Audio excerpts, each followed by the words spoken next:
The development you predicted in the Kastner case happened unexpectedly. Please come back immediately.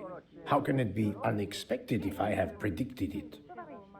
Poirot, my friend, is that you?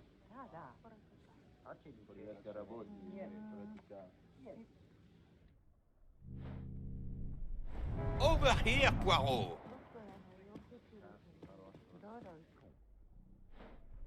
Poirot, is it truly you, my friend? Book, it is indeed me. What brings you so far from home? A little affair in Syria. An affair of the heart? No, a modest affair of recovering stolen artifacts. But now I am summoned home to England and must leave immediately. This evening? You travel on the Orient Express, I hope. I have made no arrangements yet, as I just learned that an emergency has arisen, and I must return to England immediately. Very well. It will be my pleasure to secure you a sleeper on the Orient Express. If the director of the line insists, I accept with pleasure. And we'll dine together, for I too depart this afternoon. We'll have plenty of time to catch up. I'll have the hotel transfer our luggage. Excuse me, sir. You are the director of the line? The Princess Dragomirov would like to know if she may keep her mina in her compartment on the train. Good morning, Princess. It is an honor to welcome you aboard. There is absolutely no problem for your pet. You will ask about his food? Oh, yes. The Princess Dragomirov would like to know if there is food for miners on board. Insects, small amphibians, baby rodents. Baby rodents? Of course, Princess. Don't worry. Your bird will be fed as you demand.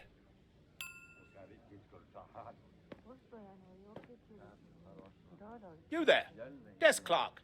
One moment, sir. Listen to me. Call the police. My train ticket has been stolen. Stolen? Oh dear. Oh dear. You travel by the Orient Express, monsieur? Arbuthnot. Captain Archibald Arbuthnot, formerly British Army, now retired. And yes, I'm taking the Orient Express to Paris. But what business is that of yours? My name is Book. I am the director of the line at your service. And perhaps this gentleman could assist you. He is Hercule Poirot. But I must make that train. A train ticket. Yesterday I recovered artifacts worth several millions. Please, my friend. It's not just any ticket. It's an Orient Express ticket. Very well, I will investigate. Thank you, Poirot.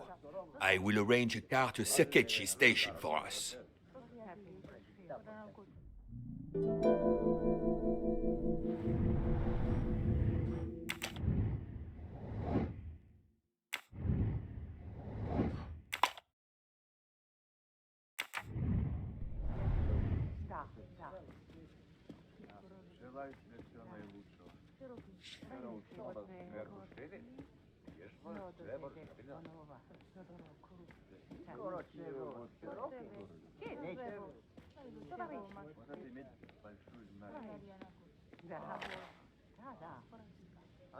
The Hotel Tocatlian is a perfect prelude for my journey.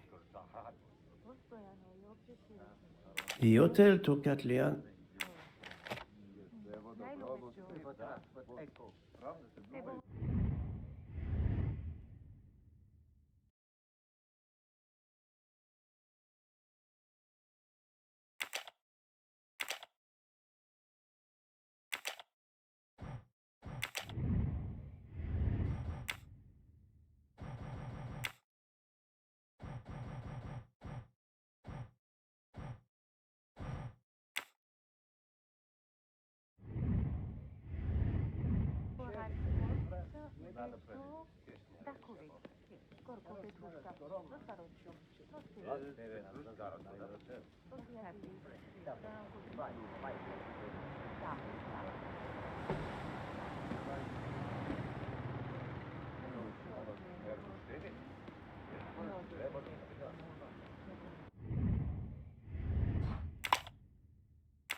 How do you know your ticket has been stolen, monsieur? I put it on a table in my room. I came down here to breakfast, and when I got back, my ticket was gone, and other things were on the floor as if they'd been tossed about. Alors, monsieur, I suggest we begin in your room. Will you lead the way?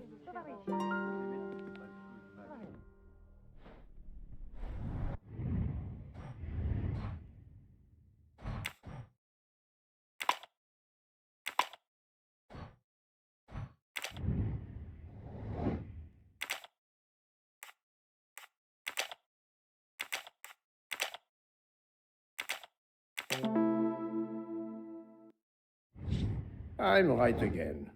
That happens to me a lot.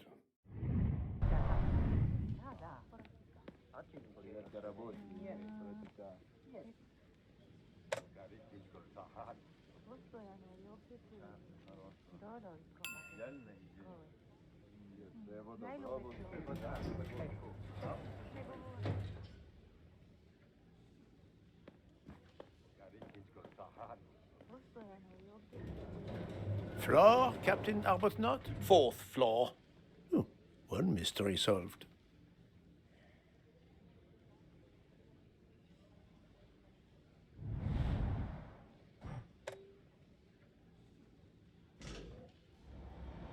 I suppose I can exercise my powers of observation while we wait.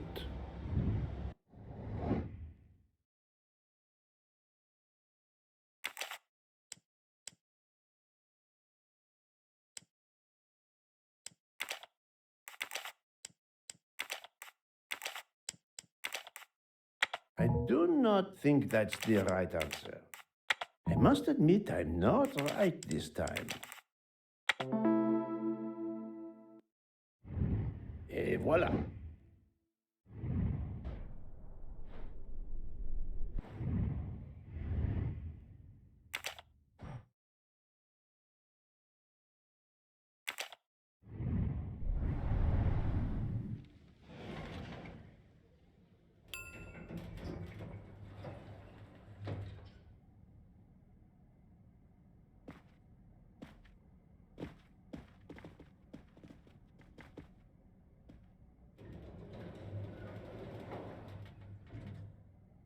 My room's along here. 411. In a hotel of this quality? A thief? Come on, don't dawdle. It'll be a disaster if I miss that train. The room is apparently empty. I will leave it for the moment. You have locked the door, monsieur? Naturally. This is a foreign country. You have the key card? Of course. We will enter.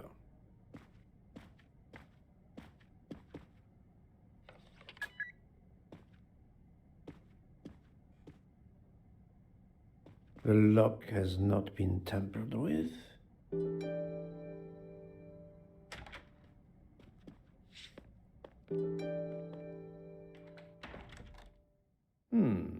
Water with traces of soap.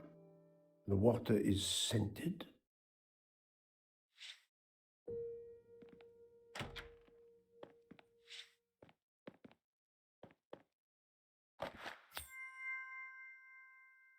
Another golden mustache to treasure.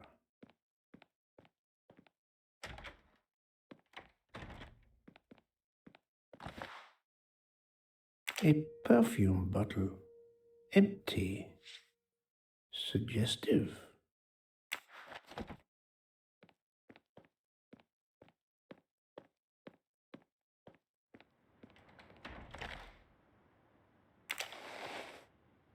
The wallet is somewhat worn. It contains just over $200 and the usual cards.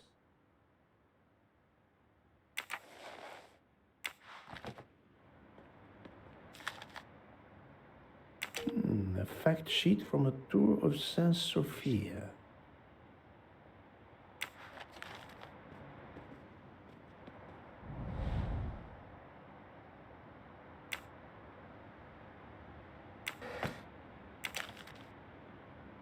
A brochure for this fascinating city.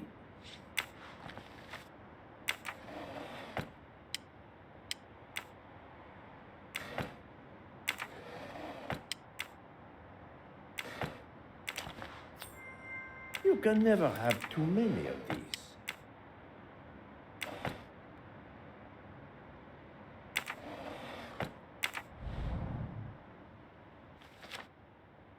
A stamped reservation for the Bosphorus ferry.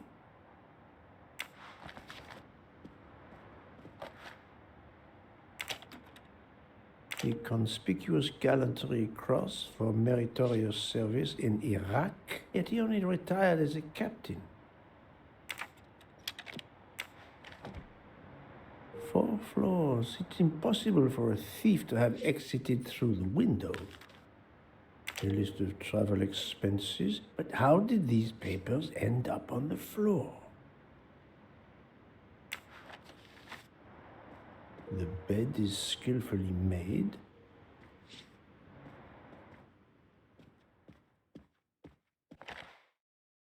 This earring, it is not the first time I've seen it, but where?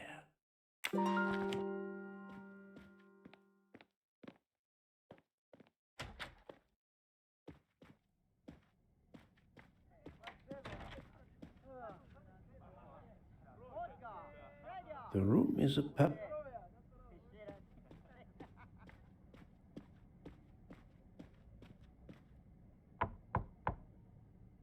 Go away, please. A brief word, sir. I will give you 2 brief words. Go away. Monsieur. I've been traveling all night from New York. Must I call the management? Pardon, monsieur.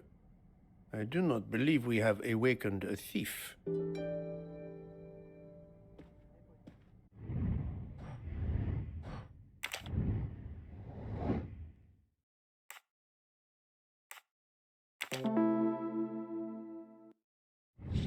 That's the right answer.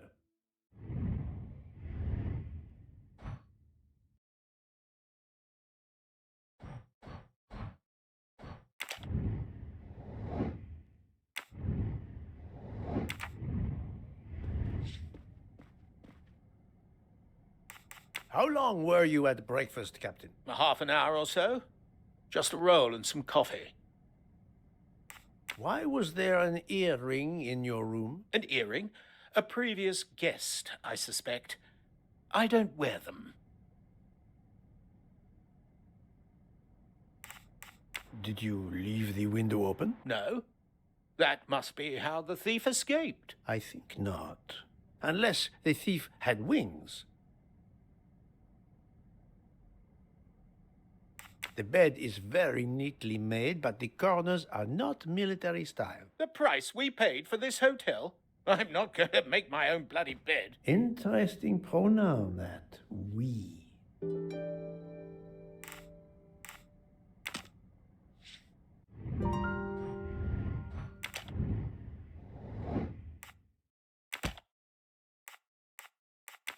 This is wrong, but I'm never far from the truth.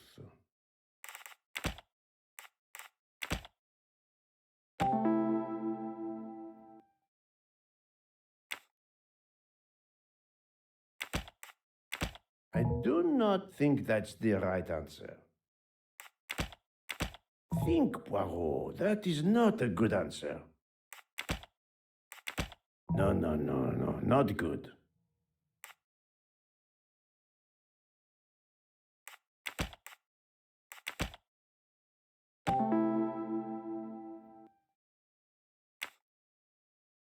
The wind probably blew the papers on the floor as it came in through the window. Moreover, the door is closed, and I found an earring on the bedside table. The captain invited a woman into his room. Maybe she is our culprit. My little gray cells did not let me down.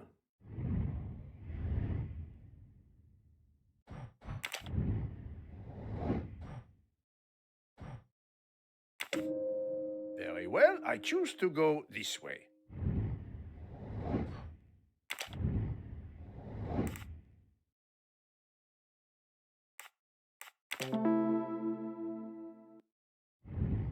That was easy.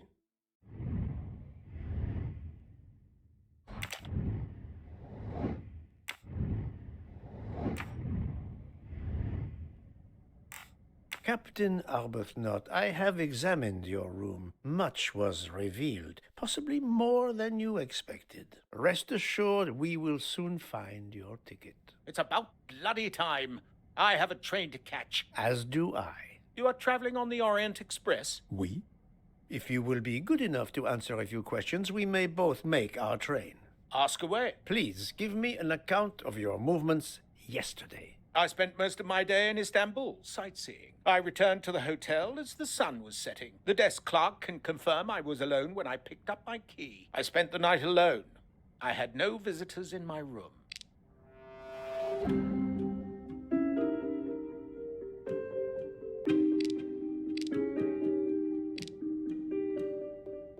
Have you told me the entire truth, Captain Arbuthnot? Of course. I want you to find my ticket.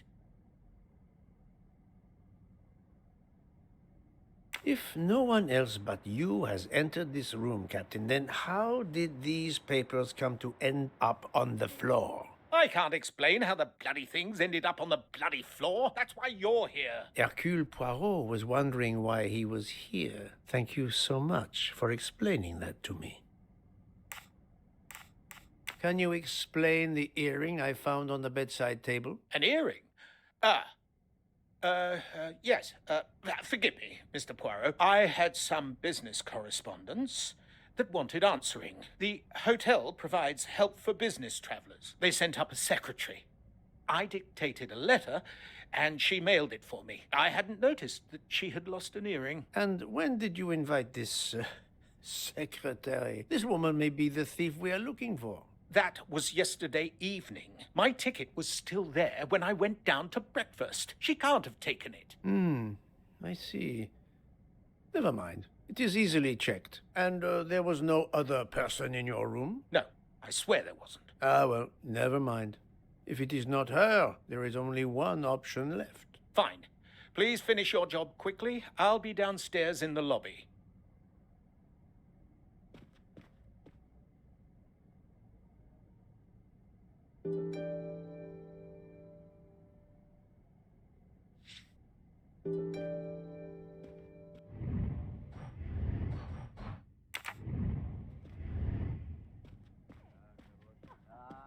Possiblement relié à un groupe de terroristes.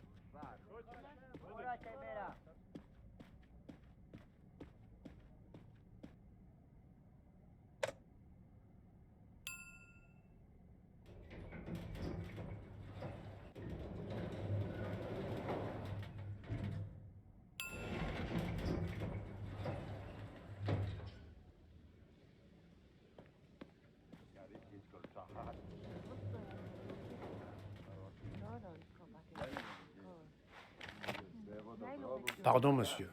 May I inquire when the staff begins cleaning the rooms? Every morning at breakfast time, sir. After making certain there are no guests in the room, of course.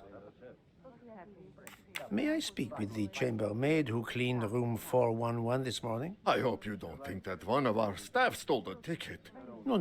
Do not distress yourself. We seek only information. I will summon her at once. Oh, I'd ask her to bring her laundry cart.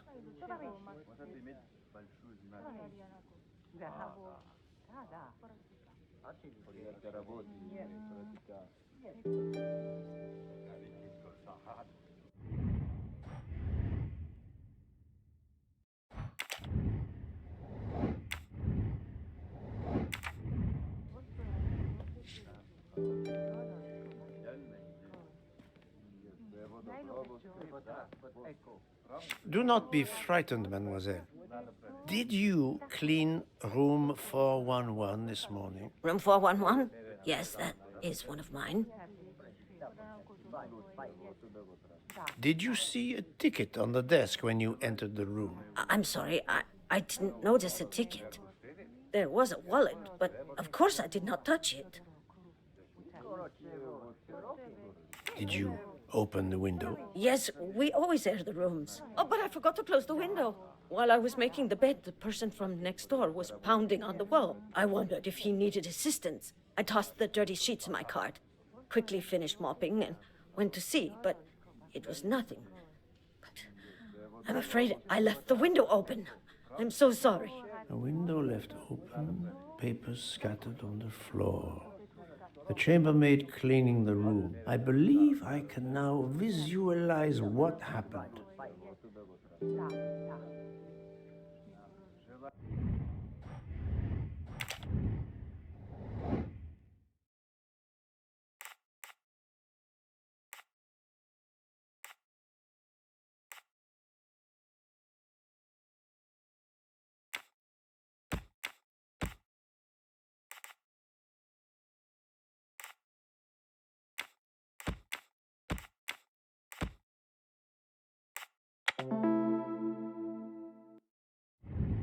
Et voilà.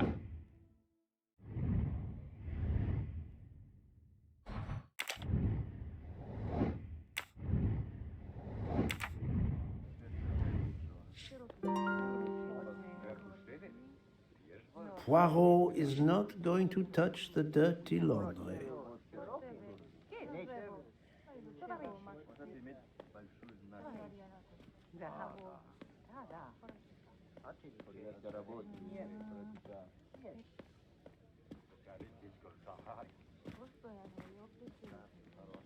Mademoiselle, would you be so kind as to look in the sheets from room 411?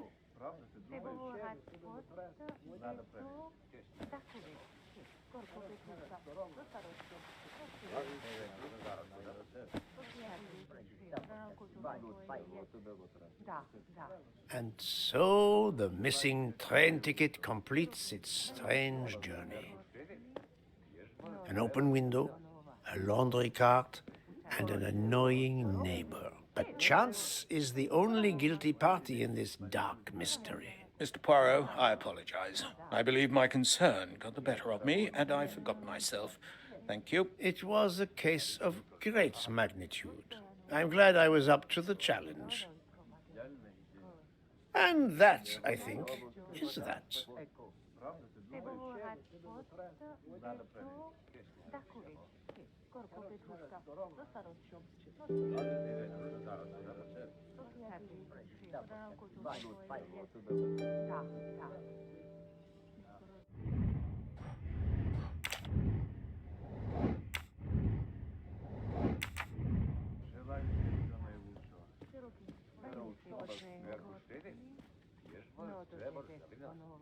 Our bags are all packed. I have my ticket and papers. If you give me yours, I'll hang on to mine. but as your secretary...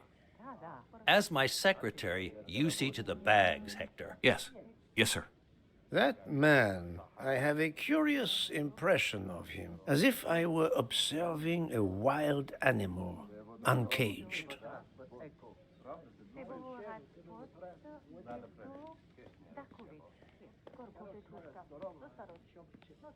We must leave for the station. Our bags are in the taxi. Did you find the ticket? It was a case most difficult, but somehow Hercule Poirot managed. I knew you could do it. Now we can sit back and enjoy a relaxing train ride.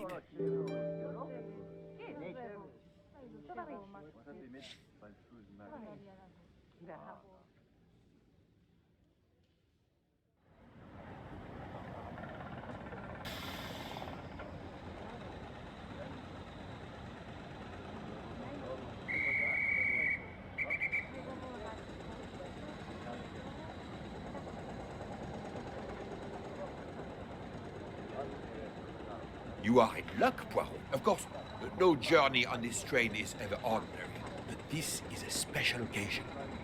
To celebrate the 140 years of the Orient Express, the engine will be none other than the splendid Pacific 231G558.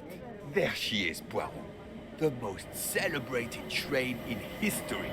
Oh, my eyes fill with tears of pride. It is time we were aboard, my friend. Follow me. The wagon-lit conductor, Pierre Michel, will direct you to your compartment. Lead the way, Book. It was built in France in 1922 by the Compagnie Batignolles-Châtillon at the time of its purchase by the SNCF.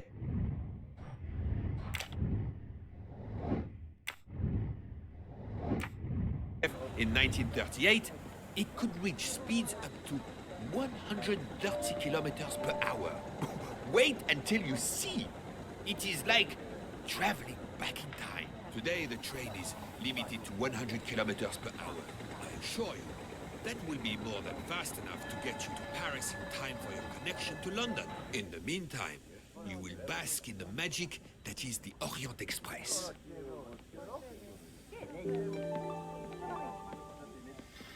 Good evening, monsieur. Your compartment is number 202. However, I am afraid that all the others are already full. Full? But how can that be? It is incredible, monsieur. All the world elects to travel tonight. All the same, you must find room for this gentleman here. I can exercise my powers of observation while they try to find me a bed. He is a friend of mine. He can have number 201. It is taken, monsieur. What? Number 201? Yes, monsieur. We are full. Full everywhere. The 140th anniversary, perhaps. Michel, listen to me very carefully. You will leave us now. I will? Most assuredly. And when you return, a bed for my friend will have appeared. But, monsieur... Darling, we have to get aboard. I know, I know. I have heard of the phobia of fear of flying, but fear of trains? Now you're making fun of me. Never, my love. We'll board shortly, once our compartment is ready.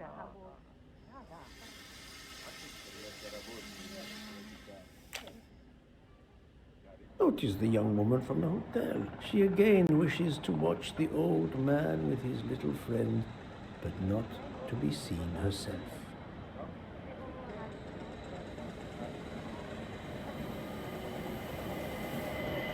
Is everything aboard the train, Hector? In your compartment, Mr. Ratchet. I'm having them disinfect the room again as you instructed. I also got a call from the Indians. The sale is going through as you expected. There was never any doubt. No other phone calls, Hector? From Geneva or Venice? No, sir. Who were you expecting? Never you mind. Check our tickets. We're not going in until everything is confirmed. The young man seems quite agreeable, but the older man is something quite different.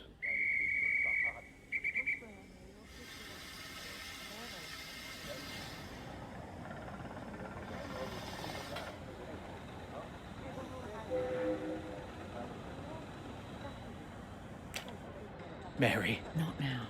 Not now. When it's all over, when it's behind us, then.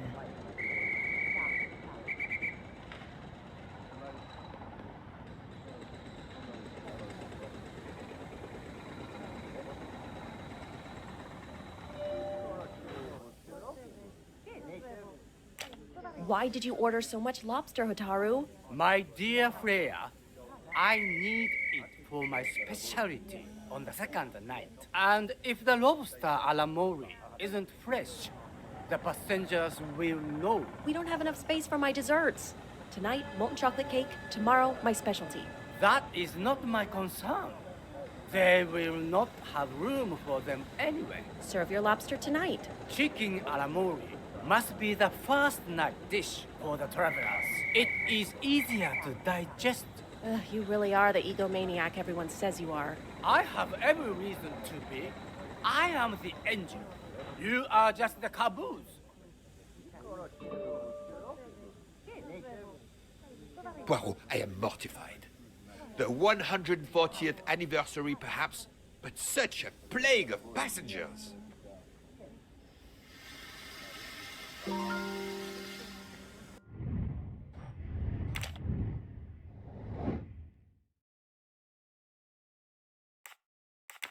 must admit I'm not right this time. Is everything aboard? No, not good. Is everything aboard? Fantastic.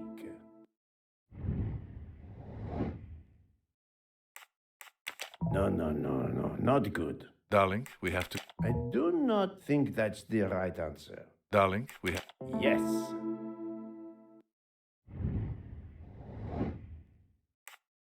Brilliant.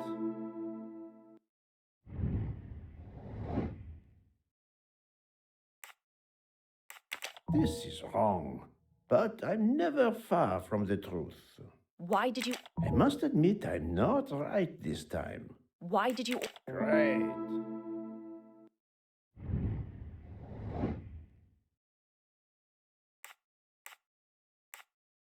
This is wrong, but I'm never far from the truth. Notice the... I must admit I'm not right this time. Notice the... Brilliant. That was easy.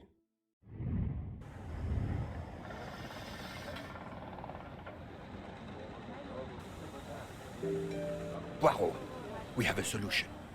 A gentleman has not yet come. An Englishman, a Monsieur Harris. A name of good omen. It is already time to leave. What do I care for Mr. Harris? As Monsieur pleases. I had your things sent straight to your compartment. Unfortunately, you will be with another traveler. No.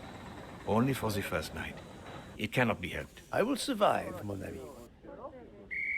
Monsieur Book, we can't find enough space in the kitchen refrigerator to store all of my ingredients. How is it possible? His recipes are extravagant.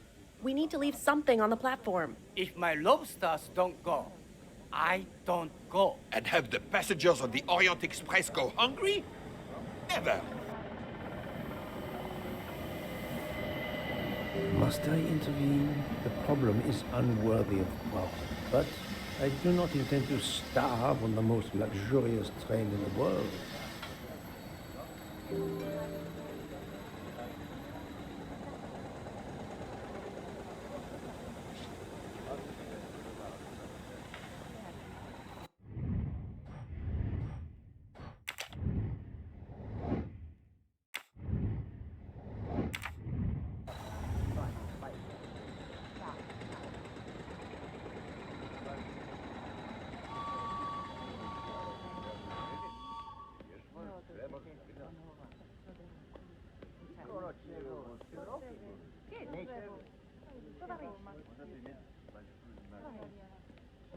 Thank you for coming to help us. It is impossible to fit everything into the Gary's refrigerator. Obviously, my entrees are more important than dessert. If Mr. Mori delays his lobsters for a day or two, we can restock at another station. Delay? You ask me to delay? Brea? Calm yourself, my friend. I'm sure we can find a solution. Is that a diagram of the refrigerator? May I see it? Yes. He refuses to look at it.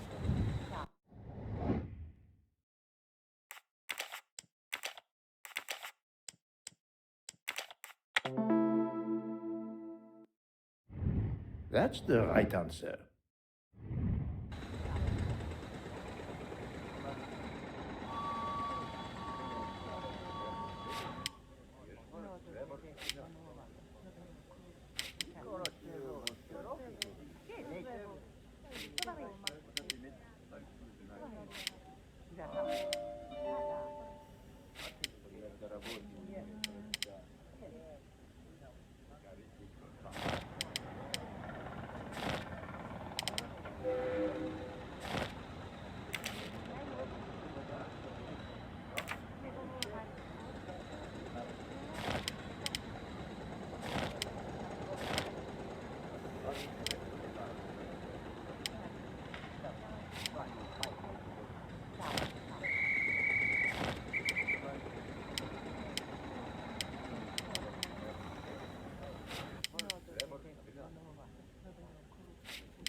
Et voilà.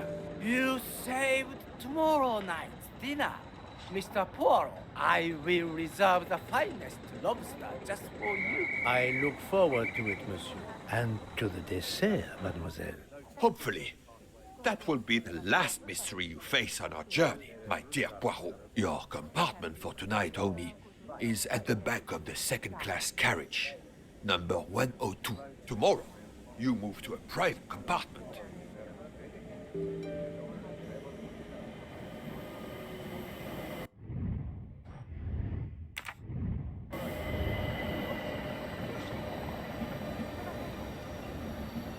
Welcome, Monsieur Poirot. I apologize for the delay. Thank you, Monsieur Michel. I am delighted you could accommodate me.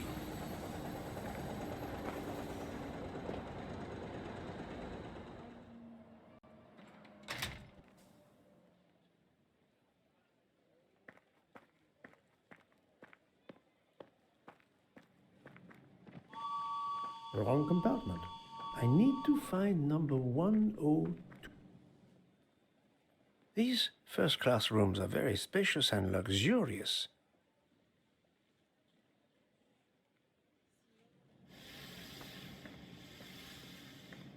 Wrong compartment.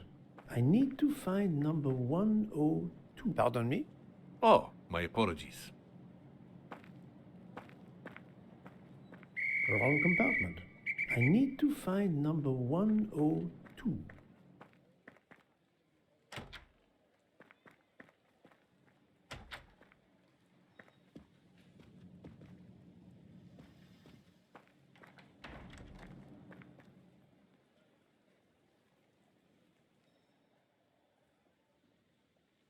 This lady has a style of her own, eccentric but chic.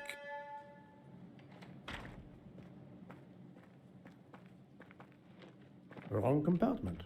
I need to find number 102. Wrong compartment. I need to find number 102. Wrong compartment. I need to find number 102.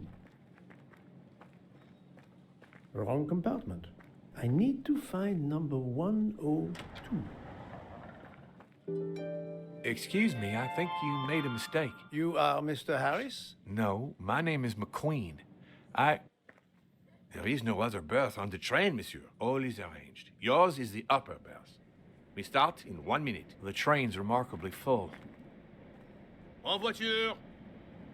Listen, sir, if you'd rather have the lower berth, easier and all that, well, that's all right by me. No, you are too amiable.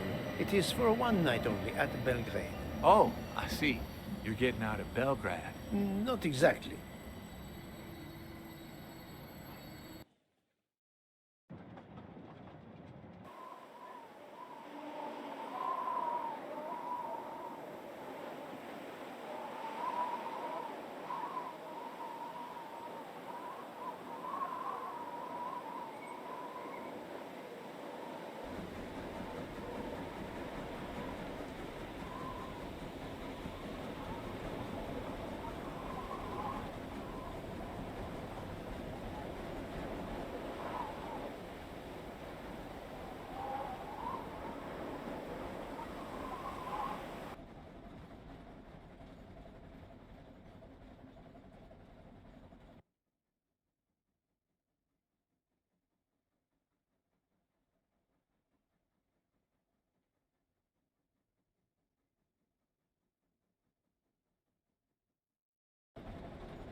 Ladies and gentlemen, dinner is served. You may join the rest of the passengers in the dining car.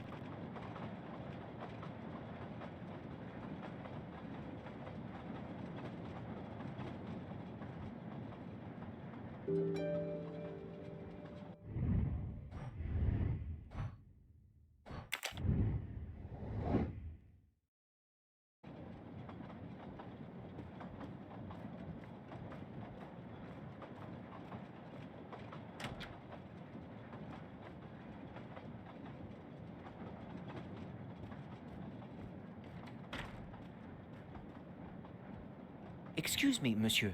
Pierre asked me to inform you that a passenger left us, so his room is yours.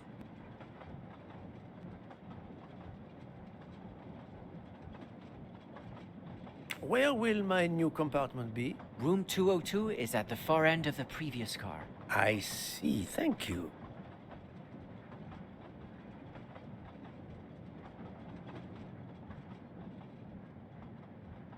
What is your position on the Orient Express? I manage the bar car, and I also do the restaurant car service. Well, then do not let me keep you. Lobster tonight, isn't it? I'll leave you to it then. See you soon, monsieur.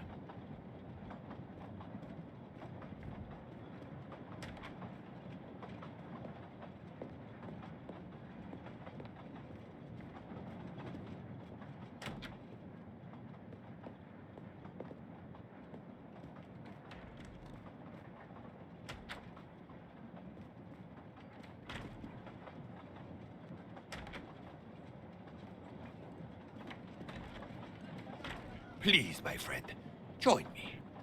I have taken the liberty of ordering you your lobster. Thank you. It appears our fellow passengers are all gathered here again tonight. Ah. If I had but the pen of a Balzac, I would depict the scene. Oh, it is an idea, that. Ah, you agree. It has not been done, I think. And yet, it lends itself to romance, my friend.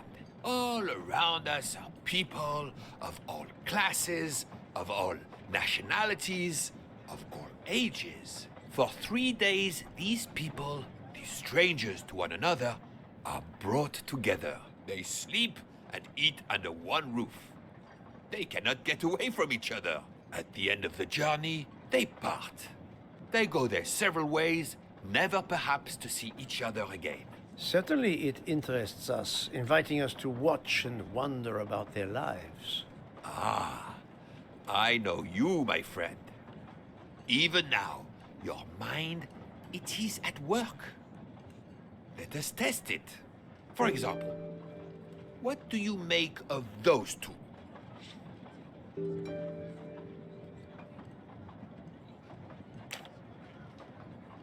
I was visiting my daughter. She works at the American Embassy in Istanbul. I told her she'd never find a husband there. Since I wanted to see Paris on my way home, she told me I should take this high-class train.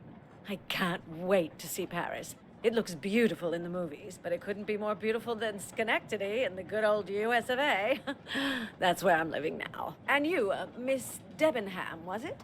Where do you hail from? I was born in the UK. Oh, that's in England, isn't it? What do you do for a living? I teach English to children in other countries. I see. Oh, I wish I spoke a foreign language. My daughter speaks several languages. Let me tell you about her work. It's very important.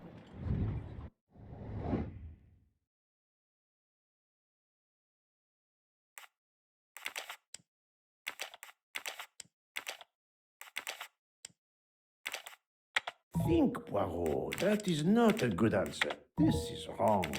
But I'm never far from the... I do not think that's the right answer.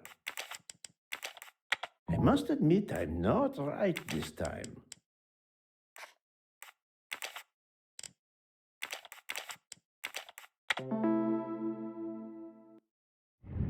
That's the right answer.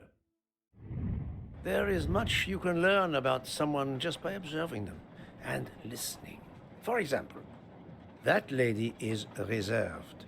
She reveals little. She is self-contained. Some secret prompts her to allow her dinner companion to carry the conversation. I confess, in this case, what I witnessed in Istanbul suggests more, but I will respect her privacy. You will always amaze me.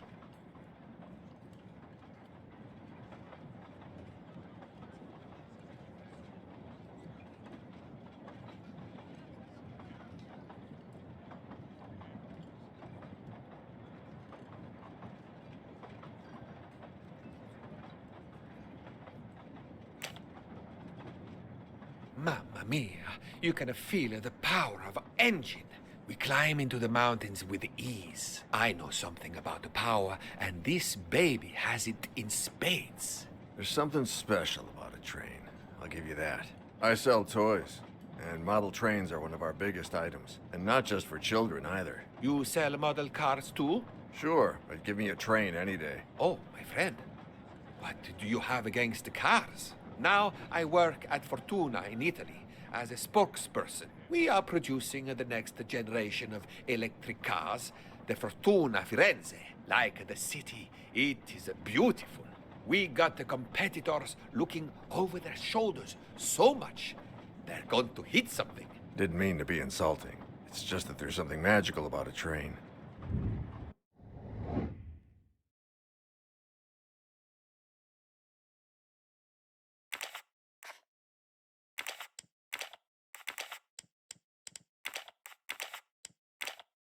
This is wrong. But No, not good. I do not think that's the right answer. Et voila. The loud gentleman is very confident, a master of his own fate. It is as much in the inflection as it is in the words. He believes in winning, also that he is the one who will win. You are a magician. Oh, it is not a parlor trick, my friend. It is simply observation.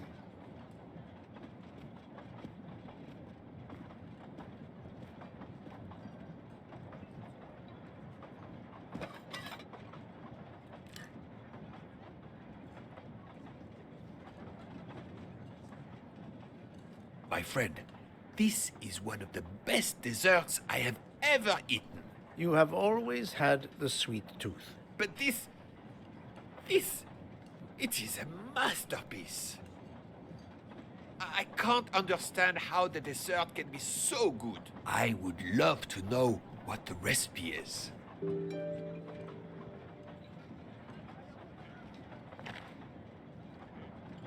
I couldn't tell what flavor the ice cream is. It looks like lemon. Look at the zest. Yes, I wasn't sure what that was. What is the red fruit? It looks like a raspberry. You have a good eye, Poirot.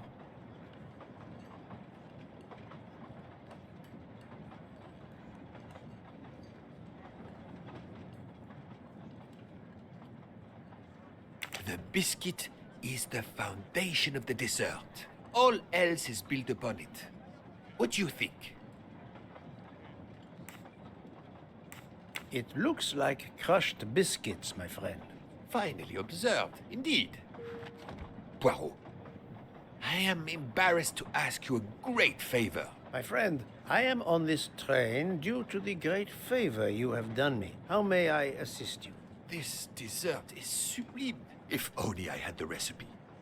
Unfortunately, the pastry chef, Miss Nielsen, she will guard her secrets. But you, my friend, I am sure you could make her confess. You wish me to persuade the pastry chef to give up her recipe? You, who are the expert at interrogation. Book, it is a dessert.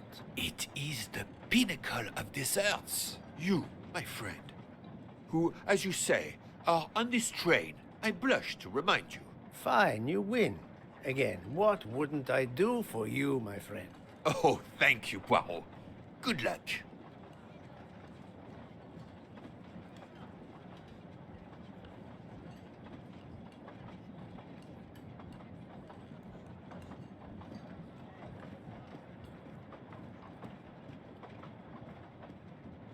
Good evening, mademoiselle. Good evening, sir.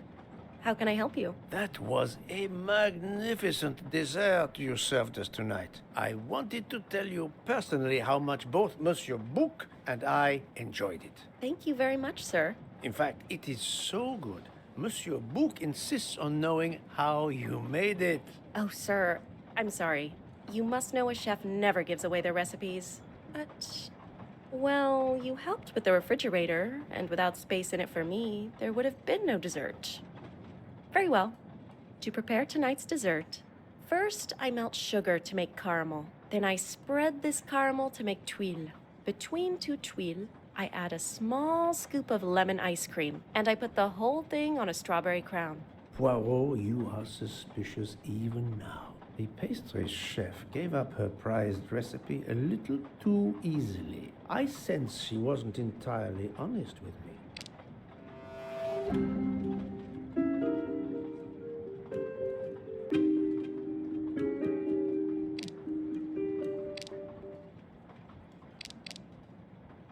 Oh, the truth cannot hide from Poirot forever.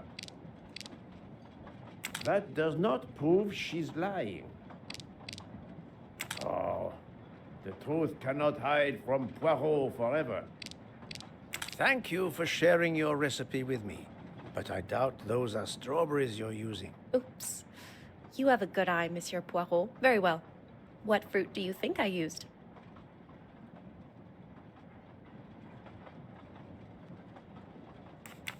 You used raspberries, not strawberries. I'm not fooled. You're right.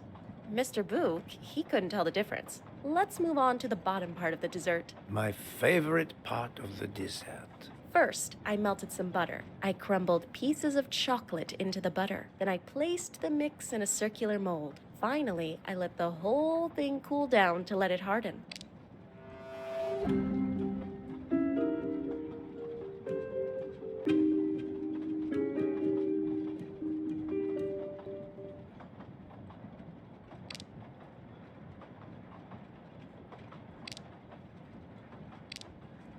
She is lying, but why? I know there is a clue somewhere to prove she's lying. It's certainly not chocolate that you've crumbled. I see you do have an excellent palate. Do you know what ingredients I used? A clever pastry chef might mix crushed biscuits with butter to create this delicious base. That's it. You're getting closer to the entire recipe. Closer? I've caught murderers with less difficulty than this. I'll give you one last challenge. I'm sure you will be able to figure out the order I mix my ingredients in. If you can, you will have earned my recipe. Mademoiselle, solving the murder of Roger Ackroyd was easier than this.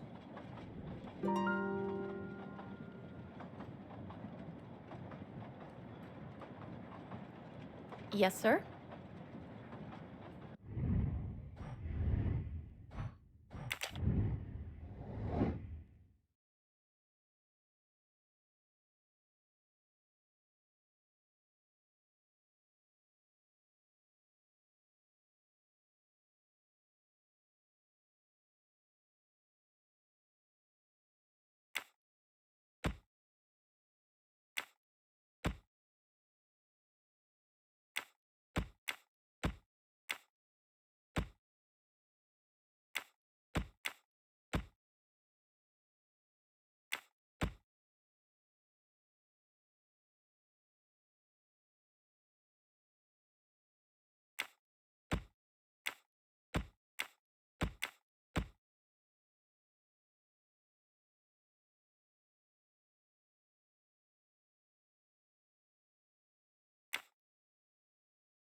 This is wrong, but I'm never far from the truth.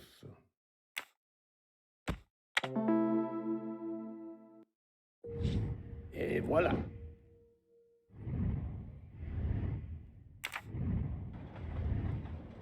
As promised, my recipe is yours.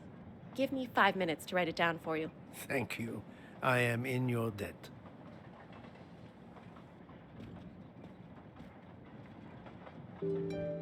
I can take advantage of this moment to resume my little observation. Did you enjoy the meal? I'm not used to meals like this. You do not have good restaurants in Kenya? Actually, we do.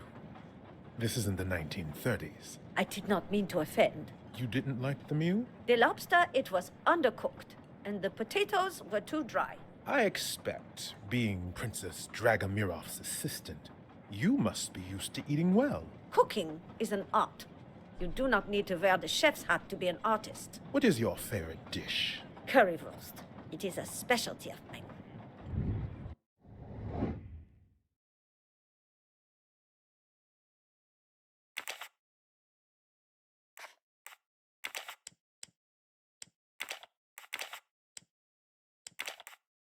This is wrong.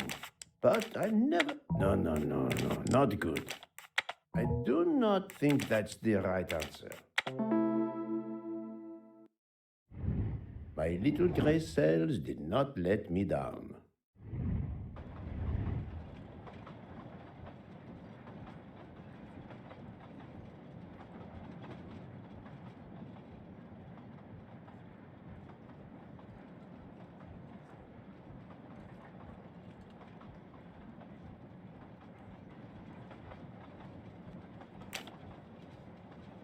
I made a lot of progress on the expenses last night, sir. I should be done by tomorrow morning. You're supposed to be a fast worker, Hector. Sorry, sir.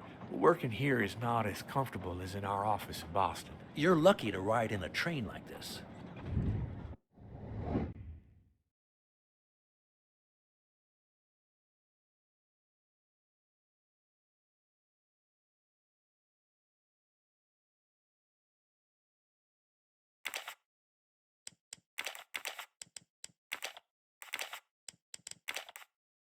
I do not think that's the right answer.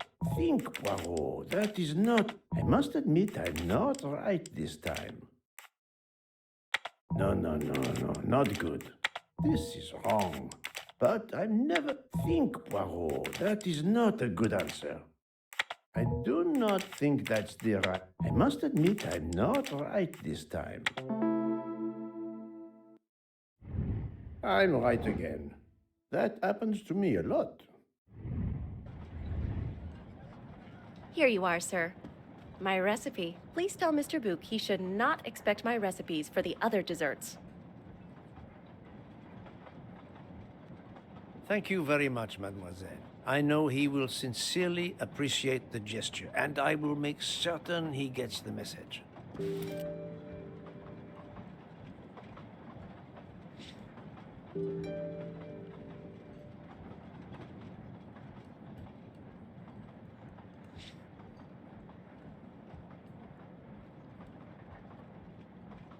Yes, sir?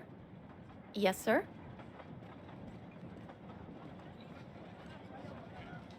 Poirot, you were gone such a long time. It proved more challenging than I expected. This is wonderful. Did it require the use of your little gray cells? More the exercise of my little taste buds. Thank you so much, my friend. Eat your dessert. You've earned it.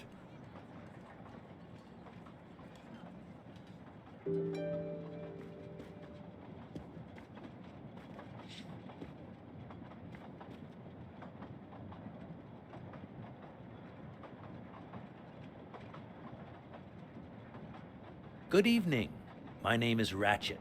I think that I have the pleasure of speaking to Mr. Hercule Poirot, is that so? You have been correctly informed, monsieur. Your exploits are well known on my side of the Atlantic. In my country, we come to the point quickly. Mr. Poirot, I want you to take on a job for me. Are you interested in earning a lot of money? My clientele, monsieur, is limited nowadays. I undertake very few cases. Why, naturally. I understand that. But this, Mr. Poirot, means big money. Big money.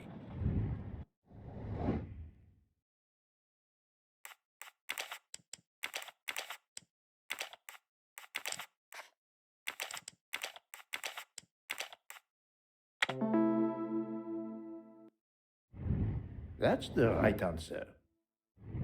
What is it you wish me to do for you, Monsieur Ratchet?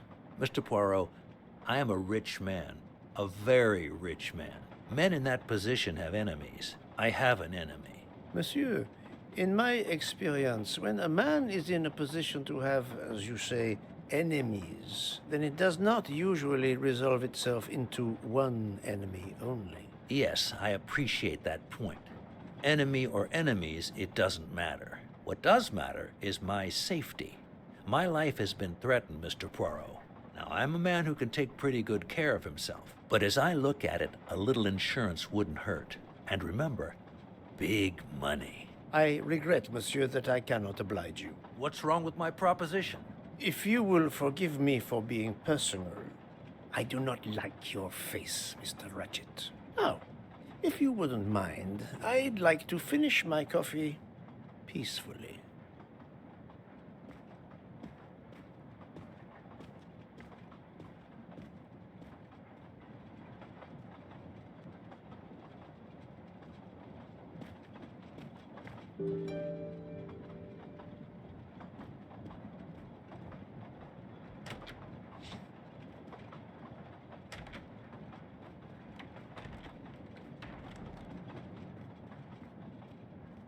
A nightcap, Monsieur Poirot? A cup of coffee, Monsieur Fauché. Then I will retire to my new compartment. I'm sure you will find it to be most comfortable.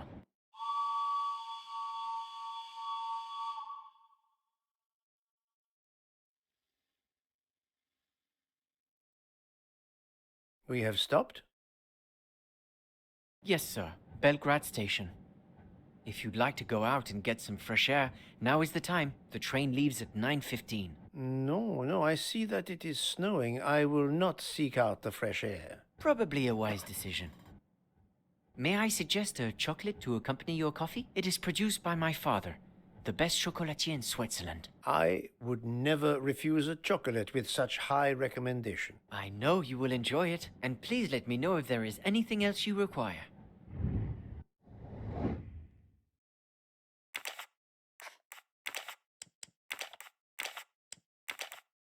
I must admit I'm not right. This is wrong.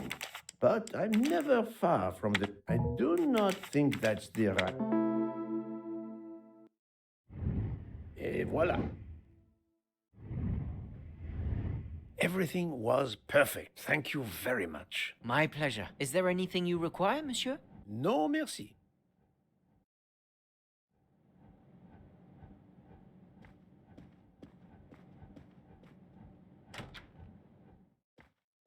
Why, I thought you'd left us. You misunderstood me. But, man, your baggage, it's gone. It has been moved into another compartment, that is all. Oh, I see.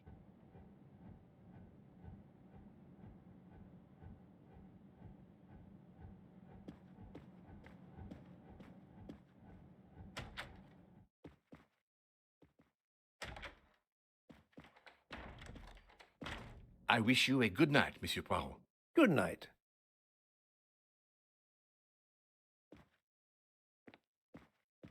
I hope you'll sleep well and that your head will be better in the morning. It is just the cold. I'm now making myself a...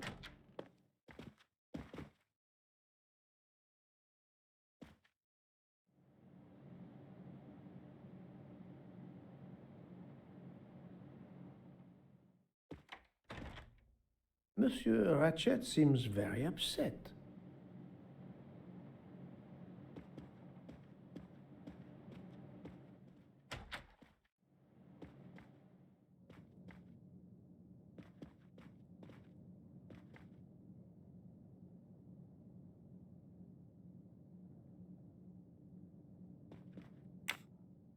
Ah, finally a real bed fit for a king.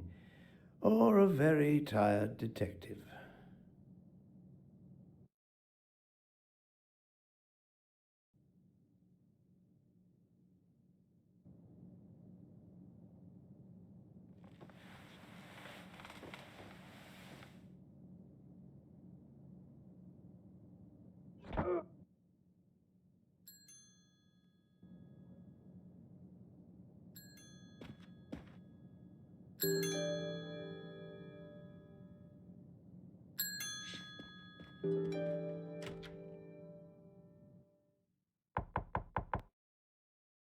Monsieur Ratchet? Ce n'est rien, je me suis trompé.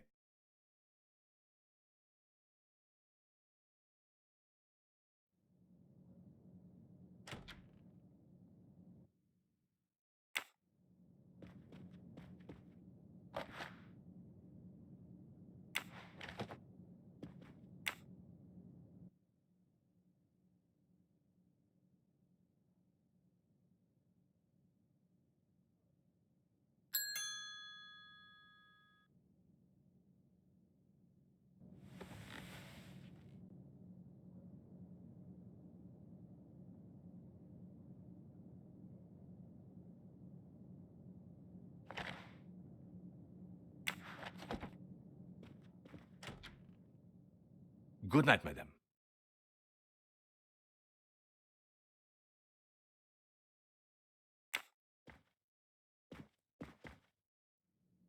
The American lady? Yes, don't worry. You'll know how Mrs. Hubbard is. Imagine to yourself the time I have had with her. She insists, but insists, that there is a man in her compartment. Just imagine it, monsieur. In a space of this size, where would he conceal himself? I argue with her. I point out that it is impossible. She insists. She woke up and there was a man there. And how, I ask, did he get out? And leave the door bolted behind him? But she will not listen to reason. That one does not leave time to listen. The train has stopped, Mr. Michel? We have run into a snowdrift. Heaven knows how long we shall be here. I remember once being snowed in for 7 days. Where are we? Between Winkowski and Brod. Oh la la. It's time for me to go back to bed. I wish you a good night, monsieur. Or what is left of it.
The train is still stuck and the snow continues to fall. I should have taken an airplane.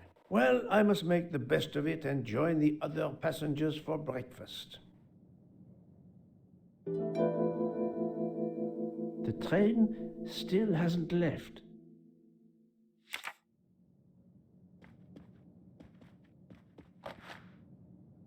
The finest of curling irons for the moustache. Wax to preserve the perfect symmetry of the moustache. The moustache comb to tame unruly knots.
Good morning, Monsieur Michel. Good morning, sir.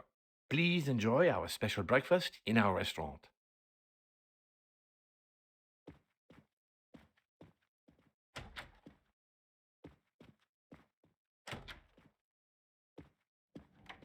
This delay is intolerable. I am supposed to be demonstrating the Firenze in Paris in 2 days. My daughter said it would be the easiest way in the world. Just sit on the train until I got... Good morning, madam. The snow is a predicament, is it not? I am Russian. Snow is no stranger to me. Ah, the accent. Would it be St. Petersburg? You are very perceptive. Monsieur Poirot, is it not? And may I take it, I have the honor of addressing Princess Natalia Dragomirov. We dispense with the old titles these days. My husband, all of my past, was taken from me by these Stalinists. When they were gone, I became director of the St. Petersburg Museum of Antiquities to restore and preserve what I can of my country's history. Still, the delay must be vexing. If I must be late for my appointments, then they will wait. I know that I would certainly wait, madame. It has been my extreme pleasure to make your acquaintance, madame. Au revoir, Monsieur Poirot.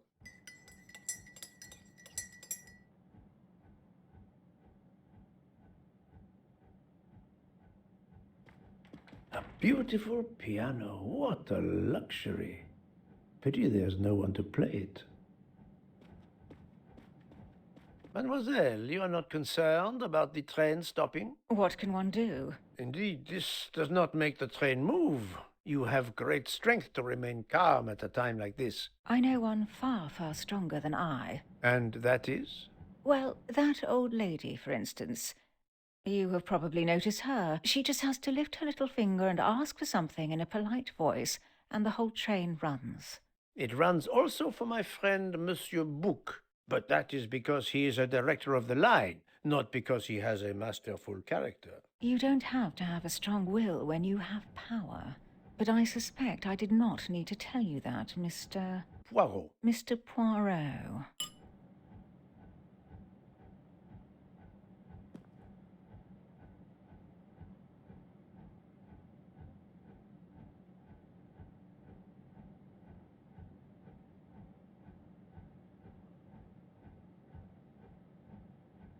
Good morning, Mr. Fauchet. You have early customers, I see. Yes, I am stuck serving here as well at breakfast.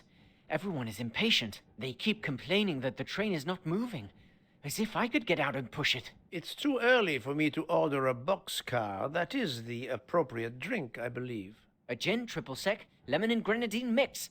A drink for a train indeed. But not perhaps for my breakfast. I think I will settle for an omelette. Good luck, sir. Miss Nielsen is helping to serve in the dining car.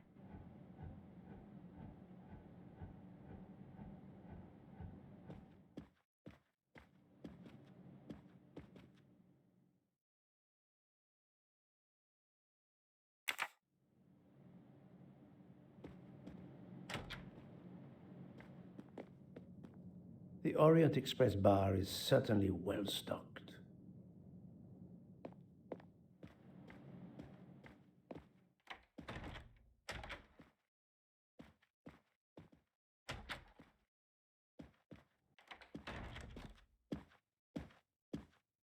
How long are we expected to be stranded here? It won't do much good complaining to me. That fellow there with the moustache, he may know something. Excusez-moi, sir. Yes? Monsieur Bouc asks for you to join him in compartment 203. Look here, Poirot. Can you tell us anything? I can tell you the snow, it will not move aside on its own. Of course. But you obviously have some influence with Bouc. I am going to see him now. I will ask him if he has any information.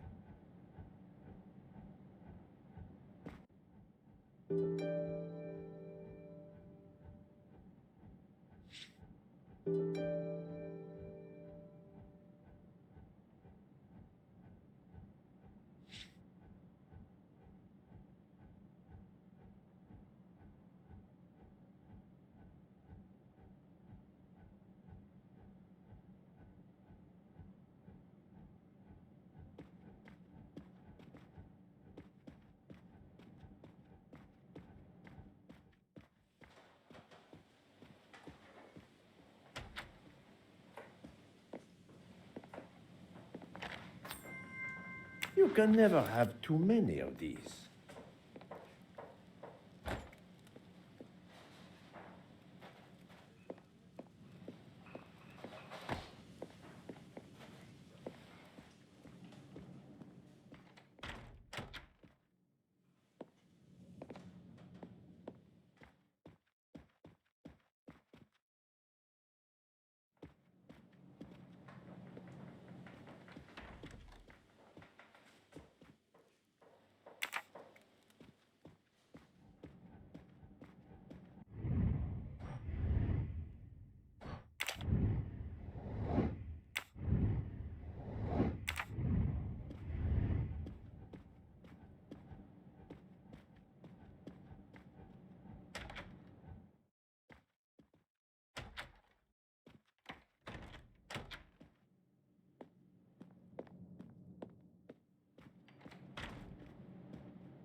Monsieur Brooke is waiting for you in front of room 203.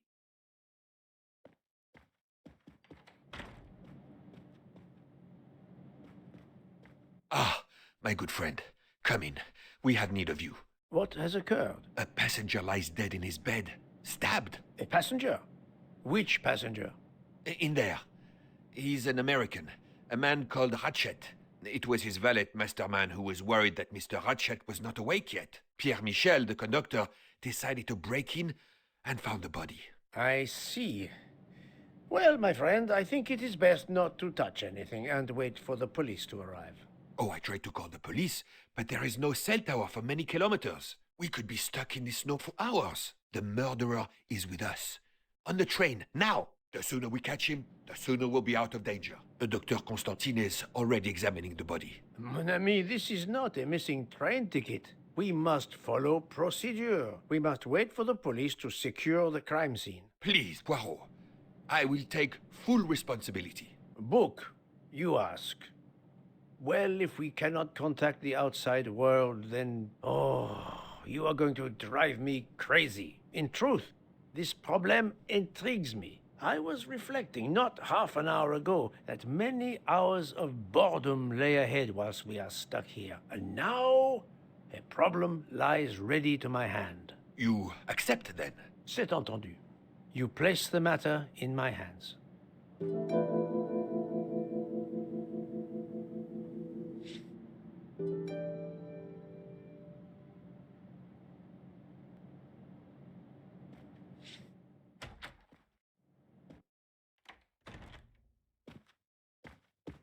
Mr. Poirot, I am Dr. Constantine. Forgive me, Doctor. You are a medical examiner? No, but I have assisted in post-mortems at Nairobi Hospital, where I am a teaching fellow. I am familiar with your excellent institution. I do not intend to perform a full autopsy, but a preliminary examination should be of some use. Of course. May I have a look? Then we can compare notes. Please. If you need any help, I won't be far away.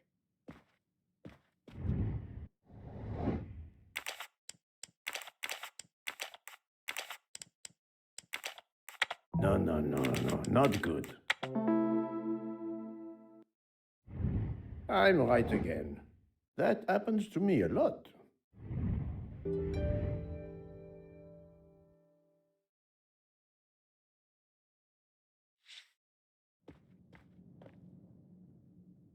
Where can the killer have gone? This door communicates with compartment 204.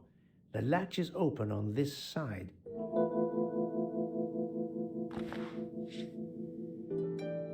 A box of sleeping pills. I'll take photos.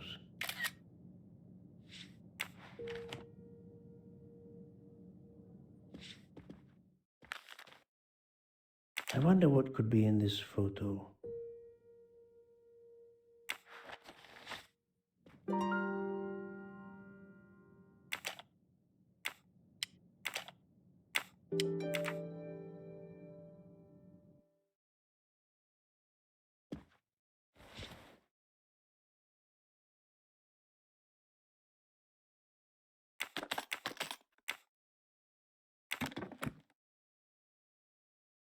Expensive clothing, recently laundered.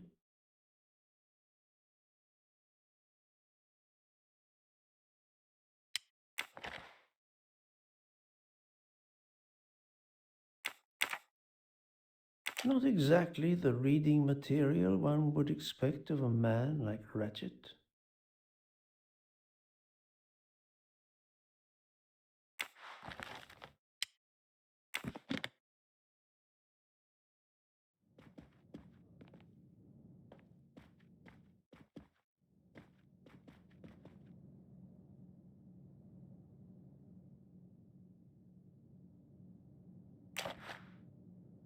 A handkerchief. There's a letter H embroidered on it. I'll take photos.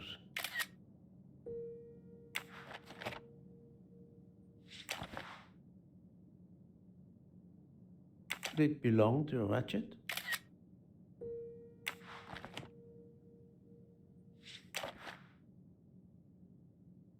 I'm sure I will find some interesting things inside.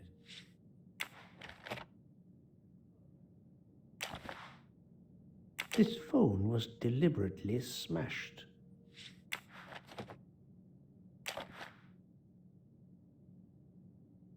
Last night, Monsieur Ratchet said he takes precautions. I see now what he meant. He knew he was in danger and wanted to be ready, yet it was no use to him.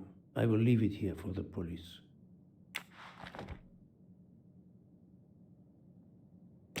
As you see, the victim has been stabbed many times. Several alone would have been fatal.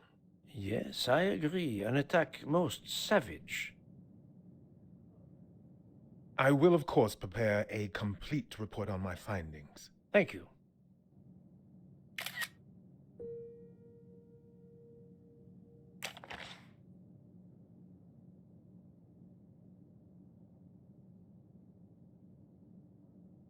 The watch is broken. The hands are stopped at 1:15 a.m.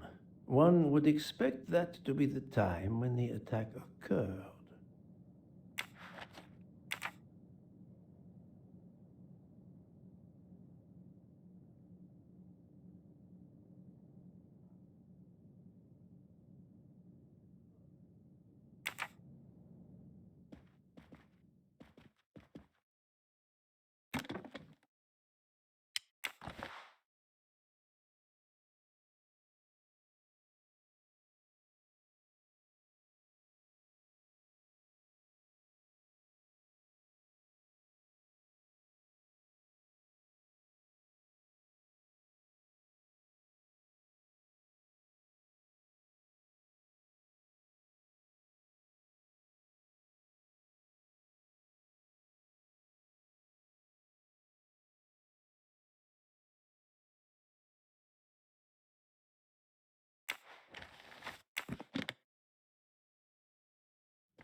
Unusual letter, this.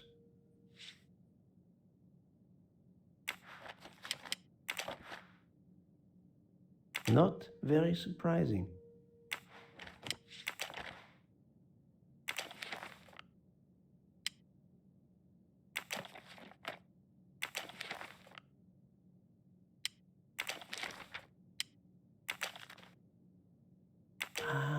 A meeting place on the back of a postcard. Someone with the initials A.W. Ratchet had an appointment he will never keep.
For Daisy. Interesting. That was easy.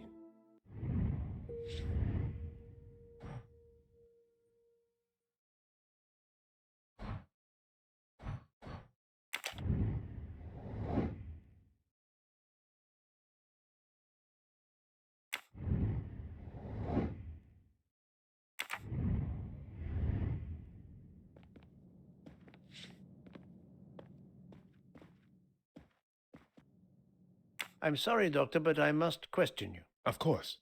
I must be considered under suspicion like everyone else. May I know your movements last night? I share compartment 101 with Mr. Book.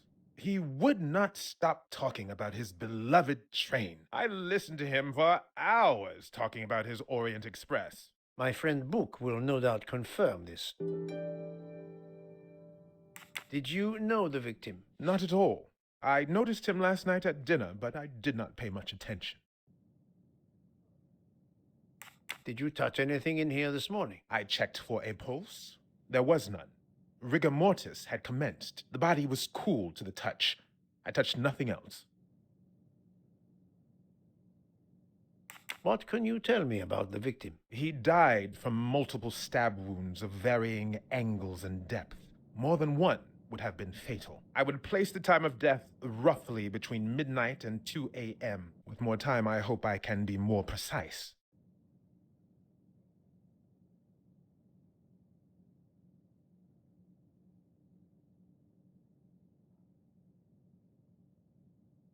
I assume the open window complicates matters. Indeed. Conditions are not perfect.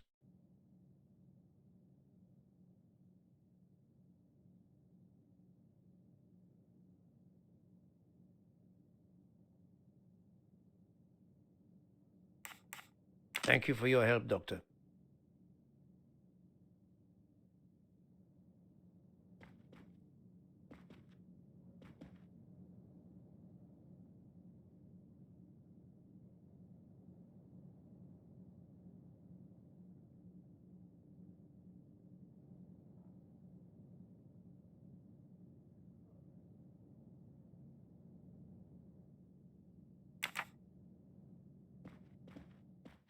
I shouldn't leave until I have... The chain lock is broken. Monsieur Michel told me that he broke the chain on the door to get into the room.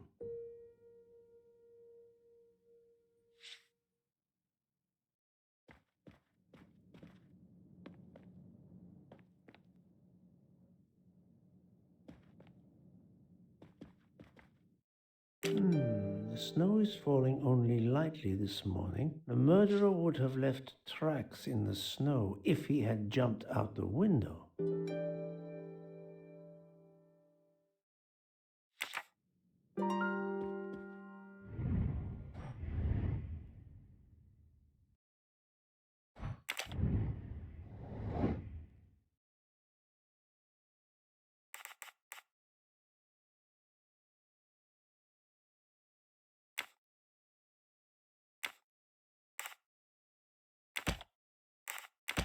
Think, Poirot. That is not a good answer. I must admit I'm not right this time.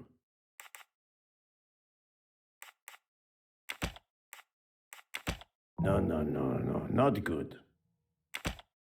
I do not think that's the right answer. I must admit I'm not right this time. No, not good.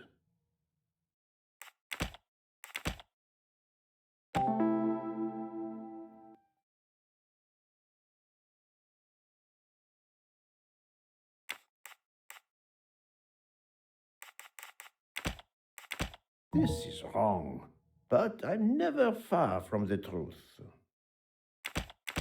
Think, Poirot, that is not a good answer. This is wrong, but I'm never far from the truth.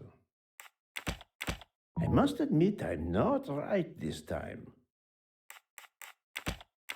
I do not think that's the right answer.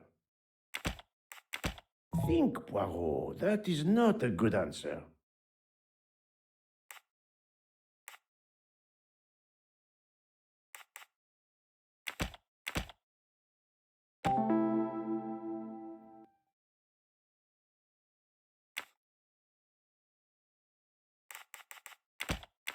No, not good. This is wrong, but I'm never far from the truth. Think, Poirot, that is not a good answer. No, not good. I must admit I'm not right this time. I do not think that's the right answer. I must admit I'm not right this time. Think, Poirot, that is not a good answer. This is wrong, but I'm never far from the truth. No, not good.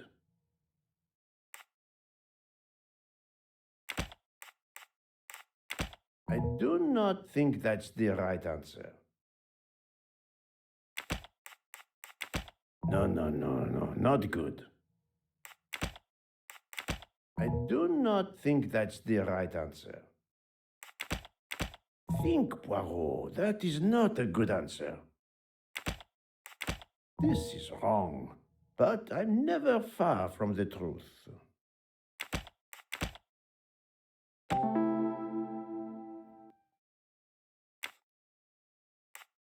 So, the murderer must have exited through Madame Hubbard's room. My little grey cells did not let me down.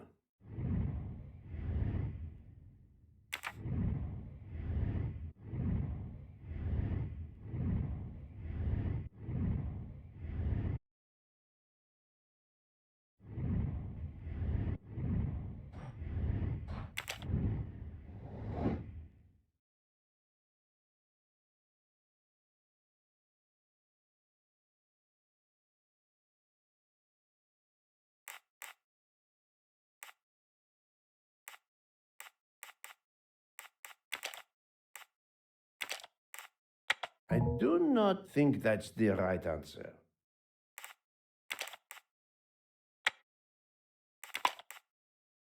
Think, Poirot, that is not a good answer. No, not good.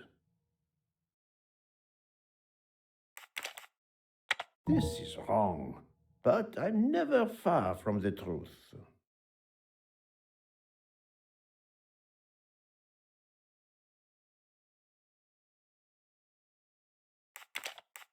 I must admit I'm not right this time.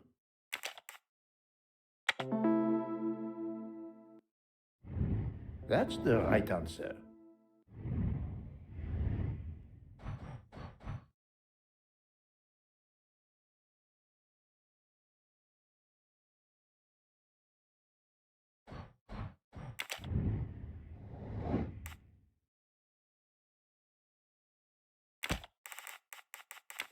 This is wrong, but I'm never far from the truth.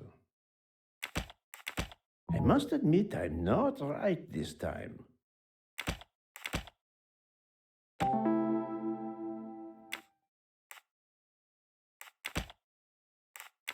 I do not think that's the right answer. Think, Poirot. That is not a good answer. I do not think that's the right answer. I must admit I'm not right this time.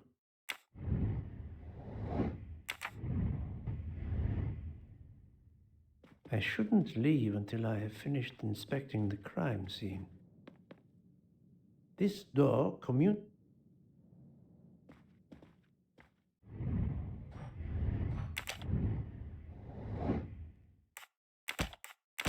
No, not good.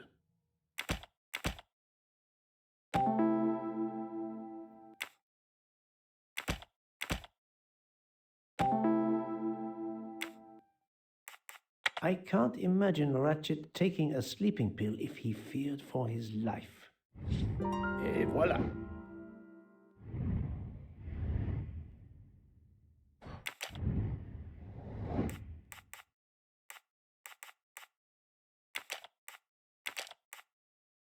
This is wrong, but I'm never far from the truth.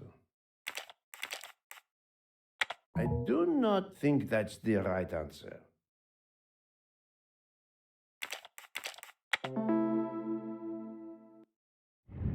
My little gray cells did not let me down.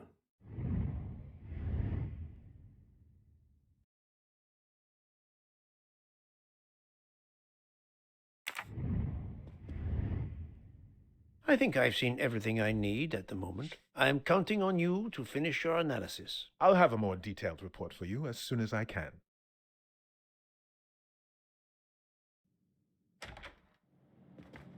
So, Poirot, did you find anything out? It's a bit early for the handcuffs, my friend. Even for Hercule Poirot.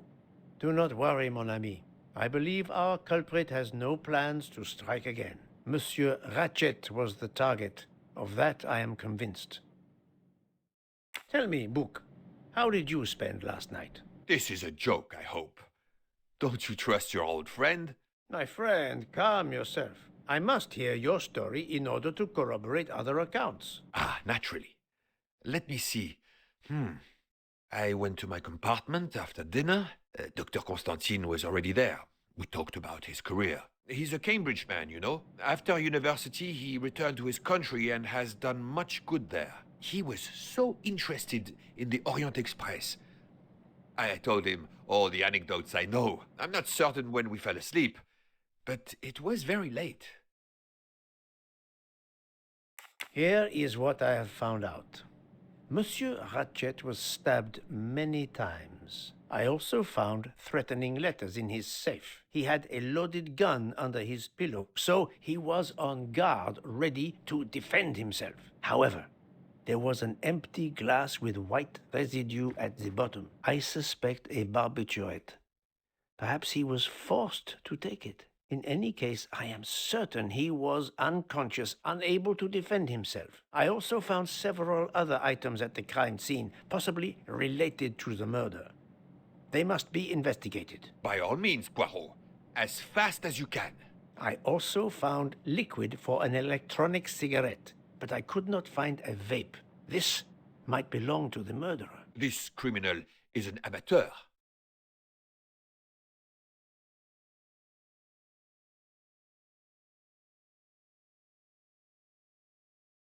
I need a list of the passengers with their compartment numbers. Pierre Michel will have it. I must interview the rest of the passengers and the staff. I'll be in the bar car if you need me. We are hours late. Soon I hope help will arrive.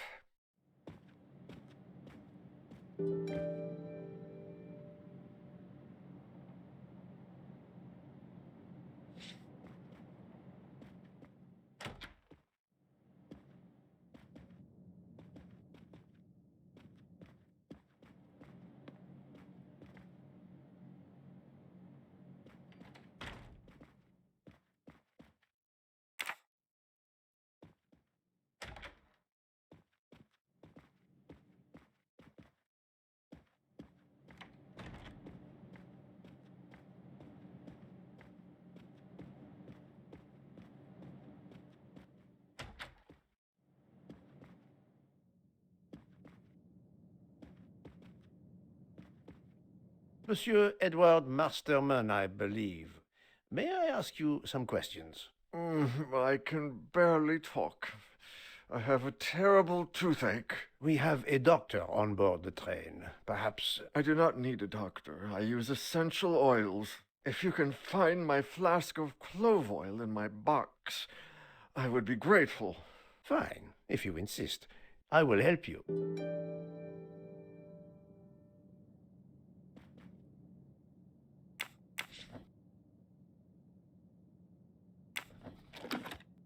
By the smell, I think that the jojoba oil spilled on the other bottles, leaving their labels illegible. I must find another way to find which one is Masterman's toothache remedy.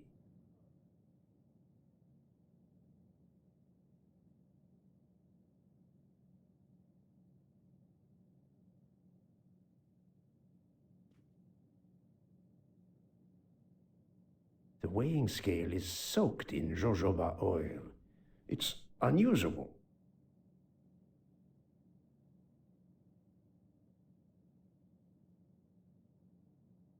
Ah, this old scale will do the job.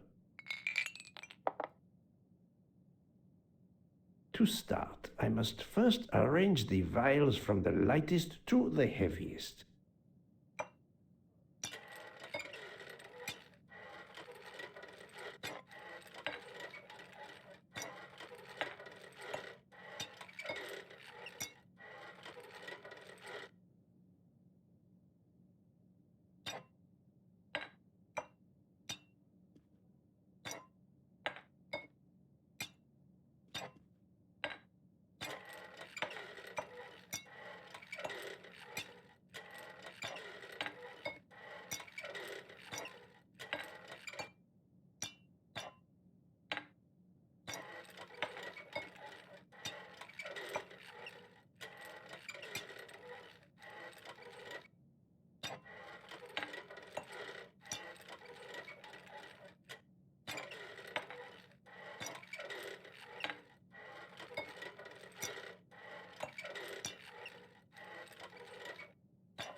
Now that I know the order, I think that I can easily guess which one is the clove oil.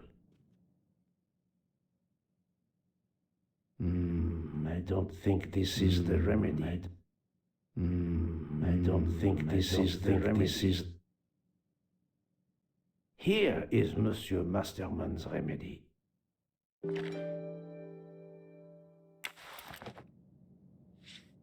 Here is your remedy. I hope it will help. Thank you very much, sir. Well, I can finally speak without too much pain. I'm ready to answer your questions. You are Monsieur Ratchet's valet? Yes, sir. That is correct. Were you told that your employer was murdered? Yes, sir. A very shocking occurrence.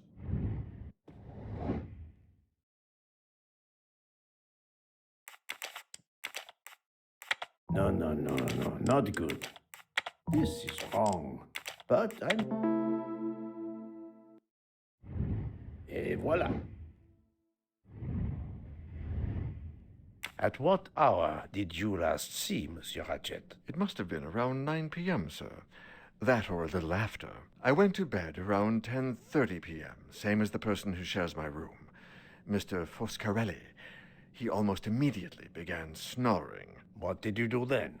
I read, sir, and I spent a while soothing my toothache with clove oil and listening to the snoring. Did you hear anything during the night?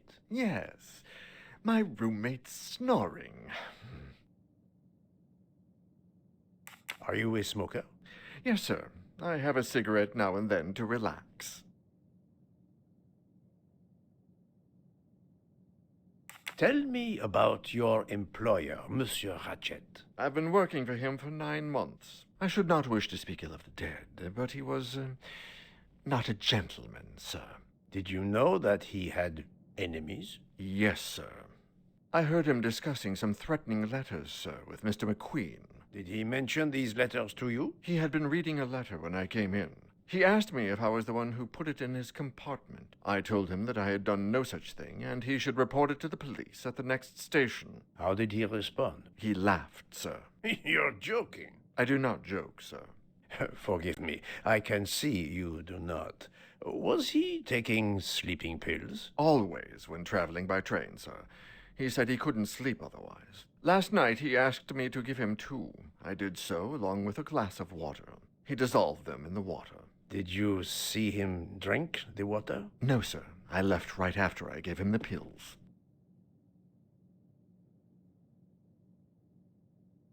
Was Monsieur Ratchet a smoker? No.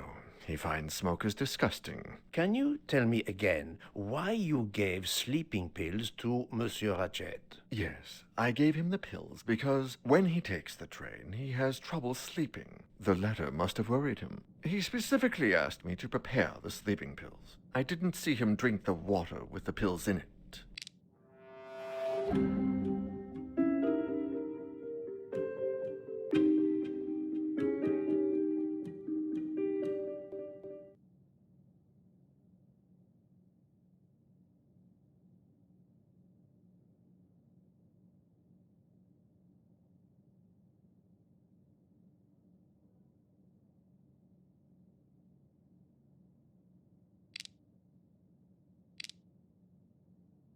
Monsieur, I believe you are not telling me the truth. What?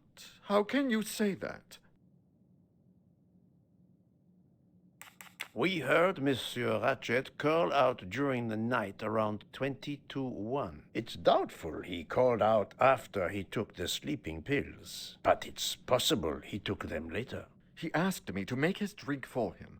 Maybe he drank it later. That's true, but it doesn't explain why Ratchet would want to take sleeping pills later that night. How could he ask you for sleeping pills when he had a meeting written in his agenda? I am very sure he had no meeting planned for the middle of last night. Masterman is right. The meeting in his agenda was not that day. He received threatening letters. One, it seems, last night. Did you know he had a gun under his pillow? And even asked for my help to watch over him? I find it strange that he asked you for sleeping pills when he was afraid for his life and prepared to defend himself. I'm sure I don't know. Maybe to calm his nerves, maybe out of habit. It makes no sense. Wait, please. Isn't it possible that Mr. Ratchet asked me to prepare the pills, but didn't plan to drink them for some reason? It is possible. But I am a student of character, monsieur, and the Monsieur Ratchet you describe is not the man I met. If you'll excuse me, my toothache is getting worse again. I'm afraid this time you must prepare your own clove oil.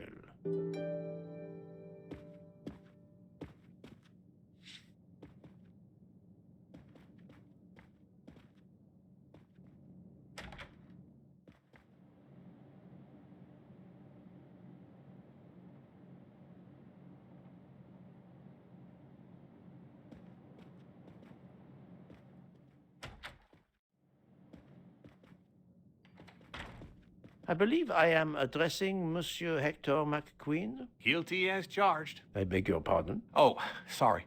Just an expression. My father used to say it. You must have had an interesting childhood. I am Hercule Poirot. No need to be modest. You're a detective. You are Monsieur Ratchet's secretary? I am Mr. Ratchet's secretary. Just over a year. I mainly take care of translating certain texts for him. Mr. Ratchet only speaks English. Prepare yourself for a shock. Your employer, Monsieur Ratchet, is dead. So they got him after all. What do you mean? You are assuming he was murdered? I know he had enemies.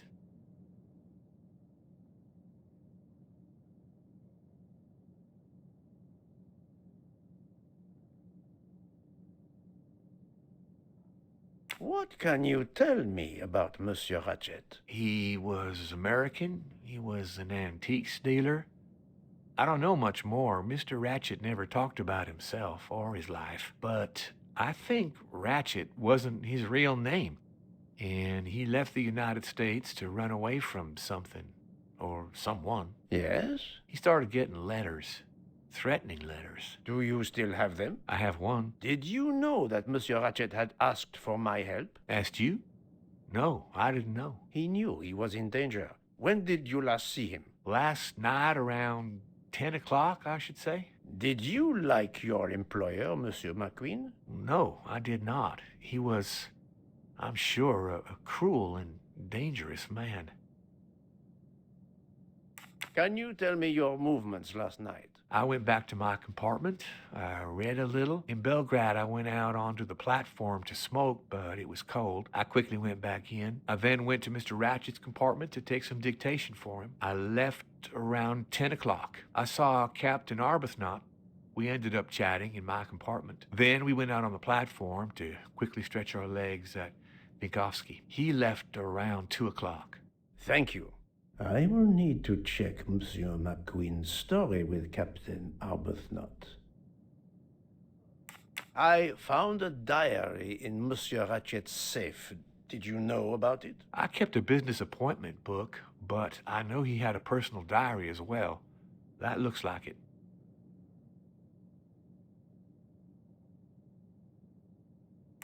Are you a smoker? Yes, I smoke cigarettes. I've tried to quit, but no luck.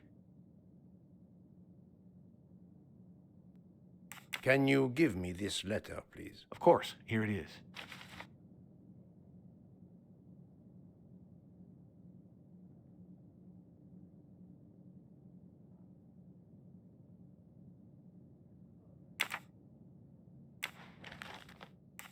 Can you give me this letter? Of course. Here it is.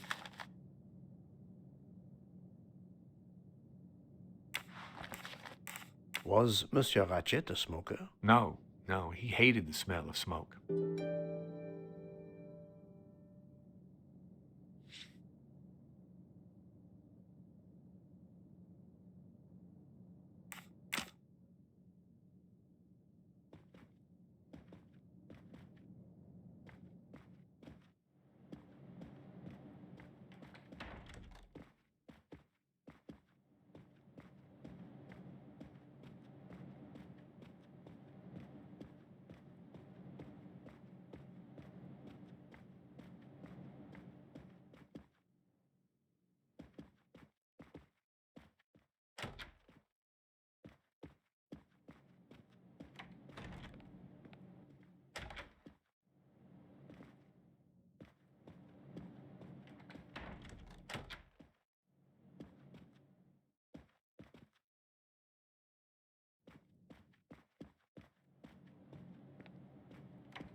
Good morning, madam. I am Hercule Poirot. Caroline Hubbard. What can I do for you, Mr. Poirot? I am the bearer of unfortunate news. It's obvious with all the commotion that something has happened. Madame Hubbard, I'm afraid your neighbor, Monsieur Ratchet, was murdered last night. Oh, my God. I knew it. I knew it. I would like to ask you some questions, but first, may I inspect your room? Of course, yes. You must.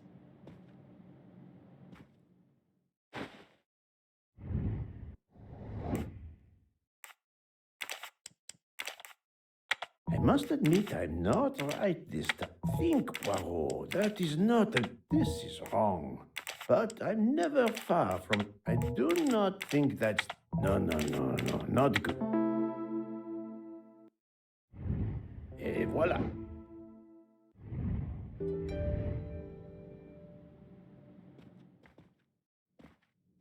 The luxury of the Orient Express is present in every detail.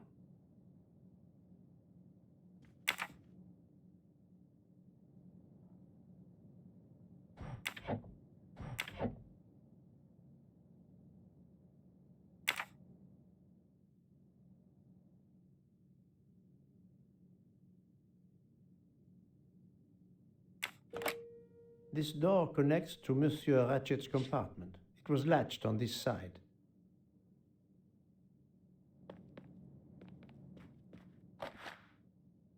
Here is a jacket button. It bears the logo of the Orient Express.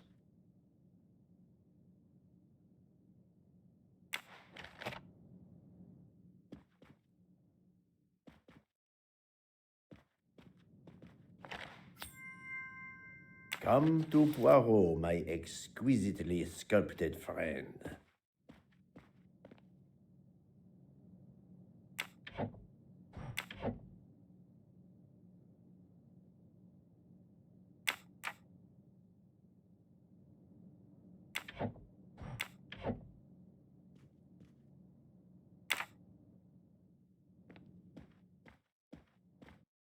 Madame, please tell me about last night. The murderer was right here in my compartment. I woke up. All in the dark it was. I was just so scared I couldn't scream. I pressed the call button. I pressed and pressed. I heard footsteps running in the corridor, then a knock on my door. "Come in," I screamed. And I switched on the lights at the same time. And would you believe it? There wasn't a soul there. You think he went back into the other compartment? How do I know where he went?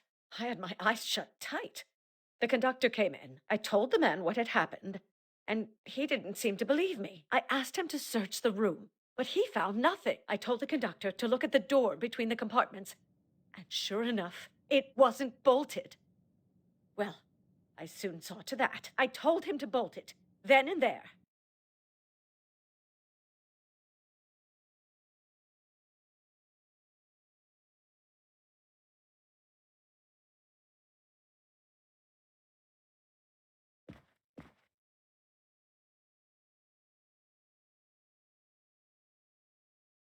How is it you didn't bolt the door between the two compartments? But I had.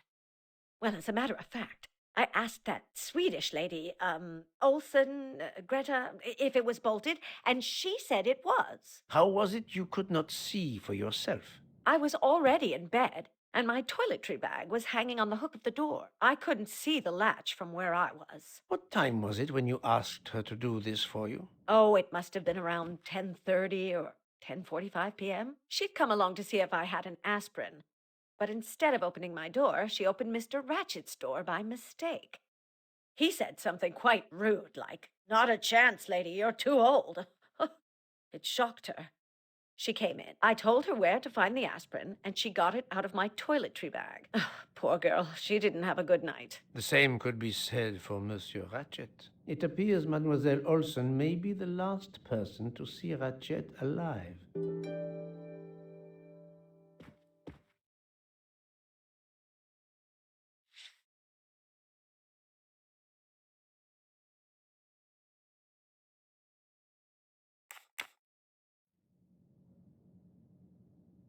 Is this your handkerchief?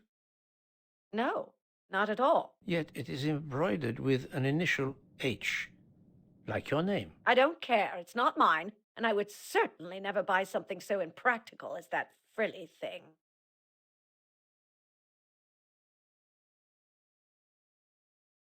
Are you a smoker? No, definitely not.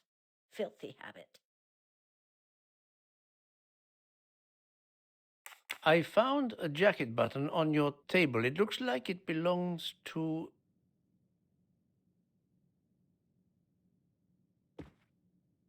a passenger on the train who may have entered your room. Miss Olsen was my only visitor.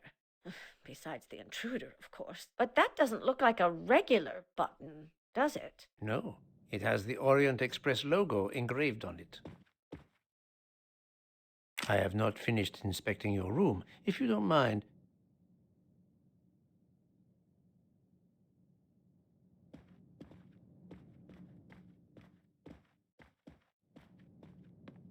Let's see if Mrs. Hubbard was telling the truth about the latch of the connecting door.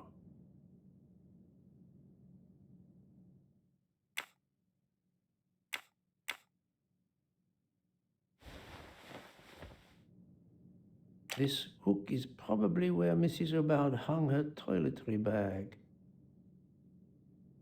This hook is probably where Mrs. Hubbard hung her...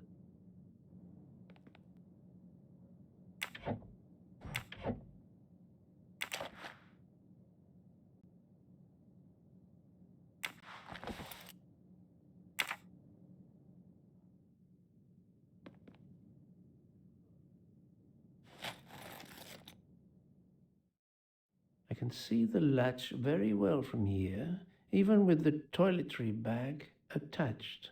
I'll have to clear that up with Mrs. Hubbard.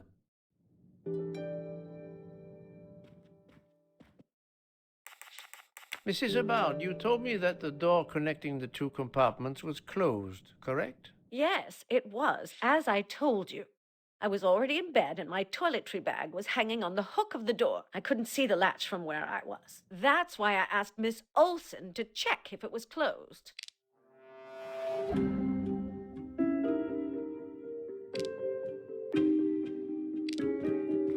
Are you sure everything you've told me is accurate, Madame Hubbard? Of course. I have an excellent memory. Mrs. Hubbard, I tested putting your toiletry bag on the door hook as you told me. From your bed, you can easily see the latch on the door. The toiletry bag does not hide the latch at all. Are you saying I'm lying? It may have been stuck somehow in a different position, or I may not have seen it in the darkness. Or I didn't think to look, you irritating man. Details matter, madame. A man has been most savagely murdered. You will excuse me if I attempt to separate the truth from the false. Forget my toiletry bag and focus on who entered my compartment. Probably after killing Mr. Ratchet. Madame Hubbard is a force to be reckoned with, but I suspect I'm not done with her.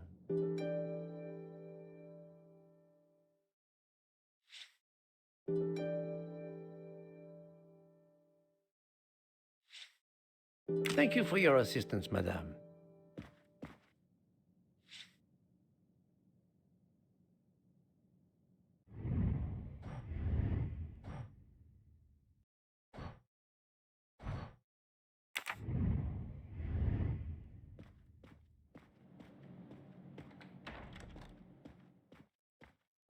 Monsieur Michel, I must ask you a few questions if you don't mind. I will do everything I can to help. First of all, tell me about yourself. Very well. My name, as you know, is Pierre Michel. I am from Calais. I've been with the company for over 15 years. Thank you.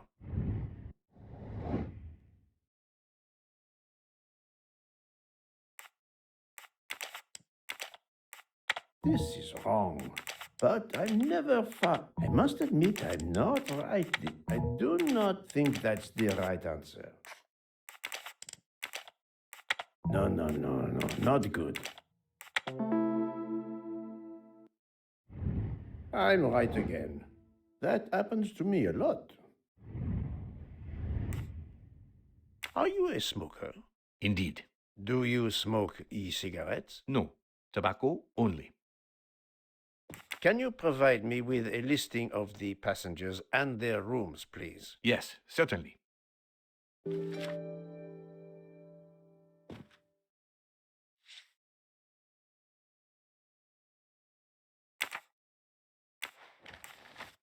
I would like to reconstruct with your help the events of last night. Monsieur Ratchet retired to bed. When? Almost immediately after dinner, sir.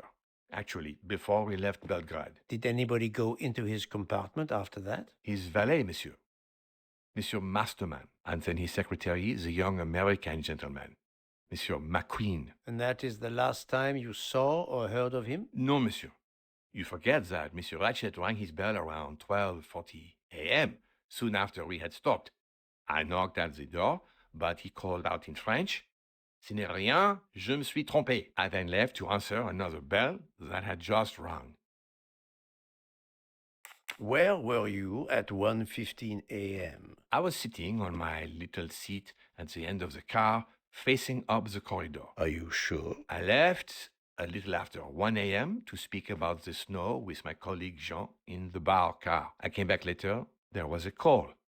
I remember speaking to you. Indeed, I remember. Carry on. It was the American lady, Madame Hubbard. She thought she saw a man in her compartment. Then, around 1:50 a.m., I made the bed for Monsieur Ratchet's secretary, Monsieur McQueen. He had spent the evening talking with the English Captain Arbuthnot. At 2 a.m., I returned to my place and stayed there until dawn.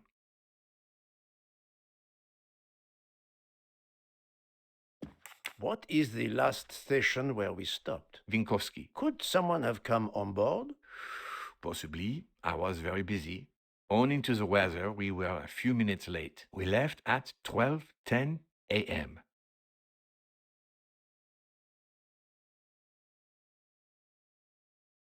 I found a button from an Orient Express staff jacket. Did you lose one by any chance? No, monsieur. As you can see, I have all my buttons. It is not mine.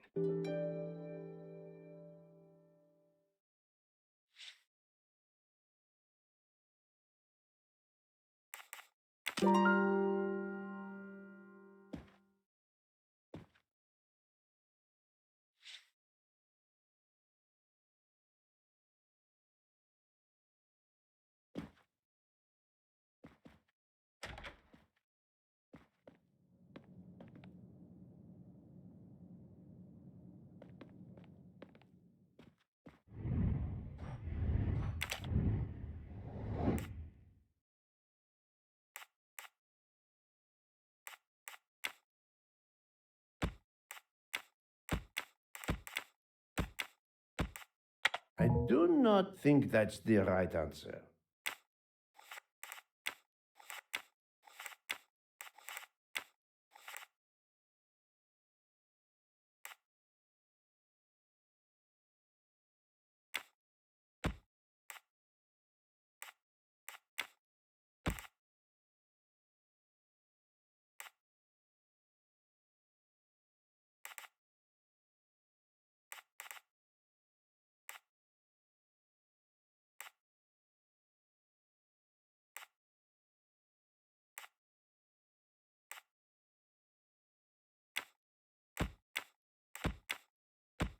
No, not good.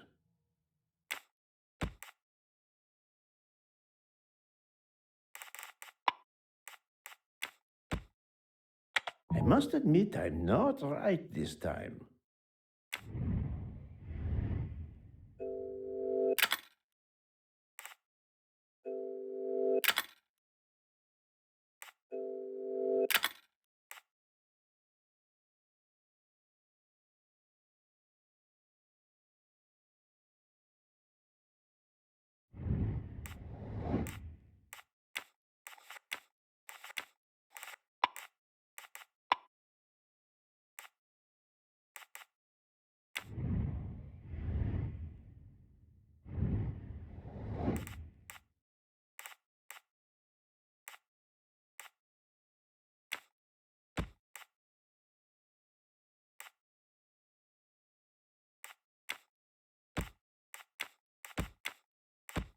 Think, Poirot. That is not a good answer.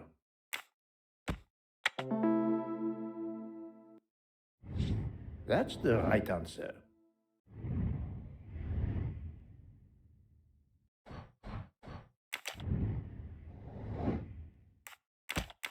I must admit I'm not right this time. I do not think that's the right answer. This is wrong, but I'm never far from the truth.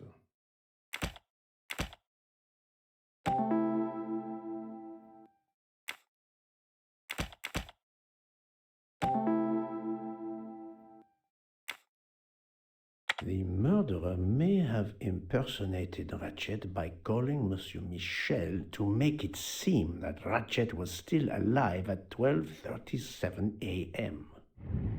Et voilà.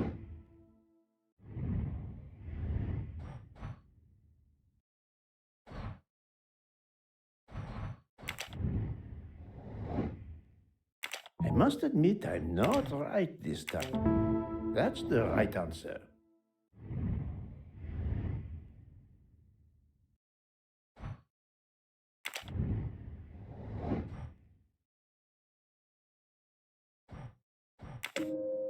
This is the most likely answer.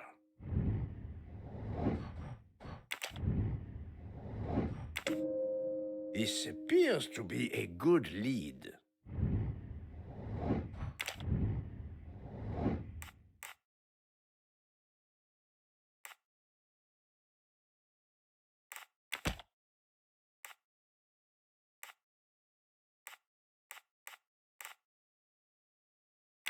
This is wrong, but I'm never far from the truth.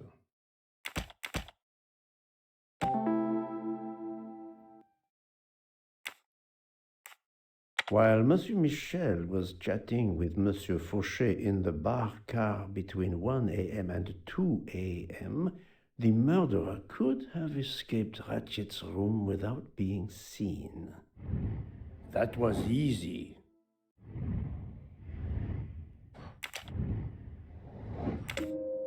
This is the most likely answer.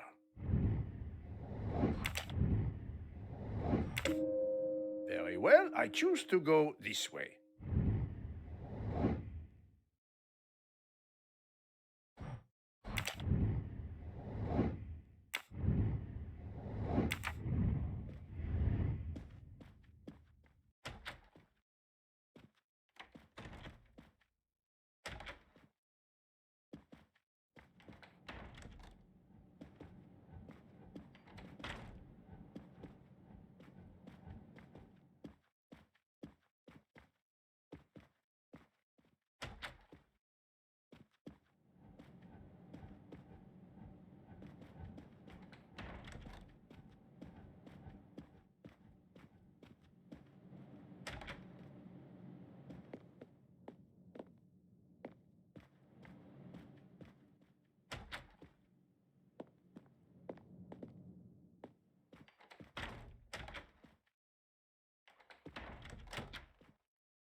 So, my friend, have you found our killer?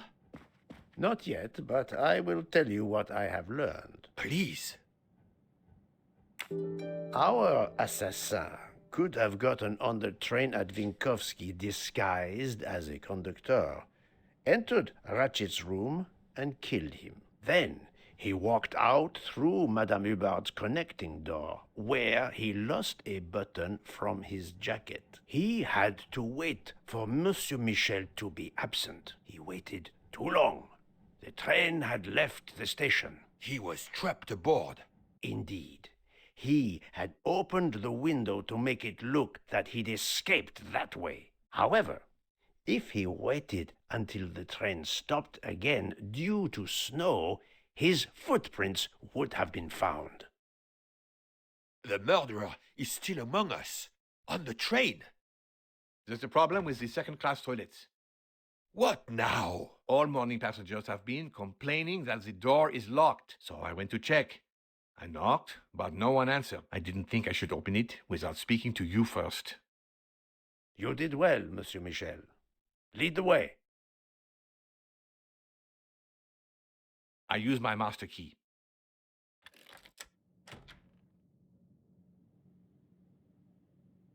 But who is she? Is she alive? She is breathing. Then if she isn't dead, isn't she our murderer? That, my friend, is what we must find out.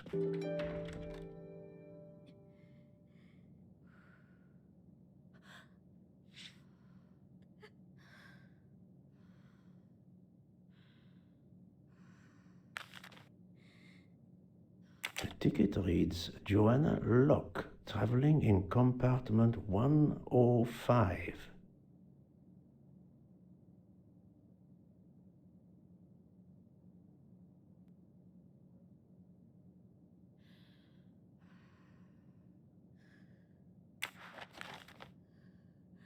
Miss, can you hear me?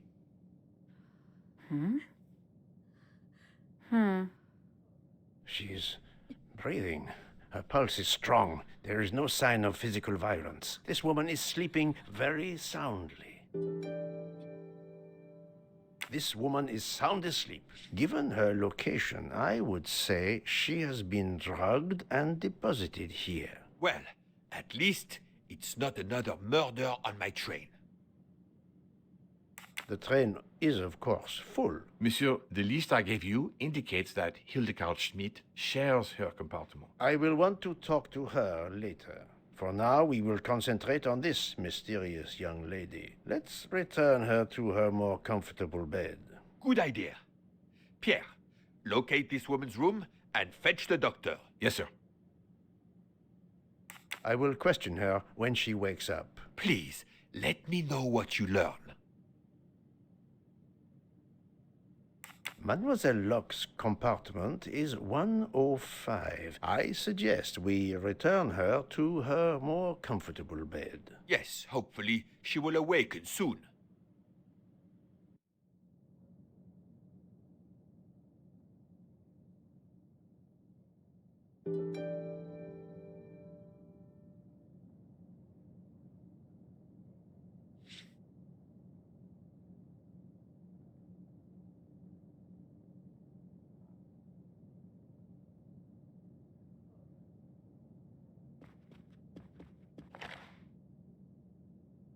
A cup of tea with white residue at the bottom.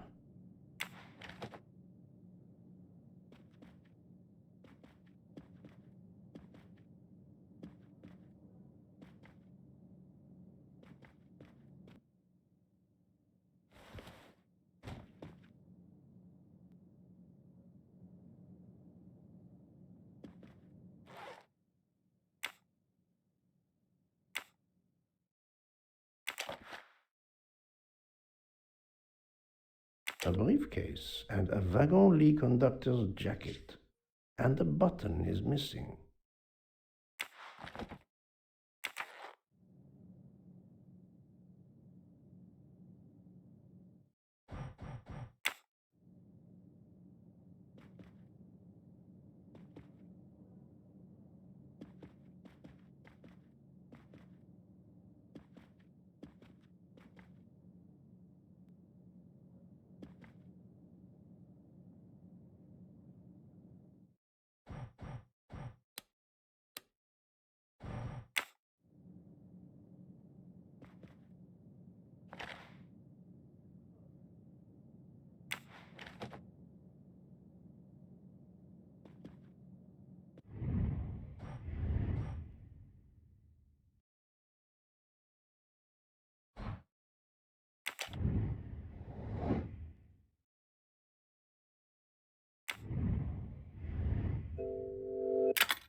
A briefcase and a...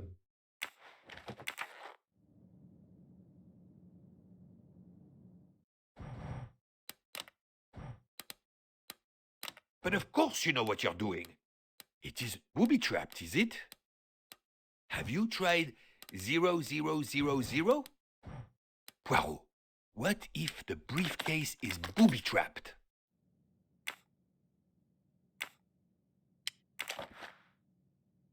Her driver's license confirms her identity. She is American. These are fake IDs. It's certain.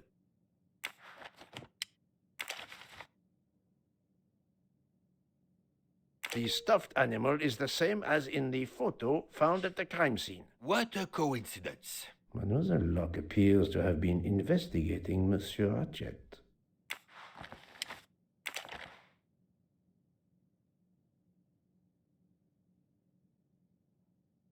Mademoiselle Locke seems very interested in our victim. Of course. She has studied her target. Possibly.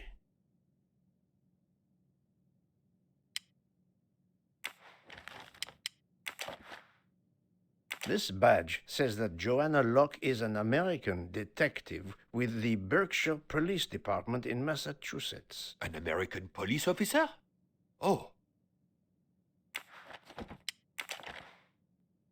She has a gun. Come, Poirot. Criminals are often known to carry one. Ratchet was stabbed, not shot. But then why take it on the train? Look, she's waking up. Thanks to you, I would not be surprised if our murder victim were also waking up. What?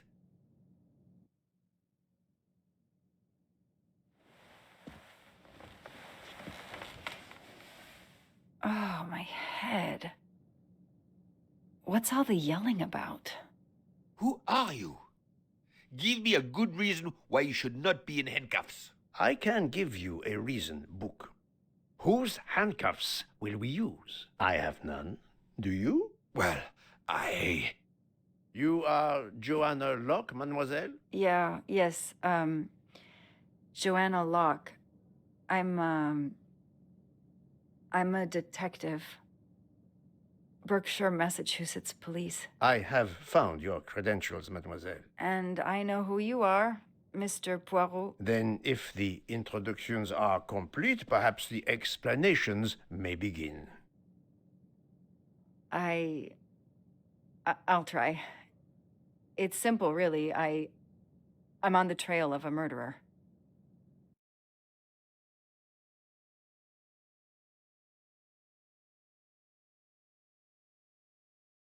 I had just been promoted to detective after 5 years on patrol. It was my first time on a major case. It had been a month since Daisy Armstrong was kidnapped. The Armstrongs were desperate for some sign of hope. I was there only for paperwork, to fill in some blanks.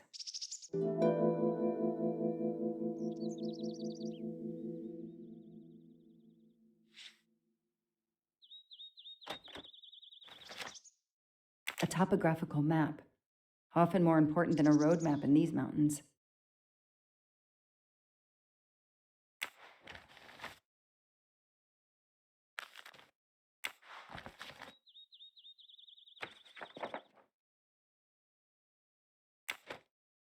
The investigation is now part of a pile of investigations, and my captain sent me here just to dot some I's and cross some T's.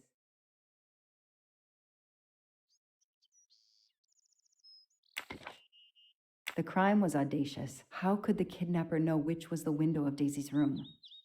No, they could use a ladder to reach it, and no, they could enter the room without being seen.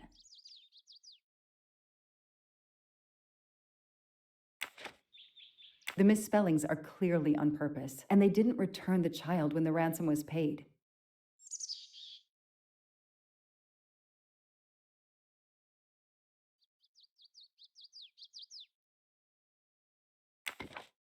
How could the child be taken with so many people in the house?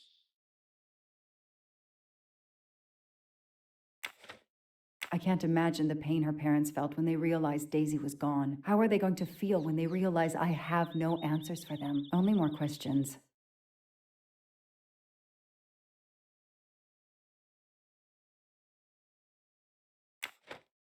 That's why I'm here. A damn computer glitch. Or somebody pushed delete instead of save. Whatever happened, we lost the nanny's deposition. So my entire contribution to the investigation is to take it again.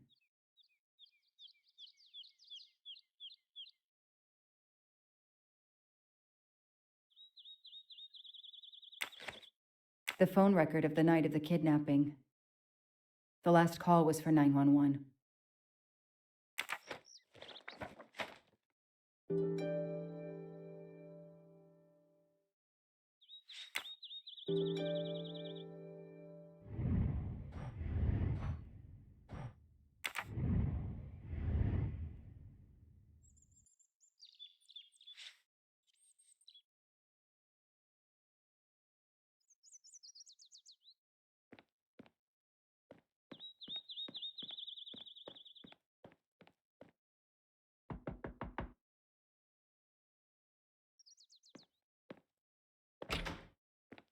Good evening.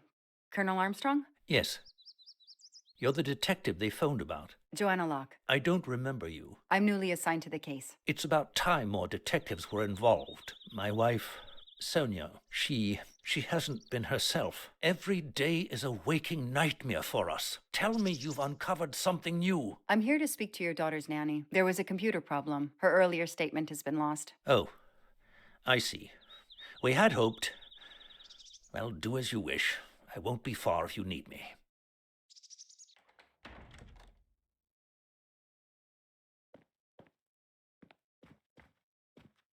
Their fairy tale became a nightmare.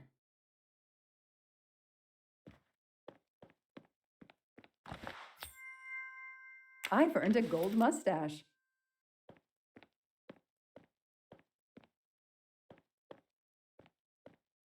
Sympathy and support for the Armstrong family during this difficult time. What a dear child.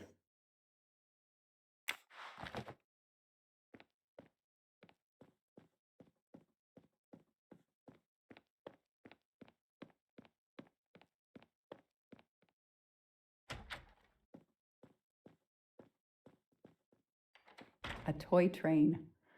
Lyon, in France. What a lovely looking city.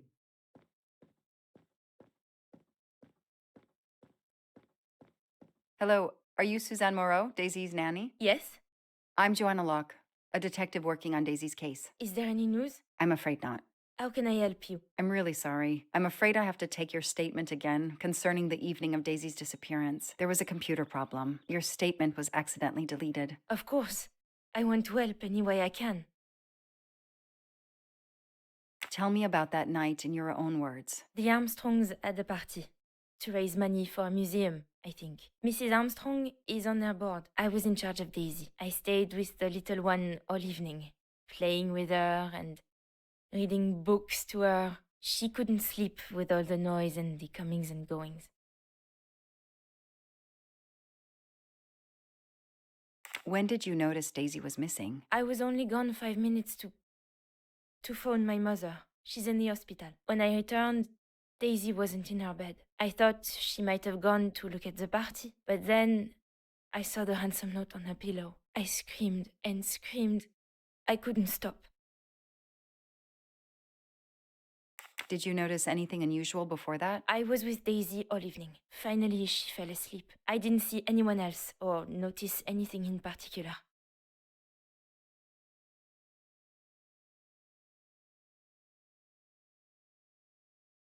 Do you have any idea who did this? No! I can't see who could have done such a horrible thing. The Armstrongs are such good people.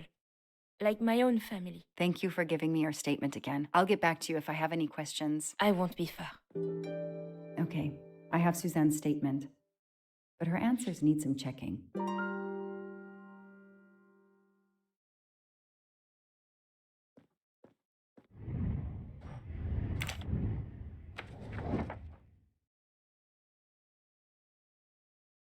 Nothing shocks me here.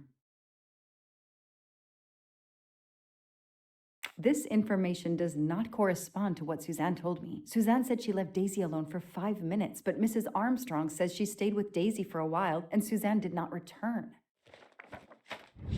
That's it. No rookie mistake there.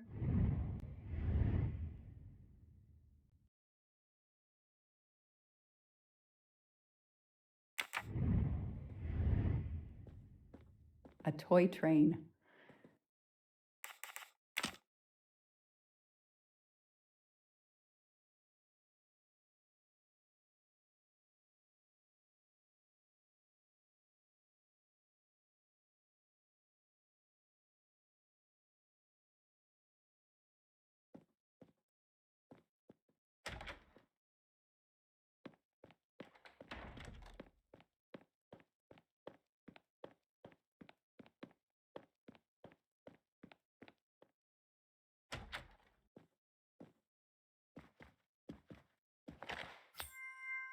Shiny facial hair. A toy castle. The good news is when I was a kid, I had a police station and a tiny squad car with a siren that really worked.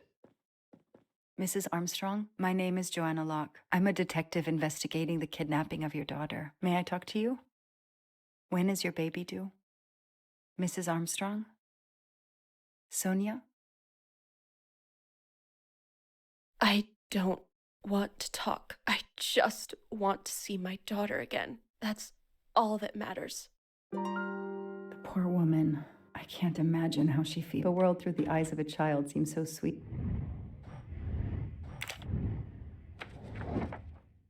Everything looks okay here. The detective gets it right. Mrs. Armstrong, let me show you this. Daisy, my little Daisy. I miss her so much. How good it is to see her face.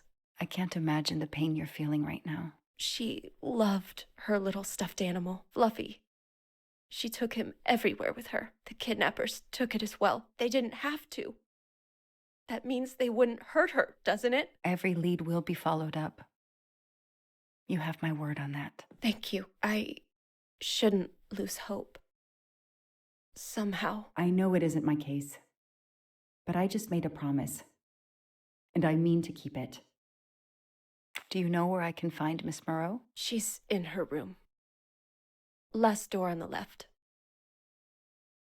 Tell me about the night Daisy was taken, especially anything about your daughter and Suzanne Moreau. Apart from seeing to our guests, I took a moment to check on Suzanne and Daisy in Daisy's room. Suzanne wasn't there, but Daisy was asleep. I sat with her for 10 minutes or so. Suzanne didn't return while I was there, but there's no reason for her to sit there all night when Daisy is asleep. I went back downstairs.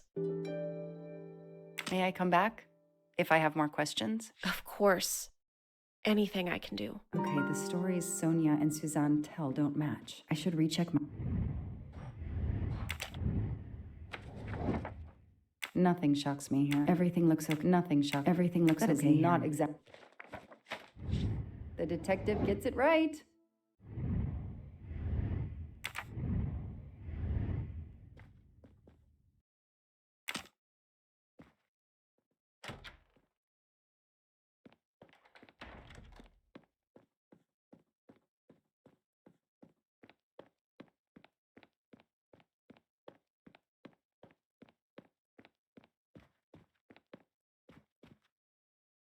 How are you doing? Are you holding up? You know, in the military, you're supposed to have the stiffest of upper lips. The Desert War taught me that soon enough. But this, it's difficult. Damned difficult. Harder on my good lady, of course. Do you know where I can find Miss Moreau? Her room is upstairs across the hall from Daisy's. She seldom leaves it. Did you see Miss Moreau during the party? I remember seeing her at some point, but otherwise, no. I was too busy with my guests. Wear the smile, shake the proffered hand.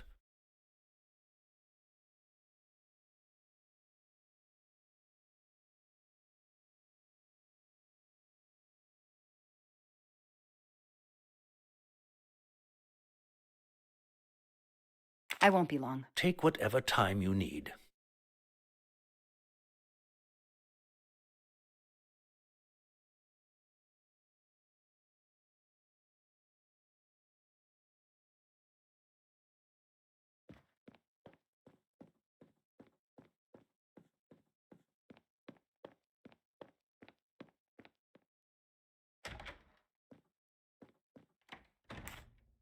If I understand you correctly, you left Daisy when she was not asleep? The party was very loud.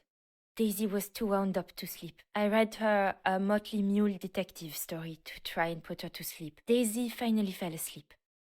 Right before Motley Mule solved his case in the book I was reading her. I had to make a quick phone call. No more than 5 minutes.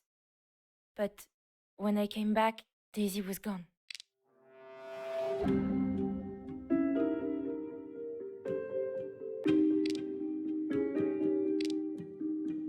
It says detective on your badge. Prove she's lying. Are you sure you were only gone for 5 minutes? 5, 6, what does it matter? It was very quick. What you're telling me doesn't really agree with what Mrs. Armstrong says. Mrs. Armstrong must have looked in right after I'd left. That's how it could have happened. But the timing of the kidnapping had to be so precise. How could it be? I need to find something more concrete. You say you were only away 5 or 6 minutes, but Mrs. Armstrong says she was alone there more like 10 minutes. And the phone record shows that you stayed on the call for more than 30 minutes, way longer than you said. My mother is extremely ill. It's difficult for me. I may have lost track of time. When I came back, Daisy had disappeared. It must have been a coincidence. You have to be precise, Suzanne. A little girl's life is at stake. Why are you doing this? I didn't do anything wrong. I would never hurt Daisy. I need to check Suzanne's story. She's panicking. Why now? What is she afraid of?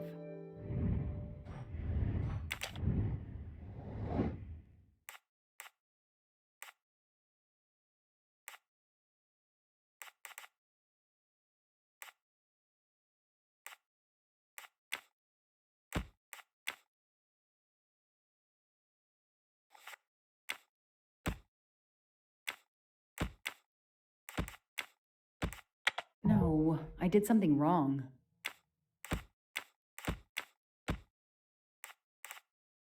No, this isn't it. Think! Come on, Joanna. That's a rookie mistake. No, this isn't it. Think! Score. 1 for the good guys. The kidnapper places a ladder under the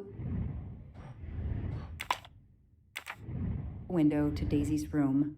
Then he joins the party. Just one guest in the crowd. He somehow knows when Suzanne leaves the room, then sneaks upstairs. He opens Daisy's window, carries her down the ladder, and vanishes. I should see if the Armstrongs can confirm what Suzanne told me.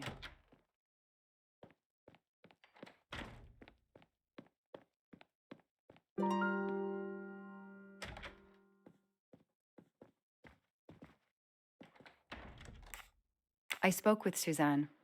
She was phoning her mother. That's why you didn't see her when you went to check on Daisy. Yes, her mother.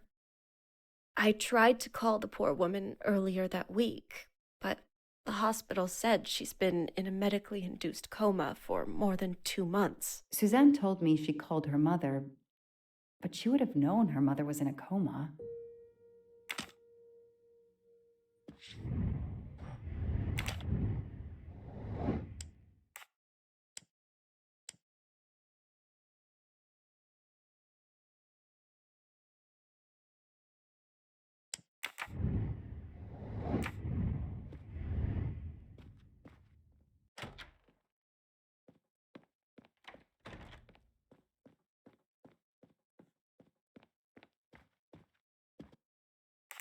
Ms. Moreau told me she called her mother. Well, why not? I believe they are very close, and the poor woman is not well. She needs some experimental treatment that isn't available yet in France.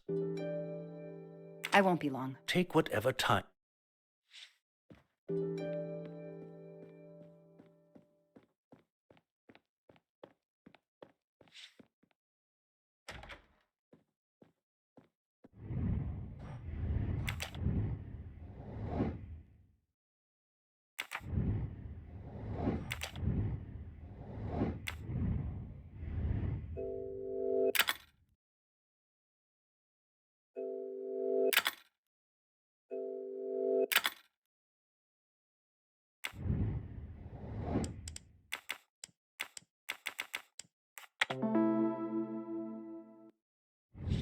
The detective gets it right.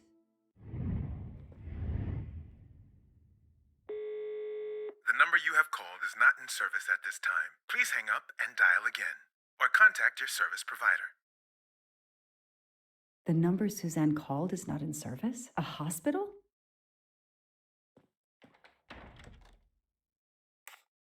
The number you called that night is no longer in service. I don't understand. That's the number the hospital gave me to call my mother's room. You told me you were on the phone with your mother when Daisy was abducted. As we said earlier, I didn't pay attention and was on the phone longer than I said. But Since my mother is very ill, she had to leave her hometown, Lyon, because the treatment is not approved yet in France. She is in an hospital in Boston for a special treatment. I call her every night to check on her. When I came back, Daisy was gone. I'll never forgive myself.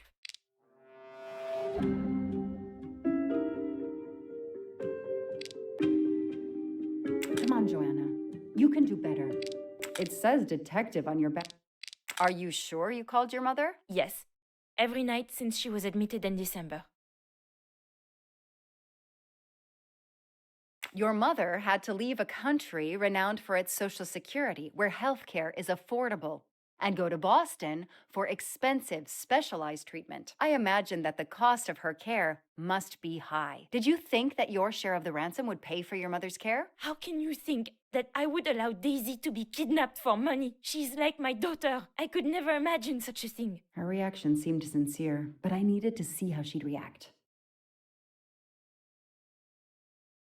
Suzanne, I checked. The number you say is a hospital appears to be disconnected. That's pretty strange, don't you think? It's always worked in the past. The area code for Boston is 617. This was 413. That's our local area code. She's obviously lying, but why? She seems to really care about Daisy.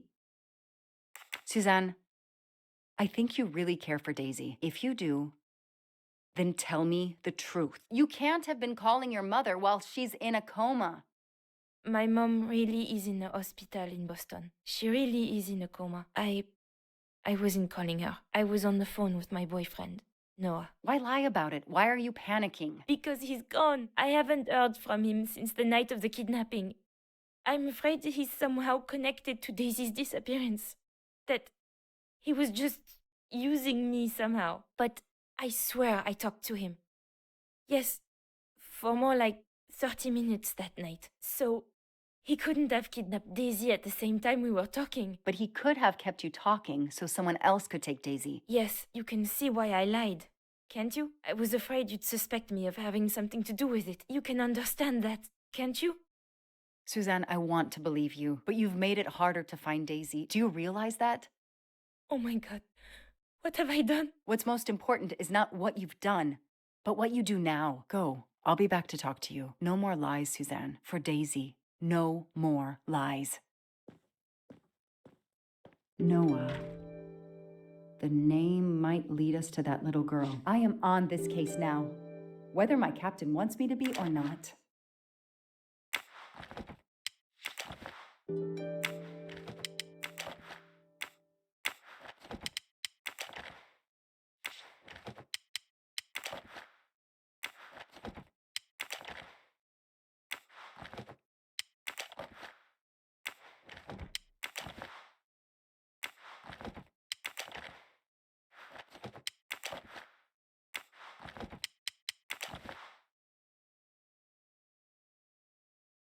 A locked diary? Let's see if I can shine some light on its secrets.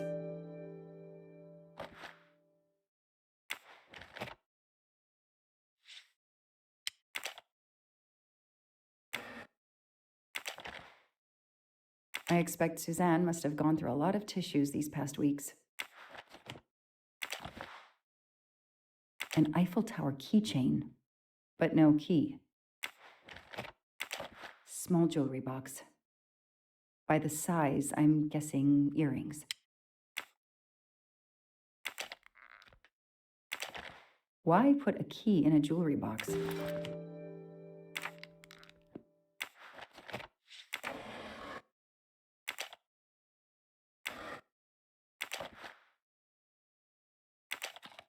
What's in the glass case? Oh, big surprise. Glasses.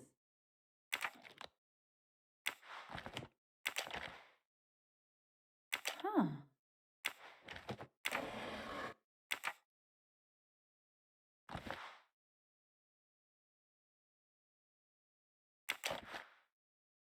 A card from the florist.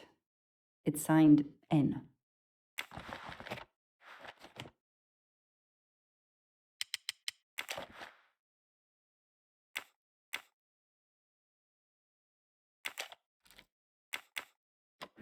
That doesn't work.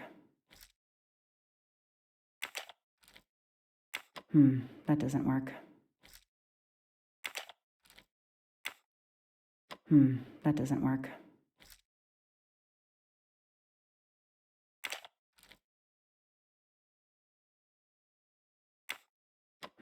That doesn't work.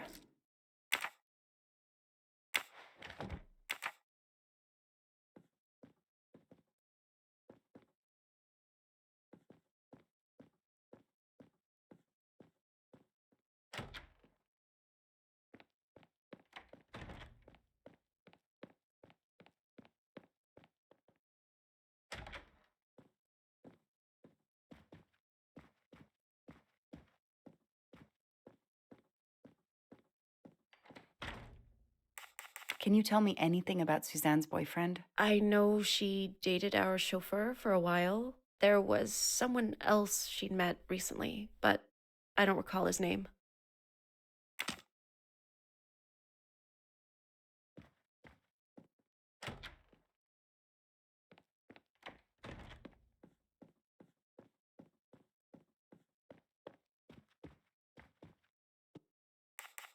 Know anything about Miss Moreau's boyfriend? Her boyfriend?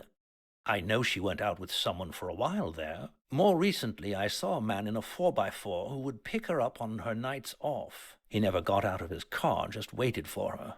She did seem to spend more time than usual on the phone these past few weeks, but she worked hard. We weren't going to begrudge her what free time she had. Since the abduction, she keeps pretty much to herself. I won't be long. Take whatever time you need.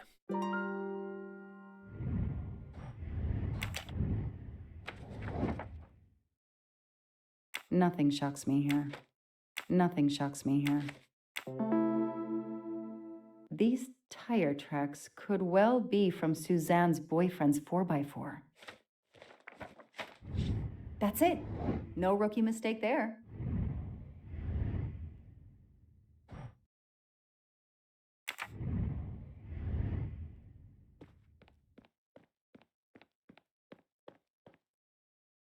Any idea what this small key unlocks? No, I found it one day on the floor.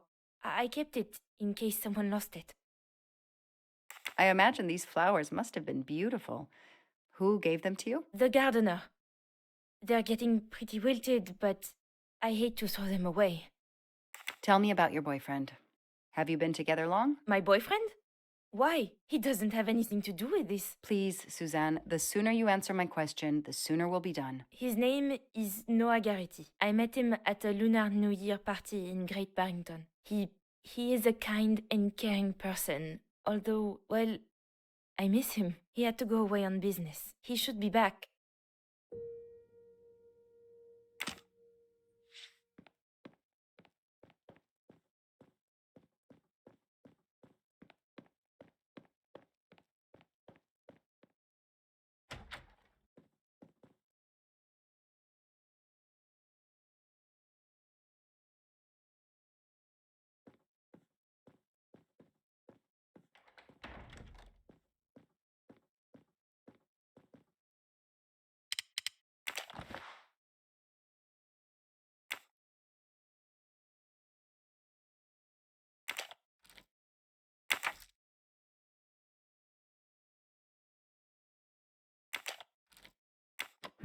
That doesn't work.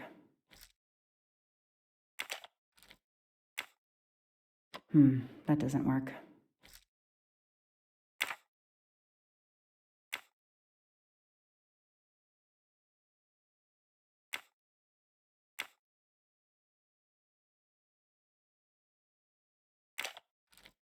Okay, Suzanne, let's see what you haven't told me.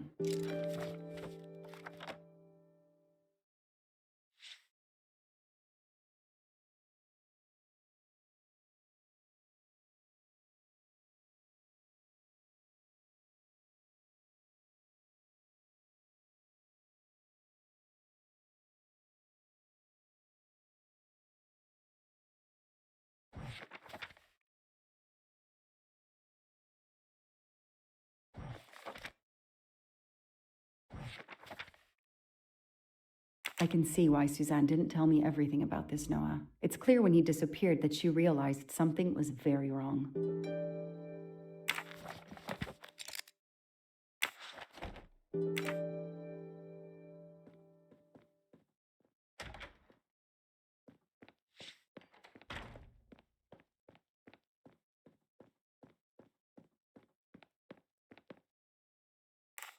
Tread marks of a four-wheel drive vehicle were found outside the garden on the night of the kidnapping. Noah drives one, doesn't he? Where is he, Suzanne? If you know anything more about him, you have to tell me. I know what you're thinking, but it's impossible. He was very nice to me. He never did anything to make me suspicious. We went out to eat, to the movies.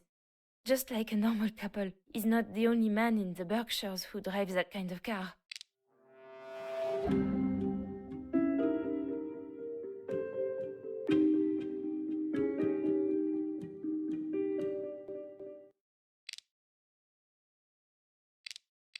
You really didn't notice anything strange about Noah until he vanished? He could get moody at times, as if he had a lot on his mind. Anything odd about the day you went to the movies? No, nothing. People do that on dates. I have to ask, Suzanne. We have to cover everything.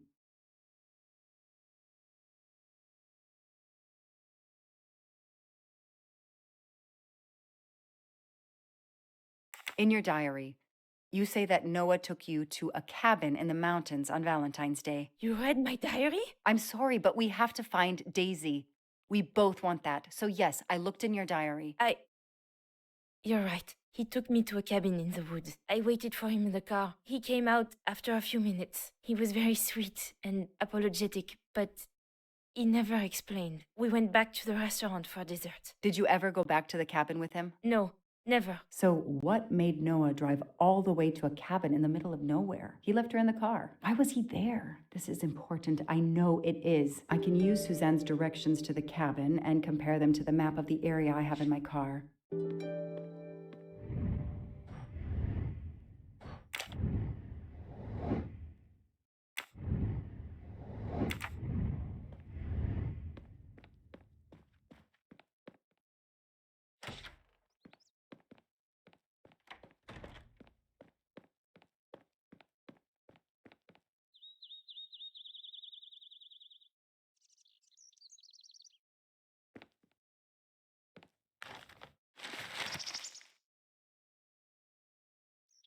Thanks to the information Suzanne gave me, I should be able to find the cabin on this map. That doesn't really match.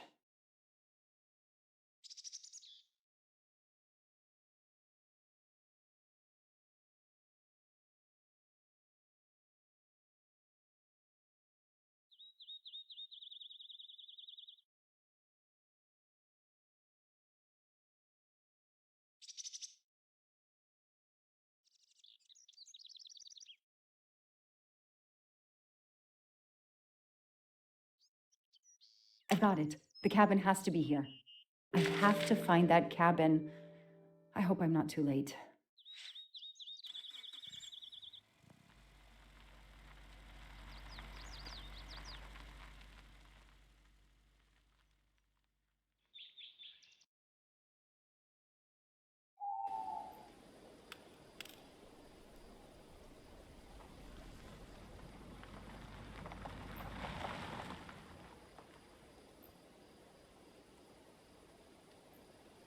Okay, here is this famous cabin. Let's investigate. Hello? Is anyone there? Nobody. I can't just waltz in without a warrant.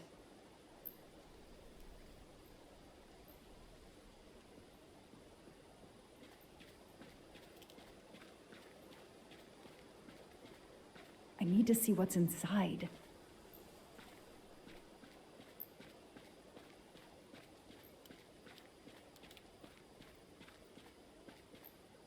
That barrel is sturdy enough. I could climb on it.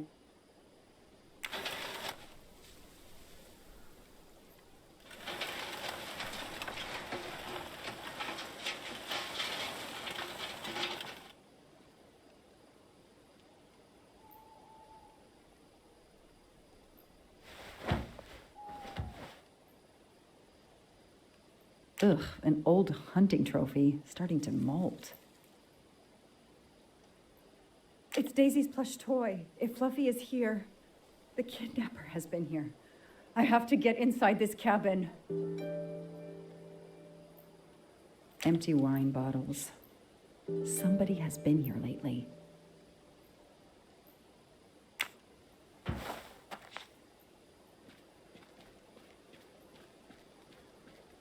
Noah brought Suzanne to this dump on Valentine's Day? What a romantic. I'm not getting through this door by wishing it open. The broom isn't sturdy enough to force the door.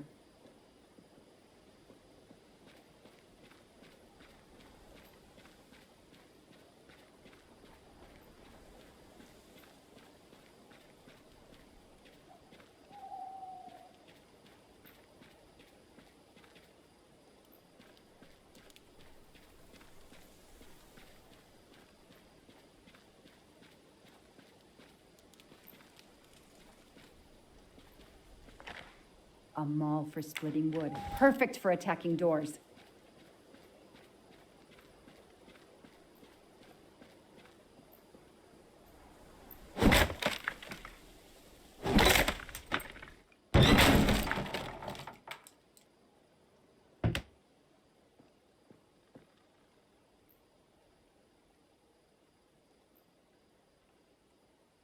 Look at that.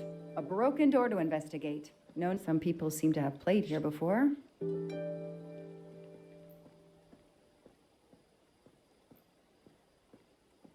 The floor is scratched and worn in this area. The sofa must have been moved a lot.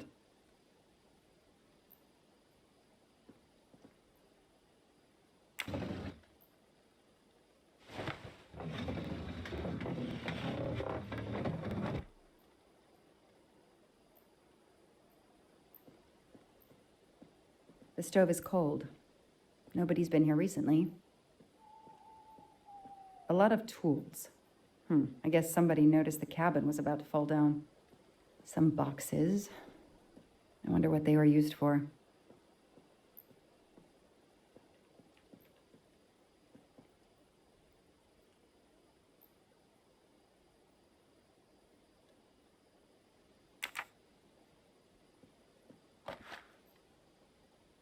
That's a woman's hairbrush. Did Suzanne actually come in here after all?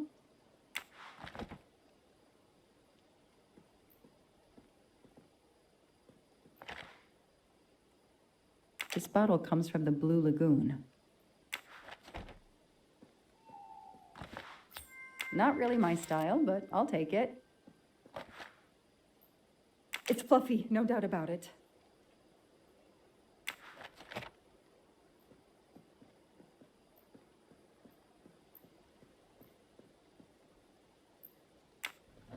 Damn, it's booby-trapped. If I move, it could go off, and that countdown tells me it wants to go off anyway.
Since I'm telling this story to you, Mr. Poirot, you should be able to deduce I didn't blow myself up. Let's see if I can remember how I defused the bomb.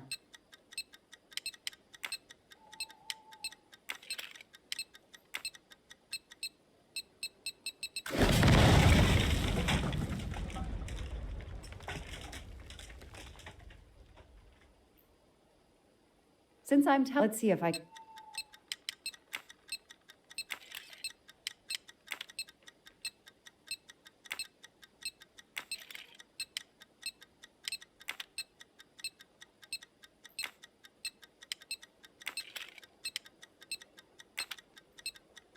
That should do it.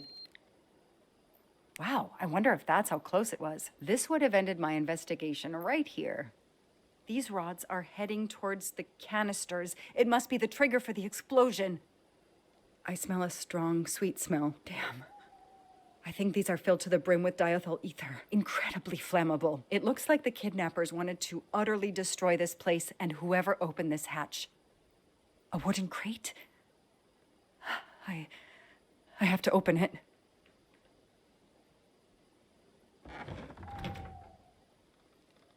Oh no. Daisy. No. I called in my discovery of the body. Then there was nothing I could do except protect the site for forensics.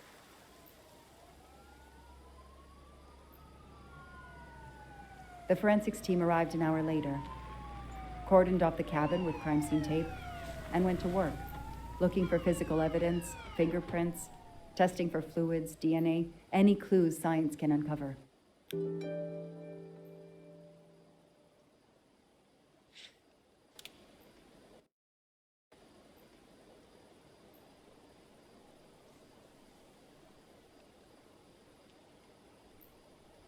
They removed Daisy's body. The autopsy would take place in the morning. But I had one more stop to make.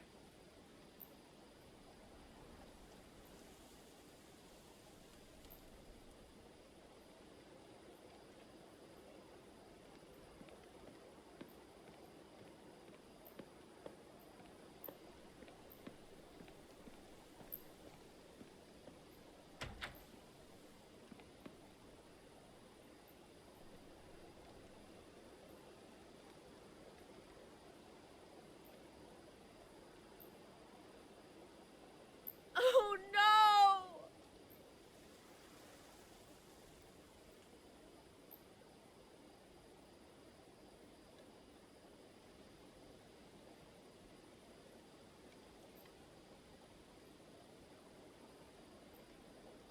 That night, I swore to find the monster who killed that child.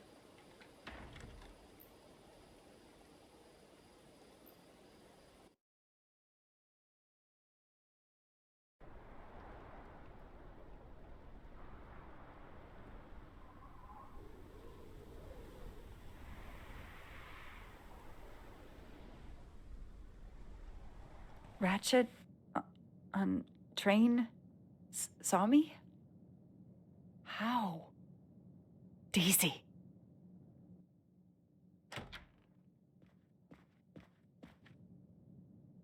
She was awake? And then she collapsed again. I take the responsibility. She was weaker than I realized. Oh. Lie still while I examine you. Pupils dilated? I'm all right.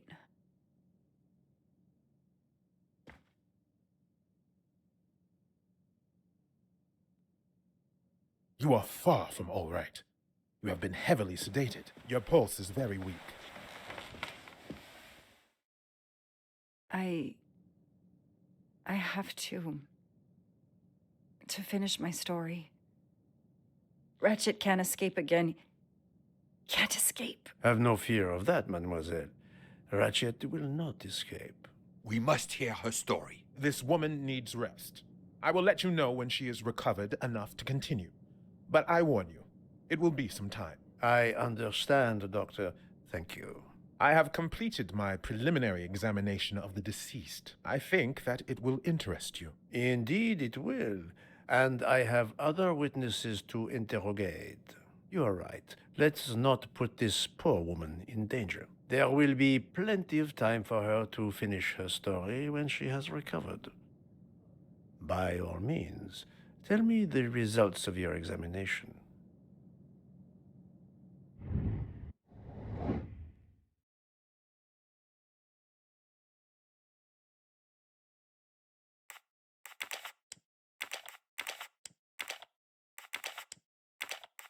No, no, no, no, not good. My little gray cells did not let me down. Can you estimate the time of death? Rigor mortis was advanced, but not complete. I estimate the death occurred between midnight and 2 in the morning. That tallies with the witness statements I've collected so far.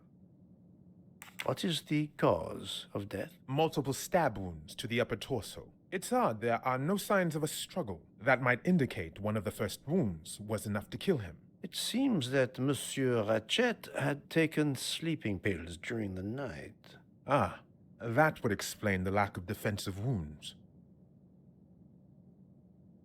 Mr. McQueen and Mr. Masterman told me that Monsieur Ratchet didn't smoke. Can you confirm this? I can't say without a more extensive post-mortem. What can you tell me about the stab wounds? I counted 12 in all. 1 or 2 are so slight as to be practically scratches. On the other hand, at least 3 would be capable of causing death. The angle of the wounds is instructive. Most appear to have been struck by a right-handed person. But you see, this one, under the right armpit, it's not a deadly blow, given the depth, but a right-hander couldn't have done it. It was most certainly struck with the left hand. So, our murderer is left-handed. No, it is more difficult than that, is it not? As you say, Mr. Poirot, some of these other blows are just as obviously right-handed. Do we have a first and second murderer, as the great Shakespeare would put it? The first murderer stabs his victim and exits left, turning off the light. Then a second murderer comes in the dark, does not see his or her work has been done, and stabs a dead body. Magnificent. You think so? I'm glad. It sounds to me a little like nonsense. Thank you, Doctor. Excellent work under difficult circumstances. Please let me know when I may speak again with Mademoiselle Locke. Of course. Those I've questioned. Yes, that's certainly a good place to start. I don't remember. Book doesn't. Yes, I have personally seen some passengers smoking. I just have to remember who they were. Yes, I suppose it's likely they will give me the list of who smokes what. That was easy. How is Mademoiselle Locke, Doctor? Her vital signs are improving, but she is still unconscious. I understand. Thank you for looking after her.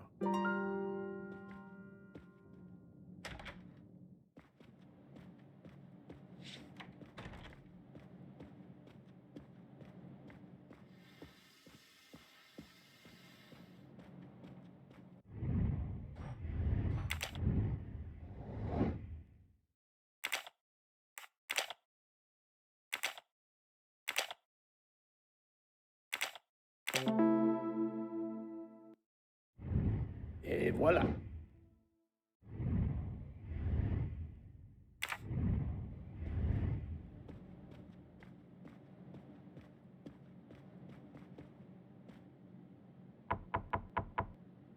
Captain Arbuthnot, I beg your pardon, but could you answer a few questions for me? I'm grateful you found my ticket, Poirot, but now is not convenient. I certainly didn't expect such a resistance.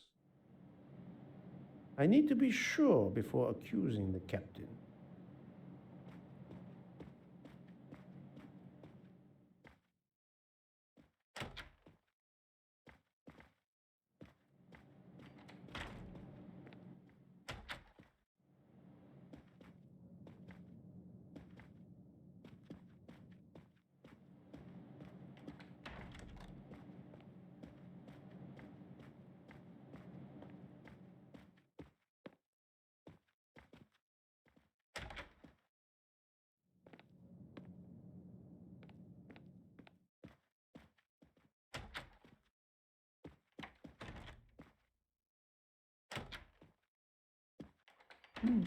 Most of the passengers pass by the bar during the day. They eat, drink, write.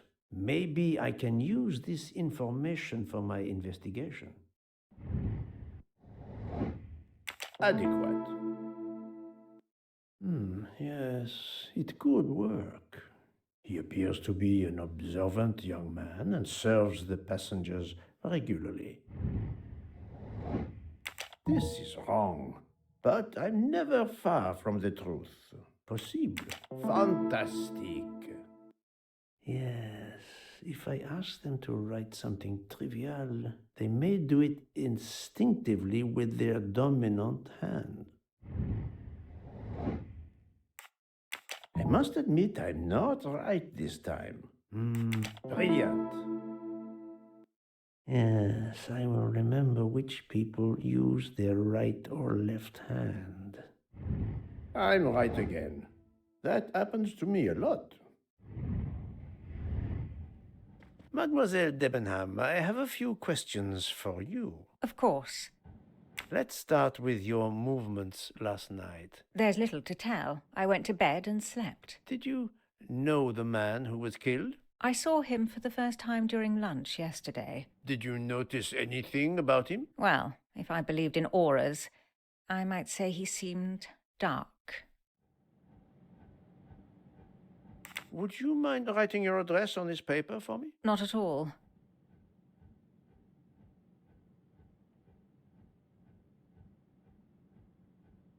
That's it. Mademoiselle Debenham is right-handed.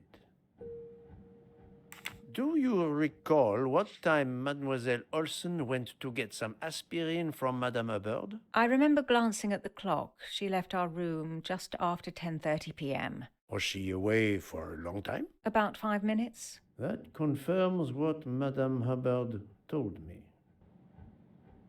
Do you smoke by any chance? No, I never have. Do you own a scarlet nightgown? No, it isn't mine. Whose then? I don't know. What do you mean? You do not say, I have no such thing. You say, it isn't mine, meaning that you know who it belongs to. Am I correct? Oh, I see. No. I woke up this morning about 5 a.m.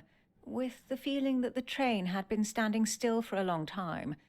I opened the door, and I saw someone in a scarlet kimono some way down the corridor. Her back was turned. It was impossible to see who it was. I understand. Thank you for your assistance, mademoiselle.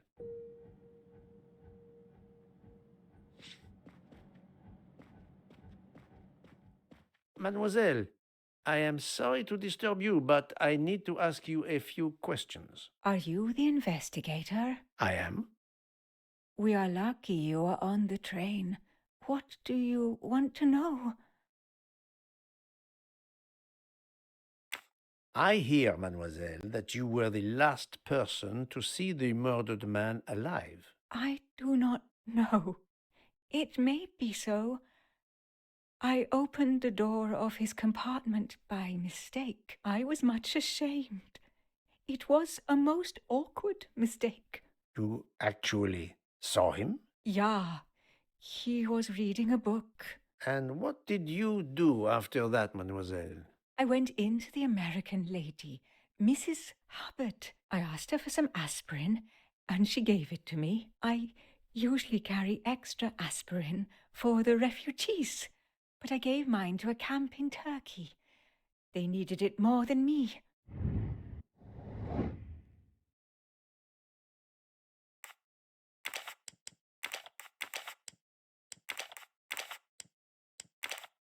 Think, Poirot. That is not a good answer. I do not think that's the right answer. I must admit I'm not right. No, not. I do not think that's the right answer. This is wrong. But I must admit I'm not. Think, Poirot. That is not a good answer. No, not good. I do not think that's the... No, not good. My little gray cells did not let me down.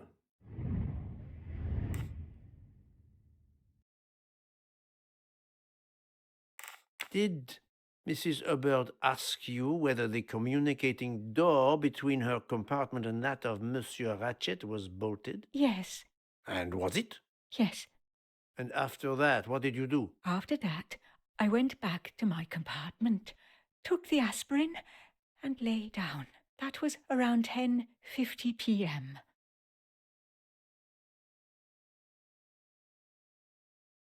Is there anyone else in your compartment? Yeah, a young English lady. Very nice, very amiable. After the train left Vinkovsky, did she leave the compartment? No, I am sure she did not. Why are you so sure, if you were asleep? I sleep very lightly. I am used to waking at a sound. I am sure that if she had come down from the berth above, I should have awakened. Did you yourself leave the compartment after that? Not until this morning.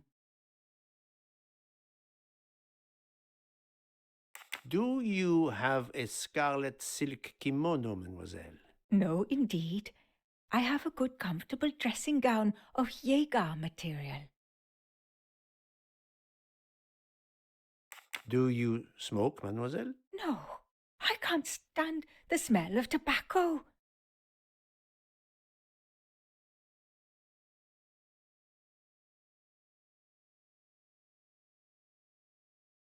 Perhaps you will be so amiable as to write me down your address. With pleasure.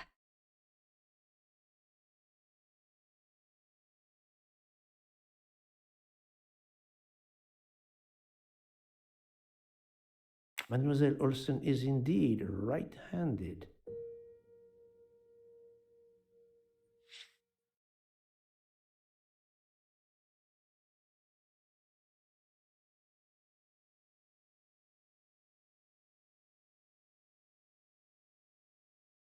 This was a very interesting conversation, mademoiselle. I thank you. If you have any other questions, I'll be in my compartment.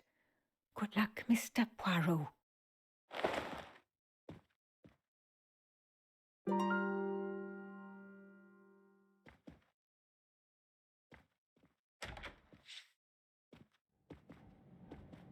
I'll keep an eye on them instead. I'll observe her instead.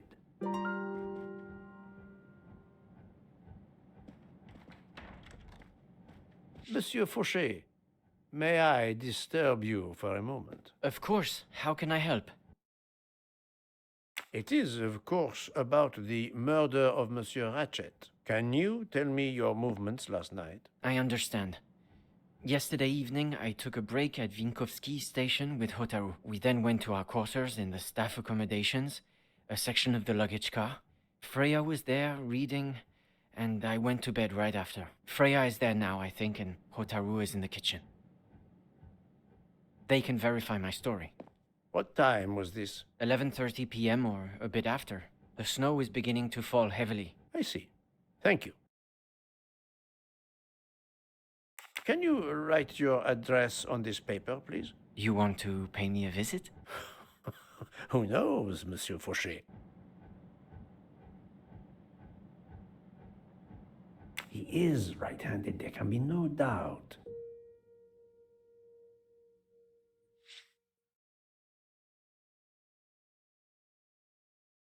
Are you a smoker? I'm trying to quit, but yes.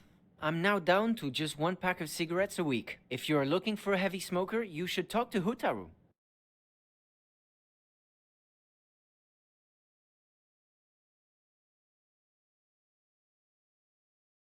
Thank you, Monsieur Fauchet. I'll come back to you if I have more questions.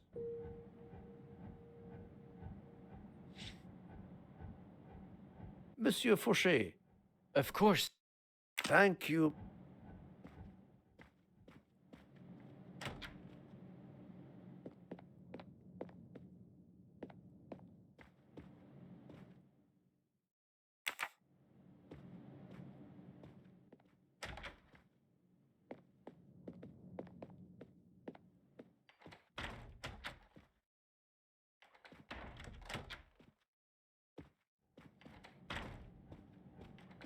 So, Poirot, I hope you are progressing in your investigation. I have not finished yet, but it is progressing, yes.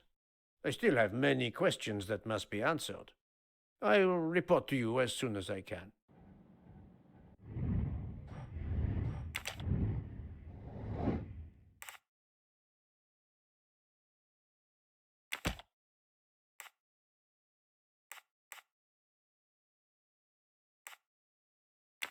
This is wrong, but I'm never far from the truth.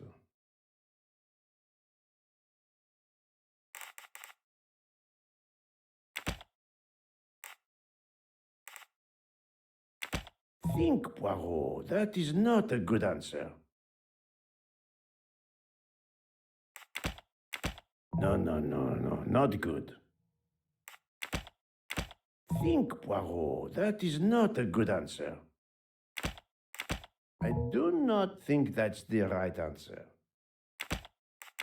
This is wrong, but I'm never far from the truth. I must admit I'm not right this time. This is wrong, but I'm never far from the truth. Think, Poirot. That is not a good answer.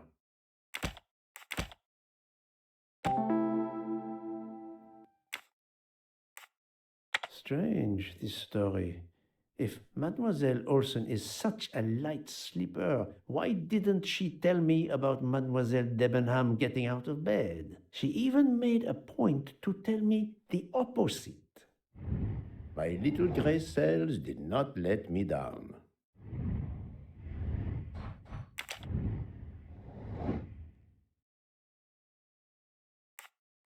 Fantastic. Good job. I'm right again. That happens to me a lot.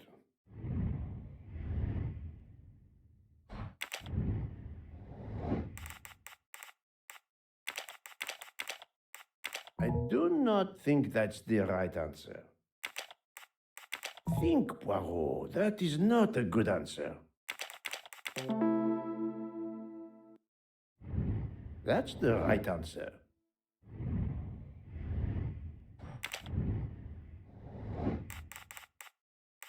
I must admit I'm not right this time. Are you? Good job.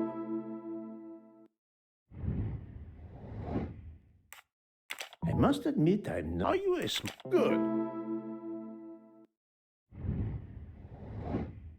I must admit. Are you a smoker? This is. Are you a smoker? Great. I must admit. Are you a smoker? This is. Are you a smoker? Right. That's the right answer.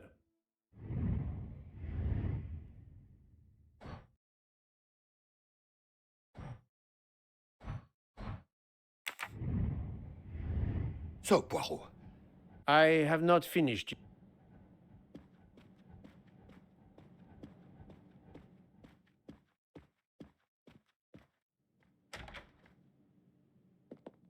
Ah, Monsieur Maury.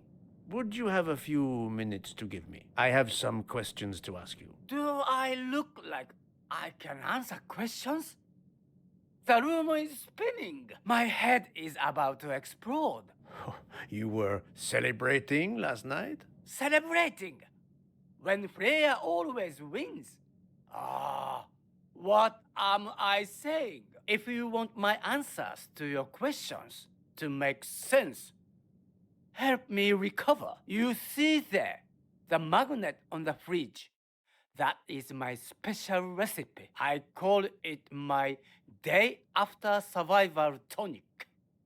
If you could make me my special tonic, I might survive long enough to answer your questions. Jean knows the recipe very well. He can help you with the preparation. Very well, Monsieur Maury. If I must, I must. I will make you your day after survival tonic.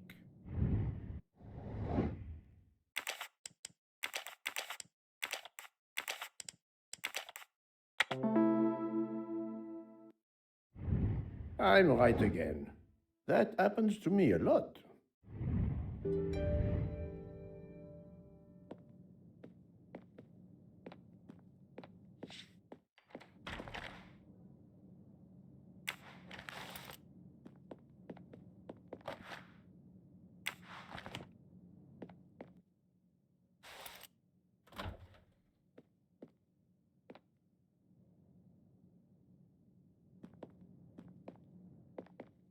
I can use this lemon squeezer to get juice if I find fruit.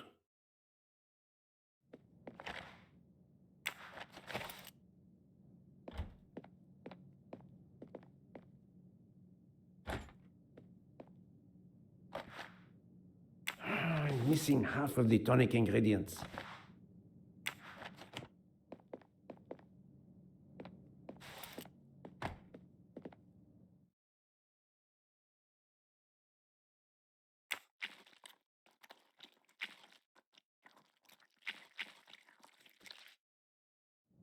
I have all the ingredients for Monsieur Maury's tonic. I have to go and see Monsieur Fauchet so he can prepare it for me.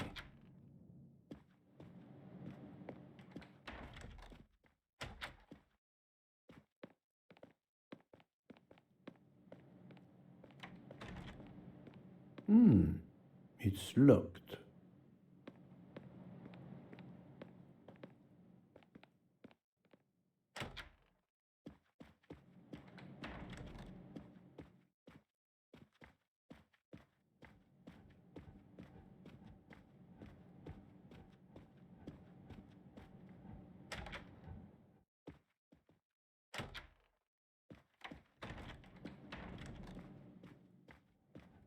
Monsieur Fauchet, may I disturb you for a moment? Of course. How can I help?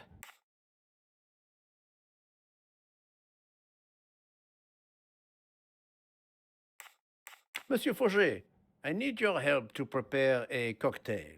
What is this phrase? This is music to my ears. What can I fix for you? A mojito?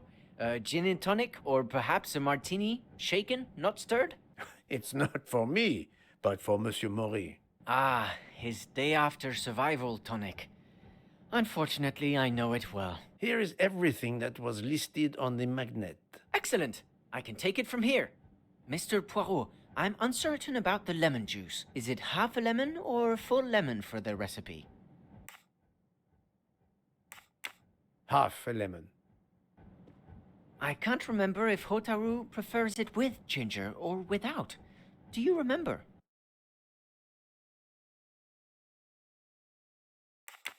I can assure you that he will want the ginger.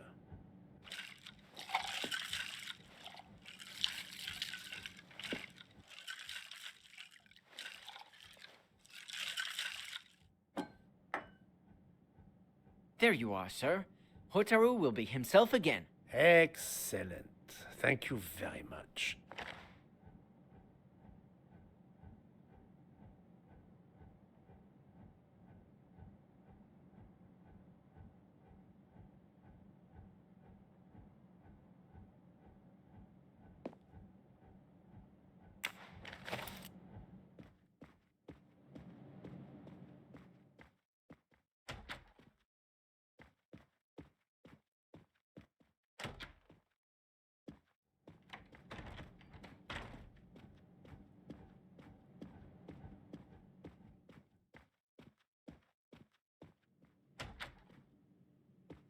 Here you go, Mr. Maury. I hope this will help you. Thank you very much. Please give me a moment while this takes effect. It will be a while, I'm afraid. But I will not move from the kitchen. Since I have to wait, do you know where I can find Mademoiselle Nielsen? She is in the staff quarters in the luggage car. If the door is locked, John will have the key. Thank you. I will return. I hope you have a speedy recovery.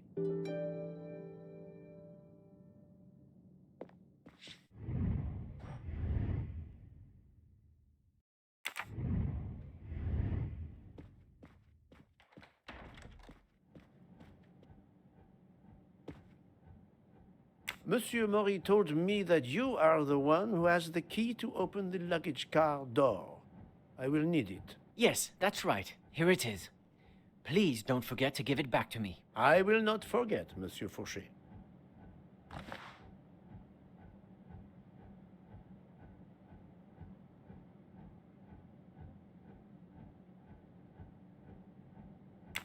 I have a favor to ask. Could you visit the passengers who are in their rooms and explain there has been an error with their allergy and diet form? But, Monsieur Poirot, I made no errors. Of course not. Call it a computer error. Yes, it is possible, but even if I can see this is part of your investigation, I do not understand it. I would ask that you observe which hand each passenger uses. Ah, you wish to know if they use the right or left hand when they write? That is my intention. I will take on this mission for you. Excellent.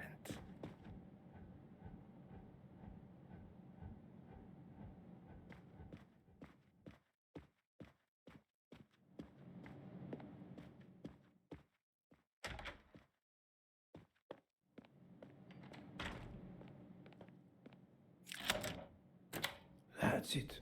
It's open now.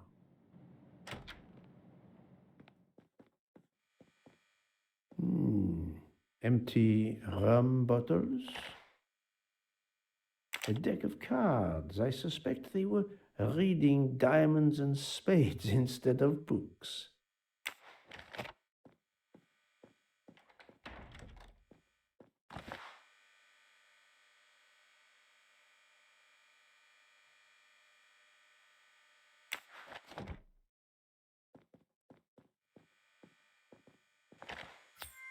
Ha! Golden moustache.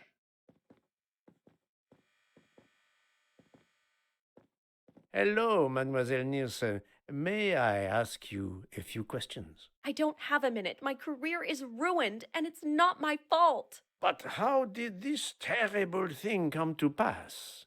My supplies, passenger luggage, our living space. There is so little room. I gave the cargo handlers in Istanbul strict instructions how to stack my crates containing the ingredients I need for my desserts, so as one box is used up, it can be discarded. And these fools of cargo handlers did not follow your instructions? Ignored completely. I have 4 crates that must be moved from there to here to correct the order they are stacked. But placing the wrong crate on top of a smaller crate will crush it, its contents, and my career. Calm yourself, mademoiselle. I understand. So, the problem is these 4 crates must be moved there, but carefully. Yes. I have to move these 4 boxes from this location to here. But there is not much space to move the boxes, and I have to be careful never to put a bigger box on top of a smaller one, or the smaller crate will be destroyed. The problem is clear. I shall assist you.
Et voilà!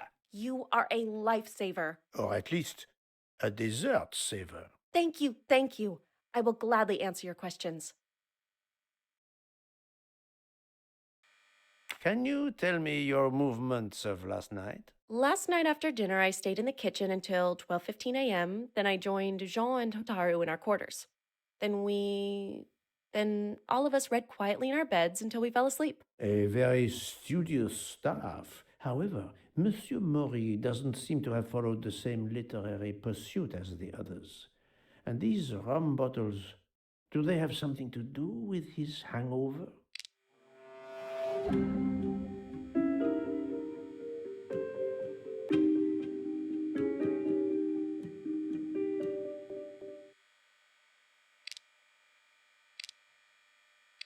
That does not prove she's lying. I know there is a clue somewhere to prove she's lying. I rather think that you didn't just read last night. What makes you say that?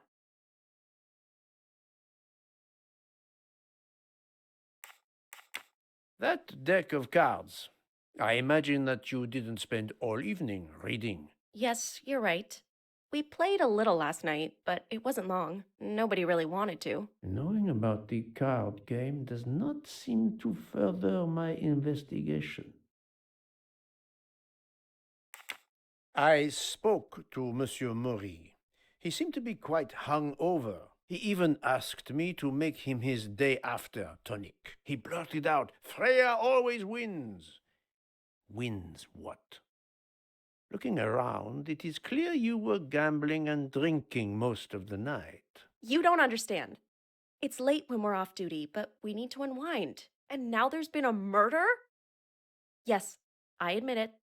We went overboard last night. But please don't tell Mr. Book. It's against regulations. We could all be fired. Mademoiselle, I realize your difficult jobs have been made more difficult. But as you say, there has been a murder. I must have the truth. Of course. I'm so sorry. It's not such a crime. I'll leave it there and check in with Monsieur Fauchet. Would you mind writing your address on this paper? I'm asking everyone on the train for addresses, in case I need to contact them once they leave the train in Paris. I understand.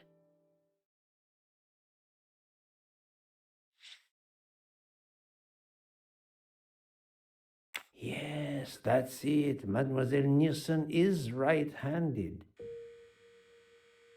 Do you smoke? No, I never have. Thank you. Thank you for your answers, Miss Nielsen. You're welcome.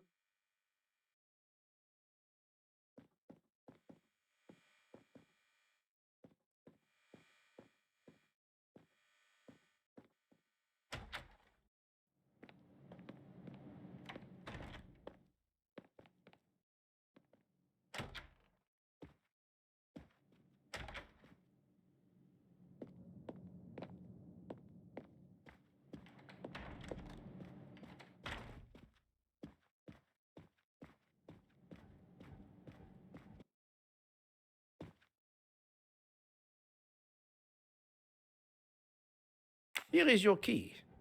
Thank you very much. My pleasure. About the little favor I asked of you. Aha, but of course.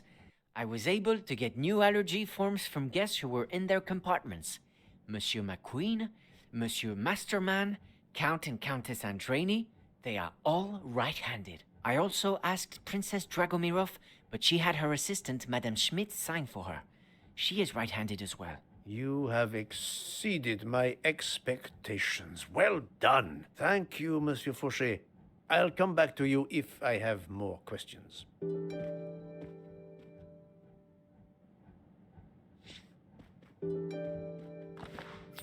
Another delightful talk. So, Poirot, I hope you are progressing in your investigation. I have not finished.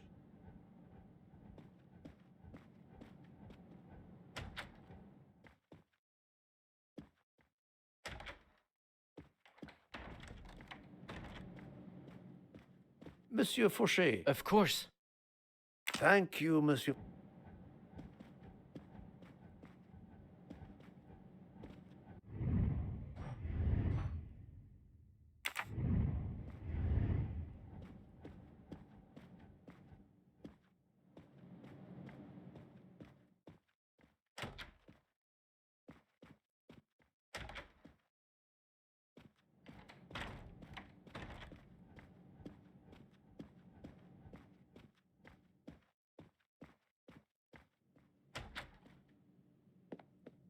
How are you? It's better. Thank you. Then may I ask you some questions? It will not take long. Quickly, please. I have hungry passengers to feed.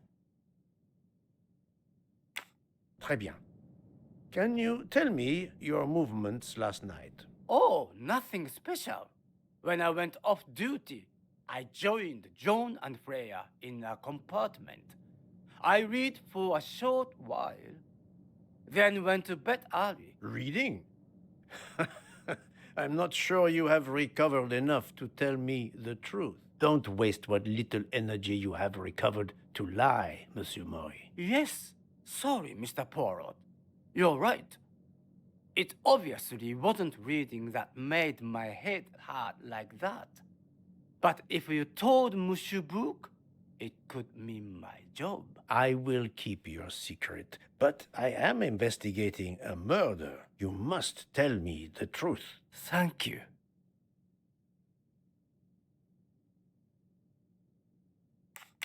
Please, write your address on this paper. My address? I don't see why. I think I hear Monsieur Book approaching. My address? Yes, of course. Another right-handed person. Not surprising, most people are. You are a heavy smoker. My job. It is very stressful. Would you happen to know who vapes on the train? A banana flavor? Oh, yes. The smell disgusts me. What is wrong with a good tobacco? I do not have time to answer that. Who is it? I've only seen one person who vapes. It's Captain Arbuthnot. Captain Arbuthnot. I see. Your testimony was invaluable to me. Thank you. Take care, Monsieur Mori. My palate depends on your good health.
Captain Arbuthnot, I know that you are the only person on this train to smoke e-cigarettes. We found a vial of e-liquid at the crime scene.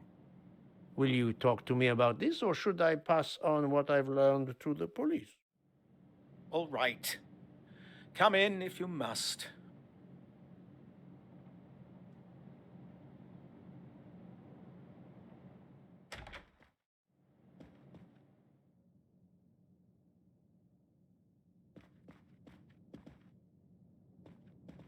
I have just a few questions for you. Very well. Let's hear them. The young English lady, Mademoiselle Debenham, was at the Tocatlian Hotel. Perhaps you met her there? We exchanged a few words. Fellow Brits abroad, that sort of thing. What can you tell me about Mademoiselle Debenham? Nothing whatsoever. We barely spoke. The director of the Orient Express, Monsieur Book, thinks the assassin is a woman. And that is enough to accuse her? She had nothing to do with this murder. How can you be so certain? The idea is absurd. Ratchet was a perfect stranger to her. She'd never seen him before. Ah, did she tell you so? Well, yes, maybe she did. She may have commented once upon his somewhat unpleasant appearance. If a woman is concerned, as you seem to think, to my mind, without any evidence, I can assure you that Miss Debenham could not possibly be implicated.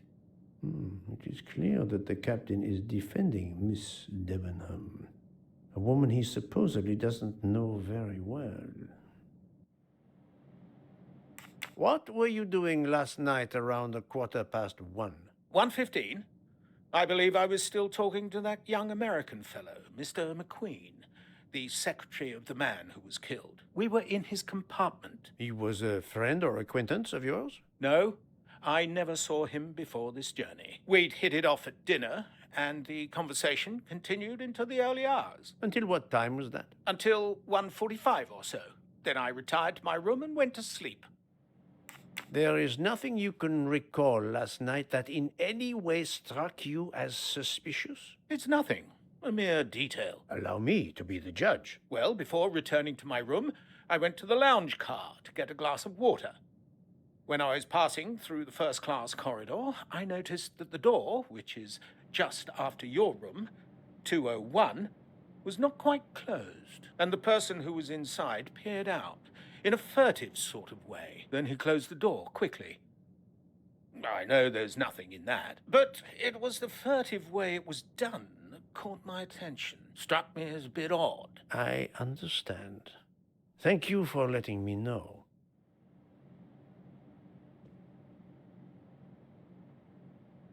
Could you write down your address here, please? My address?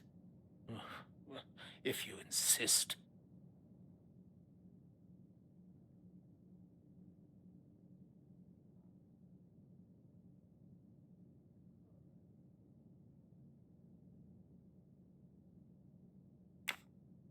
This man is right-handed.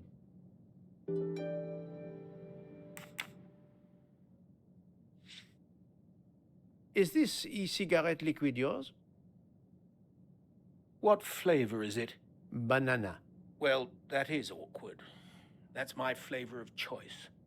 But I have no idea what it was doing there, whatever. Can you explain how it ended up there? I have no idea. I never entered the man's room, Poirot. That's the truth. Thank you, Captain. You're welcome.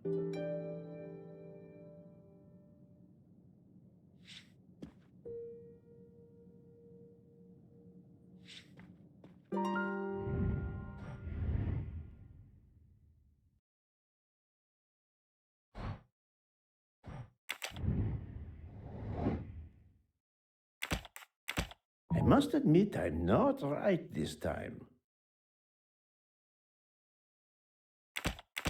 Think, Poirot. That is not a good answer. I must admit I'm not right this time.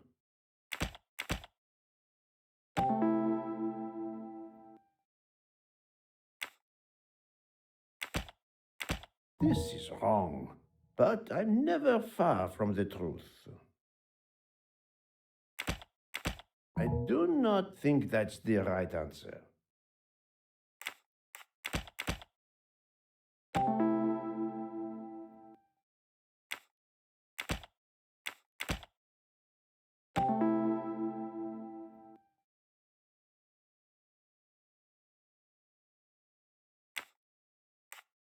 Captain Arbuthnot is the only passenger to smoke an e-cigarette.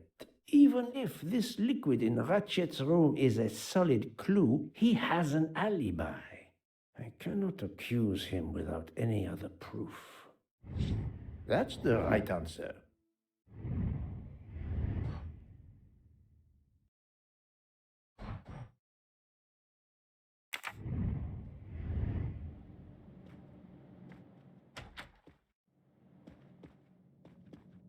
How is Mademoiselle... Vitals. I understand.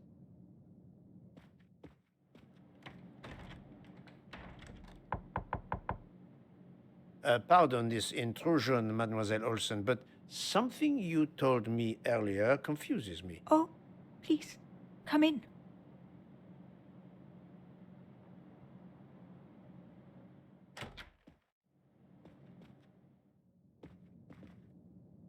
How can you be sure Mademoiselle Debenham was in bed all night? As I told you, I am a very light sleeper. The slightest noise wakes me up. If Fraulein Debenham had gotten out of her bed, I would have heard her. I got up this morning around 8 a.m. She was sleeping soundly.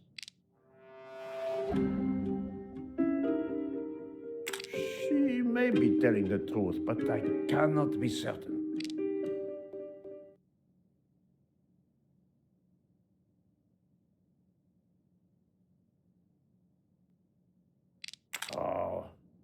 truth cannot hide from Poirot forever.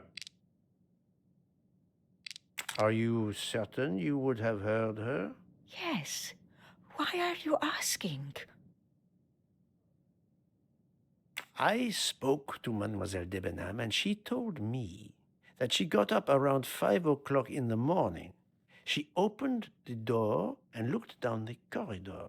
It was then that she saw a woman in a red kimono. How do you explain that? I think I must have been sleeping very soundly not to have heard it. Oh, but does that make me a suspect? I am not accusing anyone, mademoiselle. Do not worry. I am just trying to determine what happened last night. Thank you for your testimony.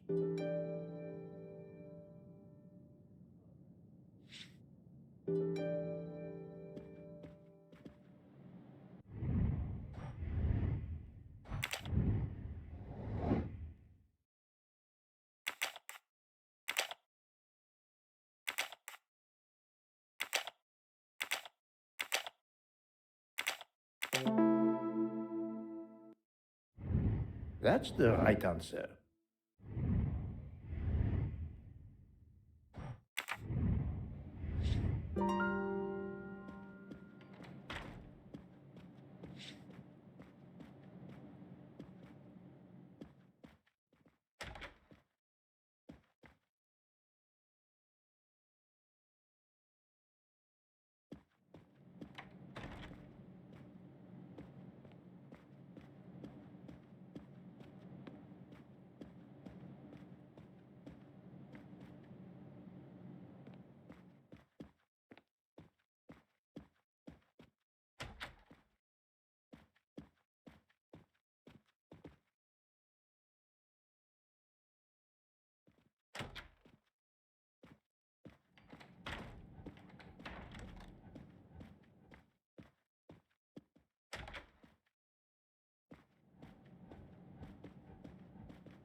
So, Poirot, I hope you are progressing in your investigation.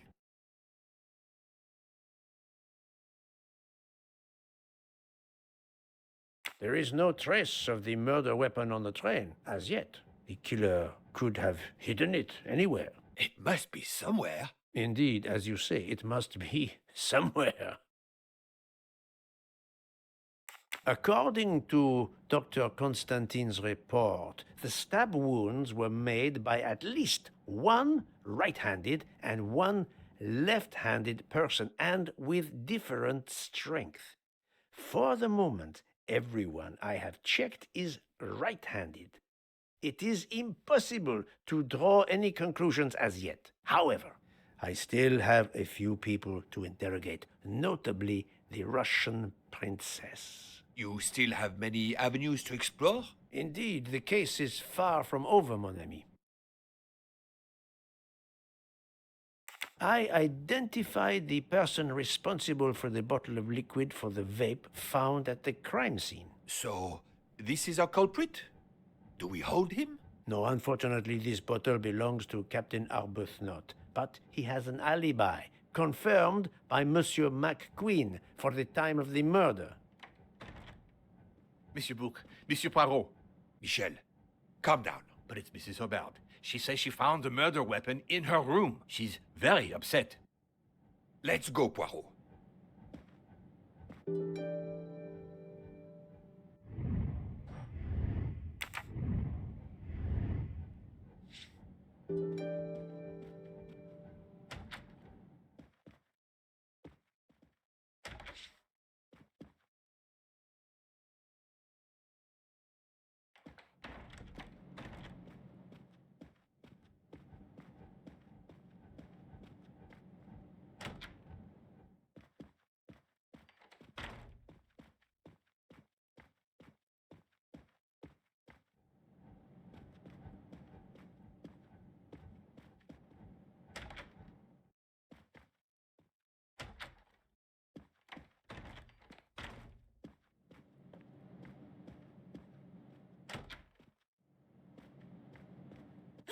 I demand to be allowed to leave this train! Madame, we are in the mountains, trapped in a snowdrift.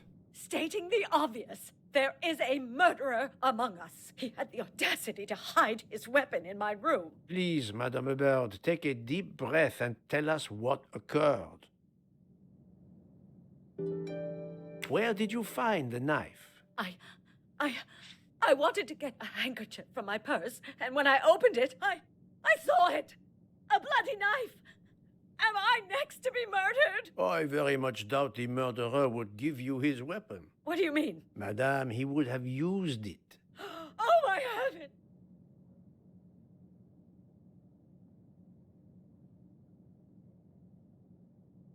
Did you touch the knife? Of course not! What a question! I will take that as a no.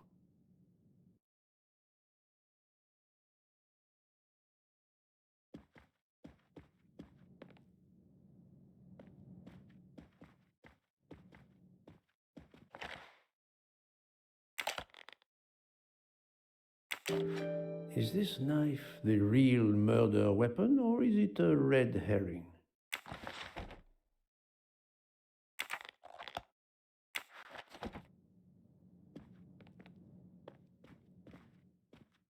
Mrs. Hubbard is distraught, Poirot. I should stay with her. Please go on without me. I have every right to be distraught. Thank you, Mr. Book.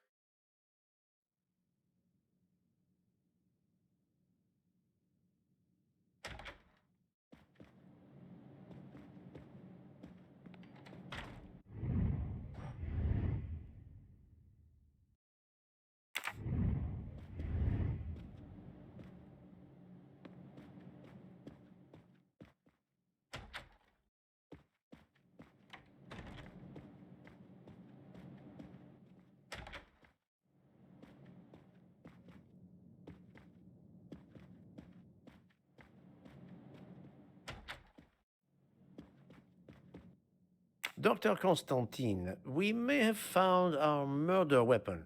We need to make certain. There is a pretty quick way to be sure. I have estimated the depth of the wounds. You can easily find the depth of each wound by comparing the width. There are 5 of them that I am not sure about. Test them, and then we will compare our results. I will do as you say, Doctor.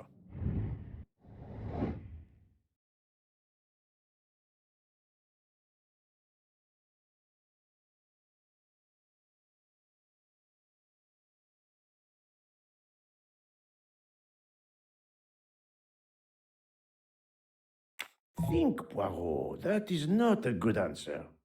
I do not think that's the right answer. I must admit I'm not right this time.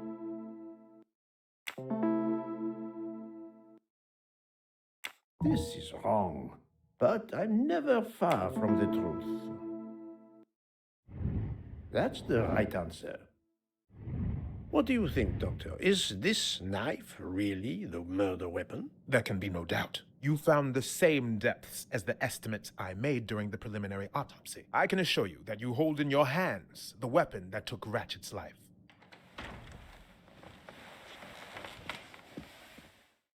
Thank you.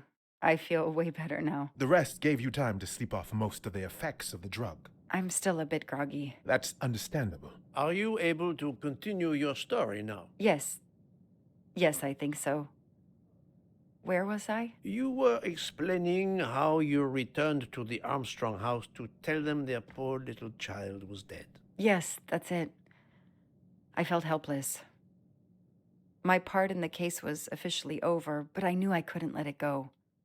Daisy deserved justice.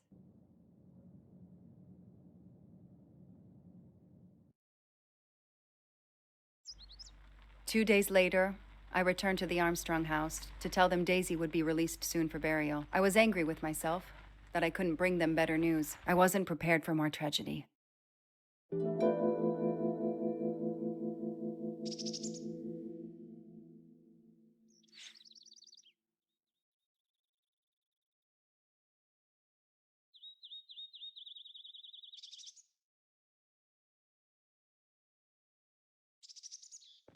I'd rather finish what I have to do here before leaving.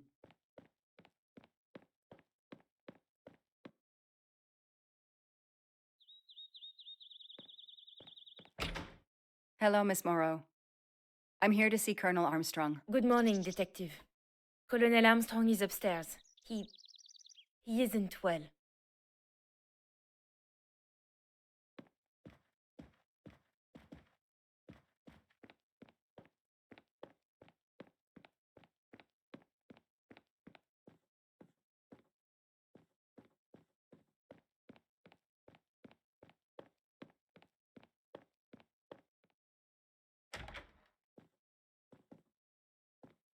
Good morning, Colonel Armstrong. Is your wife here? Here? No, Sonia is not here. Always one step behind. She died of a miscarriage last night. My wife, Daisy, and our baby. My whole family is gone. I'm so sorry. I came straight here this morning. I received word that you can arrange for Daisy to be returned to you for burial. I didn't know. Well, then, now you don't have to come back. I can arrange for Daisy, my wife, and our unborn child to be buried all at once. Very efficient. Being a military man, I can appreciate efficiency. I know how hard this must be for you. No, you don't know. I don't want your sympathy. I want you to do your bloody job and catch the creature that did this. I know you won't believe me, but I swear to you, I will find who did this. If it takes me to the far corners of the earth, I will find them. Then go. Please go now. Go find them.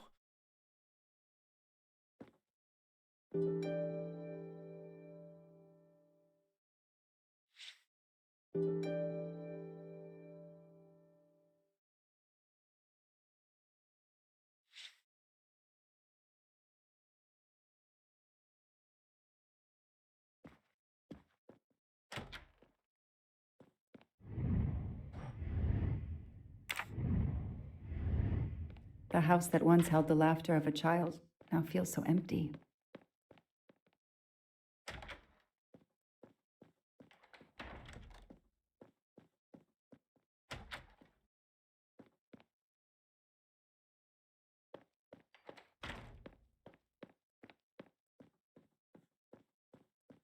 I'm not giving up.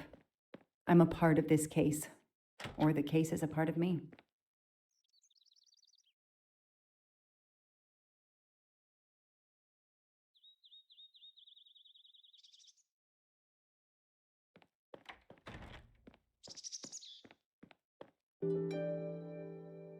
All units, Hike is in the vicinity of the cabin where Daisy Armstrong was found. Spotted a pickup truck drive through the barricade tape and then head up the dirt road toward where the subject cabin is located. Any car nearby who can respond? Unit 28, we can respond, but we're a ways away.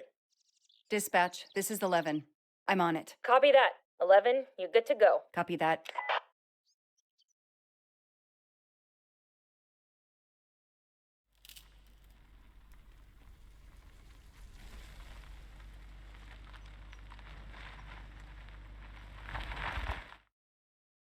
Okay, there's the pickup. Let's see who ignored our barricade tape. 11 here. I'm at the cabin. Someone has broken in. Are you requesting backup? Not yet. I'm going to take a look around. Copy that, 11.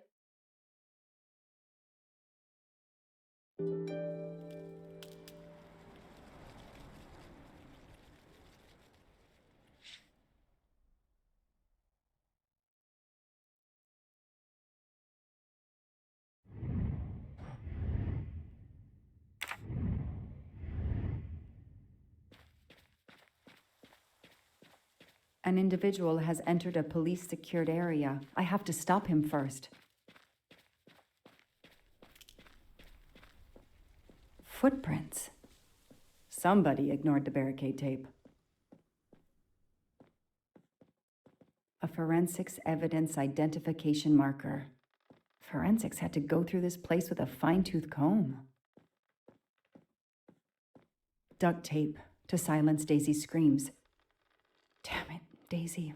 I will find whoever did this to you. A forensics evidence identification marker. He's not here. 3/8/92. Oh, when the poor dear was killed.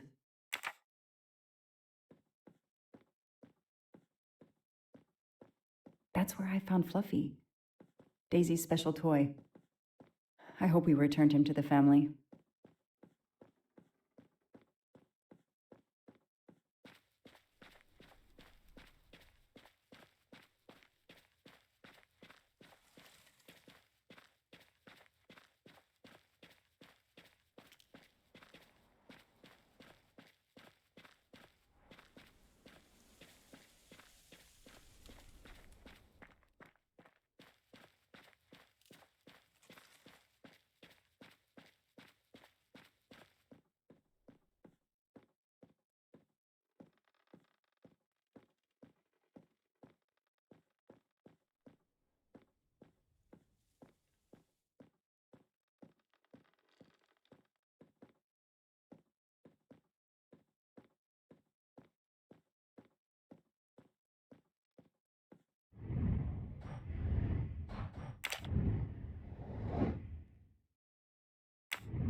Don't shoot, officer. I'm on your side.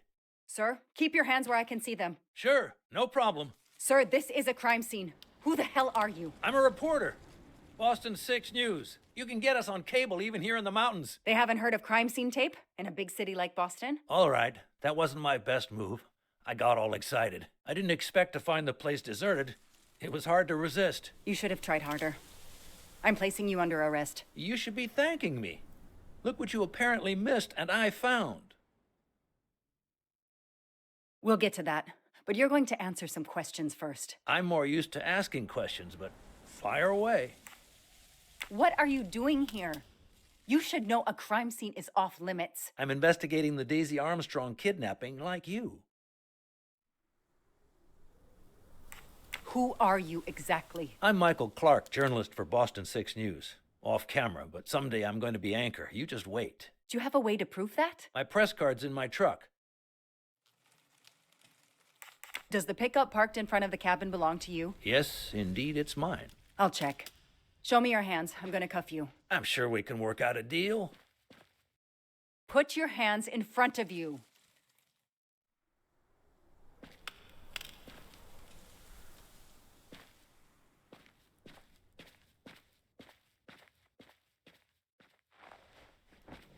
Aren't you going to read me my rights? You have the right to remain silent. I really wish you'd exercise that one.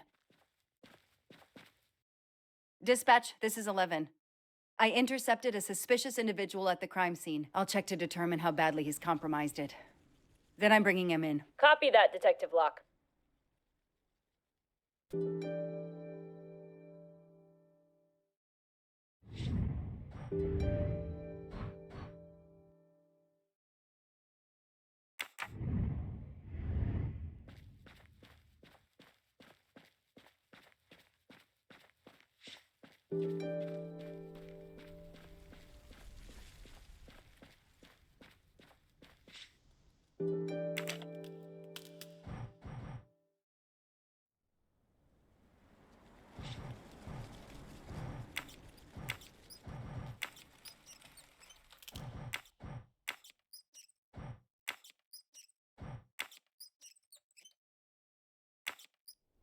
Yes!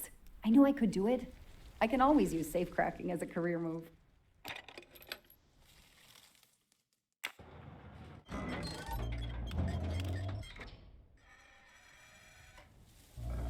There.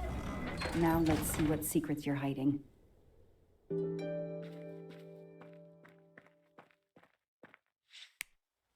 What the hell is that gas can doing here?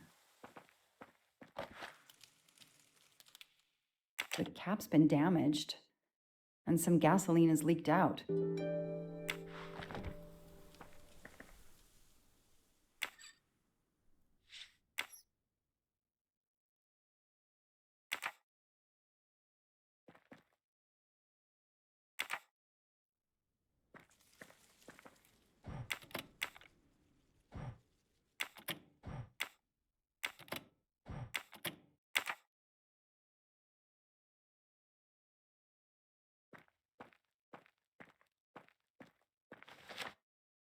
This blueprint. It looks like the bomb in the cabin. The kidnapper built the bomb here.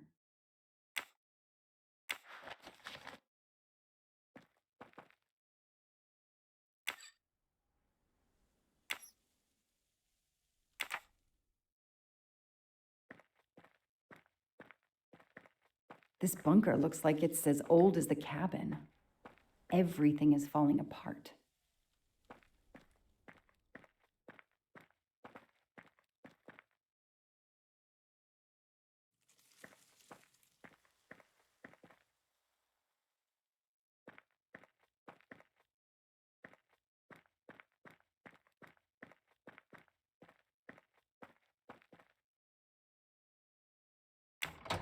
No, doesn't work. Now what? I have to turn the power back on to open this magnetic door.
Let there be light.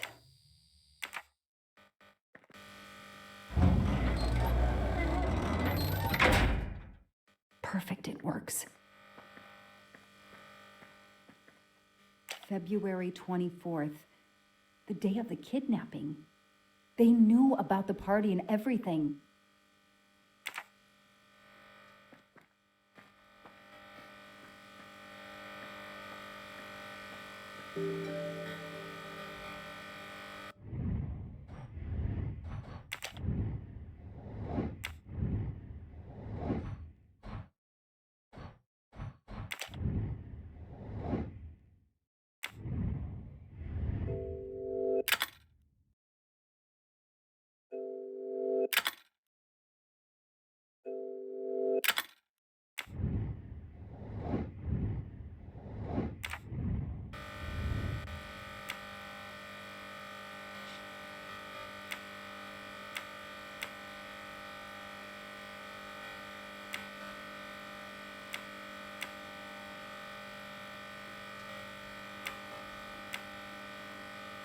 Yes, I knew I could do it. I can always use safecrafting as a career move.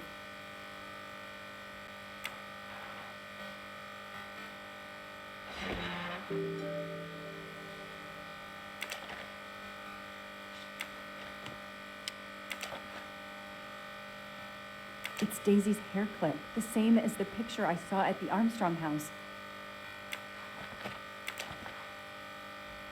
That looks like a hair caught in the band around the money. Forensics will tell me for sure, but that doesn't look like Daisy's color.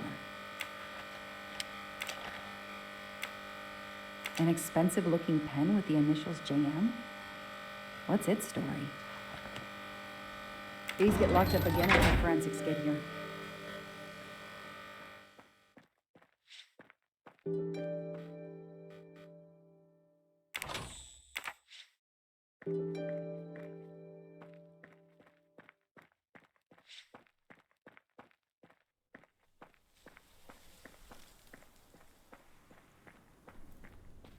I'll secure the bunker for forensics. Progress at last.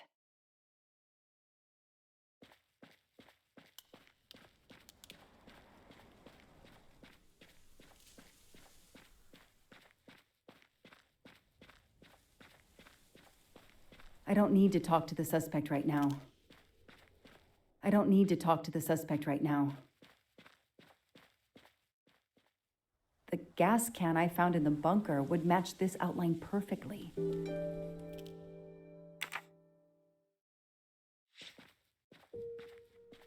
I don't need to talk to the suspect right now.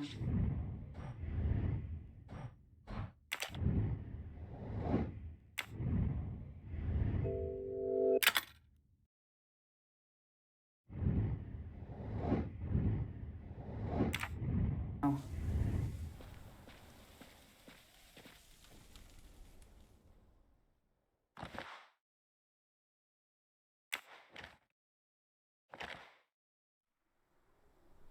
Clark's press card, and the phone number of the newspaper is on it. Ah, good. I can give him a call.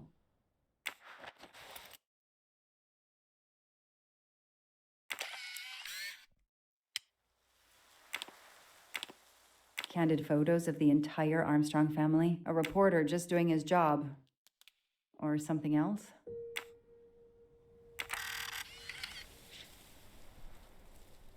The glove compartment is closed. Telephoto lens. Not so surprising for a journalist.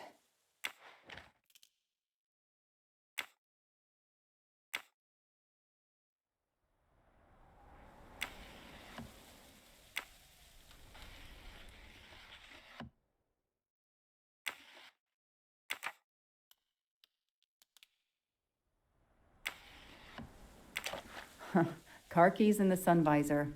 A classic hiding place. At least on TV.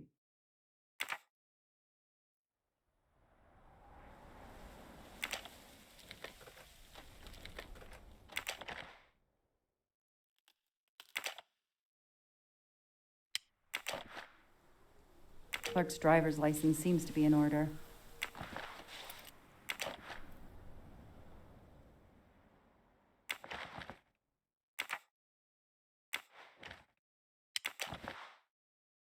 The vehicle registration is not in the name of Michael Clark or a rental company.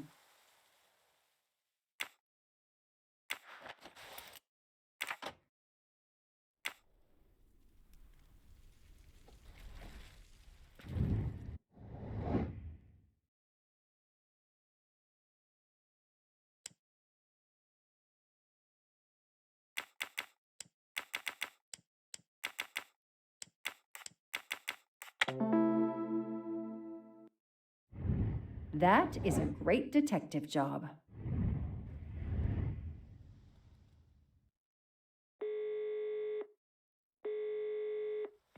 Hi, I'm Detective Joanna Locke, Berkshire Police. I'd like to speak to an editor, please. One moment, please. Hello, Detective Locke? This is Abby Wilson. I'm a senior editor. What can I do for you? Does a man named Michael Clark work for you? Yes, he does. Why? When was the last time you heard from him? Oh, it's been at least 7 or 8 months. That's not unusual.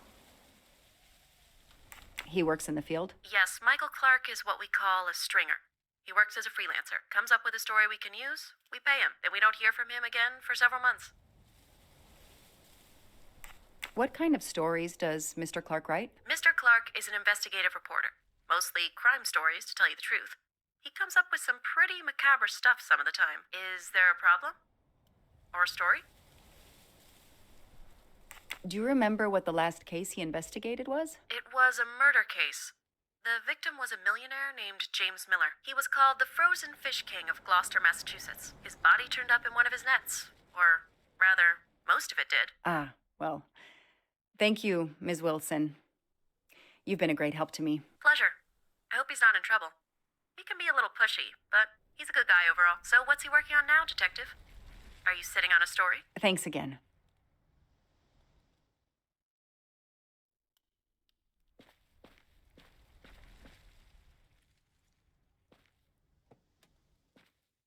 I know my rights. You can't keep somebody locked up in a car like this, you know. You wouldn't do it if I was a dog. Do they have bathrooms at the station?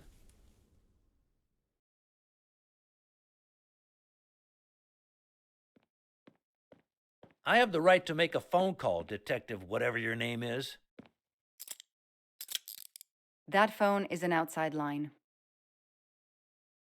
Hello, boss. It's Michael Clark. I'm still on the Armstrong kidnap, but there's a small problem. I got caught being someplace I shouldn't be. I'm at the police station. No, I'm not under arrest. Just questioning. Fire me. Why? The station's integrity? You're kidding me, right? If you think I've screwed up that badly, then fire me. Got that? Fire me. Yes, do it. That didn't go well. I think I got my point across. What happens now? Go ahead. Then we'll have a chat.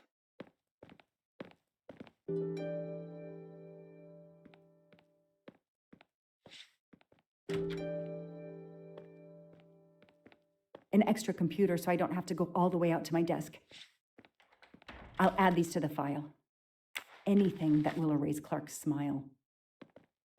The only comfortable chair in the whole station. But there's no time to rest. Case files. A lot of them for our tiny town. This is all a game to him, and he doesn't expect to lose.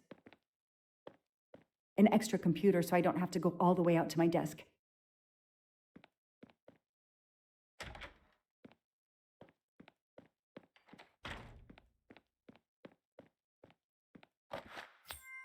A gold mustache. Thank you very much.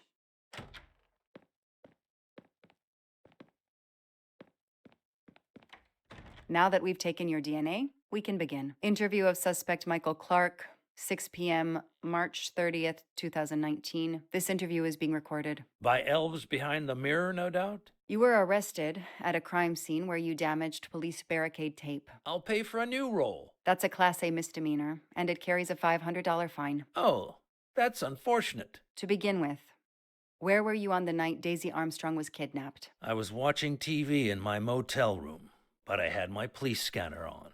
I heard the first reports that the little girl was missing. No way the police at the scene were going to let me get close. I set my alarm so I could get on the story first thing in the morning and tried to sleep.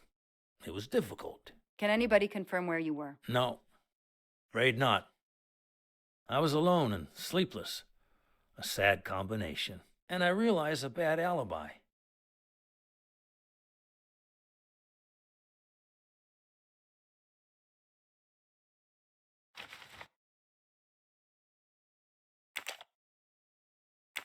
Let's move on to the gas cans and what we found in your pockets when you were brought in here today. That sounds exciting.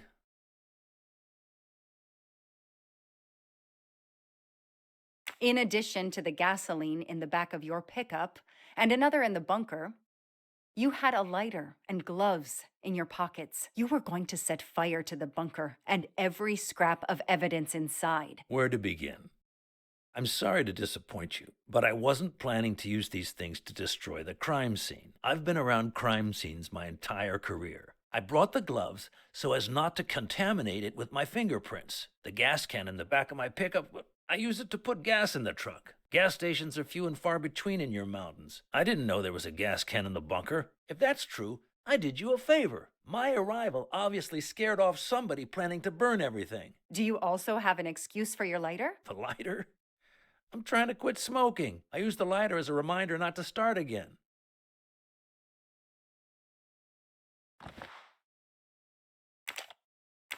You say you're a journalist, a stringer for Channel 6 News in Boston. I sell my stuff to lots of media outlets. Your camera was in your pickup.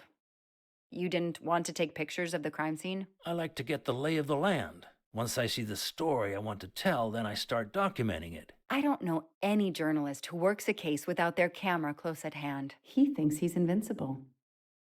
I need to play his ego. That's the key. What are you doing in the Berkshires? And what is your connection to the Armstrong case? For the past few months, I've been working on a big case. Boston 6 News was looking forward to my next story. The Armstrongs have been on my list of potential targets for a long time. I changed gears when Daisy was kidnapped and started investigating the Armstrongs.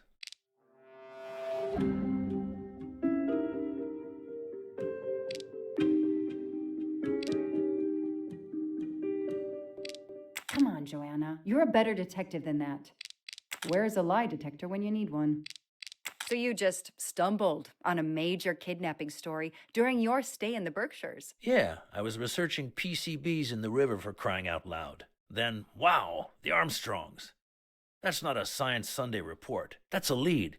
Sometimes you just get lucky.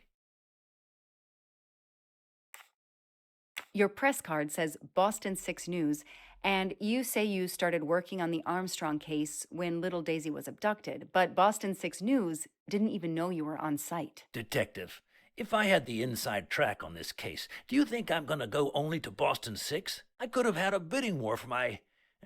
I'm going to use the word, my scoop. It still doesn't sound quite right. But there is a warped kind of logic to his story. I called Boston 6 News. Your editor said she hadn't talked to you in a long time. If you're working on the Armstrong case, why haven't you submitted anything during the last month? When the kidnapping occurred, I realized it was a golden opportunity. Forget intimate photos of the rich and famous. Here was a story that just dropped into my lap. I was about to turn in my first notes when I overheard the discovery of the cabin, and I was right. No other journalist got there ahead of me. Then you had to turn up. I need to get out of here and write my copy. That sounds plausible. He's on the spot when a big story erupts, and he goes after it.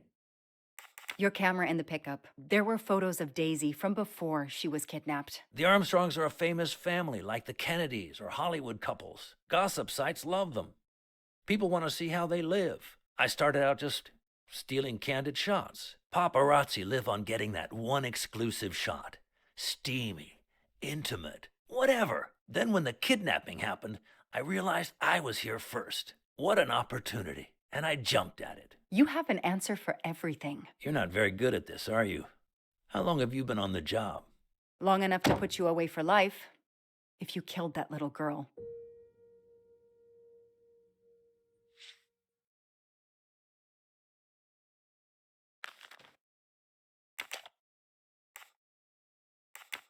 Let's start with why you went to the cabin. If the police were interested in it, I was interested in it.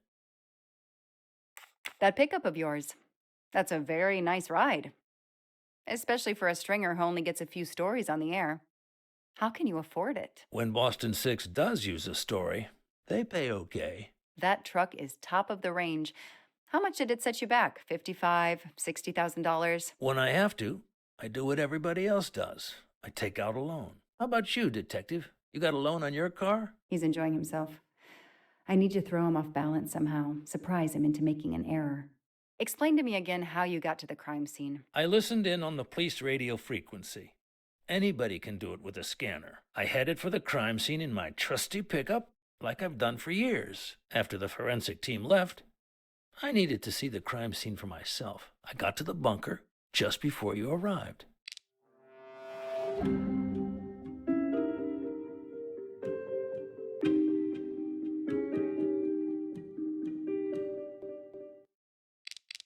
I don't see anything that proves he's lying.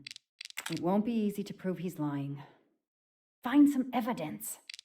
You said you've been driving that pickup for years? You heard right. Thanks to it, I never miss a story. I found your driver's license in your truck. It's not a great picture, but it's me, all right. If it's a fake, it's a really good one. Looks authentic. You say you've been using your pickup for years, but the title certificate is not in your name. The truck belongs to somebody named Stephen Baker. Okay, I don't get why the pickup is so important to you, but I guess my ego made me say that. Yeah, the pickup was lent to me by a friend. I couldn't afford it even with a loan. I think you stole it Mr. Clark. You needed a pickup like that for our mountain roads, so you stole that one. Try proving it. But while you run off on some wild goose chase, you can't hold me. I know that Clark is lying. I need to reconstruct the whole sequence of events in order to understand what happened.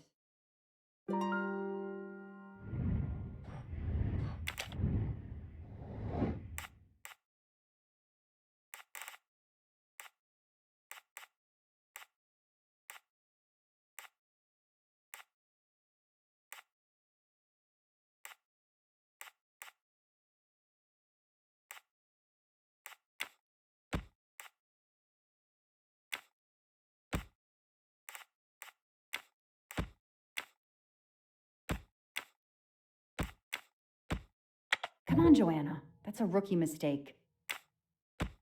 No, this isn't it. Think! No, Joanna. That doesn't track.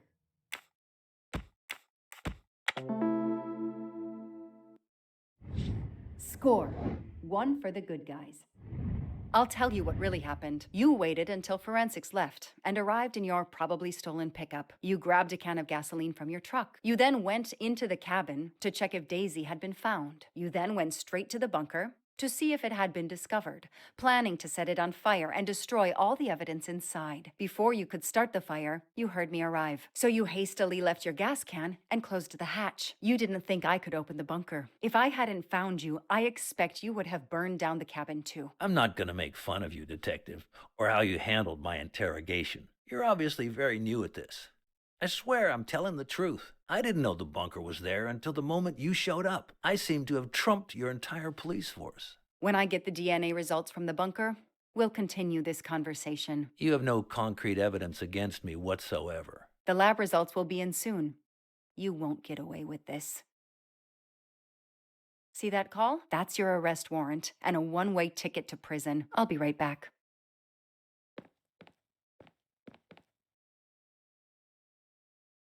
Hello, sir. I think I found the man who kidnapped Daisy Armstrong. I'm interrogating him now. Hold on, Detective Locke. I have some bad news. Someone set fire to the cabin in the bunker. The fire department is on the scene, but they say it's too late. That's impossible. My suspect has been in the interrogation room with me all evening. We can't hold him. Suzanne Moreau. Her fingerprints are on the wine bottle found in the cabin. We also found an unknown person's fingerprints, but they don't match your suspects. Sir, with all due respect, I'm convinced Michael Clark is involved. Detective, I'm cutting you some slack already. But we cannot hold your suspect simply because you're convinced he's guilty. We have evidence that Suzanne was working with an accomplice, Noah Garrity. I order you to release the reporter and arrest this Moreau. Let me just check my last lead. The DNA analysis of the hair found in the bunker safe. The results just came in. I know how hard this is. Okay. Get the DNA results. Detective Locke, I will give you 1 hour maximum. Then you close the file and arrest Suzanne Moreau. Thank you, sir.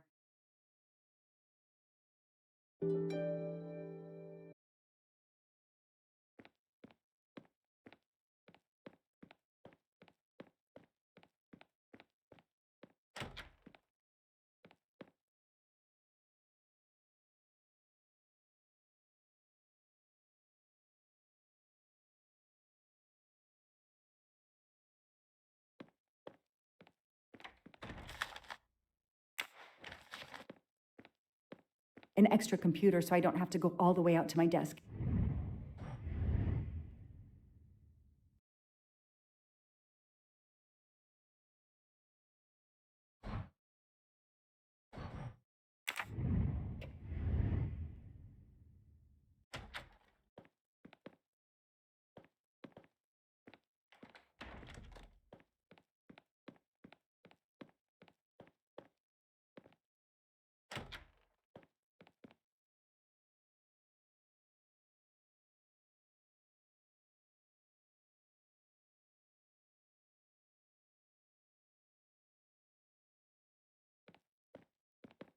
Who did you call earlier? An editor from the Boston 6 News. An editor you repeatedly said should fire you. That was your accomplice, wasn't it?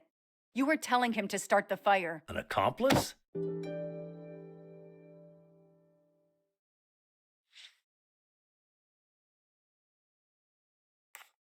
I know it was Jonas you called. Jonas? I don't know anyone called Jonas. Really, Detective, I'd like to leave now. Stay right where you are. I'm not done with you yet. Wow. Do I hear grounds for a lawsuit? Some poor innocent woman is being accused instead of you. You set her up, didn't you? You have to let me go, Detective. All I need is one more phone call to the lab. I know it's you, and I'm going to prove it. Hello, this is Joanna Locke. I need the results of the DNA test I asked you for. Hi, Detective. Sorry, we only have the DNA sequence. We haven't had time to compare it with the suspects yet. It'll take 7 more hours. I'm sorry, but you are not the only one on the waiting list. Send your analysis to my computer in the office. I'll do the comparison myself. I need authorization. I have a murderer who is going to walk free unless I get those results now. Fine, we'll send it to you right away, but I'll have to log this. It's my last chance.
Oh,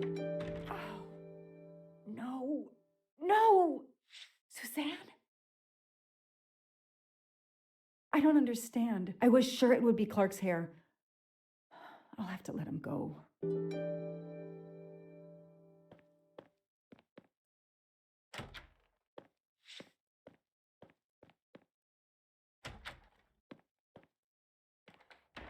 You can leave. Sorry it didn't work out for you, Detective. Maybe you should consider a career change. We are not done. Oh, but we are, my dear. We are done. I had no choice but to return to the Armstrong house to arrest Suzanne Moreau.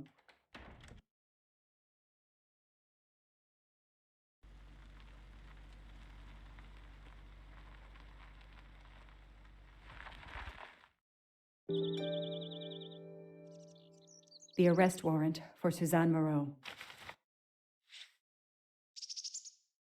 Suzanne was set up by Clark and Noah. They are the kidnappers, but I'm not giving up. When Suzanne comes up for trial, I will fight for her defense. But for now, the district attorney is in charge. If I want to stay a detective, he always has the last word.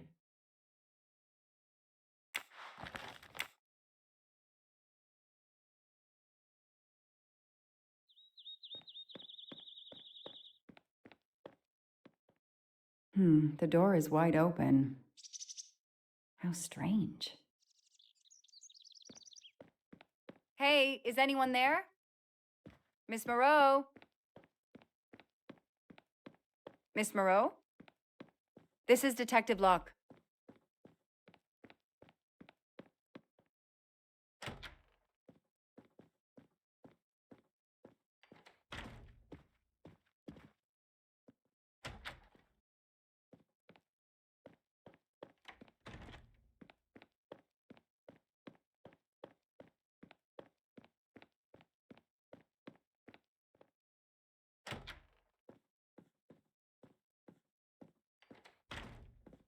Miss Moreau, can you hear me? It's me, Detective Locke.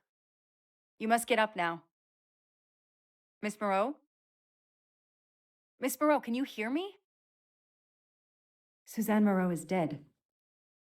There are no traces of blows or injuries on her body. She doesn't seem to have defended herself from anyone.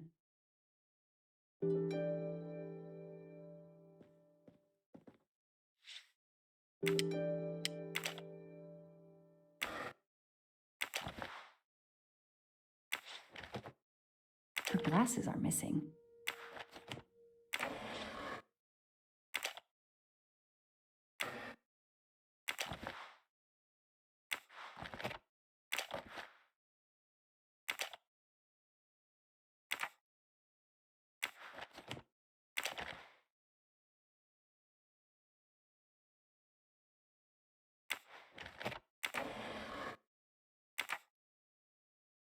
Suzanne's diary is missing.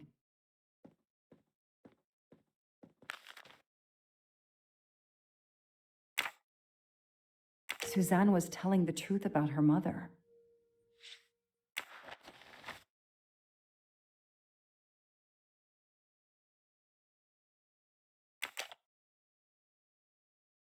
She must have realized at last how she'd been used. The death of her mother would have been an additional shock, and the self-righteous court of social media was as quick as usual to try and convict her.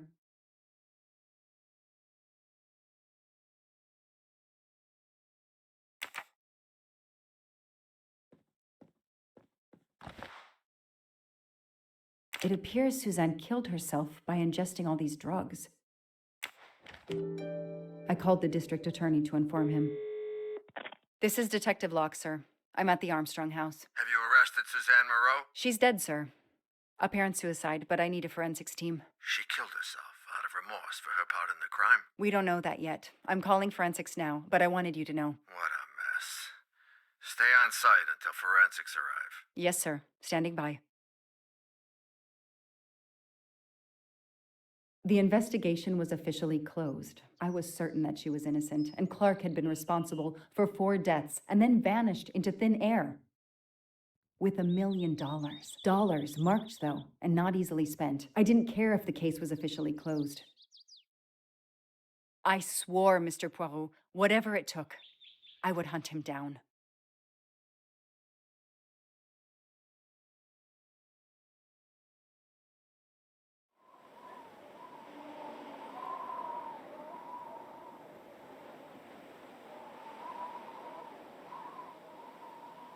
I waited for the forensics team, then went into the station to write my report. I was officially off the case. Thank you, mademoiselle. That obviously cannot be the completion of your story. If I might ask a question? Of course.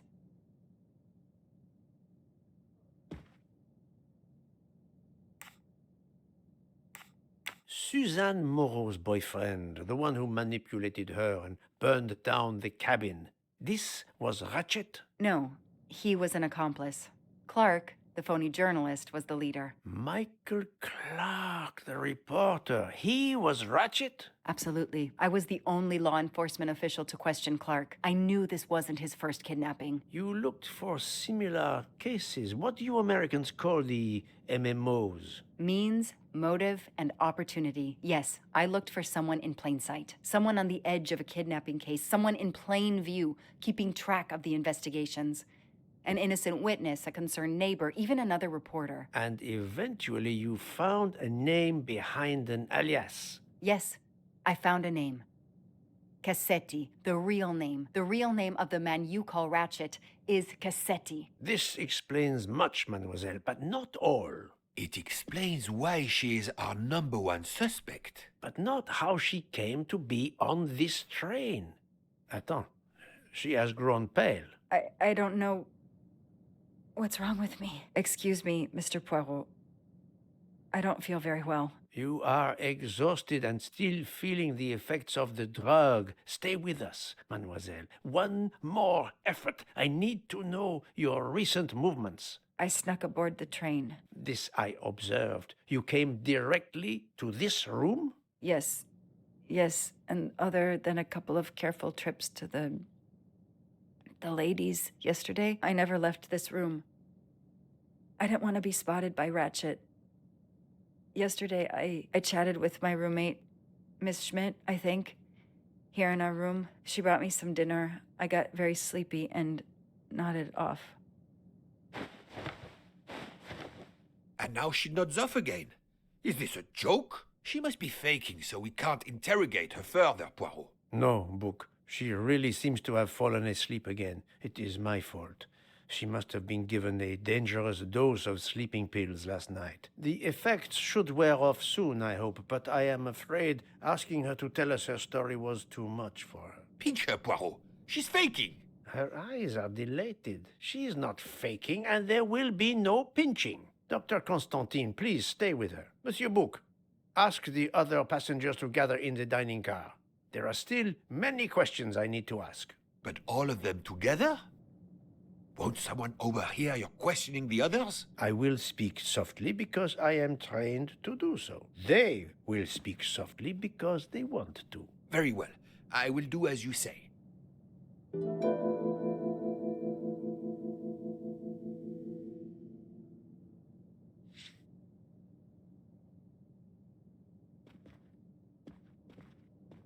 I'll stay here to watch over Miss Locke.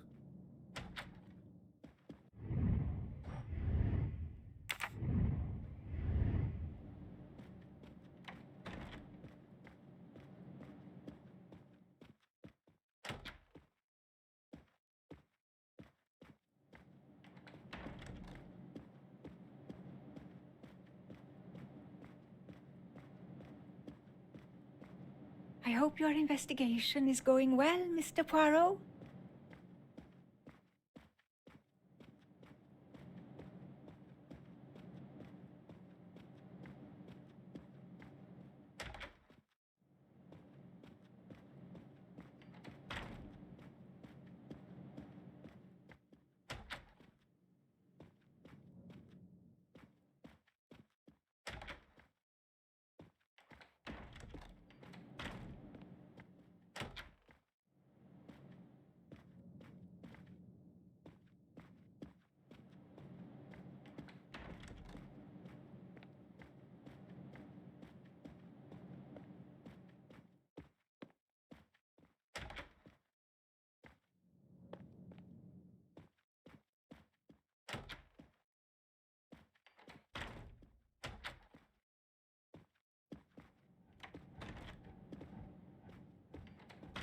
I hope we will be leaving soon.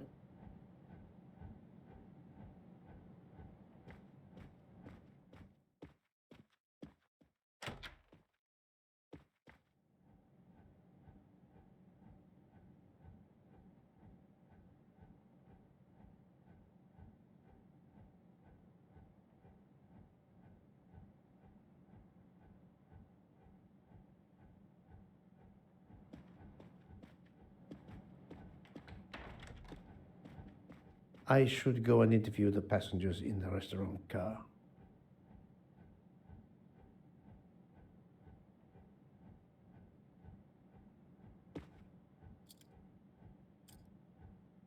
I should go and interview the passengers in the restaurant car.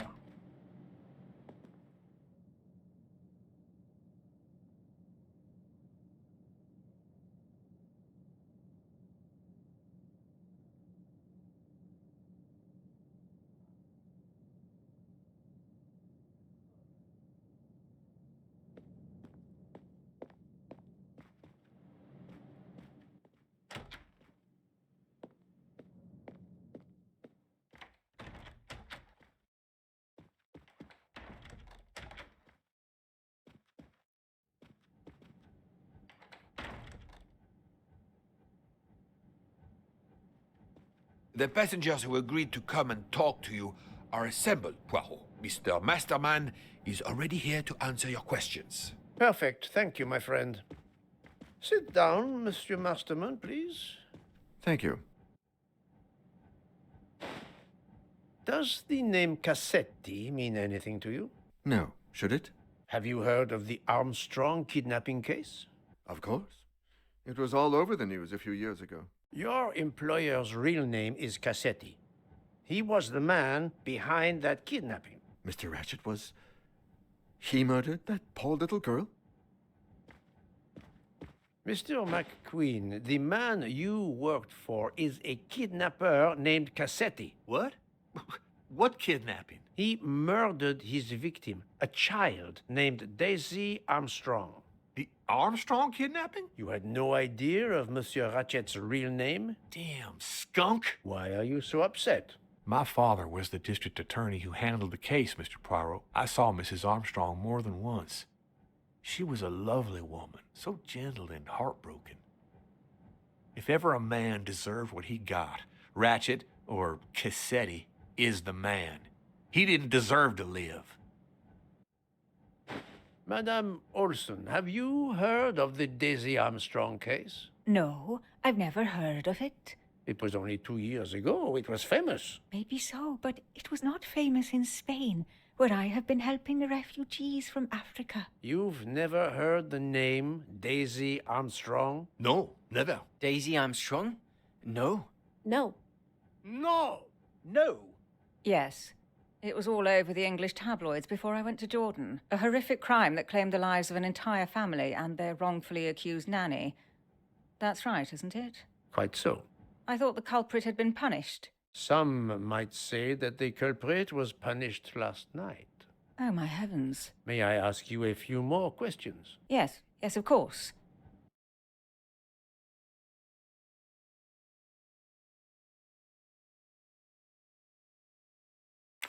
You read about the crime, as you said, in the tabloids. Yes, that's right. For weeks, news of the royal family was eclipsed. Have you ever been to the United States, mademoiselle? No, never.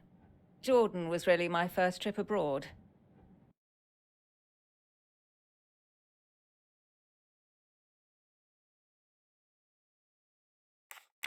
You were in Jordan? Yes, I was an English tutor there to the children of a high official. Until recently. What is your relationship to Captain Arbuthnot? Who? A former soldier traveling with us. You must have met him. Ah, yes, I met him on the platform in Istanbul. We only had a brief exchange of pleasantries, nothing more. British Reserve and all that. Ah, the British Reserve. Yes, with this I am familiar.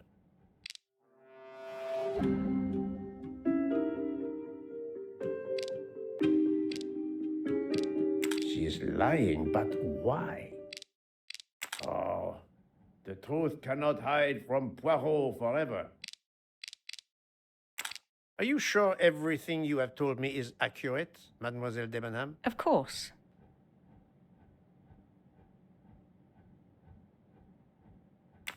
However much you tried to resist, I saw you glancing at Captain Arbuthnot during dinner. It was equally difficult for him to keep his eyes from you. I also looked at the other passengers. That doesn't mean I know them. However softly love may whisper, in the end it speaks louder than words.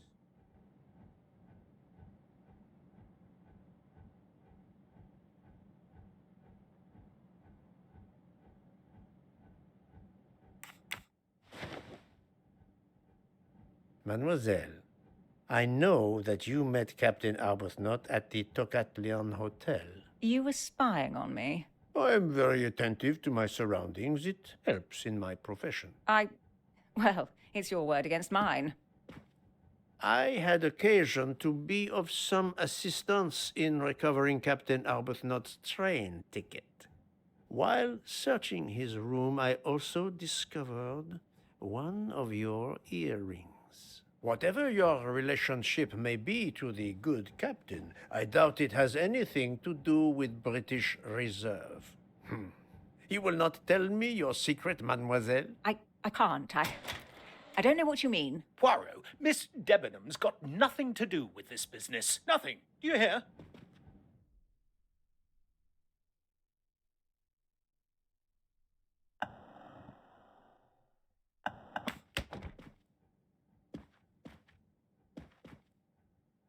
Archie, stop.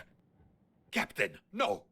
This behavior is unworthy of an officer and a gentleman. Leave her alone. Have you no honor? Archie, we should go. Captain Arbuthnot, I am certain you are a brave soldier, but you are a poor actor. The truth is that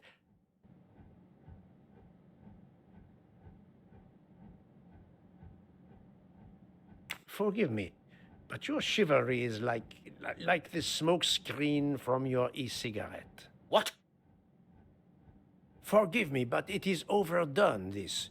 And I ask myself, what is your gallantry really hiding? And what does it have to do with the murder? Your relationship with Miss Debenham is beyond doubt, Captain. Your reaction was apparently that of a man trying to protect the woman he loves. I might understand that if your relationship were some cleverly disguised secret, but it is not. You make puppy dog eyes at one another at every opportunity. You cannot hide your love. Everybody knows. I advise you to stop with your accusations, Mr. Poirot. I'm going to escort Miss Debenham back to her compartment. Make of that what you will.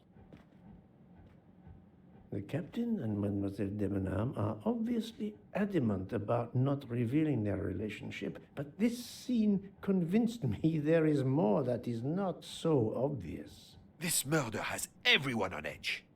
In my 25-year career, I have never seen such madness aboard the Orient Express. I understand, my friend. The more we learn, the more perplexing this train ride becomes. But we have other clues to pursue.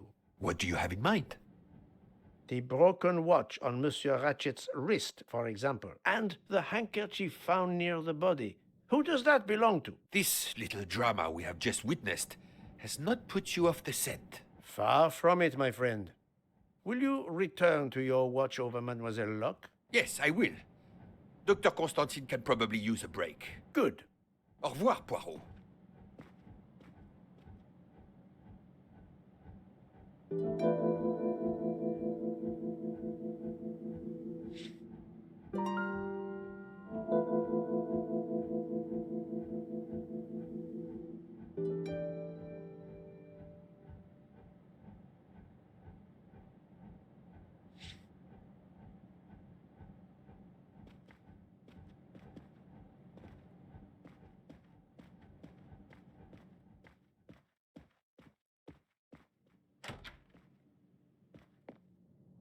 I'm sorry, sir, but I must concentrate on my baking.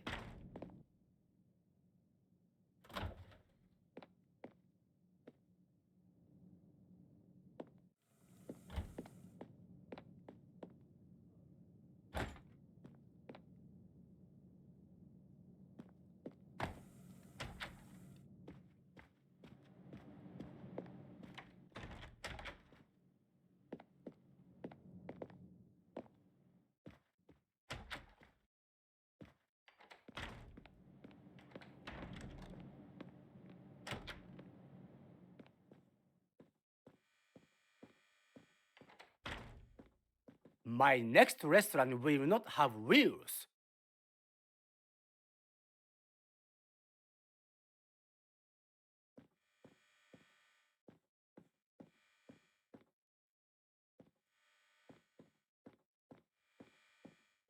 My next restaurant will not have wheels.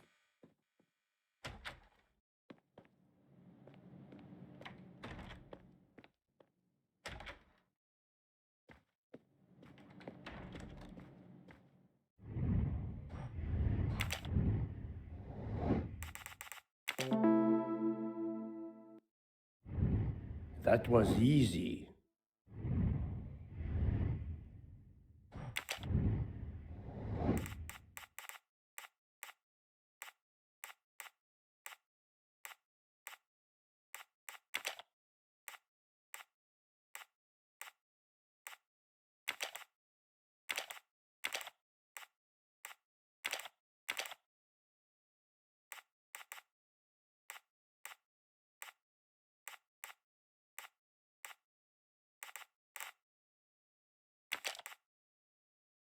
Think, Poirot. That is not a good answer. This is wrong. but I'm never far from the truth.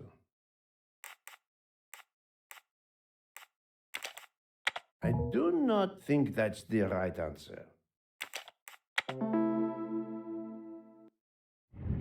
That's the right answer.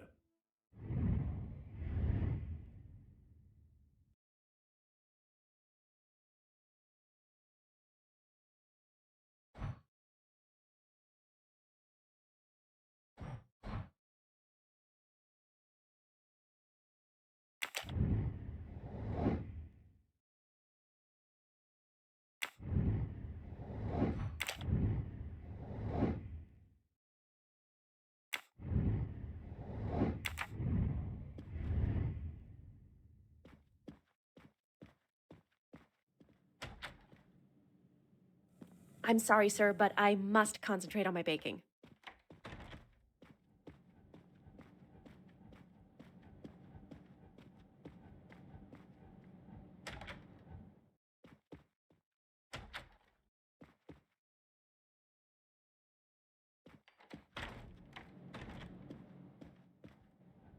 Monsieur Foscarelli, I would like to ask you a few questions, if you allow me.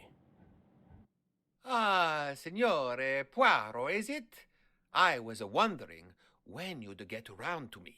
Unfortunately, you find me on a mission of mercy. Hello, Monsieur Poirot. Sorry, we have a small problem. The orange juicer has broken down and I can't fix it. Mr. Foscarelli has kindly offered to help me. It isn't a car engine, but I am doing my best. Even with the two of us, we can't manage. Let me guess. You call upon Poirot to help. I'd be happy to answer your questions when we finished.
Voila, it should work correctly now.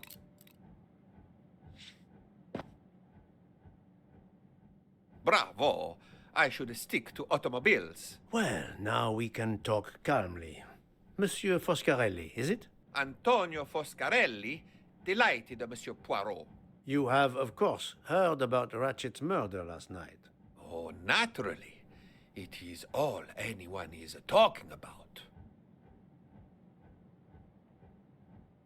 Have you ever been to the United States? Yes, it has been a primary market for our cars for the last 10 years. You remember the Armstrong case? Armstrong? The name, yes. It was a little girl. A baby, was it not? Yes, a very tragic affair. Did you know that Cassetti, the kidnapper, was actually Ratchet? Oh, no. Then he deserved to die. I mean, wouldn't you agree?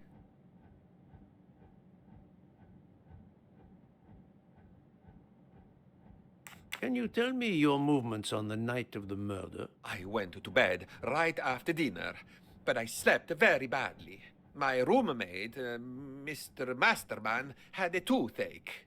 Oh, he moaned all night. It woke me up several times. Did you hear anything or notice anything unusual? No, nothing that I can think of. I stayed in my bed all night.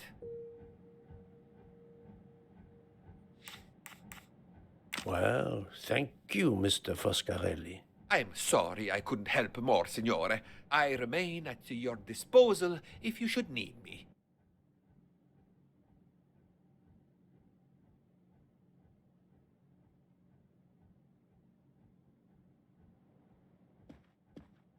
Thank you so much, Monsieur Poirot. I can put orange juice back on the menu.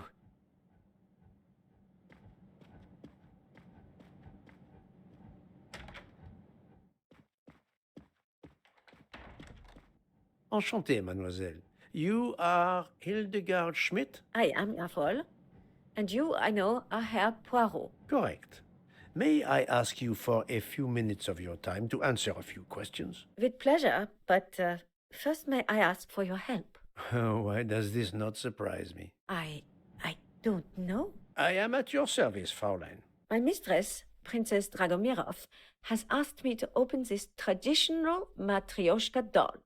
There is a trinket inside she must retrieve. Madame, in my experience, each Russian nesting doll simply pulls apart to reveal the next one inside. Indeed.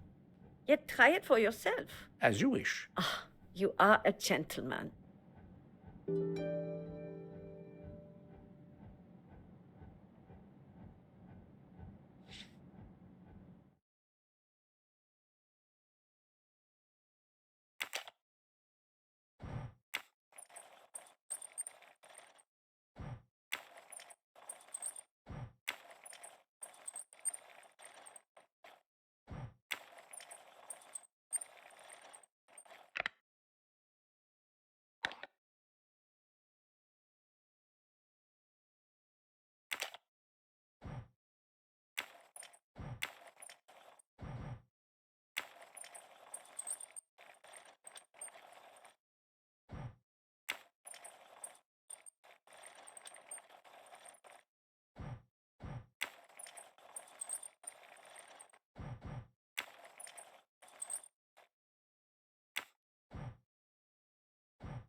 The inscription reads, "To my dearest friend."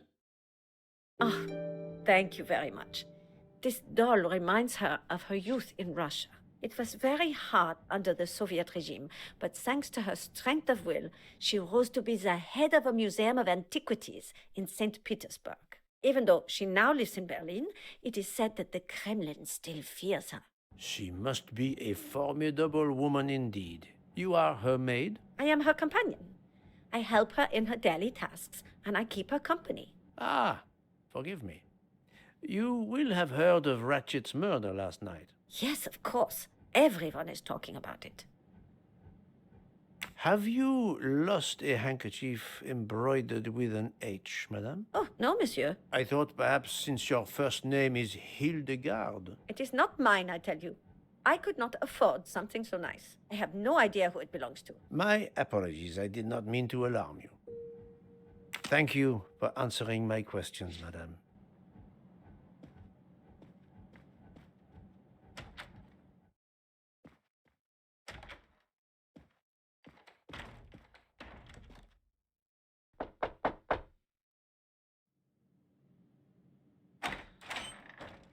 Monsieur, I am Hercule. I know who you are, Monsieur Poirot. What do you want? Answers to a simple question or two. All right, but quickly.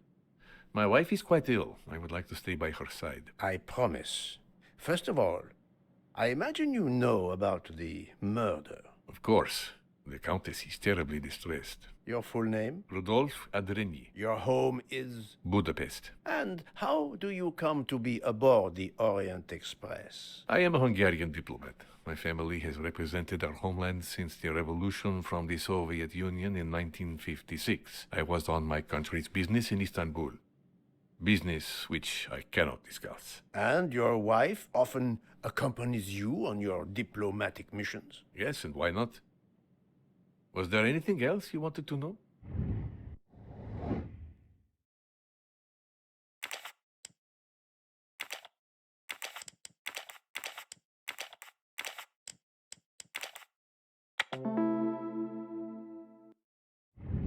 Et voilà.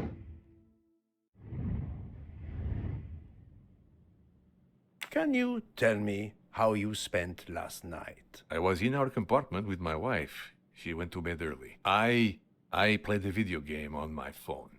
Around 11 o'clock in the evening, my wife woke up and couldn't get back to sleep. She took a sleeping pill. As for me, I went to bed soon after that and slept straight through until morning. Have you ever been to the United States? I was posted to the Hungarian embassy in Washington for a year. You knew perhaps the Armstrong family. Armstrong? Armstrong. It is difficult to recall. One meets so many people. It was the kidnapping of a child, a very sad affair. The culprit was the man on this train who called himself Ratchet, the one who was murdered last night. Indeed. It sounds like justice finally caught up with him. Thank you for your time. Now, I'd like to speak to your wife, if you don't mind. It's impossible. As I told you, my wife is very ill. Thank you, and good luck with the investigation. Eh bien, the good Count does not appear to want me to talk to his wife.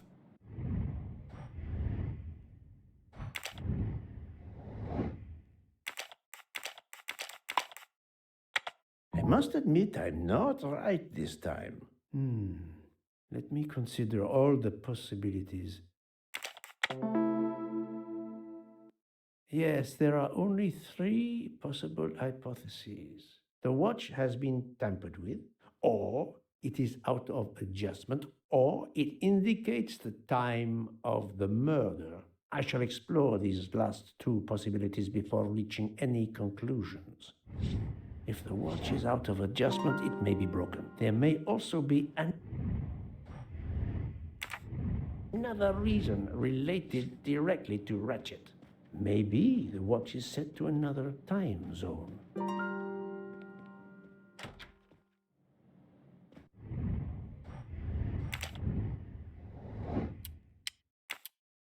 The watch was not defective because the second hand is still moving. I'm right again. That happens to me a lot.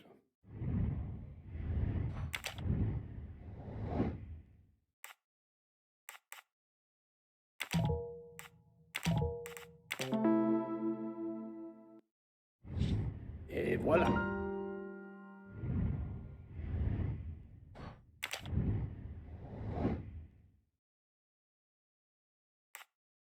Great.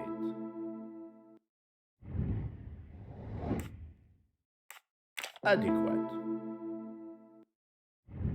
If this theory is correct, then the murder took place at 12:15 a.m. I must interrogate all the passengers to see if any of them have an alibi for this hour.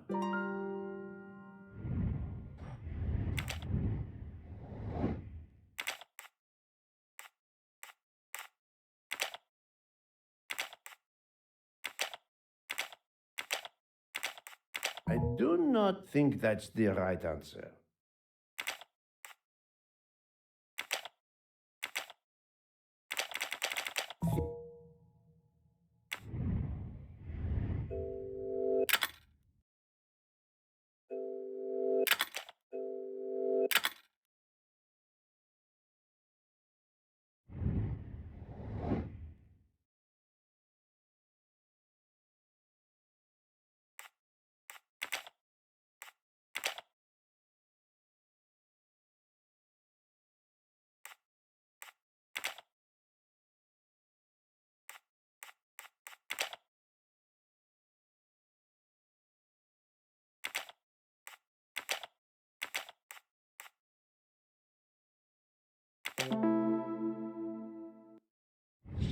My little gray cells did not let me down.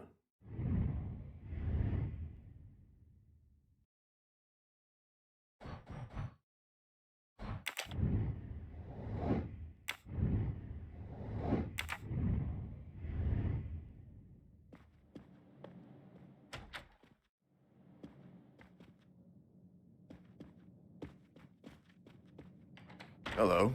Can I do something for you? Hello, Monsieur Hardman, I believe. You have heard of the murder? Cyrus Hardman. Yes, and the fact that there's been a murder is all over the train. You do not seem very concerned about it, monsieur. It's not the first murder I've run across. I had no idea the selling of toys was so dangerous. I did overhear you mention at dinner that this is your profession. Toy salesman is a cover. I'm a private detective, just like you, from the U.S.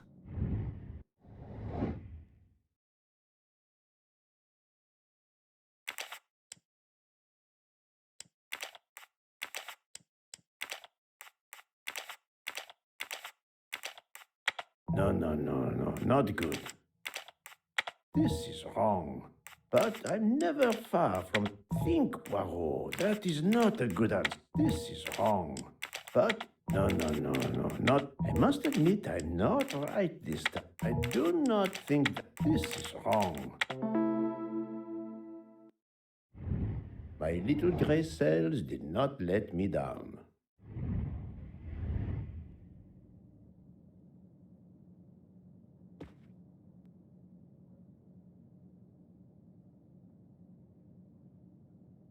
I did not expect to find another detective on this train. I just finished a job in Istanbul when I received an email from Ratchet. He hired me to protect him. Something you failed to do. I'm not happy about that. He'd received some threatening letters. I was supposed to watch his back, and yeah, something I failed to do. But he seemed to think he was in more danger when he left the train. He was traveling to Paris? I assume so, but I'm not entirely sure. Can anyone on this train confirm your identity? Yeah, that McQueen kid. Ratchet's secretary. Were you on duty last night? You bet. I kept my door open a crack and I watched all night. No one entered that car who didn't belong there. Did you see anything in particular? The conductor, Michel. He was there most of the time, too, except for 15 minutes or so after we left Vinkovsky. He must have answered a call from Ratchet's room. Then he was absent again for a while around 1 a.m. After that, He didn't move until 5.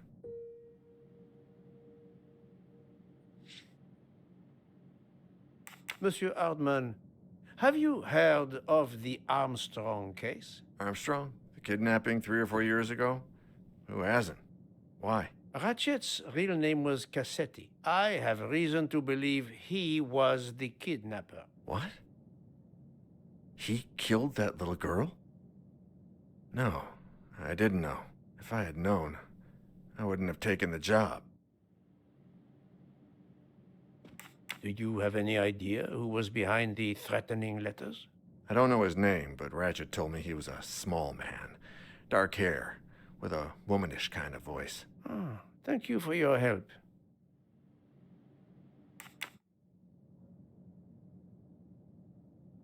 Is this handkerchief embroidered with an H yours? Do I look like the kind of guy who would use a handkerchief like that?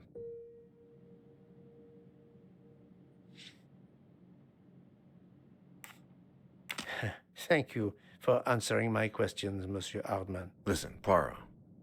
I know I fell down on the job, but if you need help, any at all, let me know. I'd like to make it right.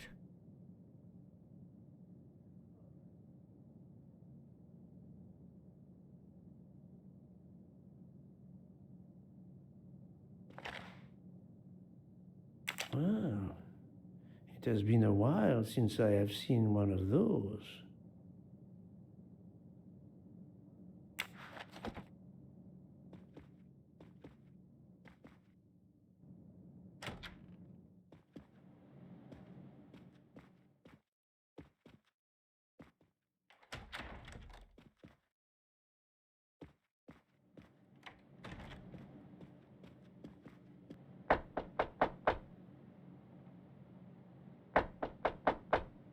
I am not prepared to receive anyone. Come back later. Very well, madam. I'll come back later. But you will need to speak to me.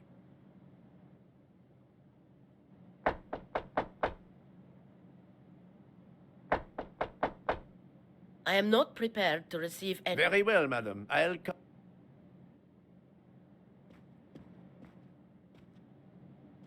So, my friend, have you finished your investigation? No, but I have managed to solve a few mysteries. Okay. I stay here to watch this young lady.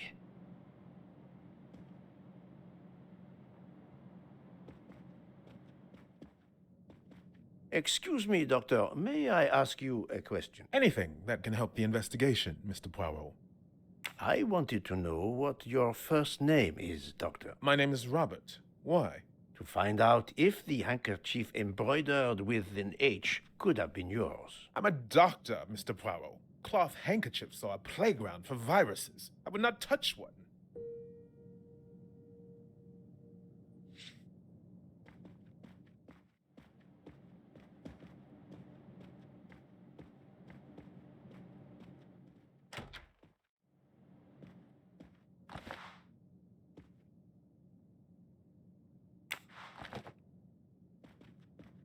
Ah, Monsieur McQueen, may I ask you a question? Anything I can do to help, Mr. Poirot?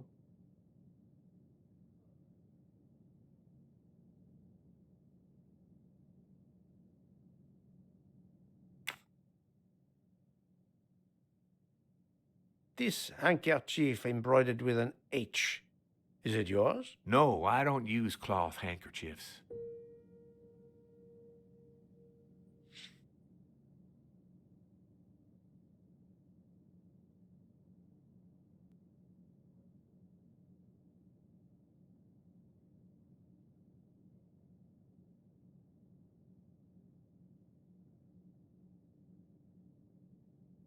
Thank you. I won't bother you anymore.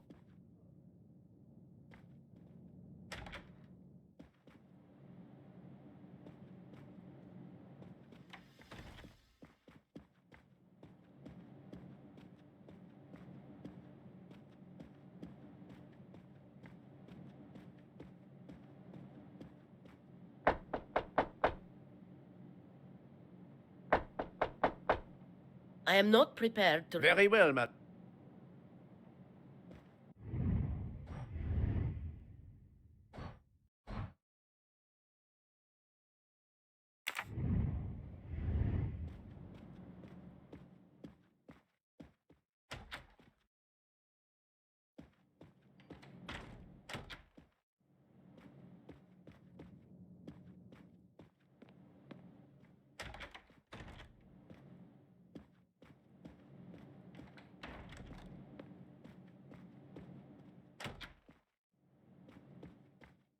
Madame Hubbard, may I ask you a question or two? It won't take long. Anything I can do to help? Have you misplaced a handkerchief recently? No, I don't think so. Why? We found a handkerchief embroidered with the letter H, so I thought it might have been yours. I'm sorry, but it's not. It may belong to Miss Schmidt, Princess Dragomirov's lady's maid. I believe her first name is Hildegard. It is a possibility. Anyone could be lying, of course. I thank you, madame.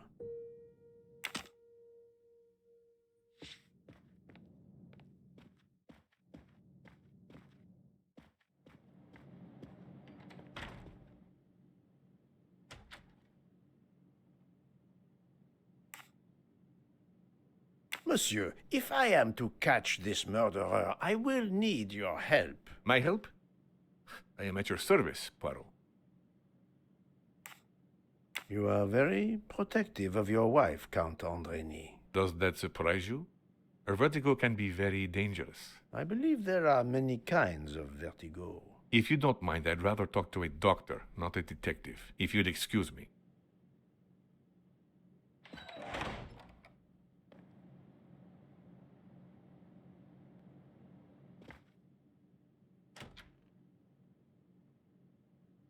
I would like to speak to Countess Andrény, please. As I have already told you, she is in no condition to speak to you. Monsieur le Comte, I am investigating a murder. I wish you every success, but my wife is too frail to be questioned.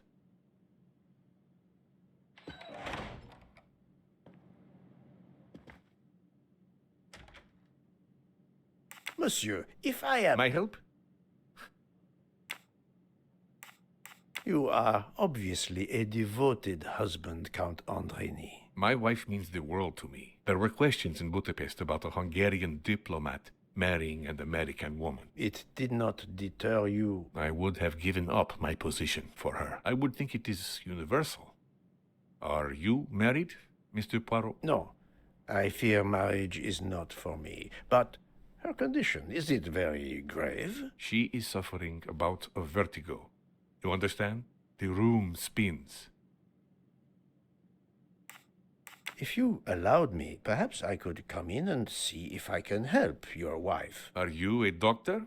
I thought you were a detective. We have much in common, do you not think? We both try to find solutions to mysteries. Then I won't keep you from the mystery you are undoubtedly more qualified to solve.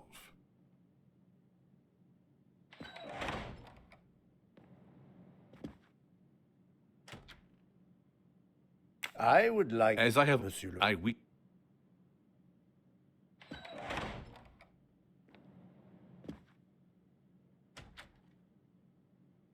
Monsieur. My help? You are... My wife a request. It didn't... I would think it... No. She is a... I think Dr. Constantine could help your wife. There is a doctor on this train? I did not know. Where is this doctor? I think Dr. Constantine is in the lounge car. If not, perhaps the conductor can tell you where he is. Very well. I will find him. Thank you very much.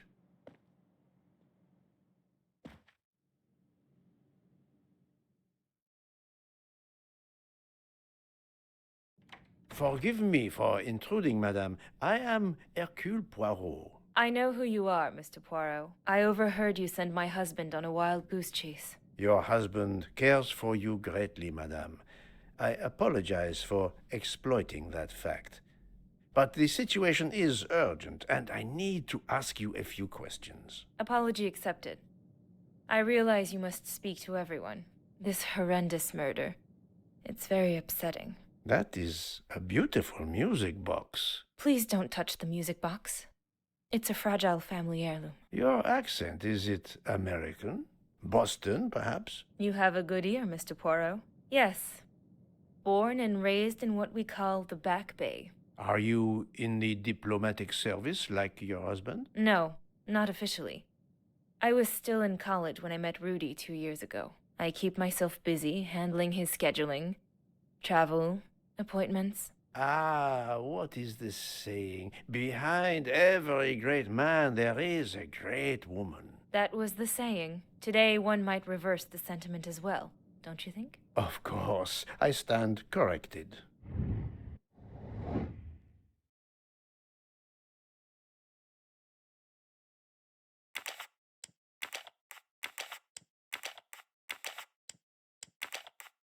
Think, Poirot. That is not a good answer. No, no, no, no. I do not think that's the right answer. I must admit I'm not right this time. No, no, no, no, not good. This is wrong. But I do not think that's the... Think, Poirot. That... No, no, no, no, not good. I must admit I'm not... This is wrong. I do not think that's the... Et voilà.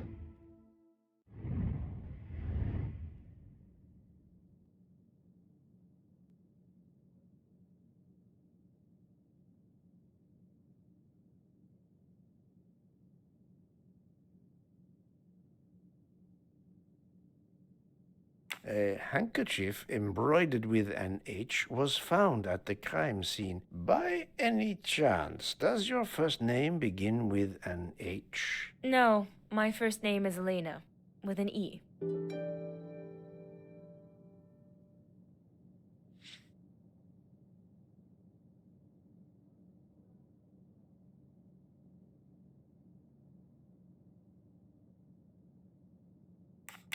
Can you tell me what you did last night? Well, my husband and I went to dinner. Then we came back here. We went to bed around 10 o'clock. I tried to sleep, but I couldn't, because of the shaking of the train. I suffer from vertigo. I finally took a sleeping pill, and that did the trick. When did the train's motion prevent you from sleeping? Between midnight and 2 a.m. I know because I must have looked at my watch about 10 times. I see.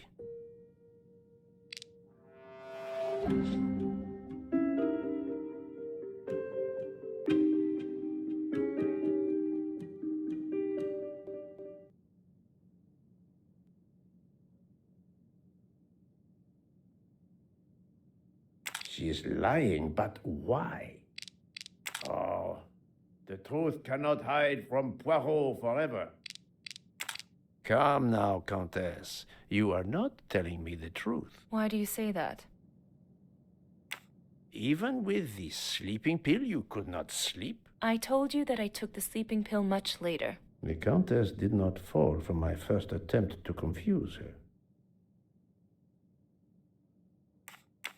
And your vertigo, did this not prevent you from sleeping? It certainly didn't help, but that's not really why I couldn't sleep. It was that continual shaking of the train. So she continues to blame the shaking of the train. The train stopped at 12:30 a.m. due to snow, so there was no shaking of the train. But you told me that it was the shaking that prevented you from sleeping. I don't know, you're confusing me. My vertigo. Madame, a man died last night. You can't talk nonsense just because you're sick. You are hiding something from me. How dare you? I didn't do anything wrong. I'm going to find my husband.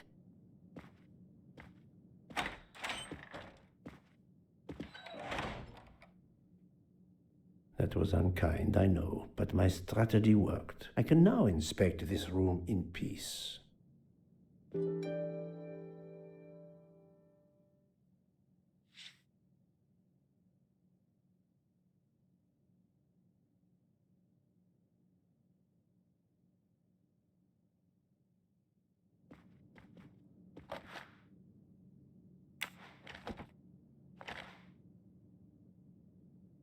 These must be the sleeping pills that Countess Andreni took last night.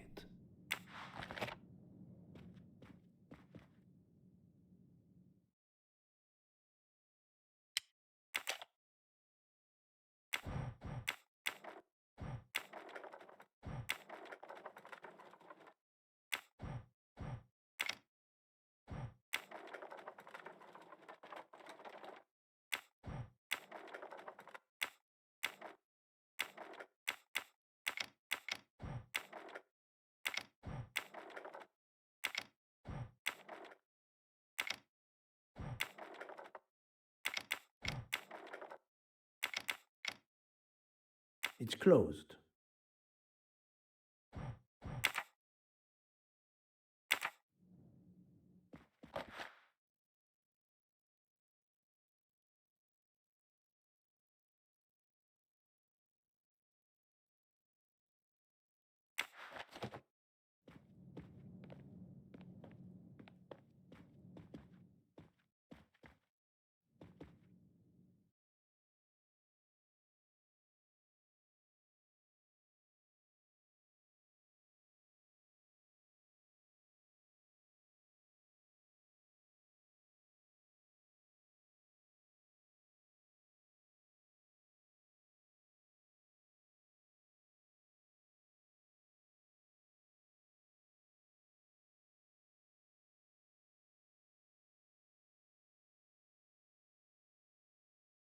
There seems to be something missing here.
For my beautiful young ladies, Helena and Sonia.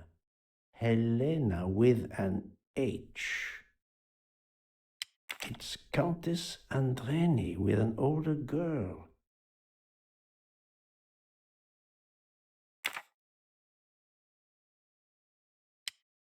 An engraving written in, I believe, Russian Cyrillic. It looks like a first name. Poirot! Have you no shame? Monsieur, I am afraid shame is not a very helpful emotion for a detective trying to get at the truth. What are you doing in our compartment? I am investigating a murder, Count Andreni. My wife is ill. My apologies, monsieur, but your wife seemed in perfect health when she left the room to find you. I do apologize, but I needed to search your compartment. You will regret this, Poirot. Please, Count. You aren't going to challenge me to a duel, are you? Countess, I'm afraid I took the liberty of inspecting your little music box. How dare you? The message in the medallion was addressed to you and Sonia. Sonia Armstrong, your older sister, the mother of Daisy, the murdered child. I am a Hungarian diplomat. You have no official standing here. You have no right to search. No, Rudolph. Let me speak. It's useless to deny what this gentleman says. I am Helena Goldenberg, the sister of Sonia Armstrong, and Daisy was my niece. The music box is a gift from my sister's godmother, a very close friend to my mother. We hid the truth from you when we learned that the man killed last night was the person who destroyed my family. I panicked. I didn't want to be accused. That is also why you lied about the H in your first name? Exactly. Your ferreting about looking for the H is obviously part of your investigation. If I found a handkerchief in Monsieur Ratchet's room embroidered with an H, I might suspect you had been there. A handkerchief? I don't have any handkerchiefs embroidered with my initial. To be honest, that sounds awfully old-fashioned to me. I give you my word of honor that last night, Helena never left her compartment. My wife is telling you the truth, Poirot. I hope so. I'll let you rest. The matter of the H on the handkerchief still needs clearing up.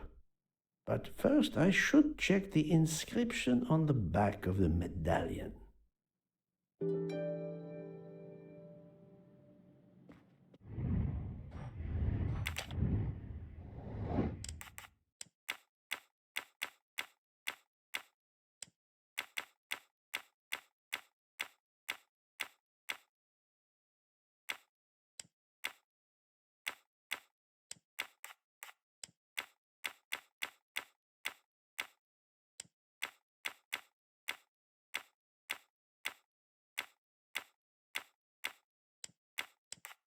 I do not think that's the right answer.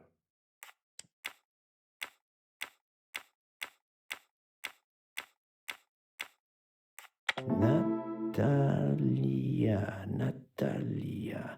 Would it be Natalia Dragomirov? She is the only Russian passenger on the train. In addition, her first name begins with an H in Cyrillic. Et voilà.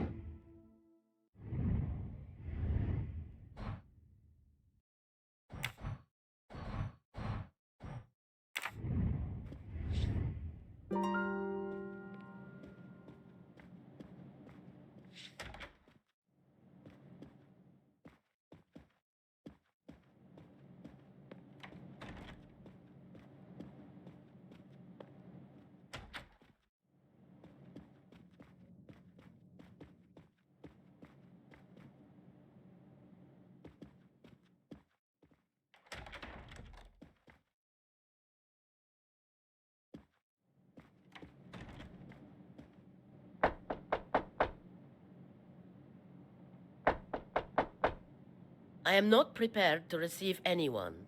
Come back later. I'm sorry, madame, but a man has been murdered. I must ask you a few questions. You must have misunderstood me.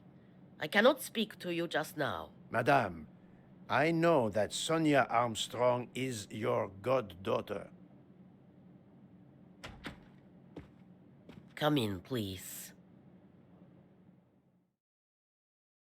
Please forgive my intrusion, madame, but I really must ask you some questions. Then ask. I'll answer if it pleases me. We have not been properly introduced, yet I have observed her a couple of times, so I can already deduce some things about her.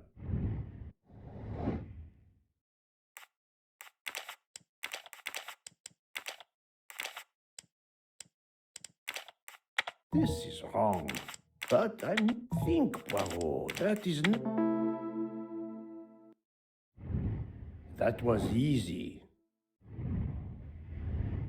I will first ask you about last night. Will you tell me your movements? I went to bed just after dinner. I read until 11, then tried to sleep. Later I woke. What caused you to awaken? I suffer from back pain, a consequence of old age interfering with an active life. I called Schmidt around 12:45 a.m. to give me a massage. She did so until I fell asleep. How long was she with you? A good hour, I would say. I see.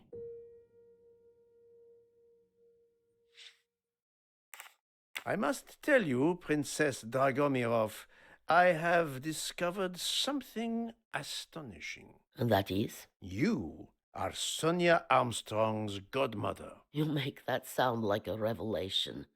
I have never hidden the fact, monsieur. You knew Colonel Armstrong well, then? I knew him slightly, but his wife, Sonia Armstrong, was my goddaughter.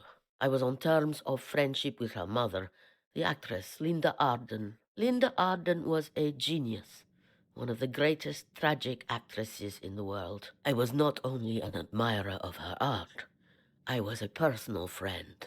Very well. But this links you to the Armstrong kidnapping case. Helena Andreni is the sister of Sonia Armstrong, the late mother of Daisy Armstrong, kidnapped and killed by the man who was murdered on this train, Ratchet. Indeed. Was it he? Then justice has at last been served. The first initial of your first name, Natalia, in the Cyrillic alphabet looks exactly like the letter H in the Latin alphabet. I'm Russian, Monsieur Poirot, and I was the head of a museum of antiquities in St. Petersburg for decades, until I moved to Berlin recently. I'm familiar with Cyrillic. This handkerchief is yours, isn't it? Yes, indeed. I lost it. It was found in Monsieur Ratchet's room. Can you explain to me why Madame Schmidt didn't identify the handkerchief? She must have known it was yours. Possibly to protect me. She is very loyal. Your next question will be, how did my handkerchief come to be lying by a murdered man's body? My reply to that is that I have no idea. That is not an answer, madame. It is all I am able to give you. Allow me to summarize. Do I have a choice? First coincidence, I shall call it. You are close to the Armstrong family, and the presumed assassin of Daisy Armstrong was killed while you were on board the same train. Second coincidence. Your handkerchief happens to be found at the foot of the victim's bed. Third coincidence. One of the stab wounds inflicted on the body was by a left-handed person. You are left-handed. That is a lot of coincidences, Princess Dragomirov. Well, Monsieur Poirot, call it fate. If you report to the police your coincidences, they will laugh. A woman of my age and frailty has violently murdered a man? With how many potential witnesses who saw me doddering along the corridor in the middle of the night like Lady Macbeth? You are right, Princess. You could not work alone, which means you have one or more accomplices. And it is only a matter of time before I find out who they are. I would appreciate it if you would remove yourself from my room and take your fantasies with you.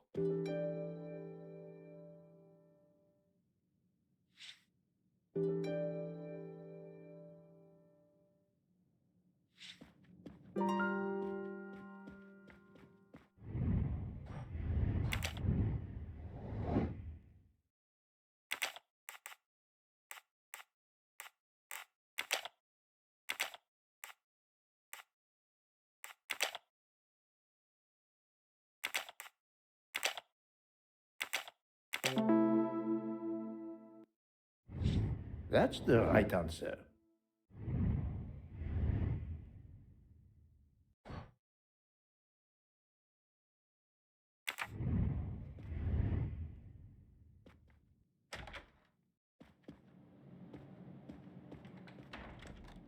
Oh, Poirot, you're there.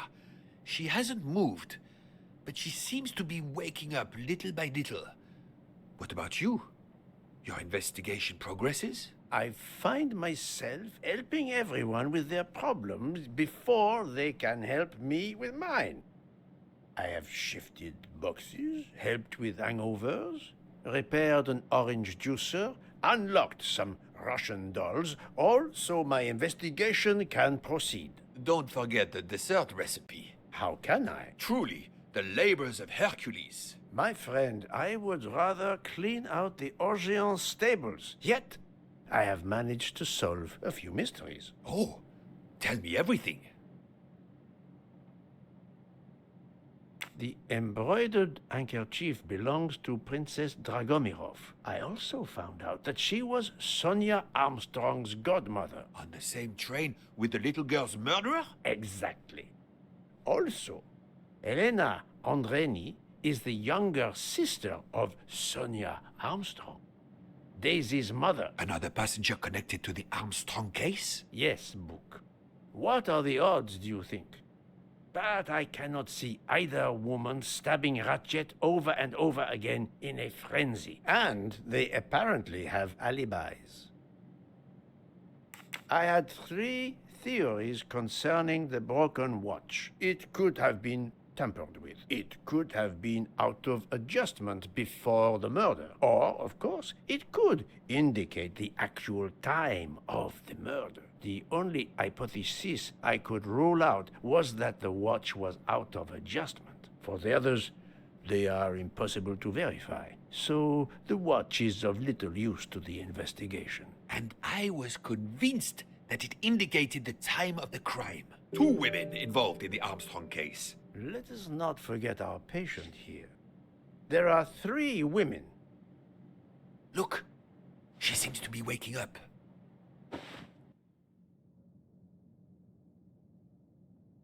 What's happening to me? Did I fall asleep again? Indeed, Mademoiselle Locke. Did you take any medication? Sleeping pills, for example? No, I never use sleeping pills. I inspected your cup. You can clearly see that there is a residue of something at the bottom.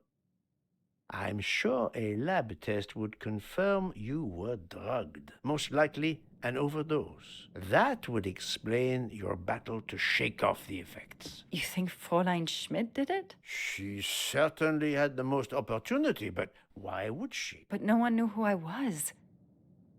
It's impossible that someone deliberately targeted me.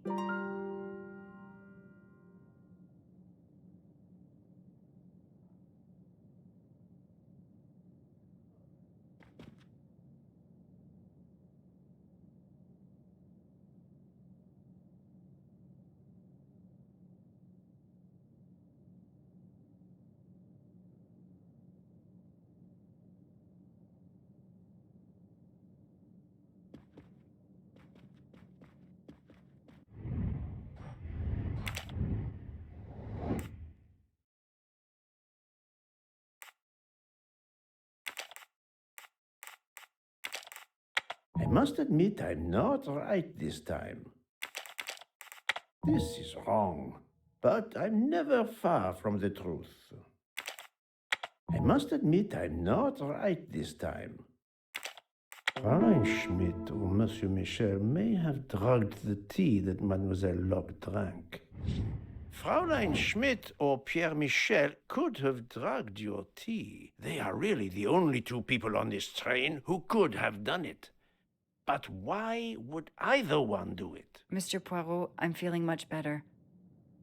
I'd like to bring you up to date to why I ended up on this train. If you are able, I would very much like you to finish your story. Very well, then. After the Daisy Armstrong case was officially closed, I put out a standing request to the police departments in the Boston area for anything on Michael Clark. But he didn't turn up on their radar. I even set up an anonymous tip line for news about Clark. That's how I met Braid, a sketchy contact on the dark web, but they found nothing I could use.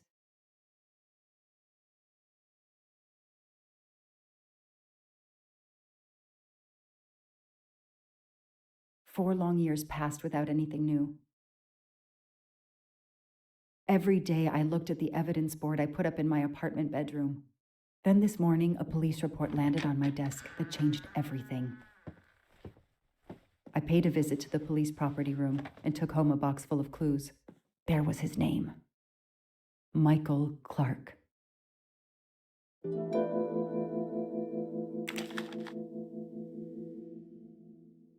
A bill from the power company with, I'm sure, plenty of excuses why my rates keep going up.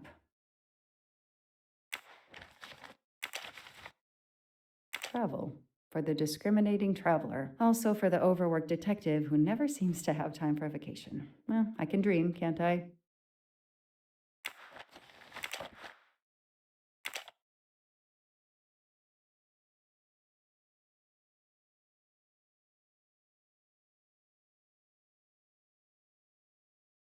Years of no new leads in the Armstrong case, and then this. Michael Clark, the sarcastic reporter, my prime suspect in the kidnapping, murdered 4 years ago? This is Michael Clark? He doesn't look anything like the journalist I interviewed. Michael, you have earned a place on my evidence board.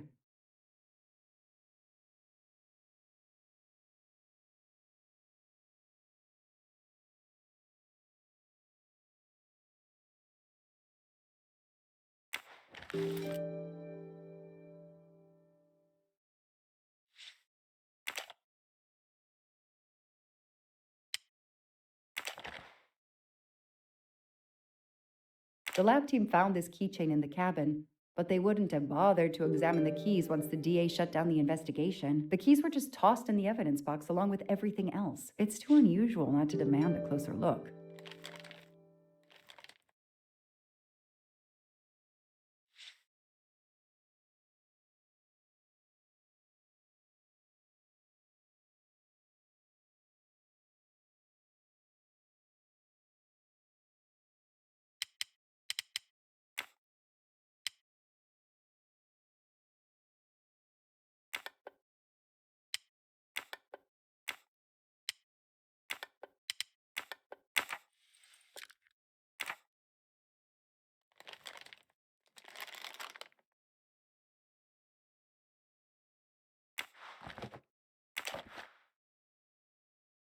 So clever.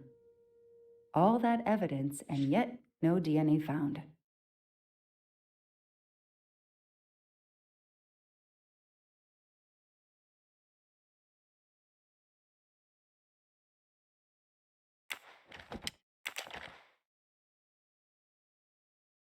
The only fingerprints found on the bottle were Suzanne's.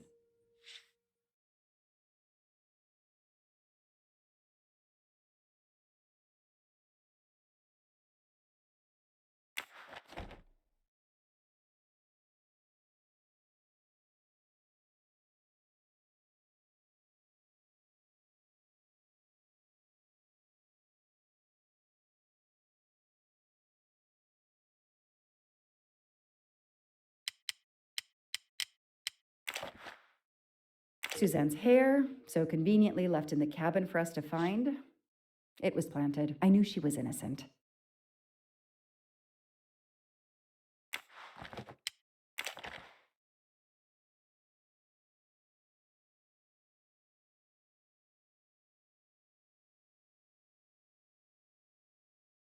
Fluffy. Daisy's plush toy.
A gold mustache. Thank you very much.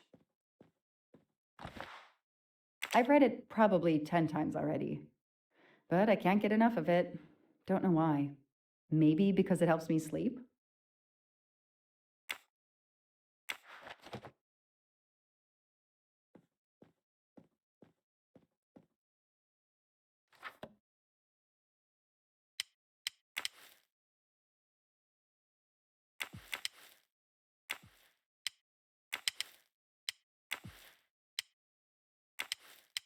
I knew it.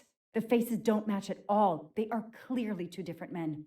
I should run facial recognition on my computer.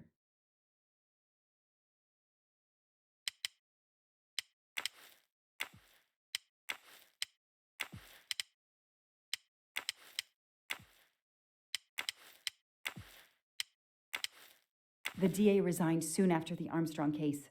It haunted him just as it has haunted me.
I know I have to stop printing. It's bad for the planet. Okay, the real Michael Clark has been dead for years. Let's see if the photo of the fake Michael Clark matches someone in the database of known criminals. I've tried this several times in the past few years, but came up empty. Maybe whoever he really is has finally made a mistake. No, that doesn't look like him. No, that doesn't look like him. No, that doesn't look like him. That could be him, but he looks pretty different. Yes, he seems different at first glance, but still, it's the same person. That's it! Okay. No, this isn't it. Think! He's changed his appearance a lot. Probably had some plastic surgery on his nose, but there is no doubt it's the same person. Let's see why he was arrested.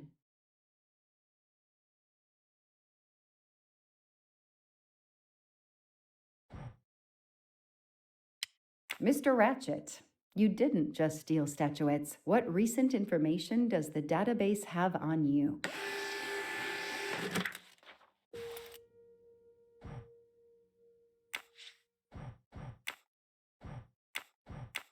It's so frustrating. I have a name, but I can't find anything about him. But I know just who to call.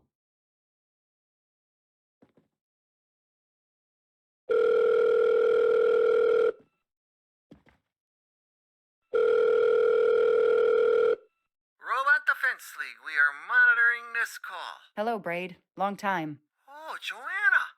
Hey, how may I assist you?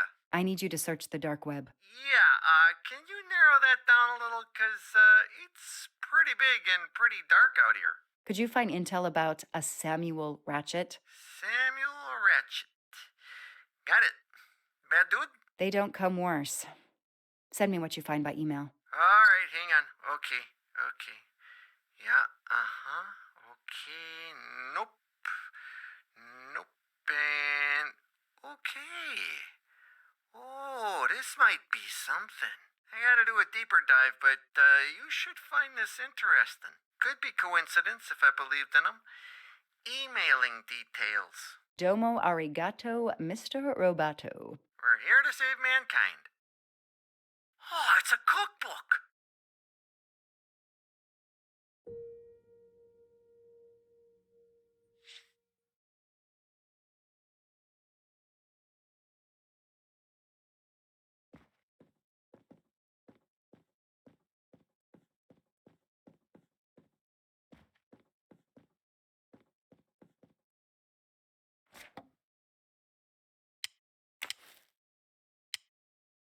Goodbye, Michael Clark. Hello, Samuel Ratchet, the man who stole your identity and your life.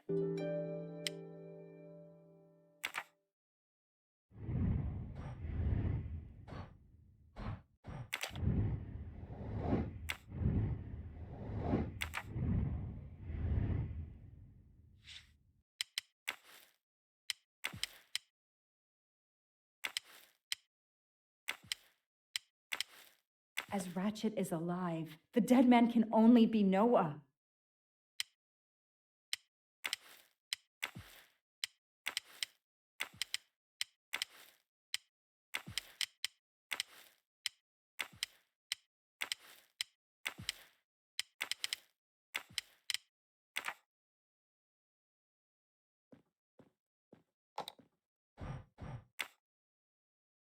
The Orient Express.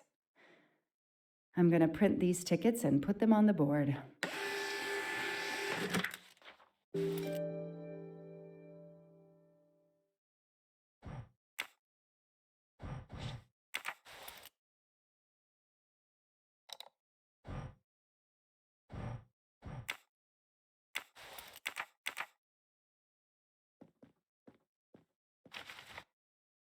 The Orient Express departs from Istanbul next week. Interesting. I'll put it on the board. The event? Some old train. But that face, that man.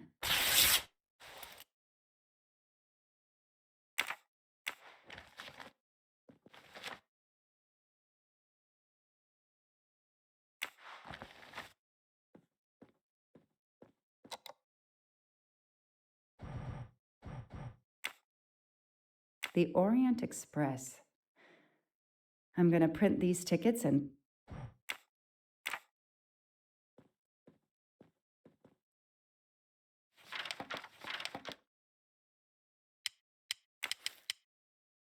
This is Ratchet's ticket.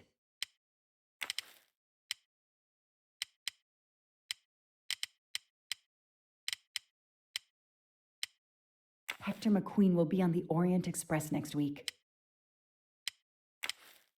I know that face. That's John Armstrong's driver.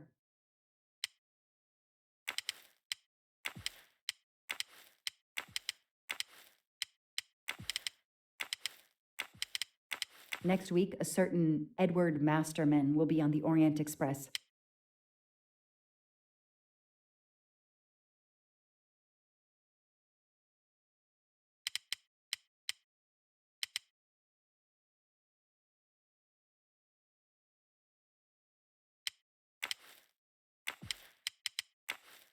The person traveling with Ratchet has the same last name as my district attorney during the Armstrong case?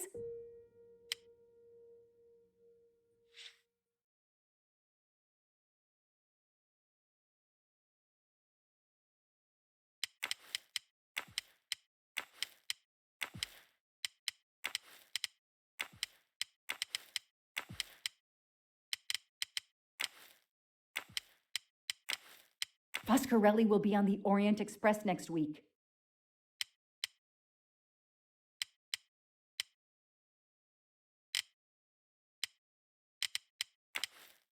Ratchet will be traveling on the Orient Express in a week.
These tickets were all booked by McQueen.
I knew it. He's the son of my former DA.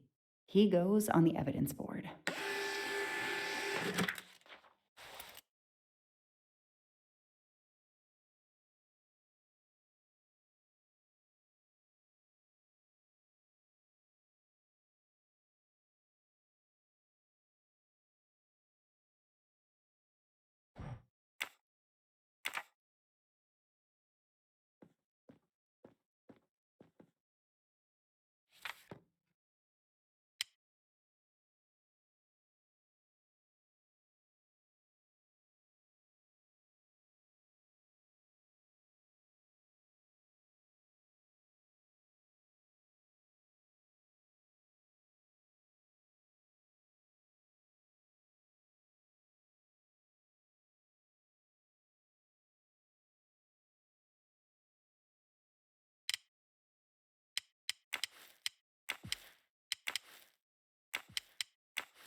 Hector McQueen is the son of District Attorney McQueen.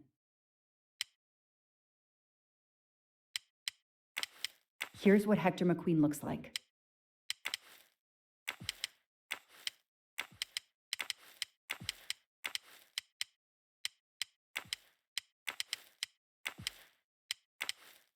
This guy works for Ratchet, and if that's a coincidence, I'll eat my badge.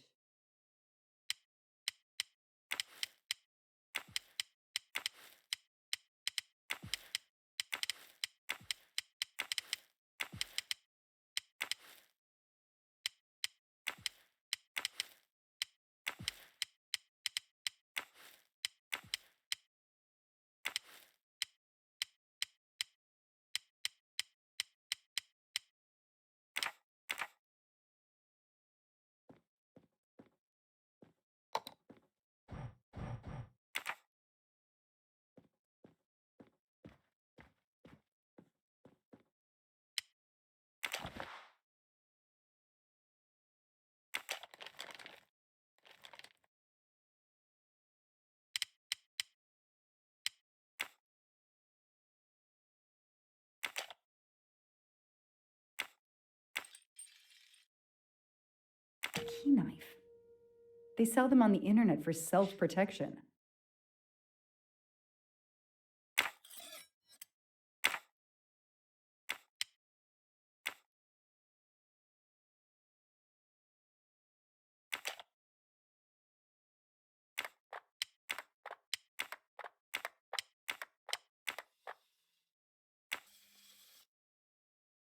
What do they call this?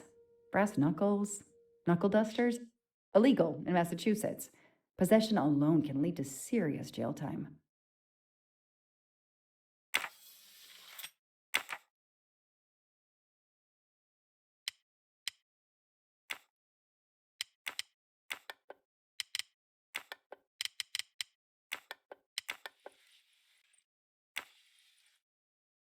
What do we find? A capsule and a smell. Bitter almonds. Cyanide.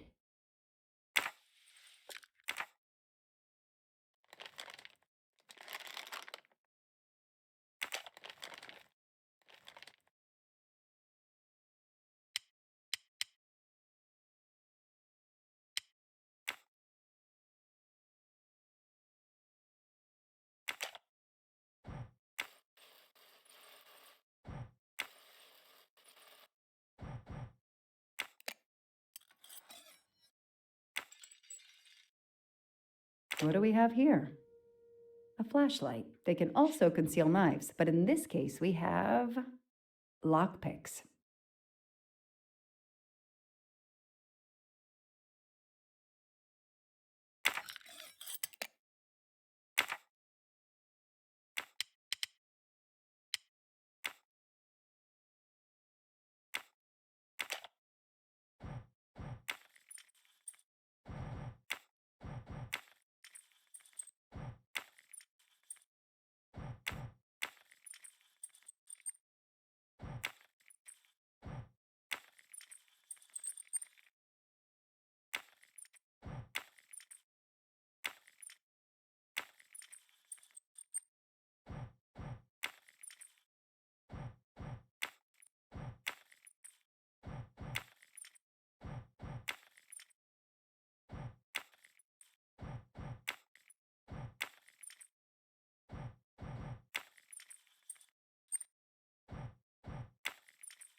A USB key. Let's plug it into my PC and see what nasty little secret it contains.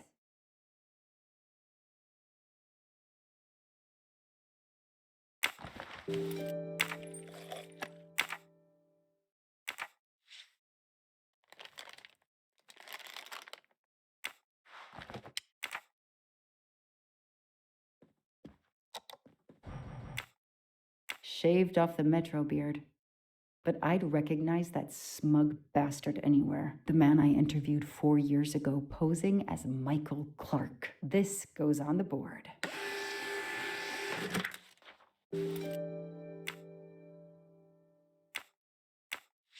Maybe they needed to show the ransom to someone to check if the serial numbers were still on record. I'll print them, and on the wall they go.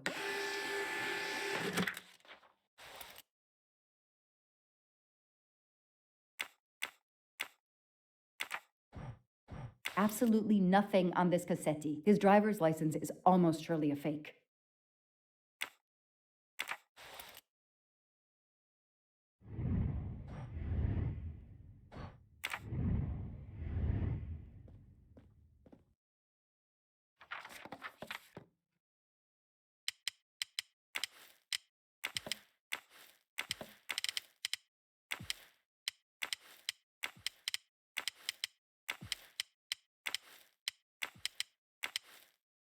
So, Ratchet's real name was Cassetti.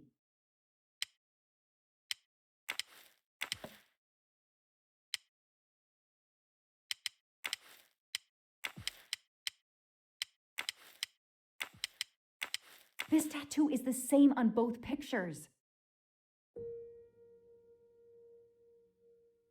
Damn, Ratchet is taking the Orient Express next week. McQueen, the district attorney's son, is too. Foscarelli, the Armstrong chauffeur, is too. It can't be a coincidence. McQueen and Foscarelli must have decided to take revenge and will undoubtedly attack Ratchet on this train. I have to be on the Orient Express to stop them. And above all, I must stop Ratchet. But I can't do it in Istanbul because there's no extradition treaty with the United States. Ratchet can never be judged in the US without an extradition treaty. I'll have to wait until he's in Paris to have him arrested.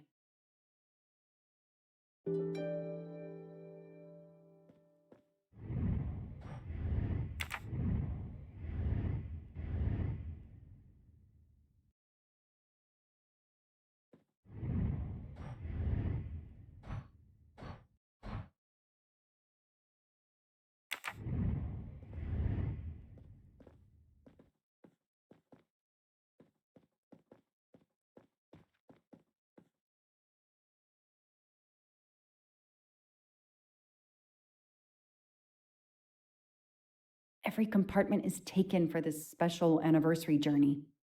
It's impossible to find a ticket. What can I do?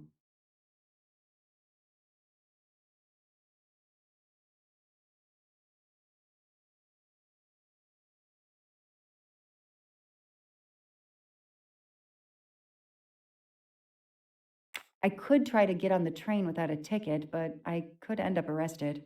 And Ratchet could get away or get murdered. No, there's a better way. Let's find out who's traveling on the Orient Express. Time to call Braid.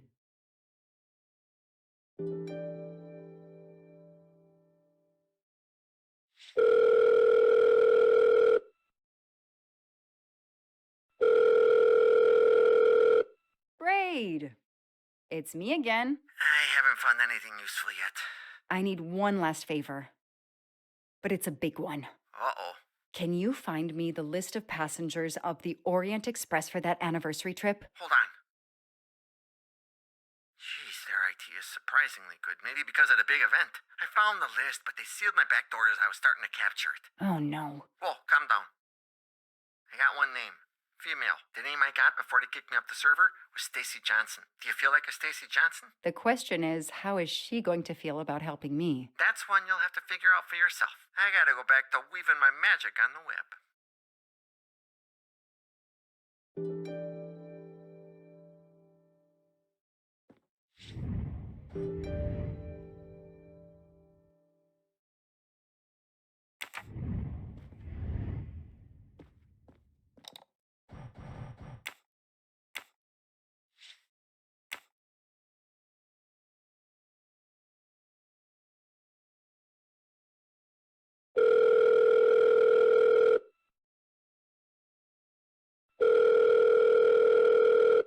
Hello, is this Stacy Johnson? Who's asking? I'm a journalist for a major online site. I've had it with journalists. I'm hanging up. Goodbye. Wait. My name is Joanna Locke. I'm a police detective. And I'm just an actress. Now what did I do wrong? Nothing. I need your help. I need to take your place in the Orient Express. Is this a joke? No way.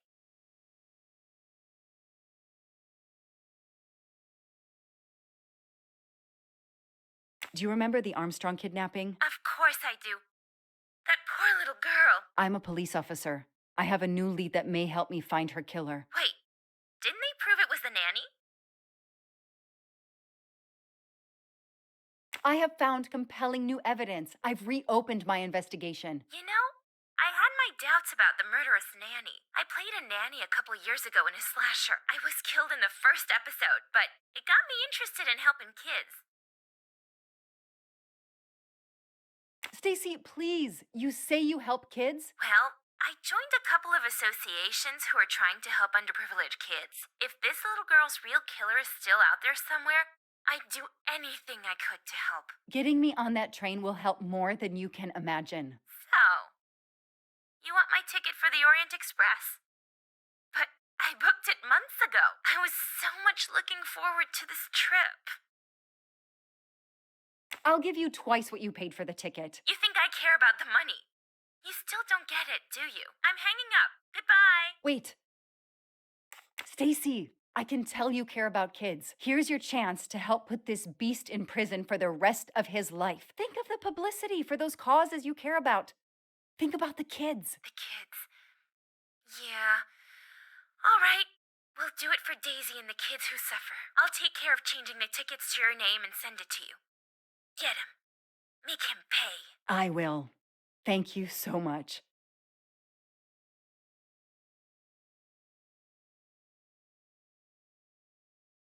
Stacy was as good as her word. I received the ticket. I called my chief to let him know I was taking my vacation time. I had coming. I flew to Istanbul. I was finally going to nail the monster responsible for Daisy Armstrong's death, Michael Clark's death, even his accomplice, and, I suspected, so many others as well. You know the rest.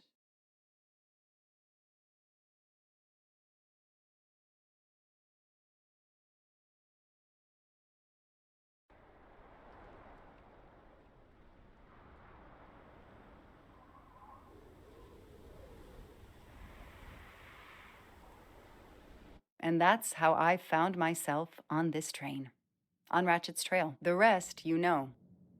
My identity is easily checked with the Berkshire Police. Thank you for your detailed account, Mademoiselle Locke. In addition to giving us crucial details of the investigation, you have made it clear that there are many who might wish to see Ratchet dead.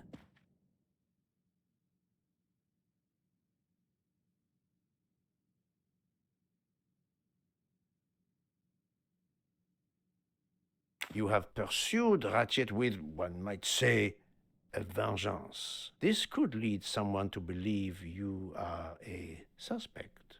Mademoiselle, I admit that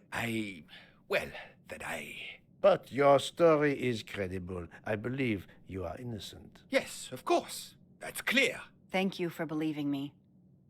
I'd like to help in any way I can. Do not worry, Mademoiselle Locke. Already I see things more clearly. It's obvious whoever drugged you was trying to derail your investigation. You mean the person who did this to me is Ratchet's killer? Both Monsieur Michel and Fraulein Schmidt had the means and opportunity to drug you. While you get your strength back, I intend to interview them. Excellent idea, my friend. All this excitement has whetted my appetite. I'm sure Mademoiselle Locke won't say no to a good, invigorating meal. What? No. I want to hear what the conductor and Fräulein Schmidt have to say for themselves. It is my duty to ensure the well-being of the passengers. If Dr. Constantine has no objection, I will escort you to the restaurant car. On the contrary, some food will do her the greatest good. Well, I'm still a little shaky. Mr. Poirot, will you please keep me informed about what you learn? You may be certain of it.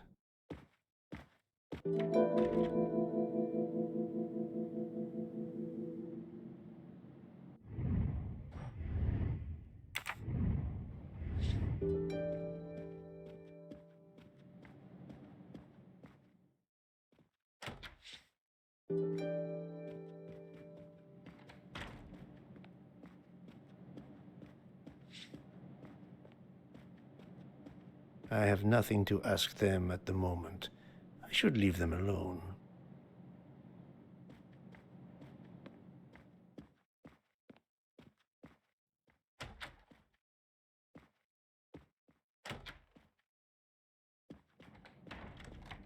Good evening, Fräulein Schmidt. May I disturb you for a moment? You asked so politely, mein Herr, but I do not think I have a choice. I wanted to let you know that your roommate, Mademoiselle Locke, is awake. Ah, yes, I'm glad to hear that. I was worried about her. Did she tell you what had happened to her? She saw you pour something in her tea. And she drank the tea knowing it was drugged? Come now, Monsieur Poirot. The poor girl is obviously still not recovered. That is all I intend to say. If you'll excuse me, I would like to continue reading my book. What is it? A murder mystery, perhaps? Ah, no. It is a collection of Julia Child recipes.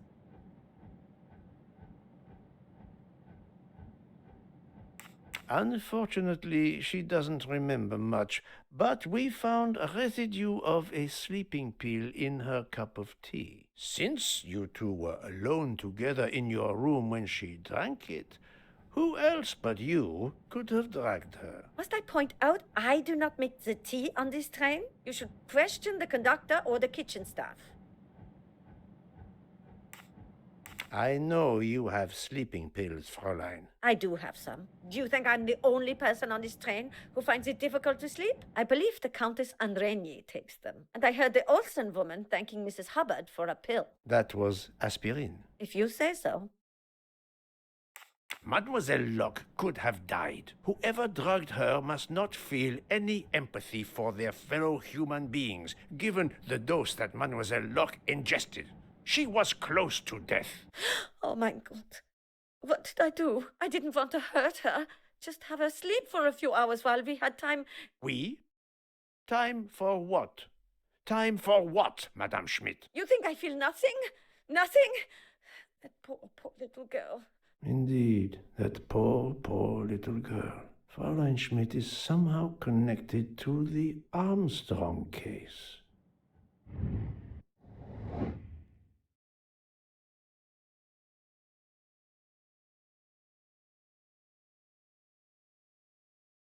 This is wrong, but I'm never far from the truth.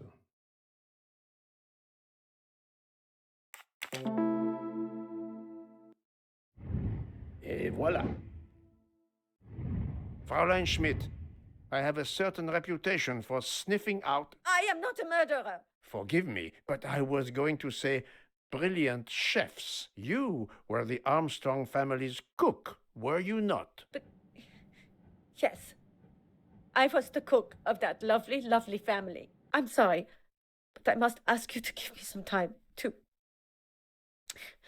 collect myself. It wasn't supposed to be like this, my darling, my poor darling child. I will give you that time, Fräulein. You have given me much more in exchange. I must check in with my other suspects to make certain I have all the pieces of the puzzle in my possession.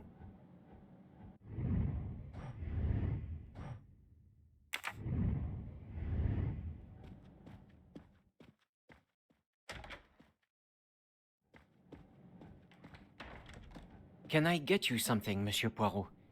Everyone is so tense. An aperitif soon, Monsieur Fauchet, with pleasure, when the matter is resolved.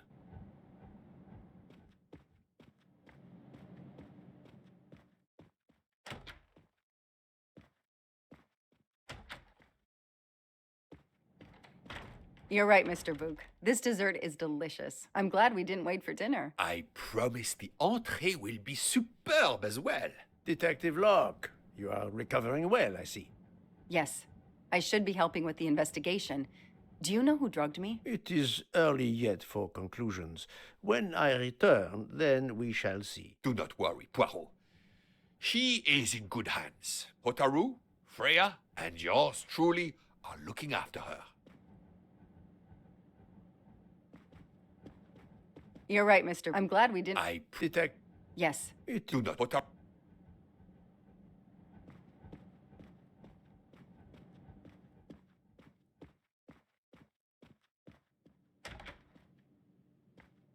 Not now. Not now. I have a dinner to prepare. Would you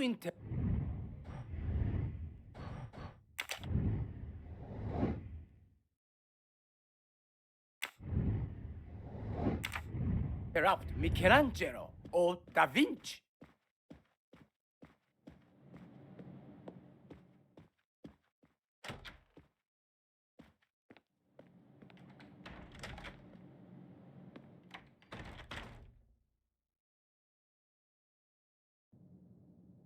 Good evening, Michel. Am I bothering you? You seem stressed. With everything that's going on, I must admit, it's difficult to be relaxed. Of course, I understand.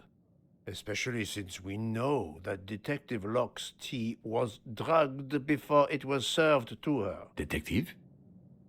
Come now, Michel.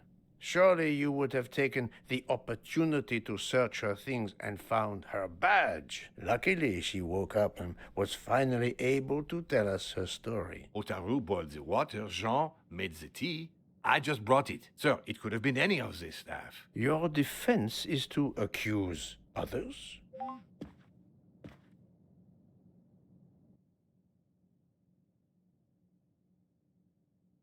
You have a network connection? No, unfortunately. It's just an automatic reminder to pay my rent. I always forget, and my landlord complains. Pierre Michel had to be involved in the murder. The drugged tea, his post at the end of the hall, and now I know why I know more than one of those people on the screen.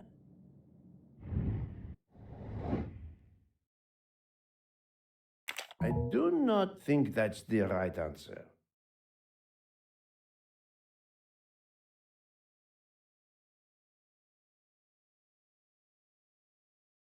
Brilliant.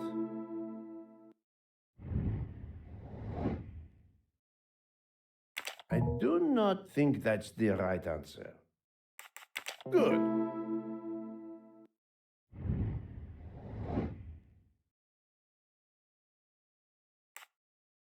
No, not good. Good job. That's the right answer. You are the father of Suzanne Moreau, Daisy Armstrong's nanny. My condolences on the death of your wife. What? But my wife... Enough lies.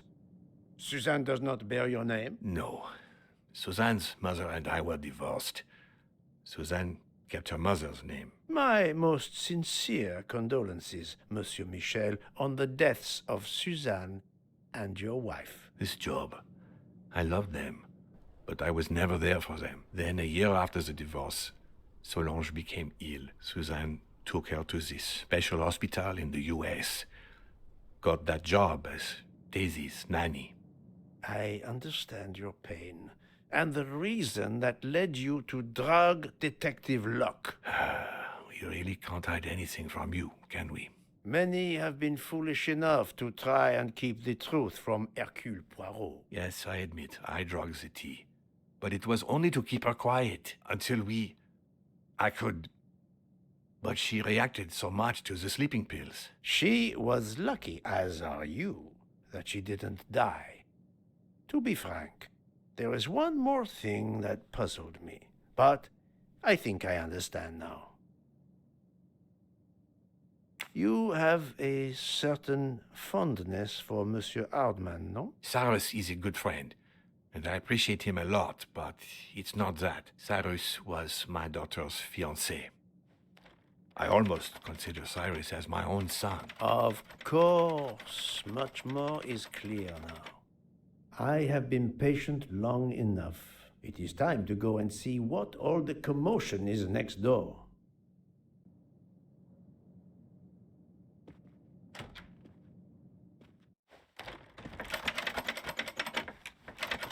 Monsieur Hardman, excellent. The gods who watch over detectives must have trapped you here. Why didn't they watch over me? I'm a detective, too. I was talking to Michelle about a leaky faucet, and I wanted to go out, but, you showed up. No need to invent some preposterous story. But really, Michelle has told me everything. You are the fiancé of Suzanne Moreau, his daughter. Oh. I see. Surely this is not a big surprise to you. No. Suzanne was the only woman I ever loved. And I failed her. We got into a spat. It was nothing, but I was too proud to apologize. We weren't speaking at all. Suzanne never really cared for that guy, Noah. She would have forgiven me. If only... If only... If only. A common refrain between lovers who quarrel. Obviously, Pierre Michel and Fräulein Schmidt both drugged Detective Locke's tea, causing the overdose. No wonder she had so much trouble waking up. Time to report my findings to her and Book.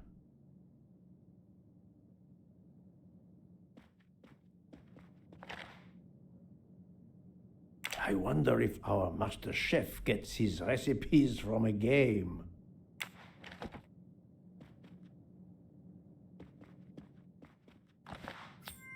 Ha-ha! Golden mustache.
So, my friend, tell me, you have something new? Mademoiselle, look. I know who drugged you. Fräulein Schmidt and our conductor, Pierre Michel, both admitted putting sleeping pills into your tea. This explains your overdose. They are relieved you are recovering. Michel drugged a passenger? On behalf of the company, I offer my apologies to you, Mademoiselle Locke. Michel will answer for this outrage. Both of them? I was pretty sure about Fräulein Schmidt, but I admit that I did not suspect the conductor.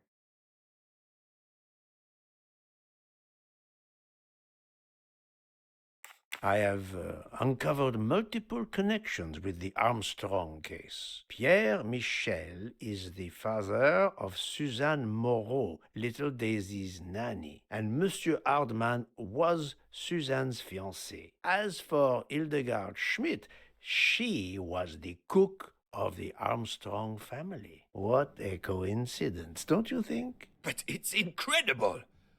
What are the odds that so many people linked to that tragic affair ended up on the same train? About the same as you winning the lottery, my friend. I wasn't the officer who interviewed Fräulein Schmidt back then, so she couldn't recognize me here on the train. How could they know who I was? There were other passengers who might have. Or she may have seen you when you visited the Armstrong home. It is now clear to me that some of the clues to this elaborate plot were staged for my benefit.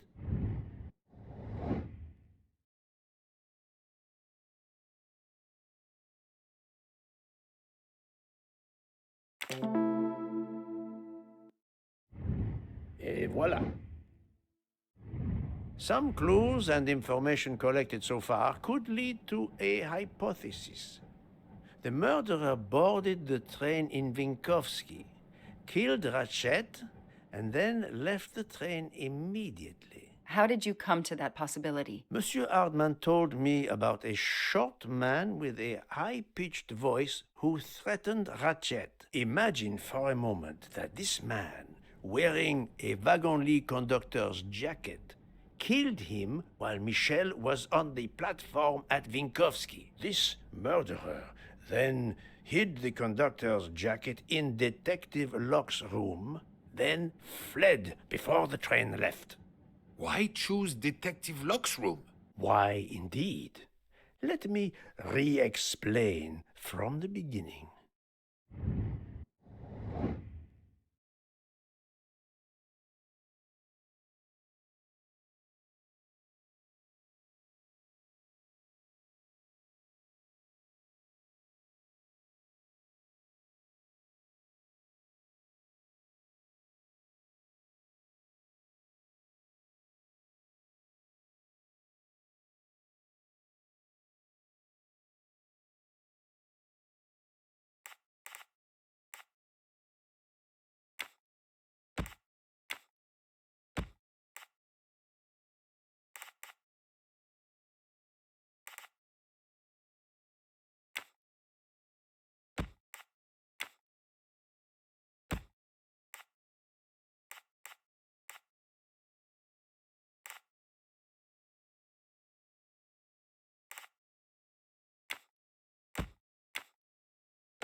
That was easy.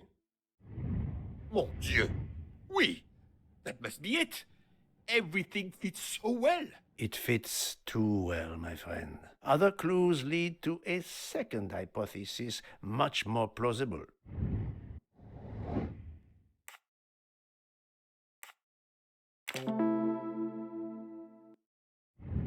I'm right again.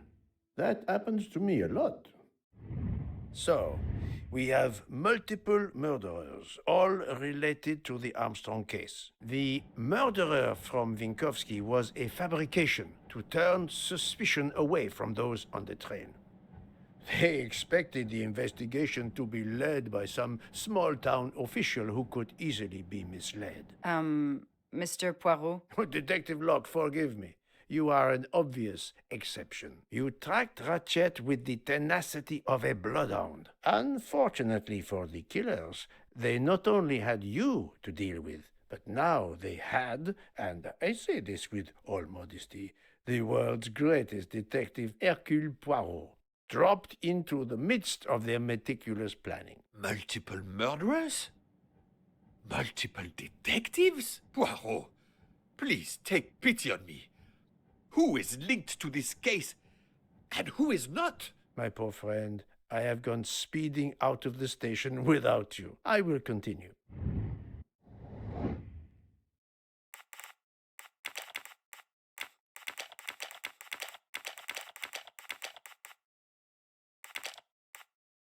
I must admit I'm not right this time. Think, Poirot. That is not a good answer. No, not good. This is wrong, but I'm never far from the truth. I must admit I'm not right this time. I do not think that's the right answer. Et voilà. Fräulein Schmidt, Pierre Michel, Monsieur Hardman, and Monsieur McQueen are all linked to the Armstrong case. I also know that Sonia Armstrong's sister and godmother, Countess Andreni and Princess Dragomirov, are on this train. And finally, Detective Locke discovered that Mr. Foscarelli was the Armstrong chauffeur. If we add Detective Locke and Ratchet, of the 12 passengers in that coach, 9 have a connection with the Armstrong case. What next, Poirot? Or should I say, who next? It is time to summon everyone. Everyone? Even Dr. Constantine? The train crew other than Michel? Dr. Constantine, yes. I will need him. But we don't want the others as witnesses. I will see that their duties keep them occupied elsewhere. Excellent. I have always thought this moment in a case is much like Rodin unveiling the thinker before a captivated audience. A work of art. Have you not felt that way, Detective? No, Mr. Poirot. I'm happy just to slap the cuffs on him. Well, there is some artistry in that as well, I suppose. Where would you like the unveiling, Poirot? The lounge? Perfect. Then I will gather all the passengers in the lounge.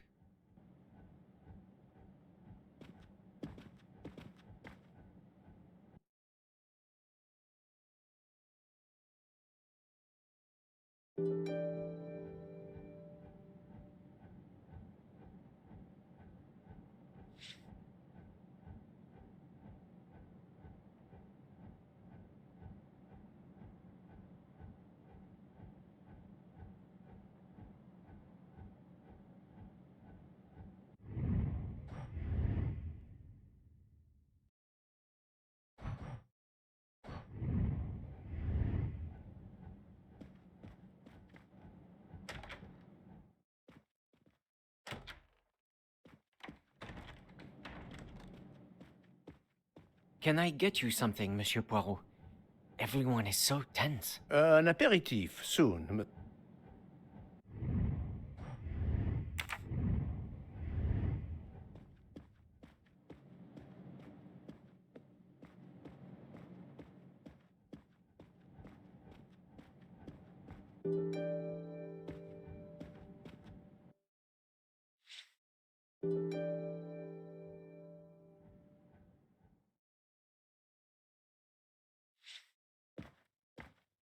Monsieur Bouc, are the train crew locked in their quarters? Yes, they are. Then the stage is set for the final act. Ladies and gentlemen, I have gathered you together to hear my reconstruction of the murder of Samuel Edward Ratchet, also known as Cassetti. There is not one, but 2 possible solutions of the crime. I shall put them both before you, and I shall ask Monsieur Bouc and Dr. Constantine here to judge which solution is the correct one. 2 solutions? Mr. Poirot, I am hardly qualified. Nevertheless, your assistance is required. Now, you all know the facts of the case. Ratchet was found stabbed to death this morning. He was last known to be alive at 12:37 a.m. last night, when he spoke to the wagon-lit conductor through the door. His watch was found to be badly dented, and it had stopped at 1:15. Dr. Constantine, who examined the body, puts the time of death as having occurred between midnight and 2 in the morning. At half an hour after midnight, as you all know, the train ran into a snowdrift. After that time, it was impossible for anyone to leave the train. So, here is my first theory. The enemy, as Ratchet expected, joined the train at Vinkovsky by the door left open by Captain Arbuthnot and Monsieur McQueen, who had just descended to the platform. He was equipped with a wagon-lit jacket, which he wore over his ordinary clothes, and a pass key which enabled him to gain access to Ratchet's compartment in spite of the doors being locked. Ratchet was under the influence of a sleeping draught. This man stabbed him with great ferocity, 12 wounds in all. He left the compartment through the communicating door to Madame Hubbard's compartment. Yes, that's so. Scared me half out of my wits. The murderer thrust the dagger he had used into Mrs. Hubbard's handbag in passing. Without knowing it, he lost a button of his uniform. Then he slipped out of the compartment and along the corridor. He put the uniform jacket into Detective Locke's suitcase to cast suspicion on her. And a few minutes later, dressed in his ordinary clothes, he left the train just before it started off again, using the same means for egress, the door near the dining car.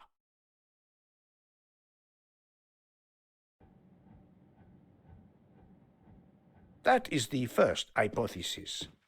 But there's a second. For that, we must examine the motive for the crime. Why was Ratchet killed?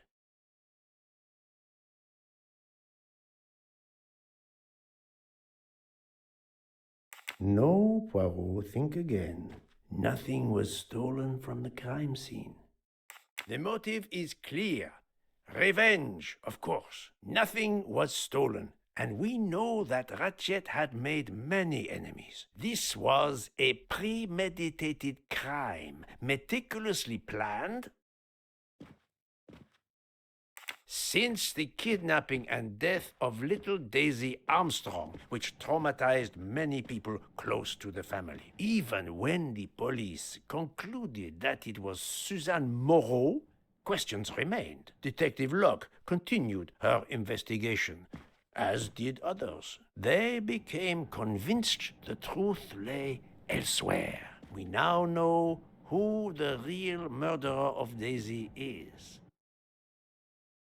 It is clear now that Daisy's killer was Ratchet, also known as Cassetti and Michael Clark and how many other names. But of course, many of you have known this for a long time. It is obvious that the 12 stab wounds are not a random number. Dr. Constantine's analysis revealed that some stab wounds appeared to have been caused by a right-handed attacker.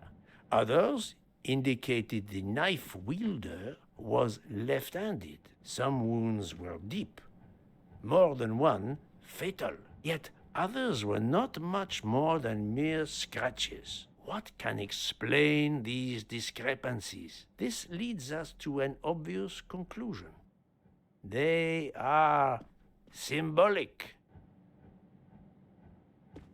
Come now, Poirot. Daisy was 3 years old. 12 stabs. 12!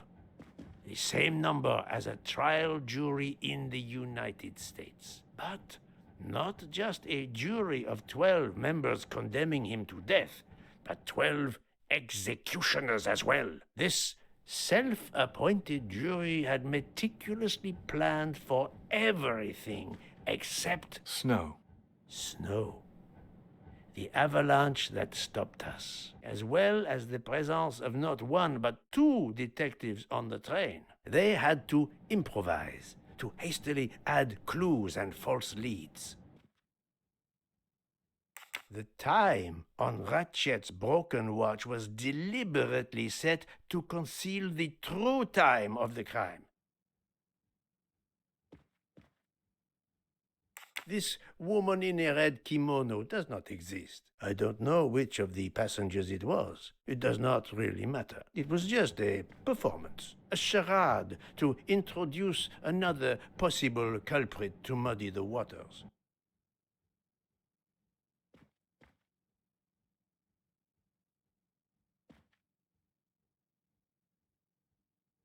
The vial of vaping liquid incriminated Captain Arbuthnot. However, he had a solid alibi confirmed by Monsieur McQueen. Impossible then to suspect him.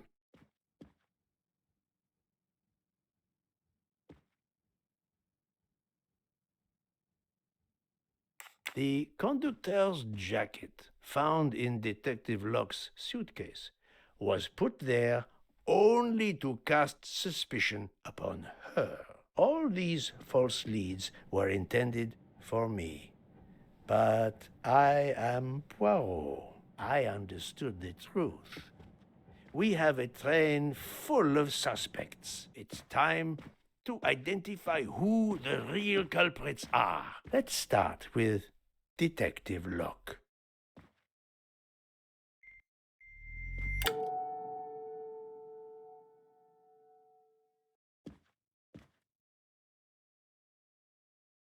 I do not think that's the right answer.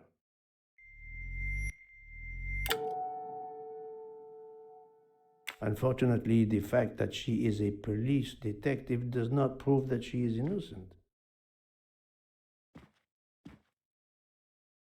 The fact that she was not seen throughout the evening preceding the murder does not make her innocent. On the contrary.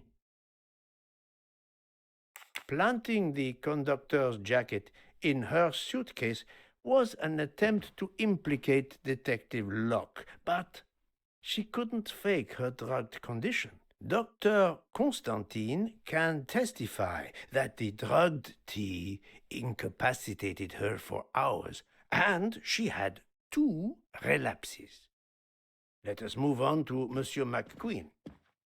When I told him about Cassetti, he looked very surprised that I managed to make the connection between him and the Armstrong case. He told me, "But I thought we had..."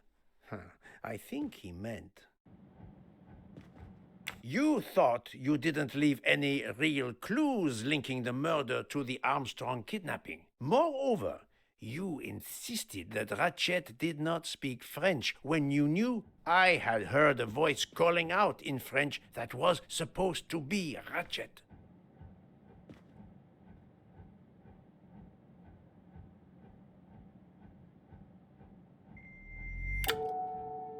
I do not think that's the right answer.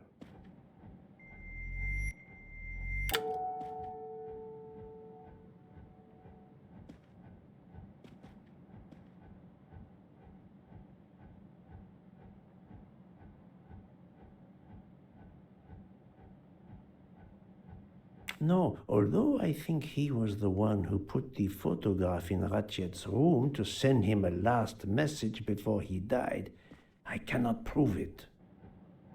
You took some pleasure in leaving me false clues, I think. It was quite annoying. But you told me yourself that your father was the district attorney who handled the Armstrong case. The case haunted my father. At first, he believed Suzanne Moreau had helped her boyfriend, Noah, to kidnap Daisy, even though there were questions that went unanswered, and a young policewoman refused to let it go, continuing to find discrepancies. but never enough to reopen the official investigation. That policewoman sits there. Her name is Joanna Locke. Then tell him.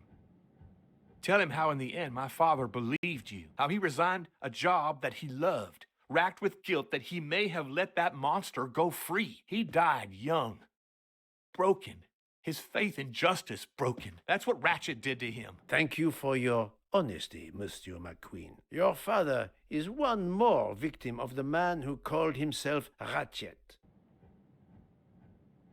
Now, I will turn to Ratchet's valet, Monsieur Masterman.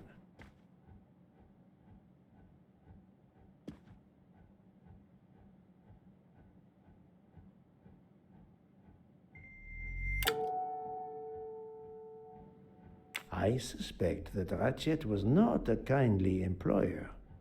But that's not a good enough reason to kill him. I know that a toothache hurts excruciatingly, but I don't think the pain would have driven Monsieur Masterman so mad as to kill Ratchet. Monsieur Foscarelli was a closer target, if Masterman had murder on his mind.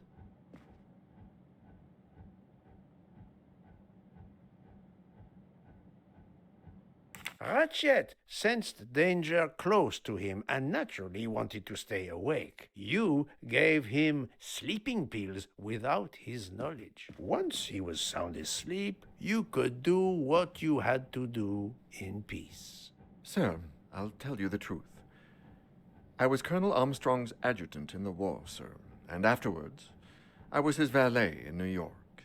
I'm afraid I concealed the fact this morning. It was very wrong of me, sir, but I knew how suspicious it would look. Is that all you have to say? That's all, sir.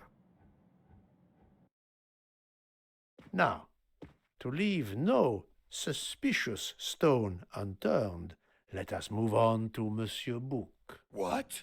Me? A suspicious stone?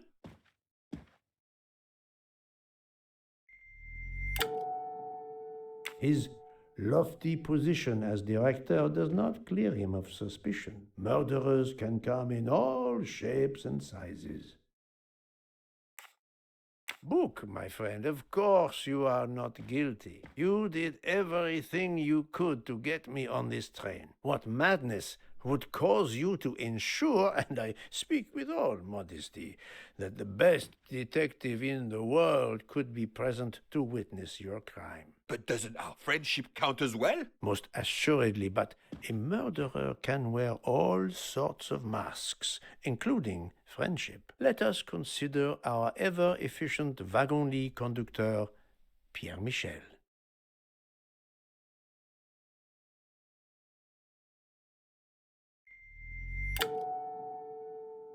Your admission that you drugged Detective Locke immediately incriminates you. But the murder could not have been possible without your very capable assistance. Your knowledge of train procedures made the murder possible, and your position in the corridor of the train allowed you to be the perfect alibi for several passengers.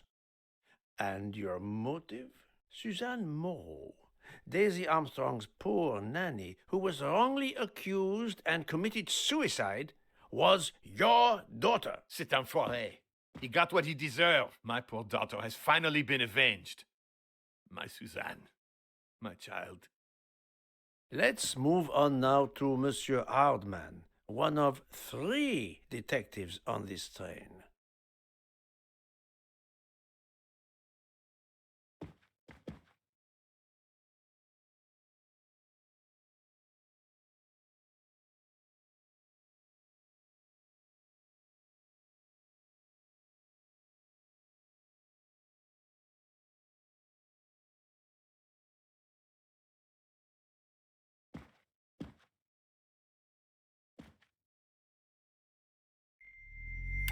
I do not think that's the right answer.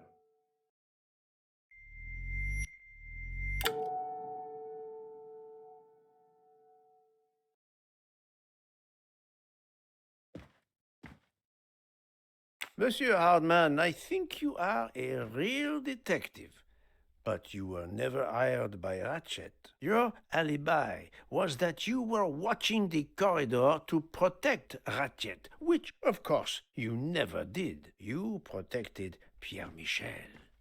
However, we just saw that his alibi doesn't hold up, so neither does yours. I don't know about the conductor. Being Suzanne's fiancé, you had a substantial motive to punish Ratchet. You used your detective skills, just as Detective Locke did, to hunt him down and finally avenge the death of your beloved. That's right, Mr. Poirot. I do have some detective skills. I never doubted it. Now, Fraulein Schmidt, the lady's maid with the soul of a cook. Although she tried to protect the princess when I presented her with the embroidered handkerchief, that's not evidence she committed murder.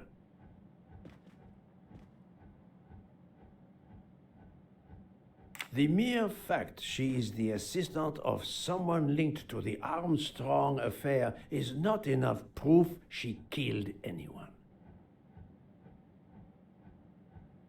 Fraulein Schmidt, you told me of your remorse for drugging Detective Locke. I believe you are sincere. However, as the cook of the Armstrong family, you experienced the drama from within. The death of Daisy, then Sonia Armstrong, who died in childbirth, and finally Suzanne and John Armstrong. So much misfortune in that poor family. The death of this criminal is only justice. Let us move on to Countess Andreny. I was impressed by the earnestness of her husband when he swore to me solemnly on his honor that his wife never left her compartment that night. Should I believe it?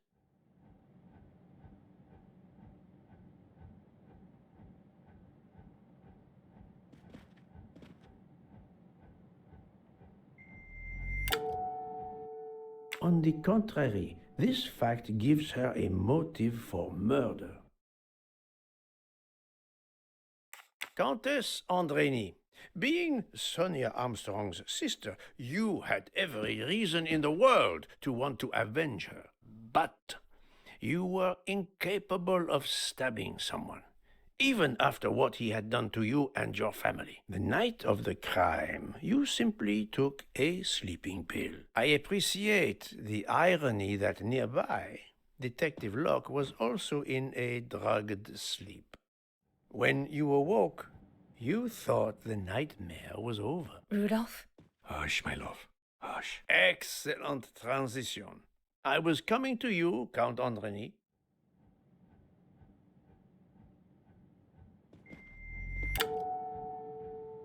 No, Poirot, you're dreaming. Wake up.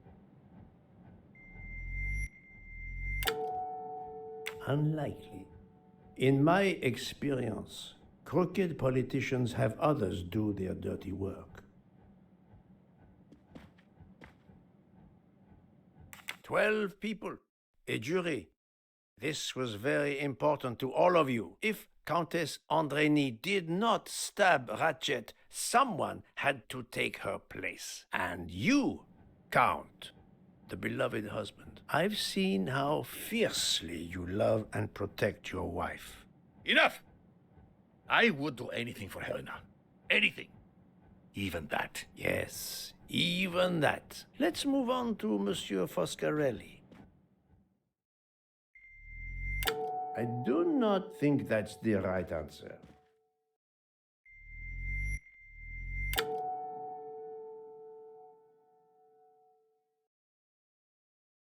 Detective Locke found out that you were the Armstrong chauffeur and that you planned to travel on the same train at the same time as Ratchet. That is what made her decide to obtain a ticket as well. Unfortunately, she could not prevent the murder. Have you lost your tongue, Mr. Foscarelli? Oh, Daisy. She was the delight of the house. Tonio, she called me. And she would sit in the car and pretend to drive me.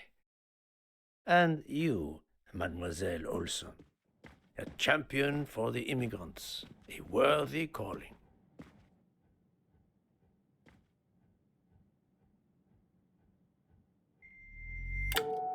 I do not think that's the right answer.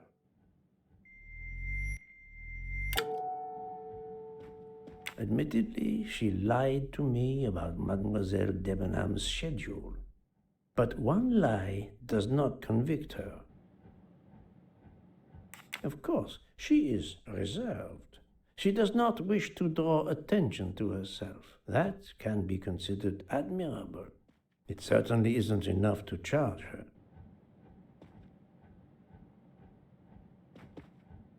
Mademoiselle Olson, you supported Madame Hubbard's story about her connecting door latch, a story that I later demonstrated to be impossible. So, you deliberately lied to me, and you also lied about Mademoiselle Debenham's whereabouts.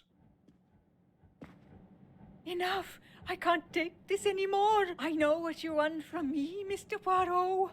Very well. Here it is. She was my little Daisy, my angel, so patient. When I patched a scrape or took her temperature, that was my job. But she was so much more to me. She was a shining light in an ever-darkening world. I've tried to honor her by caring for children who have lost everything. Thank you, Mademoiselle Olson. You too shed light on your part in this mystery. Suzanne Moreau was Daisy's nanny.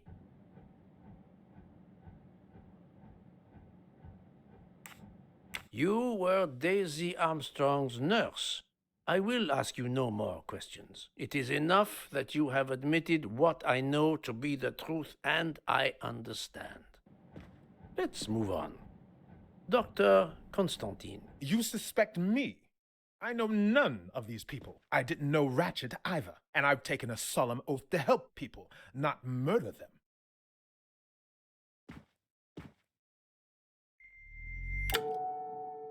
You are one of the few people in this room not to have any connection with the Armstrong case. Moreover, your alibi is confirmed by Monsieur Bouc, whom I would trust with my life. That is very kindly said, my friend. We now come to Mademoiselle Debenham and Captain Arbuthnot, whose relationship was not in doubt from the moment I inspected your room at the hotel. You have a bloody nerve.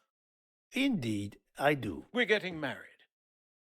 Congratulations. But I would rather talk about your relationship to John Armstrong.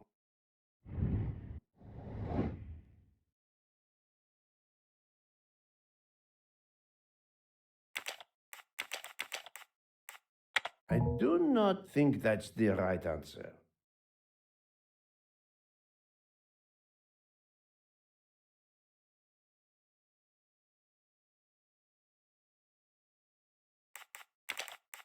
I must admit I'm not right this time. I'm right again. That happens to me a lot. Captain Arbuthnot, you served in the army with John Armstrong. What I don't understand is why a man your age is still a captain. One might expect you to be a colonel as well. Ever fought in a war, Poirot? It was war that first brought me to England. Then you know what it's like. There's a shattering sound, and death, and mistakes, acting on intelligence that proved to be wrong. I sent a patrol to their death. Good men, brave men, wasted. John testified on my behalf at a court-martial. I'm not a colonel. I don't deserve to be, you bloody fool. But I'm also not in prison. John remained my best friend until until... There, you have my story. Understand now? Archie, calm down, please. You're right, Mary. What you see in me, I don't understand. Oh, Archie, I see in you what John saw. Miss Debenham, I'm sorry. My turn, is it? I'm afraid so. And you have caused me quite a puzzlement. Your connection with the Armstrong family was not obvious. Then I remembered the job you currently hold.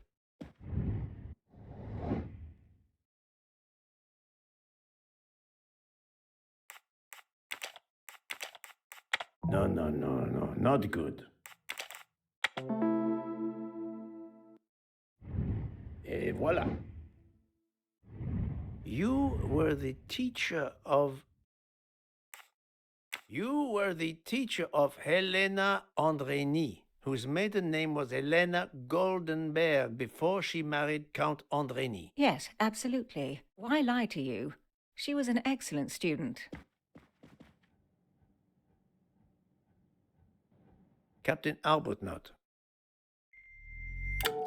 No, Poirot. Unlike the train, you are on the wrong track. The fact that he probably killed enemies during the war does not make him a cold-blooded murderer.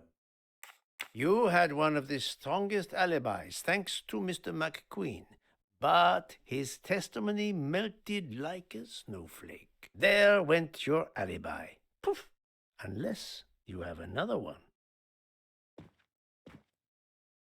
As for you, Mademoiselle Debenham, I do not think that's the right answer. Yes, I remember overhearing Mademoiselle Debenham talking with the captain at Circetchi station.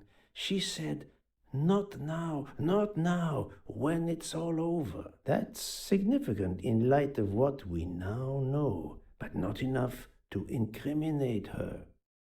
Mademoiselle Olsen was the only one who could confirm your alibi. I think you know where you stand. Very good, Mr. Poirot.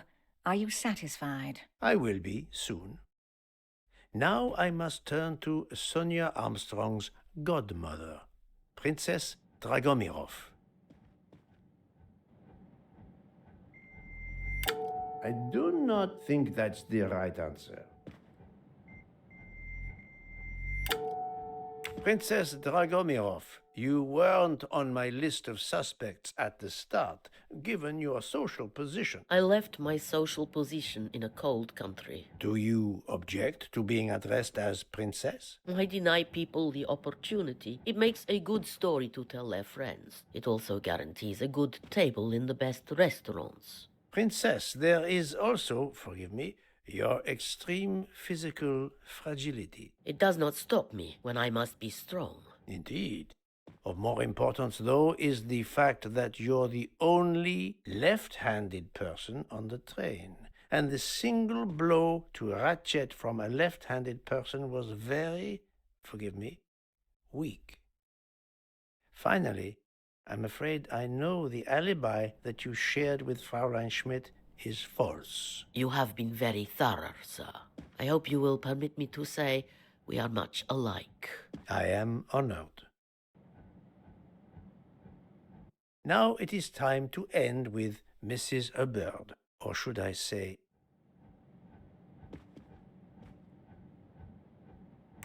Think, Poirot, that is not a good answer.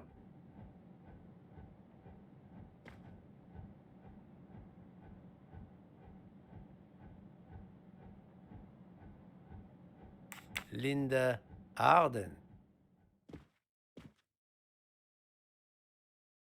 If Princess Dragomirov hadn't told me about her relationship with this famous actress, I might not have made the connection. But you are a great actress, madame. Your performance as a flighty, self-involved woman was superb. I never would have guessed something entirely different. As for what ties you to the Armstrong family, it is obvious.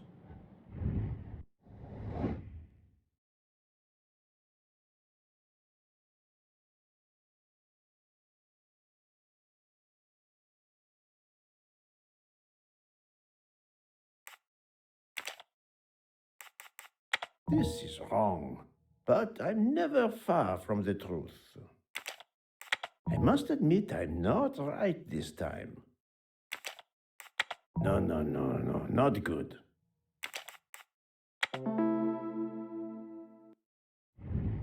That was easy. Mrs. Hubbard, you are the mother of Sonia Armstrong and Mrs. Andreni. The fact that Madame Hubbard is actually Linda Arden, Sonia's mother, and a gifted actress of stage and screen, a woman who could teach her fellow conspirators how to play their roles, makes her one of the best placed to organize the murder, no, the execution of Ratchet. But I need material proof. The fact that Mrs. Hubbard has direct access to Ratchet's room is no accident, but it does not incriminate her directly. Madame Hubbard, you really are a remarkable actress. You put so much effort into your character and into staging the murder. I saw it as a perfect mosaic, each person playing his or her allotted part, so carefully arranged that if suspicion should fall on any one person, the evidence of one or more of the others would clear the accused person and confuse the issue. Everything was meticulously planned. But you hadn't expected that Detective Locke and I would be on this train, and the avalanche would block it on the night of the murder. You had to improvise. But again, improvisation would be another of your skills as an actress. So you came up with the story that the latch on the door that communicated with Ratchet's compartment was hidden by the handbag. I always fancied myself in comedy parts. That slip about the sponge bag was silly. Shows you should always rehearse properly. You know all about it, Mr. Poirot. You're a very wonderful man, but even you can't quite imagine what it was like. That awful day. I was just crazy with grief. So were the servants. We decided then and there that the sentence of death that Ratchet had escaped had got to be carried out. There were 12 of us, or rather 11. Suzanne's father was over in France, of course. First, we thought we'd draw lots as to who should do it, but in the end we decided on this way. It was the driver, Antonio, who suggested it. Mary worked out all the details later with Hector McQueen. It took a long time to perfect our plan. We first had to track Ratchet down. Hardman managed that in the end. Then we had to try and get Edward and Hector into his employment. Well, we managed that.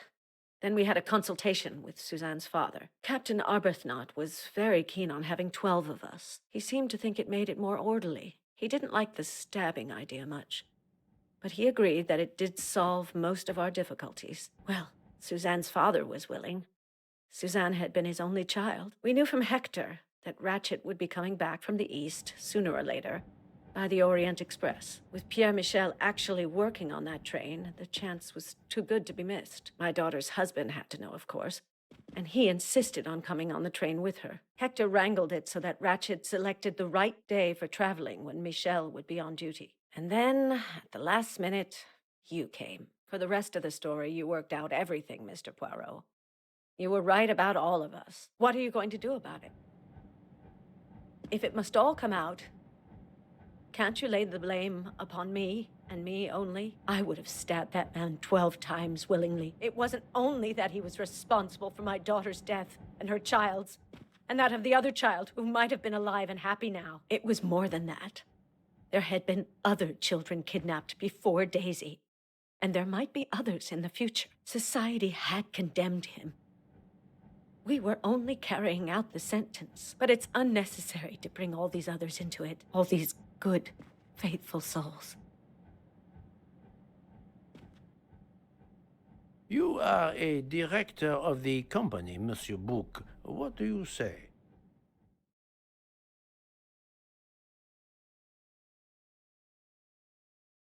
In my opinion, Poirot, the first theory you put forward was the correct one.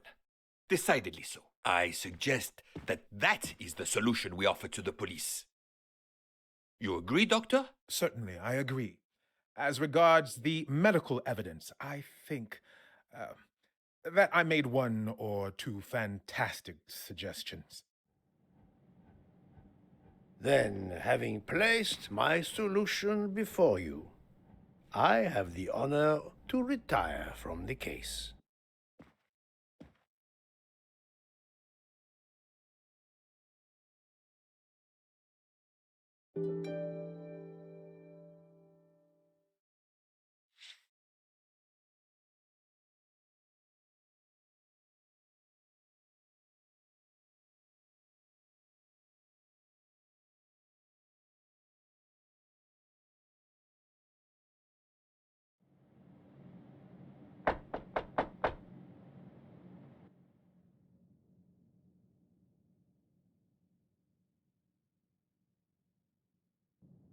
I'm sorry to wake you up in the middle of the night, Poirot, but it couldn't wait. There was a detail that bothered me in my preliminary autopsy of Ratchet's body. I went back to examine the body and I discovered a wound covered by another. The blow I hadn't seen was delivered by a thinner, sharper blade. So there were not 12, but 13 stab wounds. 12 stabs for 12 jurors.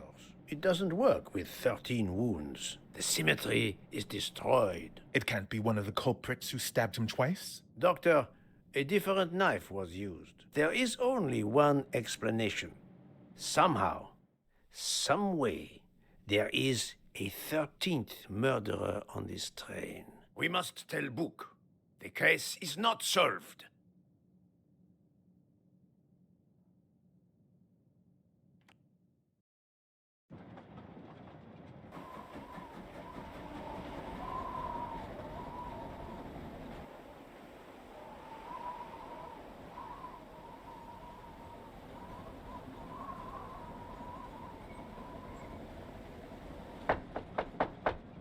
Please, come in. Ah, Book. I see we are moving at last. Yes. The way was finally cleared while we slept. If all goes well, we will arrive in Venice this evening. The train will be there for several hours for refueling and reprovisioning. What do we do with the 13th murderer? Do you have a lead? I thought about it. There is one clue that was left aside in my investigation. The diary I found in Ratchet's safe mentioned an appointment in Venice. Someone with the initials A.W. He will never keep the appointment. But there should be enough time. I must try to keep that appointment for him.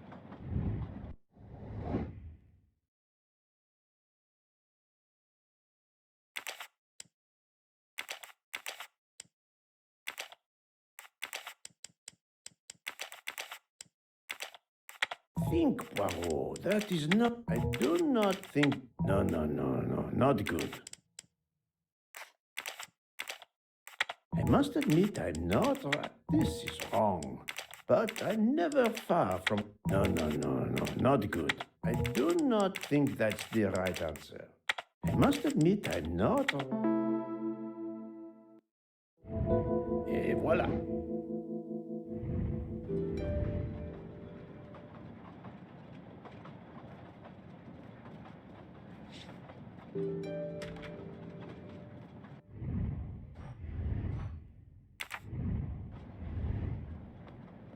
How would it look to the police if I asked a suspected murderer for help? I don't have time for small talk. How would it look to the police if I asked a suspected murderer for help?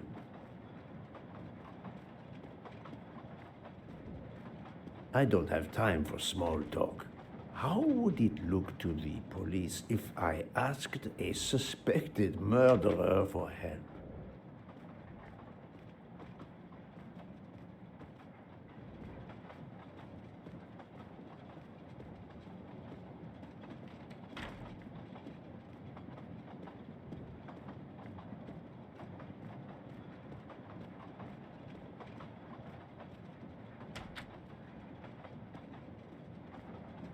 I don't have time for small talk.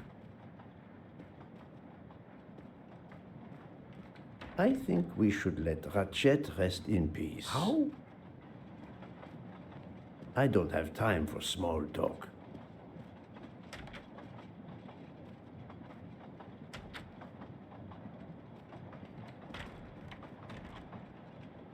Doctor, a moment.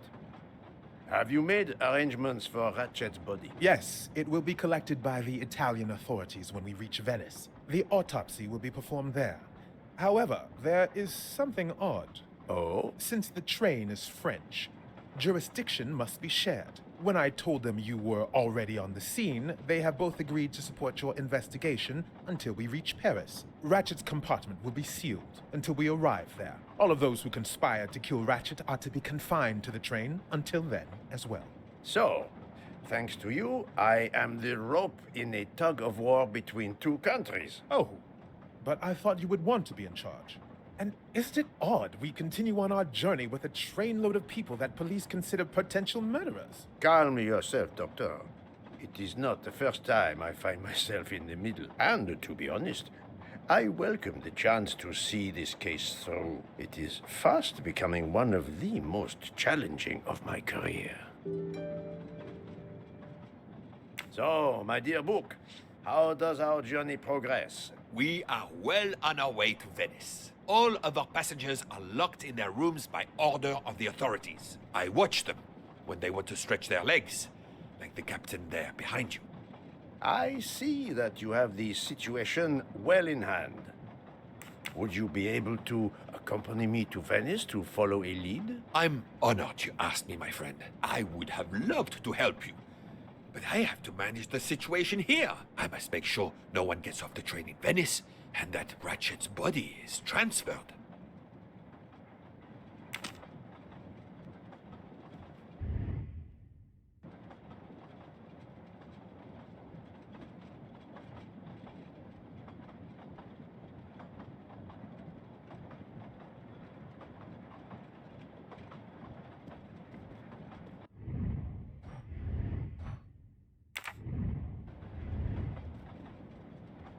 Doctor, a question. Could you assist my investigation in Venice? I can't. I'm afraid. I'm to accompany Ratchet's body when the Italian police take possession of it. I've been asked, commanded really, to help with the autopsy because of my earlier examination.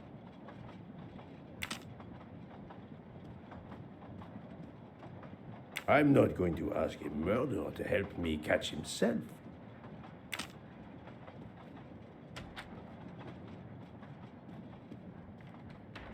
Mademoiselle Locke, you are clearly an excellent police officer. Could you accompany me to Venice for an investigation into Ratchet's activities? There is much we still need to know.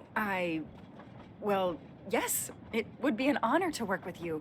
And I'm glad you trust me. What do you have in mind? There was a notation in Ratchet's appointment book. He had an appointment. With who? There were only the initials A.W. They were to meet at 10 o'clock at the Fontana dei Conigli. I want to know who Ratchet was meeting and why. But you've already discovered the 12 conspirators. Why is this meeting important? Unfortunately, the case is not complete. Dr. Constantine has discovered the presence of a 13th stab wound. One of them could have stabbed him twice. The wound was made with another, finer blade. Why would one of them have used two knives? Did they want to confess they killed him more than the others? And if so, why bother to deny it when they have already confessed? No, it makes no sense. And I do not close a case until all questions have been answered. You, of all people, must understand this. You're right. I do understand. I'll help you. Thank you. Together, we will uncover the truth. We will arrive in a few hours. Take the opportunity to rest. I slept well last night. No more effects of the drug. Excellent. Then be prepared when we reach Venice. We have another mystery to solve.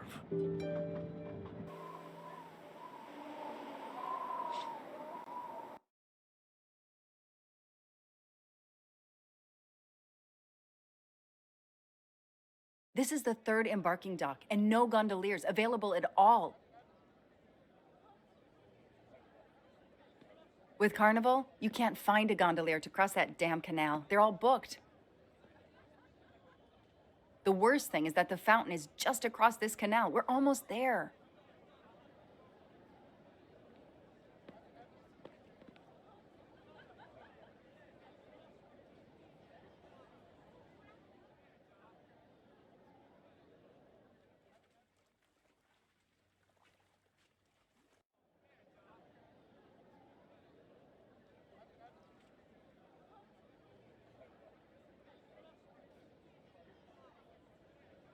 I see a gondolier just over there.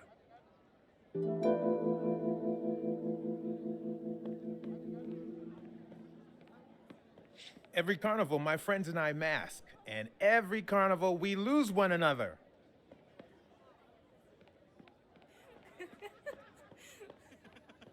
It's impossible to find a gondolier during Carnival.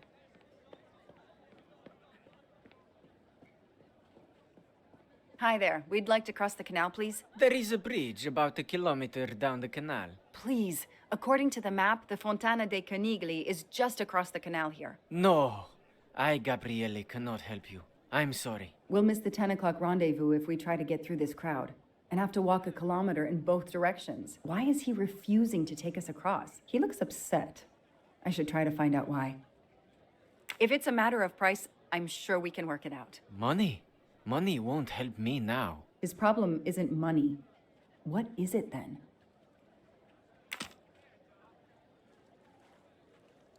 Bella Chiara, the beautiful Chiara. A beautiful name for a beautiful gondola.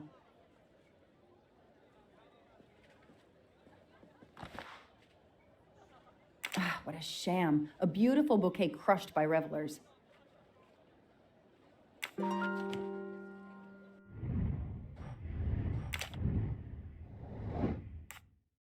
Good.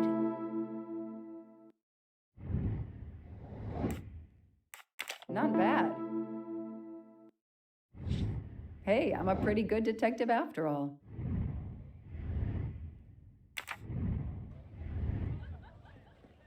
You have my full confidence, mademoiselle. I'll leave it to you.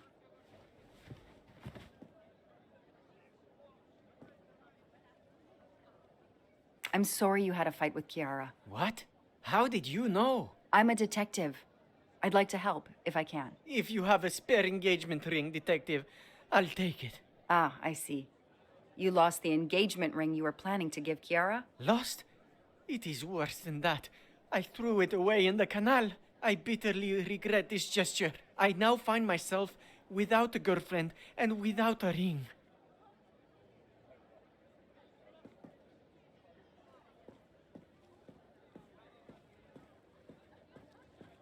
If we find the ring, maybe the gondolier will take us across. You are right. There is not much time. I will help you.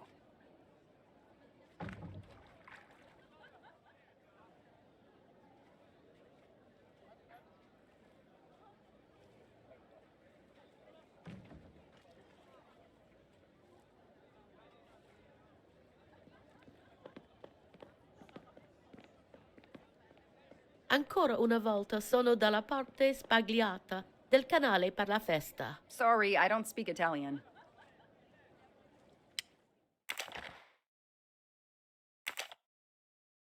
I know someone who'll be happy. There are too many plastic bottles in the world. I don't need an empty soda can.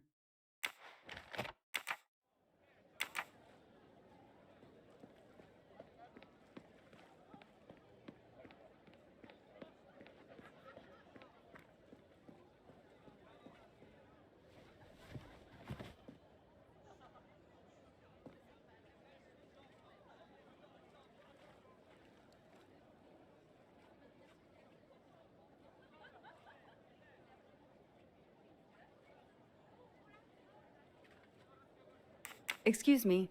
I believe I have something that belongs to you. Mamma mia, grazie mille, signorina. With this, I can now win my Chiara's heart again. I know it. How to thank you? My friend and I need to get to the other side. We have a very important date at the Fontana di Conigli. Ah, yes. The rabbit fountain. Of course, I'll take you across. Then I will call Chiara. Hopefully she will forgive me. I'm sure she will. Well done, Detective Locke.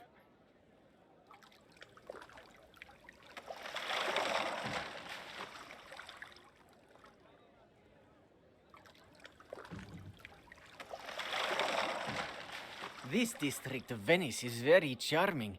You will love it.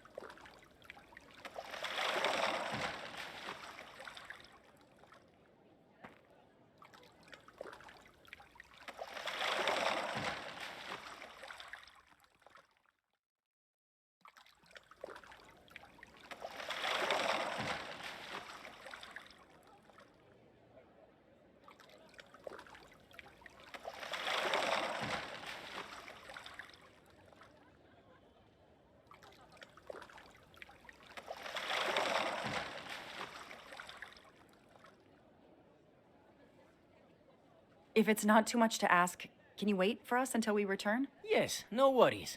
I can call Chiara from here. To find the fountain, walk along the quay on the left, then cross the bridge and you are there. You cannot miss it. Got it. Thank you. Thank you, Signorina. You have made me the happiest gondolier in Venice. I fixed everything. Do you forgive me?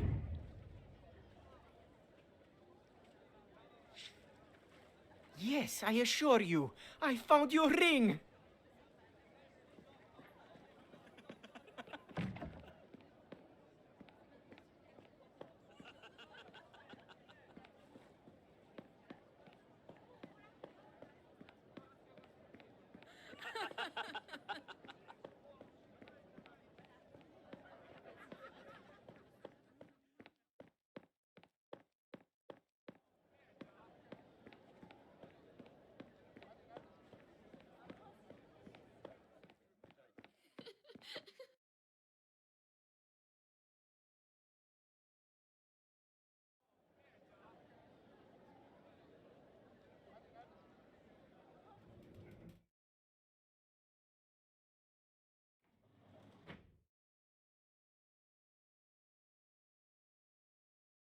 It's 9:55. The right time in the right place. Now AW just needs to show up. You made me run, Detective Locke. Poirot does not run. I'll wait, sitting down.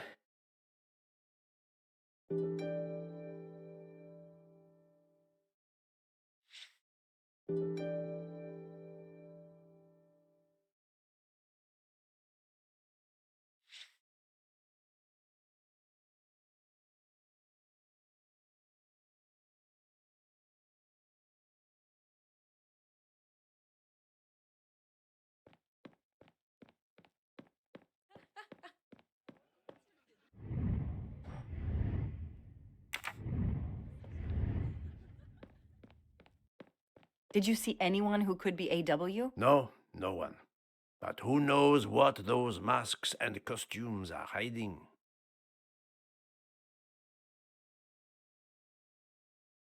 Did you see anyone who could be AW? No.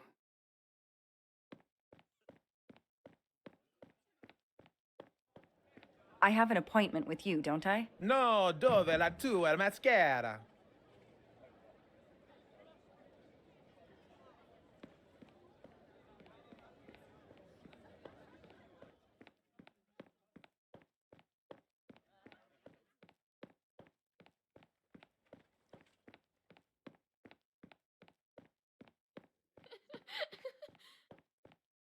I have an appointment with you, don't I? No, dove la tua maschera?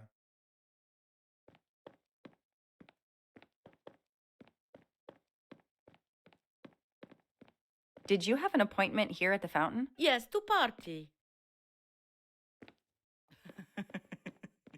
We have an appointment, I believe? I don't think so. I've never met you.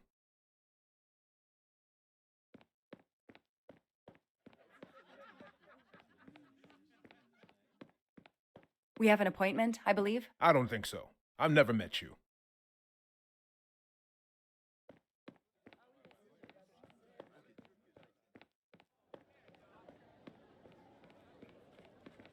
Did you have an appointment here at the fountain? Yes, to party.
If there's no one to help me, they won't mind if I help myself. That doesn't. No, that's not it. Nothing. That doesn't help much. Aziz Wadi. That's the only name that corresponds to the initials AW. Spaziente, non ti ho sentito. Posso aiutarla?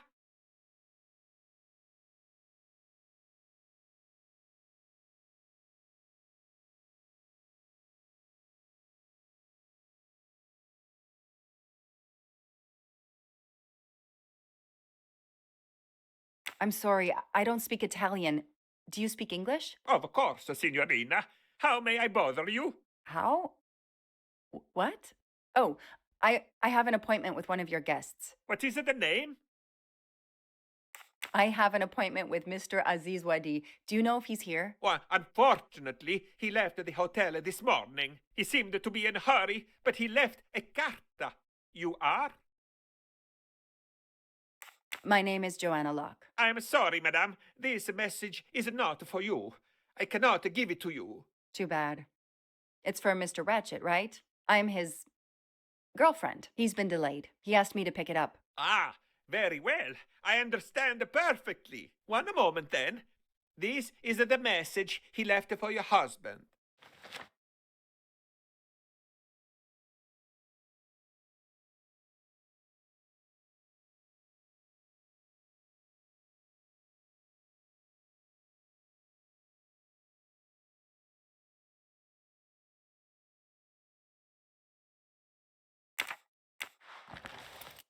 The receptionist is here.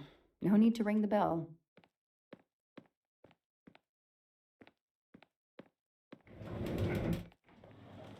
So, mademoiselle, was our mysterious AW here? No, but I managed to get his name, Aziz Wadi, and a letter he wrote for Ratchet. It seems to be a kind of riddle rhyme. Let me see. Well, Ratchet and Mr. Wadi must love this book to refer to it so much. Yes, I think we have to search and find the tracks that this person left for Ratchet to find him. I think so. Lead the way, Mademoiselle Locke.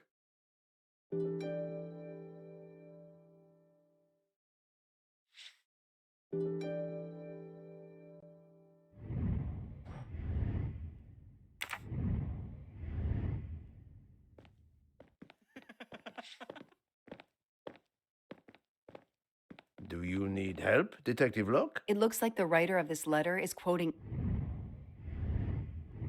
Alice in Wonderland. No, I think it is a pastiche. Monsieur Carroll was a much better writer than this. It's a riddle. No, a map. Both. I think Mr. Wadi was worried their business might be known, and has given Ratchet directions to a new rendezvous point. Mr. Waddy's letter mentions a rabbit. The rabbit fountain is an obvious starting point. I believe the letter refers to this place. We have a reference to hats in the letter. Where can we find hats? We have a reference. If we follow the letter, our next landmark will be a cat. A real cat is not likely. Let's try to find a picture or a sign with a cat. A place with playing card soldiers. It sounds like a metaphor. What place could make us think of soldiers?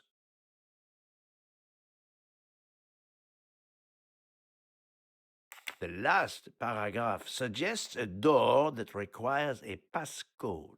If I understand correctly, this code will be made up of numbers that we will find along the way.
I've earned a gold mustache.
I found your ring. Do you forgive me? Can you give me directions to the fountain again? You have to go along the quay on the left, then cross the bridge and you are there. You can't miss it. Oh no, Bella. That is just a customer. Calm down. I fixed everything.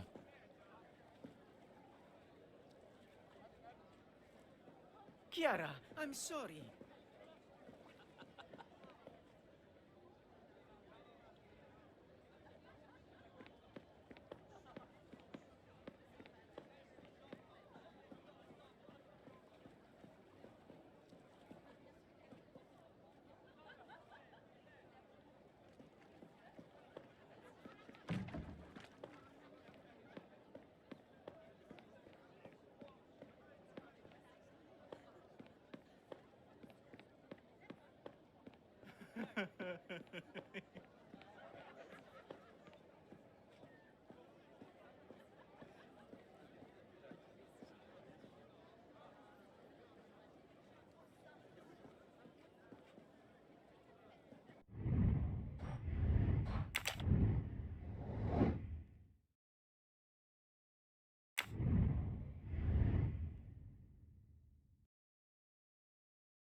The last paragraph suggests a door that requires a passcode.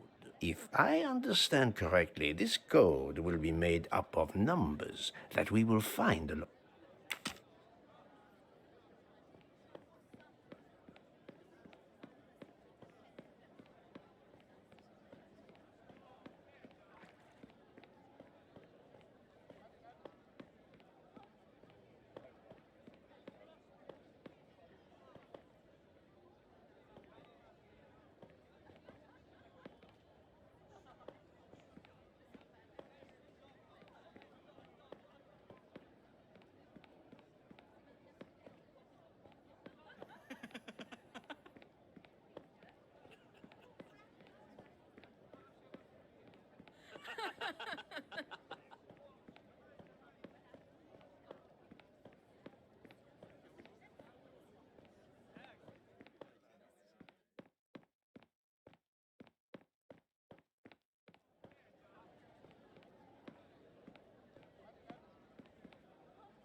No, I did something wrong.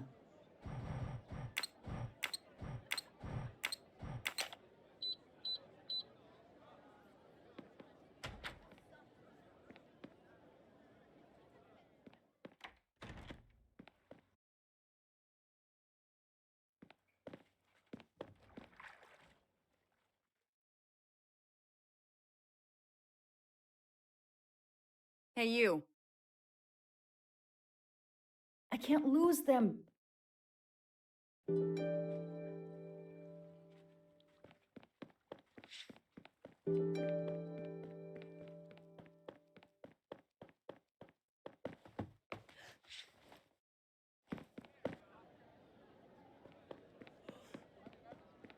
Oh.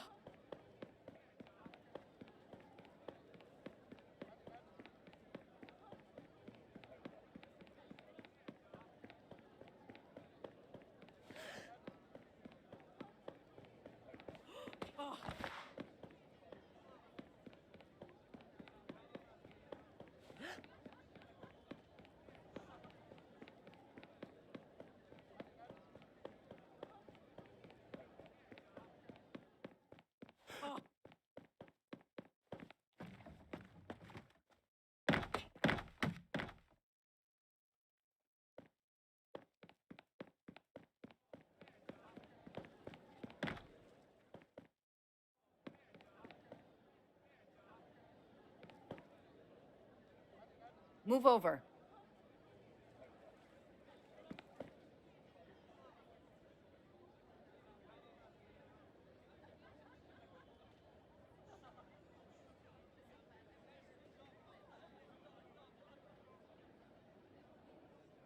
Too many! Too many masks! The murderer could be standing there watching me and laughing.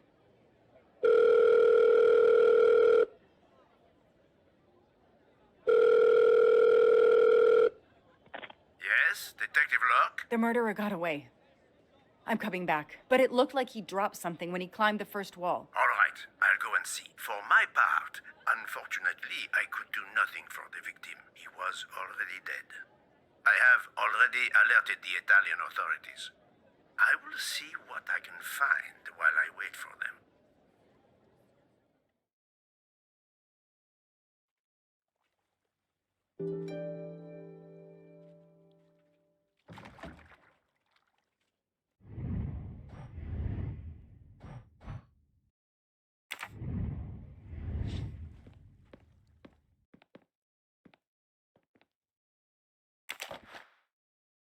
A pair of women's glasses.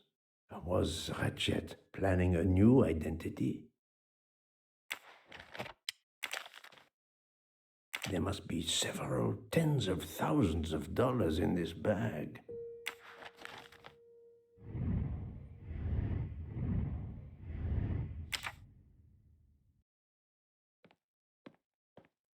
The victim was stabbed. Apparently the method of choice in this case.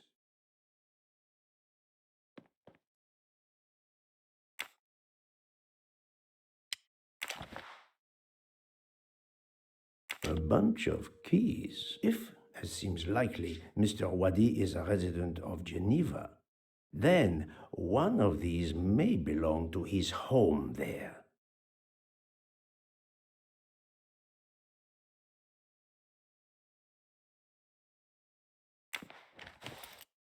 Various clothes in his suitcase. Mr. Wadi was obviously planning to leave this city.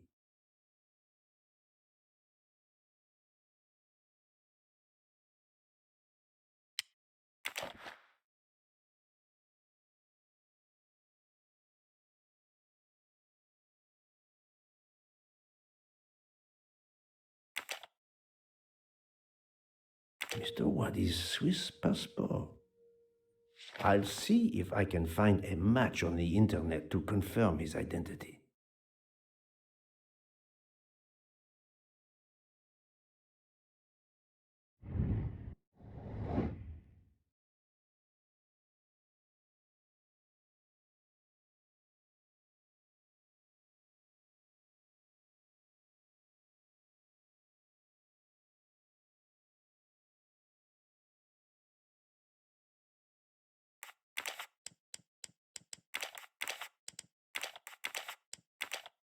No, no, no, no, not good. I do not think that's the right answer. This is wrong.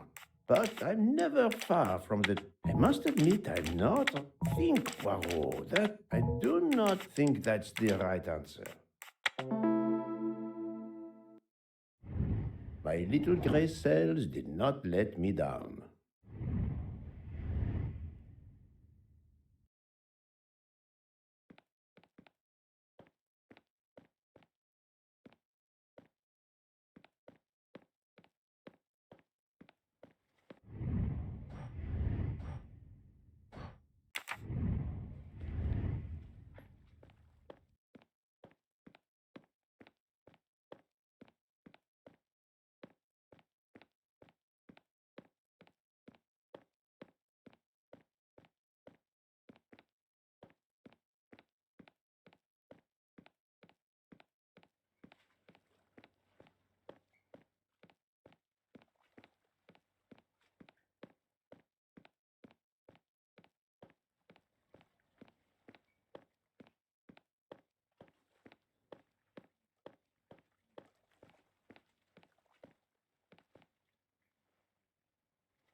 You can never have too many of these.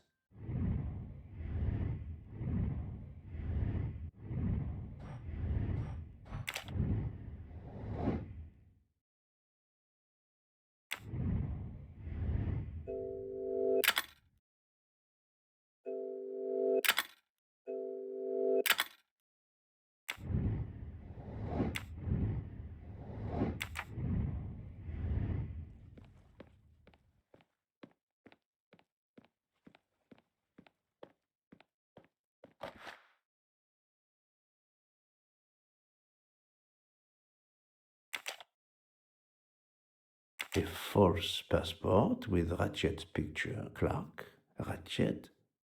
How many others? Now he will become Enrico Caldo. It appears Ratchet changed his identity as often as his socks.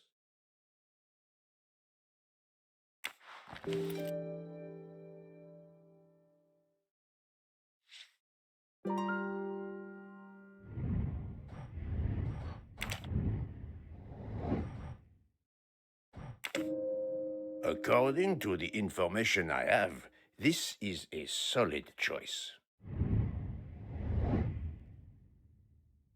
I'm sorry I couldn't catch the suspect, Mr. Poirot. There is no need to apologize, mademoiselle. Your efforts were marvelous. I found some information about Mr. Waddy. Did you access the FBI database? Don't worry, my little gray cells were enough. However, the database may confirm the origin of these banknotes. No need. I included them when I continued my investigation. Excellent.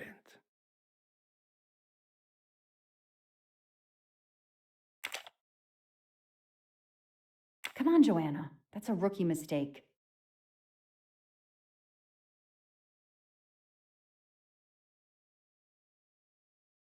No, no, this isn't it. Think!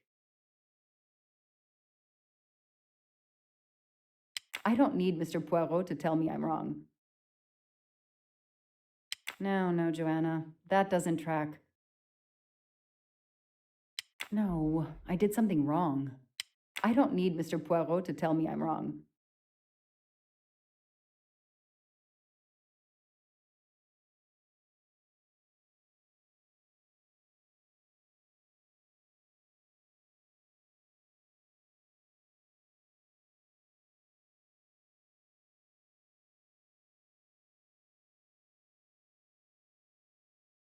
Come on, Joanna. That's a rookie mistake.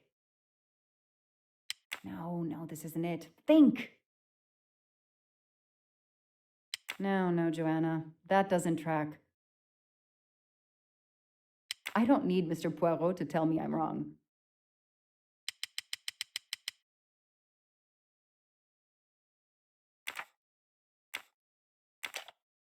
Come on, Joanna. That's a rookie mistake. No, I did something wrong.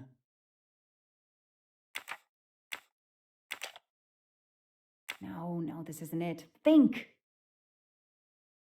No, Joanna. That doesn't track. Score. 1 for the good guys. No, this isn't it. Think! I don't need Mr. Poirot to tell me I'm wrong. Come on, Joanna. That's a rookie. No, Joanna. That doesn't track. I don't need Mr. Poirot to tell me I'm... No, Joanna. That doesn't track.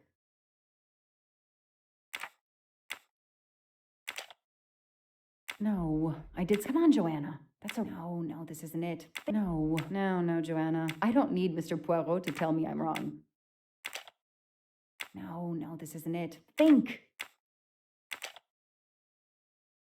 Come on, Joanna. No, Joanna. Score.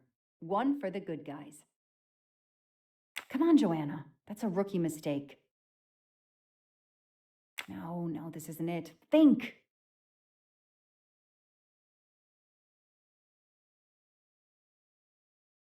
I don't need Mr. Poirot to tell me I'm wrong. Hey, I'm a pretty good detective after all. Mr. Poirot, it's part of the ransom money from the Armstrong case. You are surprised? I suppose not. So Ratchet had it in an account at the Banque du Lac. It would seem so. He knew the serial numbers on the banknotes could be traced, and he could not spend it, so he stashed it there. But now he's run low, something he didn't count on. He hopes enough time has passed so he can begin to spend the ransom money. There is something else he didn't count on. What's that? He didn't count on you, Detective Locke, and your tenacity. Thank you. But we are still left with a murderer on the loose. But we progress. We know Mr. Waddy had an appointment with Ratchet. He had a bag full of money and a passport with Ratchet's photo, but a new name. What is your opinion about the passport? I discovered that he was arrested in Armenia for trafficking in stolen art and was supposed to be arraigned in January. Once again, he changed his identity and vanished. You are correct, mademoiselle. He also told me that he was threatened, and that threatening letter we found in his room was real. He had to disappear once again.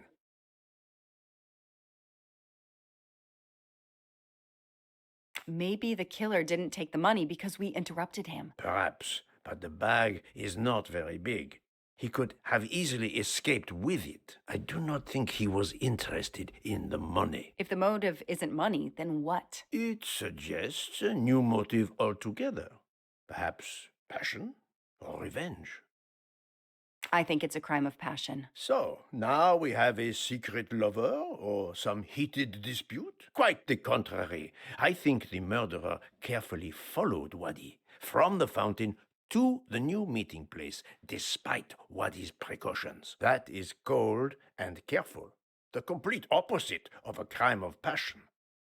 We have an idea of the motive. It is the same motive as that of our 12 would-be murderers on the train. But we still must know who was under that mask. I think Waddy's killer is also Ratchet's murderer. The motive for both deaths was revenge, and both are related to the Armstrong case through the ransom money. Exactly. So our murderer is linked to the Armstrong case. The money is linked to the Armstrong case. But these glasses that I found in the bag, they must have something to do with this case too. Wait, those glasses mean something to me.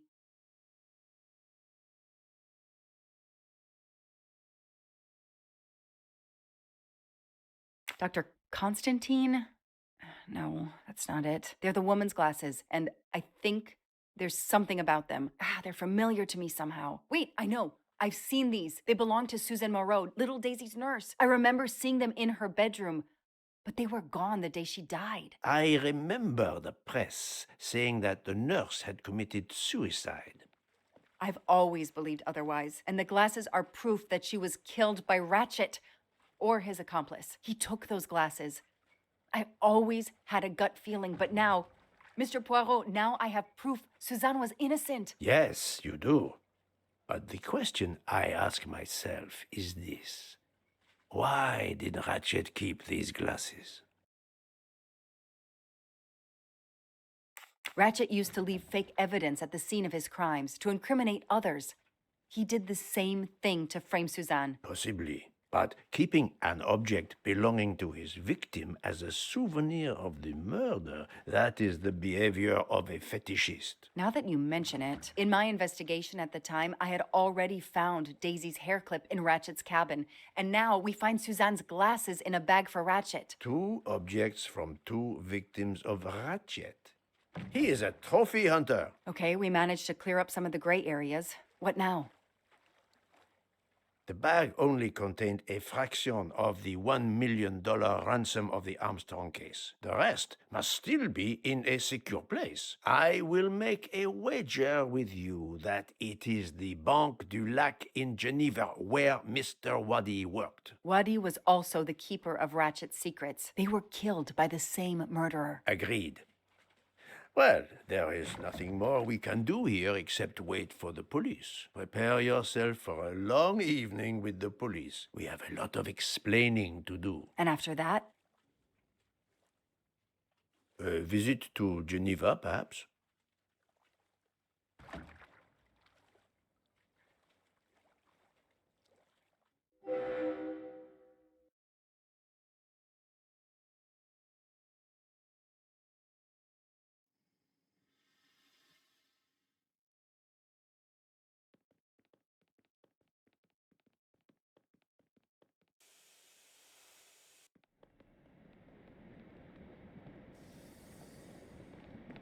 Here you are at last.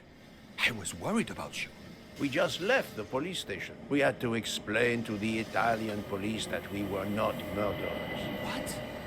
Another murder? I'll tell you when we're underway. Are all passengers and staff aboard? Yes, everyone is here. We were waiting for you. Excellent. Let's not waste any more time. We have to make a longer than usual stop in Lausanne. What? How long? Long enough to do a little banking in Geneva.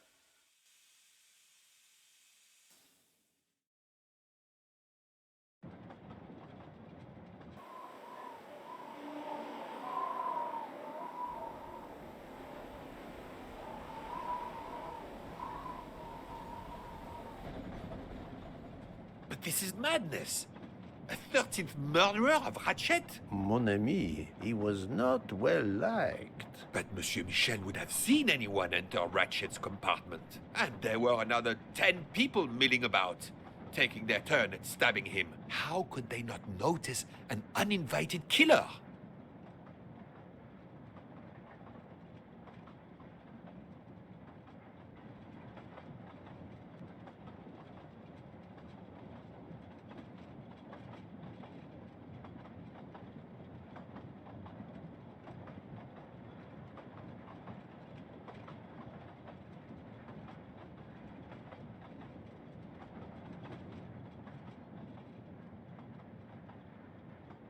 Pierre Michel's testimony is, of course, false. He was actively involved in the murder plot. I must know his real movements to understand when our 13th murderer could have acted undetected. Yes, he most certainly returned to the train. How can you be sure? It's obvious. I mean, I hope Mr. Poirot agrees. Please continue, Detective Locke. While I was chasing him, he was clearly running in the direction of Venice Station, where the Orient Express was waiting. Very possibly, but it is not much in the way of proof, mademoiselle. The train is French. The murder took place in Slovenia, and the victim's body is in Italy. Jurisdiction won't be sorted out before the train reaches Paris. The murderer is probably content to sit tight aboard the train until Paris, where he can disappear. It is undoubtedly a possibility, but we have no proof.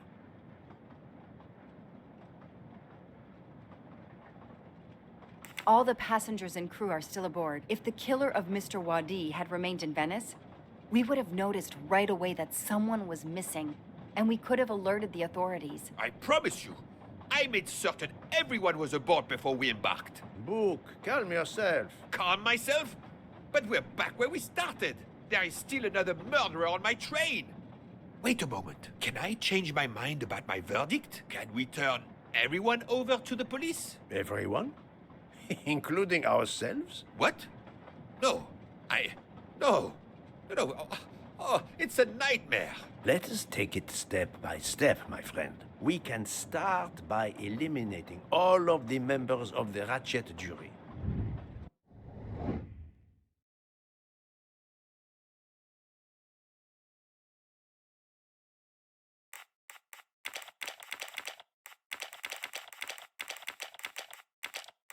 This is wrong, but I'm never far from the truth. Think, Poirot. That is not a good answer.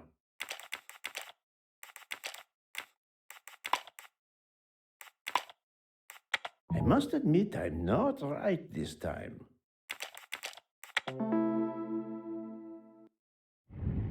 That was easy. If we eliminate the 12 jurors, we are left with 7 additional suspects. 7? It's still too many. I agree. We must reduce our list. Excuse my impatience, Poirot. It's as if my beautiful train is cursed. Can you exonerate any of the 7?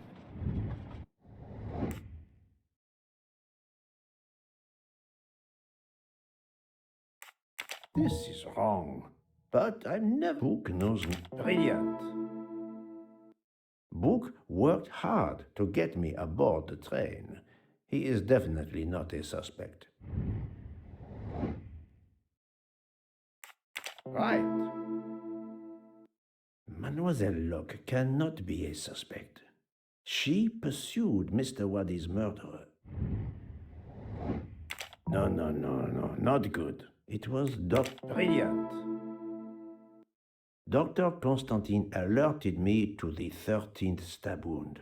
He is not a suspect. I'm right again. That happens to me a lot. I have 4 suspects left who I must now examine more closely.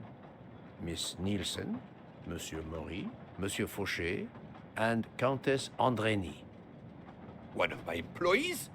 Suspicious? All 3 got off the train in Venice to restock supplies. Any one of them might have slipped away without being noticed. I suppose. But what of Countess Andrény? You cleared her yourself. She is cleared of the first murder, but we know little of her movements here in Venice. So we still have 4 suspects to interview. Detective Locke? I can't join you, Poirot. My chief saw something on the news about the case and my involvement. He's demanding an explanation. If I want to keep my badge, I have to call him. Then you must do so by all means. I'm sorry. No need to apologize. I understand. I'll make the call for my compartment. If you're looking for me, I'll be there. I hate to say this, Poirot, but I must. There is, of course, one other suspect with a motive for murder. The ransom money. You mean Detective Locke? Then who did she chase? Who killed Aziz? We both saw the masked murderer standing over the body.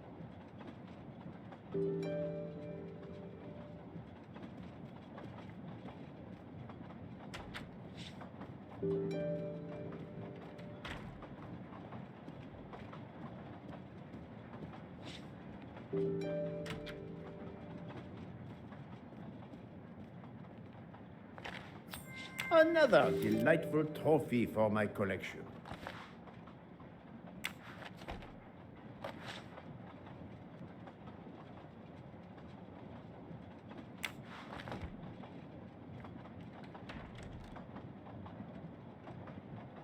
Doctor, I need to question Countess Andrény. I'm afraid that won't be possible, Mr. Poirot. The Countess had an anxiety attack when we arrived in Venice. She was terrified the police would come for her and her husband, despite how you concluded your investigation. I had to give her a sedative. She has been sleeping since.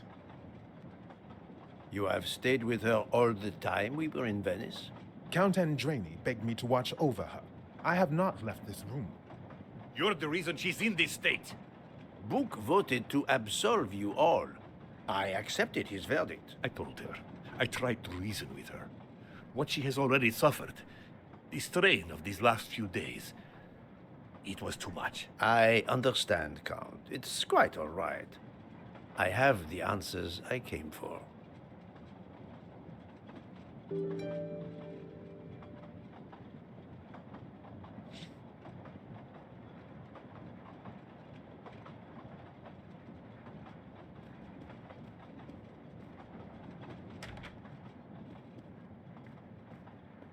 Ah, Michel, I have a few more questions to ask you, if you will allow me. Anything, Monsieur Poirot.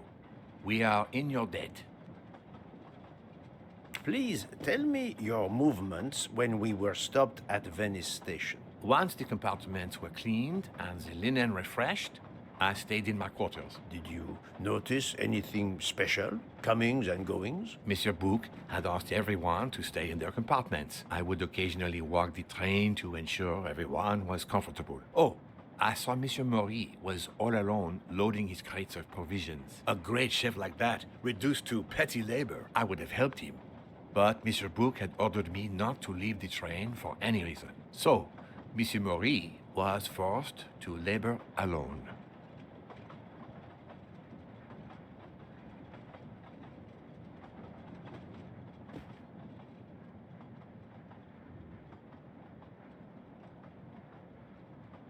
Let us review the actual timeline of the night of Ratchet's murder, not the one manufactured to hide your crime. I left the train in Winkowski for a smoke. Then I resumed my post. That was the truth. The train departed on schedule. But then, of course, an avalanche of snow blocked the tracks. At 12:45, Madame Hubbard and I met in her compartment to discuss how to adapt our plan. Due to the snow and Poirot. The little play we had staged for you had to be rewritten. I left her compartment at approximately 1:15. Then the curtain went up. Calls in the night, the red kimono, all for my benefit. And all for nothing, as it turned out. Do not blame yourself, Michel. I am the theater critic no playwright wants to see in the audience.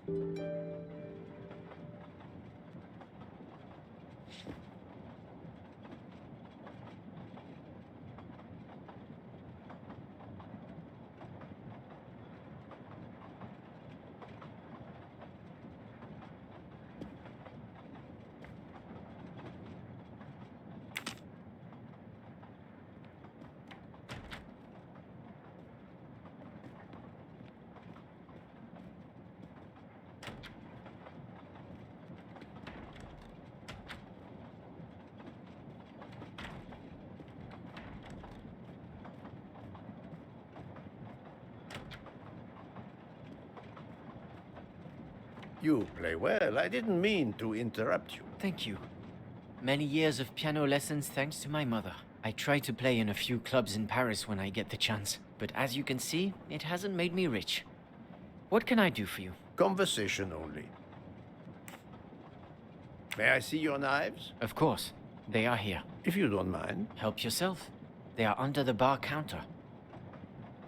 Tell me about your time in Venice. I had Monsieur Bouc's permission to see my sister. She lives in Marghera, just outside of Venice. She had a baby a few weeks ago. This was my first chance to meet my new nephew. Monsieur Bouc gave you permission? Yes, you can ask him. Most assuredly, I will. What time did you leave, and when did you return? I left around 9:10 p.m. I was back by 10:45 p.m. When I got back, Hotaru was in a lot of pain. I gave him a back massage. That would have been enough time to kill Monsieur Wadi and return to the train.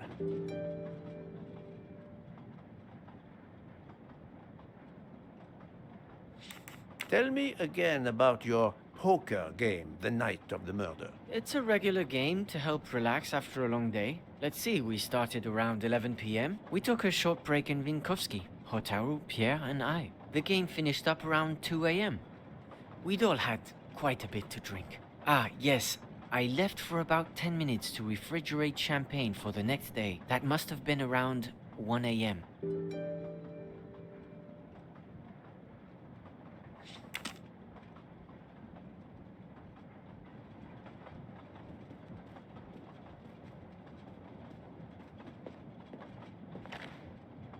None of these come close to the wounds on either body.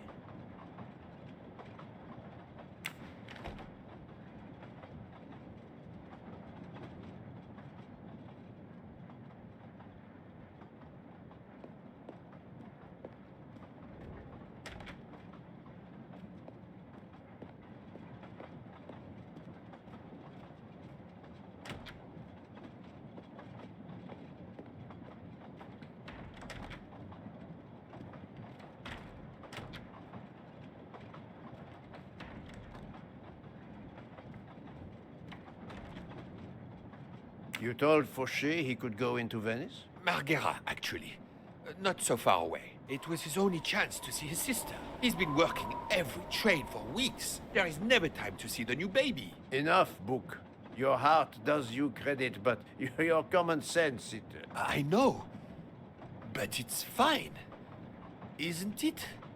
He did come back. Oh, it's fine, as you say. Unless he saw the baby, then killed someone else and returned to the train. But that's monstrous. Murder is always monstrous, my friend.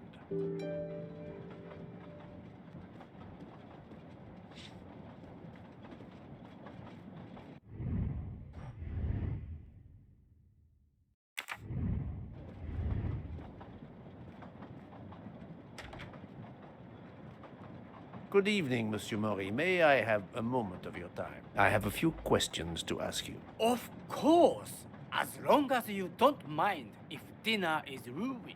I promise to be as brief as possible. What did you do while we were stopped in Venice? With Freya's help, I loaded fresh produce for the next part of our journey. Then, you may not believe this, but my job requires a lot of physical labor. My back suffers. Fortunately, Jean has become quite adept at separating my vertebrae. As you may know, I have solved the murder of Monsieur Ratchet. That is a shame. I beg your pardon? The bastard sent my steak tartar back, telling John I was to burn it. I will add it to the list of his crimes. One wound on Monsieur Ratchet's body was struck by a very sharp, thin-bladed knife. We haven't found it yet. You think one of mine was used? I'd like to have a look, if you don't mind. In that drawer. An impressive set of knives, but their blades are too wide to have been used for the crime. Tell me about your poker game the night of the murder. We started around 11 p.m. When John finished his shift. We played until around 2 a.m. From what I remember, it's a bit vague. You played without a break? Actually, we did break once for a smoke. John, Pierre, and I. When we stopped in Vinkovsky. When was that? Around midnight.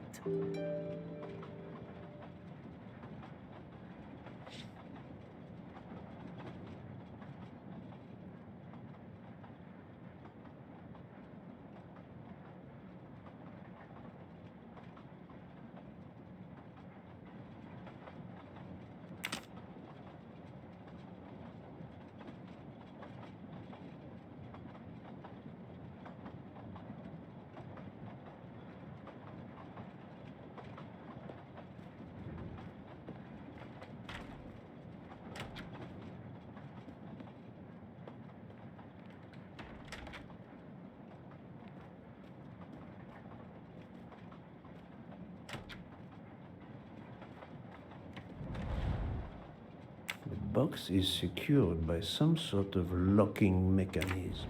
The design is formed by 3 commas. What is the word in Japanese? Tamoe. And it's obviously missing a piece.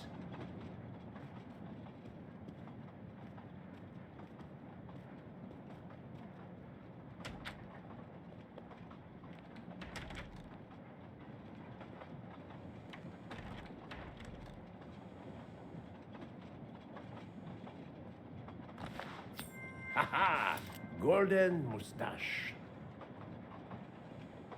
Good evening, Mademoiselle Nielsen. May I talk to you for a moment? Of course, Mr. Poirot. I'm not going to bed right away.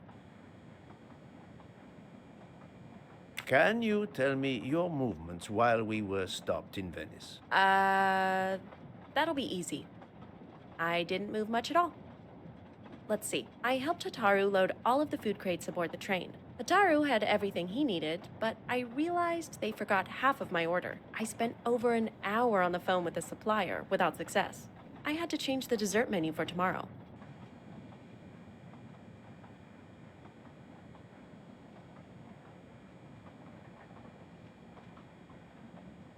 Dr. Constantine found a stab wound on Ratchet's body that was caused by a much thinner and sharper blade than the others. Possibly a chef's knife? My thought, precisely. And you'd like to see my knives? If you wouldn't mind. I would gladly show you if I had any, but I don't. I use the regular kitchen knives. You may search if you don't believe me. I see. All the knives the staff use are in the kitchen or in the lounge, except... Except? Hotaru prefers to use his own. Monsieur Mori doesn't use the kitchen knives? Not usually. I know he keeps a set of traditional Japanese knives in a box in his room. He doesn't let anyone else use them. Although now that I think of it, he has been using the kitchen knives lately. Can you tell me exactly about your poker game the night of the murder? We started around 11 p.m. In Vinkovsky, we took a short break. Hotaru and Pierre went outside to smoke. Oh, and Hotaru got sick around a few minutes past 1 a.m. 1:10 a.m., maybe? He spent about 15 minutes in the bathroom, but he didn't want to quit on a losing streak. Did his luck improve? No, so we played to around 2 a.m. He lost every hand.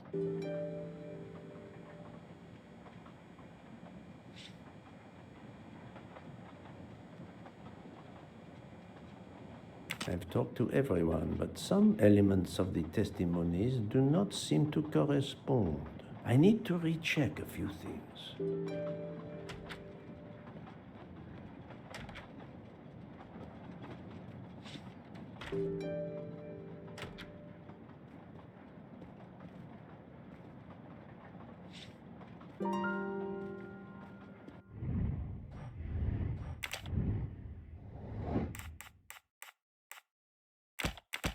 Think, Poirot. That is not a good answer. I must admit I'm not right this time.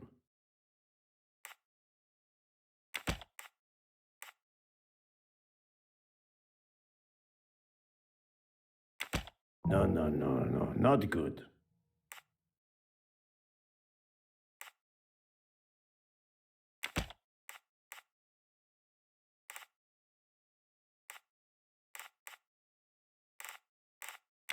I do not think that's the right answer. No, not good. Think, Poirot. That is not a good answer.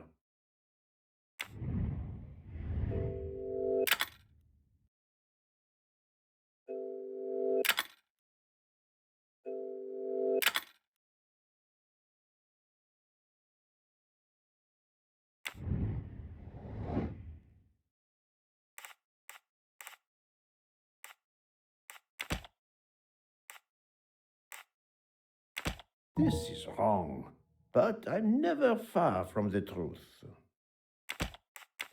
I must admit I'm not right this time. I do not think that's the right answer.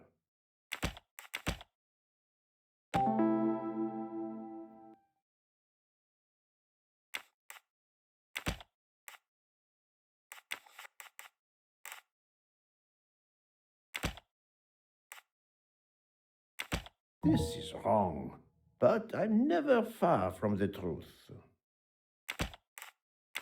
I do not think that's the right answer. Think, Poirot. That is not a good answer. I must admit I'm not right this time.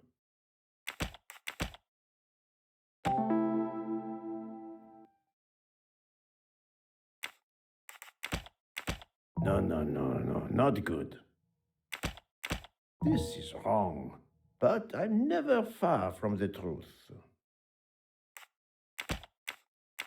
I must admit I'm not right this time.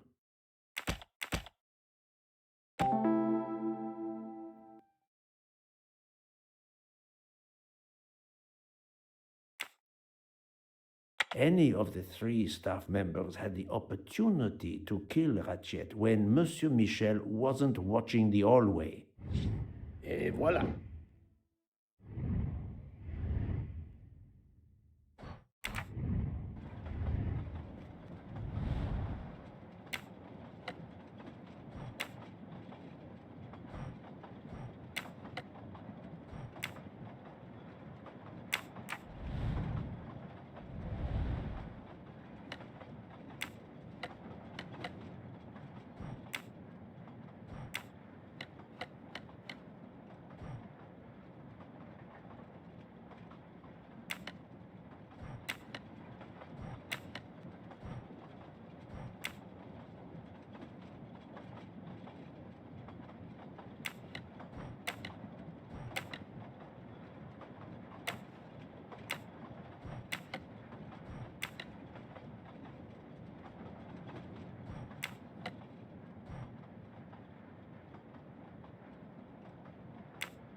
It's still locked. I need to move the parts on the side.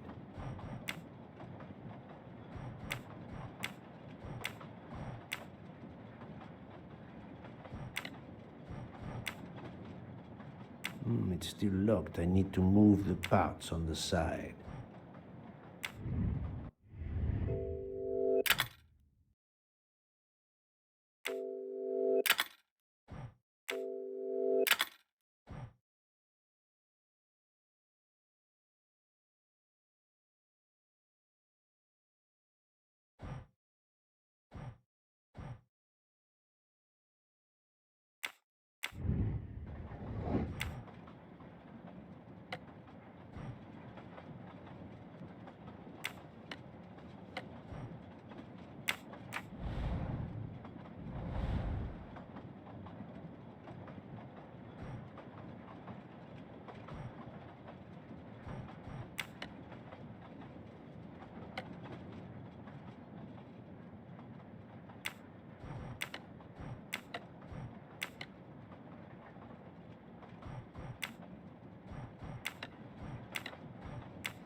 An object that looks like a broken comma. It must be part of something else.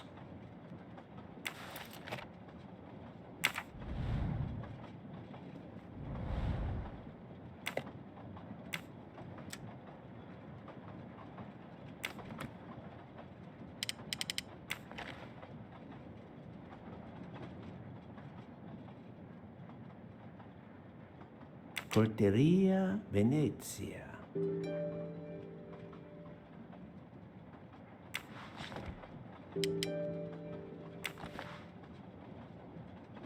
Sushi knives, razor sharp.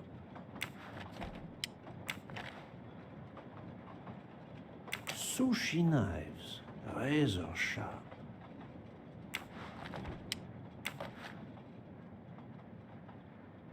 Sushi knives, razor sharp.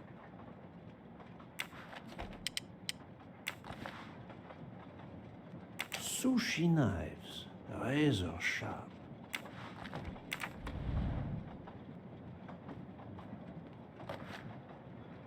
A black feather. That reminds me of something.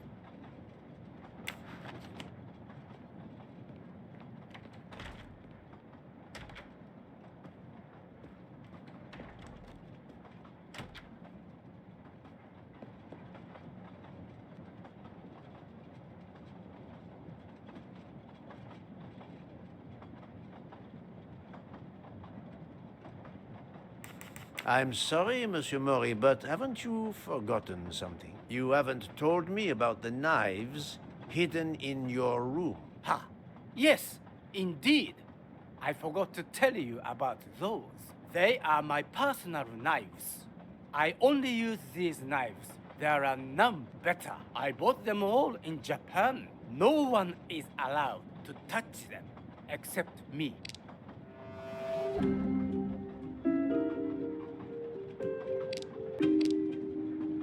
I'm afraid you are better at sushi than lying. What?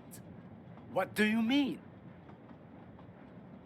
One of the knives has an inscription, Coltelleria Venezia. Did you happen to go shopping tonight, monsieur? Damn you, Poirot.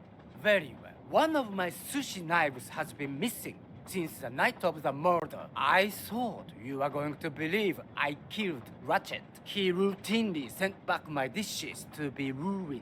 Why does God give rich people the money to afford the best cuisine, but not the palate to appreciate it? I panicked.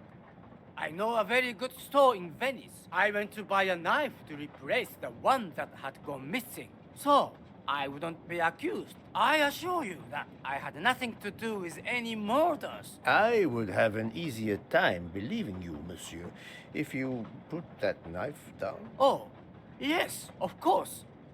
Sorry. What time did you leave on your little shopping trip? I left around 9:30 p.m. I was back a little after 11. 11:15 p.m.? Time enough to stab Monsieur Wadi and return. Very well, Monsieur Mori. That's all for now. If I have another question... I'll be right here, cooking.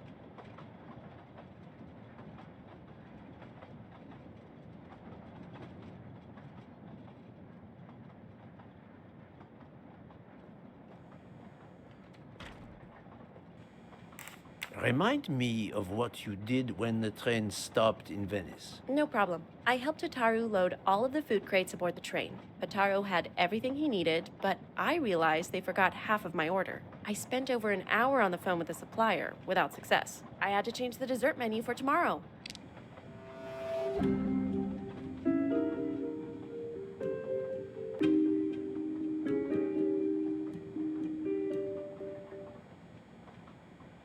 Mademoiselle, I believe you're hiding the truth from me. What makes you say that? Monsieur Maury was loading crates of food on the train. Yes, I helped him. You can ask him yourself. It's true. Monsieur Maury told me that Miss Nielsen did help him. Monsieur Fauché did not see you helping Monsieur Maury. He couldn't have. He wasn't there. Indeed, Monsieur Fauché did not mention seeing Miss Nielsen or Monsieur Maury.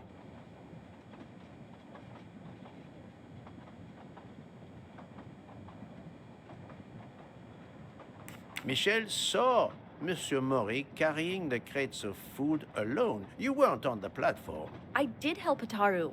The entire time? He carried so many crates, his back was sore. I'm sorry about that.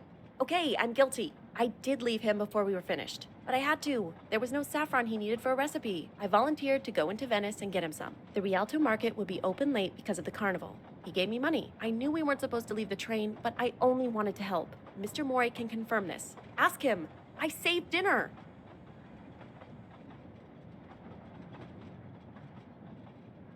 On behalf of my palate, I thank you. How long were you gone? I left at 9:10 p.m. and was back with the saffron around 11. That's when I called my supplier for the items I was missing.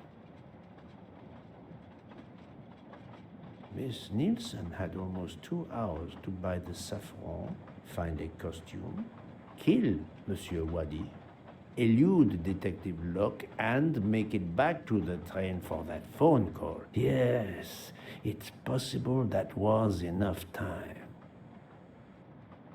Thank you, Mademoiselle Nielsen. That is all for now. Sorry again, Mr. Poirot. I hope you enjoy tonight's dessert.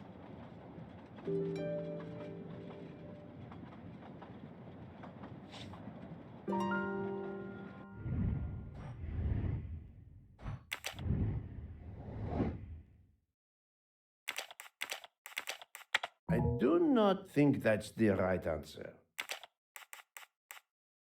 No, not good. Think, Poirot. That is not a good answer. I do not think that's the right answer. I must admit I'm not right this time. No, not good. This is wrong, but I'm never far from the truth. I do not think that's the right answer.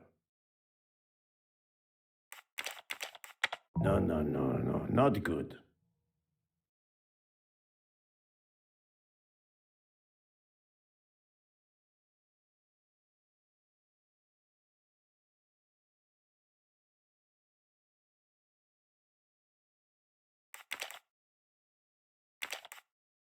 I must admit I'm not right this time.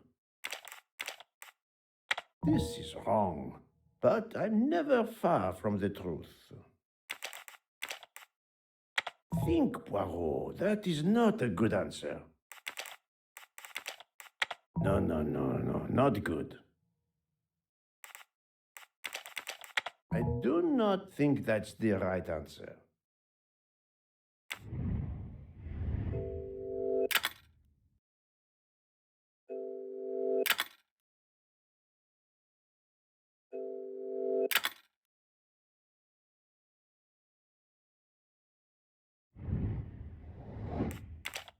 I must admit I'm not right this time.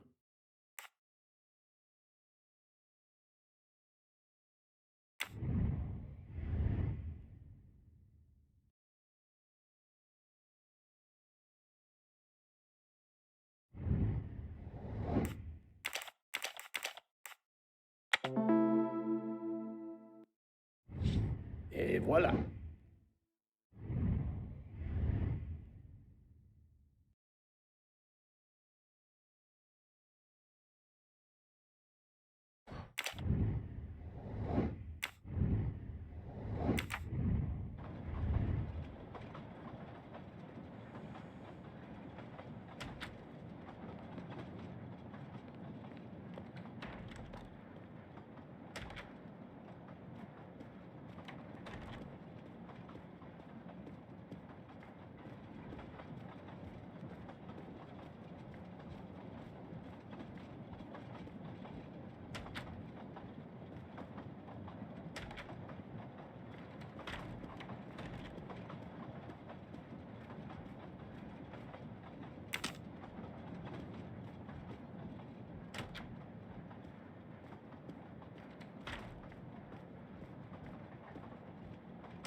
What have you been doing, Poirot?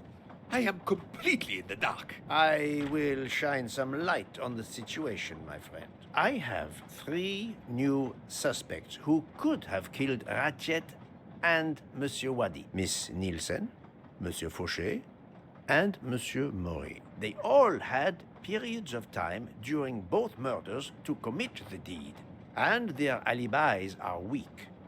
A visit to a family, and not 1, but 2 shopping trips. But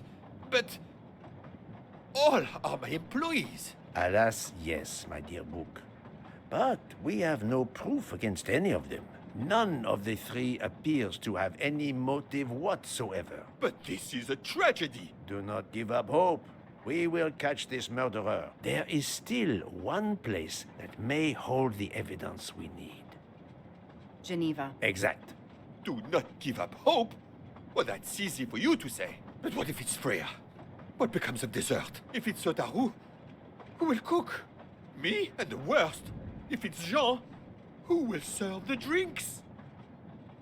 I've been checking up on the Banque du Lac. I had to confirm my identity for Interpol, so they contacted my captain at the Berkshire Police. I suspect he was not pleased. That my vacation was actually an unofficial investigation? I'll say. I would be happy to speak to him on your behalf. Thank you, but he'll get over it. It's a chance to close the books on the Armstrong kidnapping. He stopped yelling, asked for a report, then granted me an extra week. Excellent. What did you learn from Interpol about the Banque du Lac? It's had a bad reputation for over a century. Customers have included the mafia, Nazis, corporate swindlers of every description, even heads of state. It is true, this. It is the worst-kept secret in banking. They take advantage of the bank's strict policy of protecting the anonymity of its clients. This is in defiance of many laws from multiple countries, including Switzerland itself. Of course, I have never taken advantage of such a corrupt system. That goes without saying, my friend. There are ongoing investigations, subpoenas, court orders. The bank will eventually have to comply, or its assets may be seized. But until then, it still thrives, thanks to its wealthy and powerful clients. It sounds perfect for the late Monsieur Ratchet. Do you have any ideas? The serial numbers from some of the bills match those from the Armstrong kidnapping. We agreed in Venice that the bulk of the money must still be physically in the bank's vault. I concur, Detective Locke. Exemplary work. So, our next task is clear. We need to get into Ratchet's safety deposit box. There'll be codes, passwords. And Monsieur Wadi would, of course, have known them all. The bag of money he carried is proof of that. We'll need to find information about Ratchet's box in Wadi's office at the bank. Most assuredly, but remember the secrecy involved. I doubt his office will contain all we need. Where else must we dig?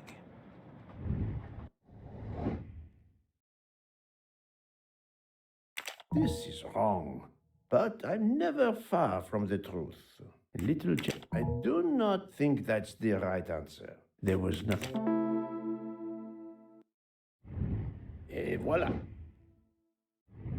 Mr. Wadi couldn't keep all of his secrets at the bank. Hopefully we'll find something in his apartment. We already have his address thanks to his passport, and his keys we retrieved from his body. The train stops in Lausanne at 8 a.m.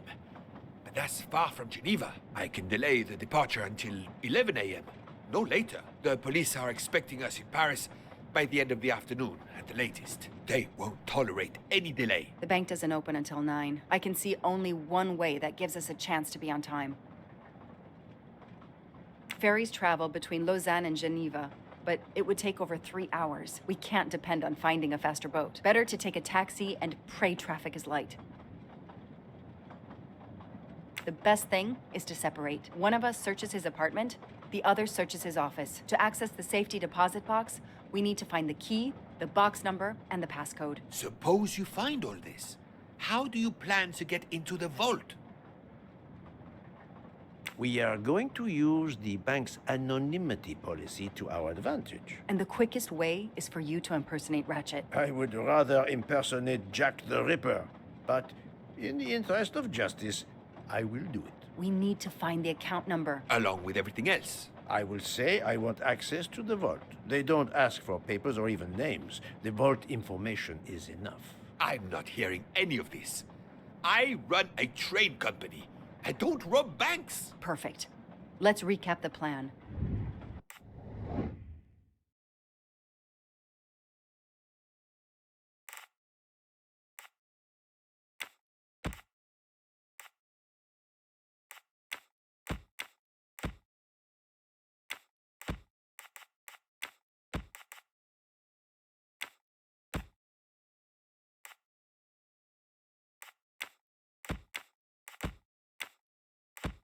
No, no, no, no, not good.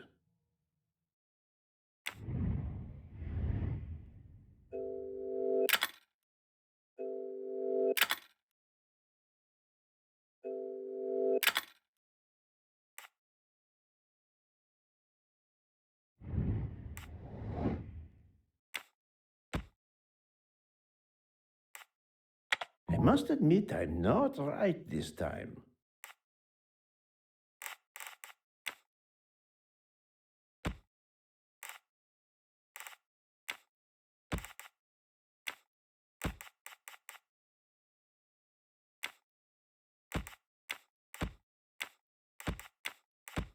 This is wrong, but I'm never far from the truth.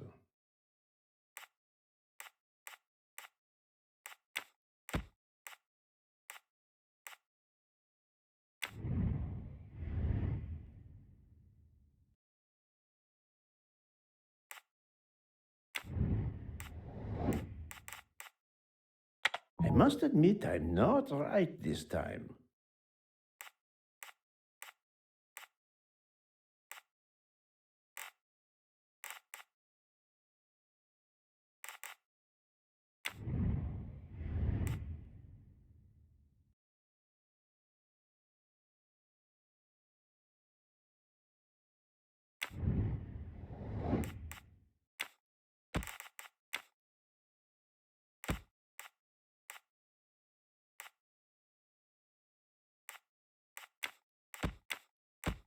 I do not think that's the right answer.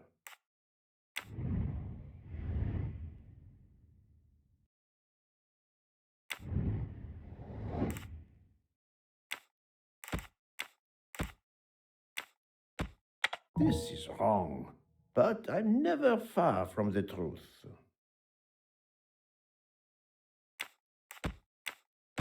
No, no, no, no, not good.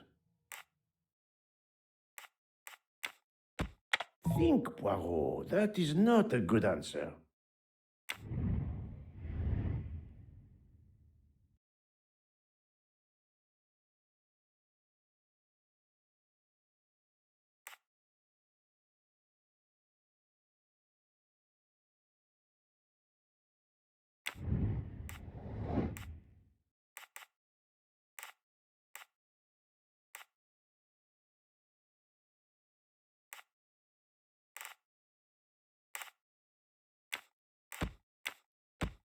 I must admit I'm not right this time.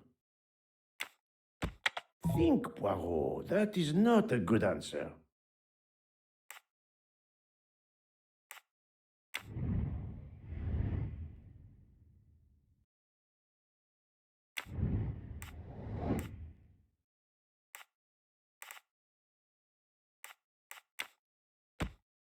No, no, no, no, not good.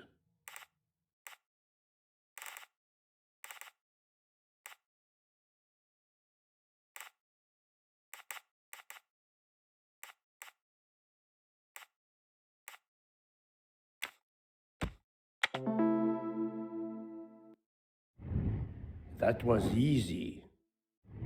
To sum up, we're going by taxi to Geneva. Then we'll split up. You're going to search Mr. Waddy's apartment. I'll search the office at the bank. When we have all the information we need, you pretend to be Ratchet, and we can finally find out what Ratchet is keeping hidden in his safety deposit box. It sounds impossible. Not for Detective Joanna Locke and Hercule Poirot. We should get some rest. You are right, Detective. We face our greatest challenge tomorrow. Together.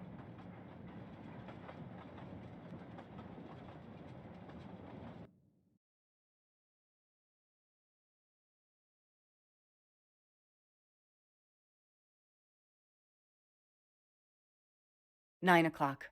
Our driver did well. It took barely an hour to get here from Lausanne. But we must conclude our business in 1 hour as well. Book can only hold the train until 11 o'clock. 1 hour to find the key of Ratchet's safety deposit box, the box number, and its passcode. A lot to ask. Indeed, which is why we must split our forces. I will take the cab to Monsieur Wadi's address. You must search his office. I have you on speed dial. And thank you, Mr. Poirot. For what, mademoiselle? For trusting me.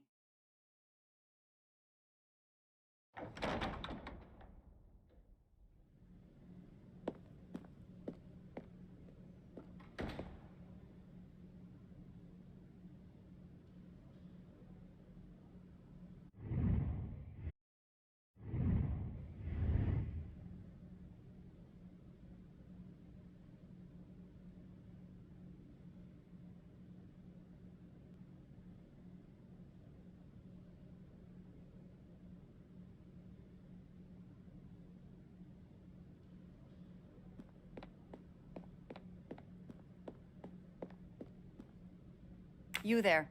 I have an appointment with Mr. Wadi. Let me check. I'm sorry, I don't see any appointments this morning at all. Mr. Wadi hasn't even arrived yet. Although he should be here by now. I'm Joanna Locke. I made an appointment with Mr. Wadi 2 weeks ago. Madam, please. You must know in the Banque du Lac, all accounts are anonymous. Unfortunately, I cannot verify your identity. Then you will forget I mentioned my name. I already have. Good. I'll wait in Mr. Wadi's office. I can't stand out here in public. If someone should recognize me, you understand? Oh yes, of course. I'm sure Mr. Wadi will be here shortly. I can send him right in when he arrives. His office is this way.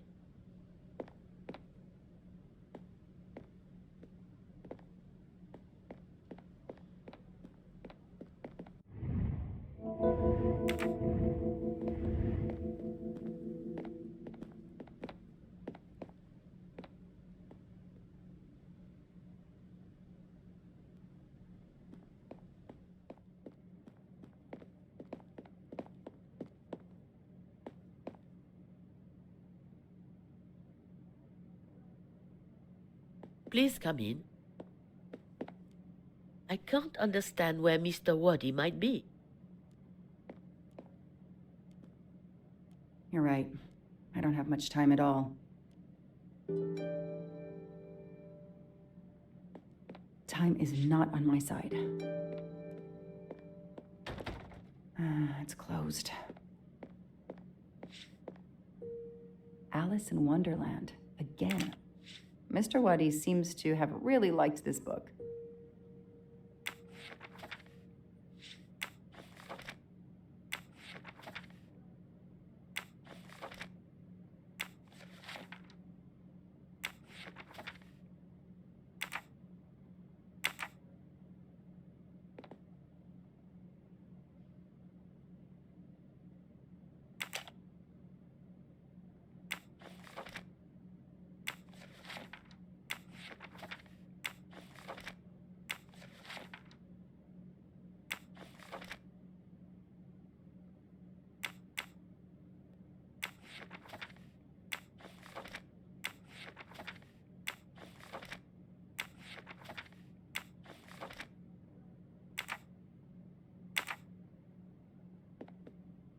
A souvenir tower of Babel.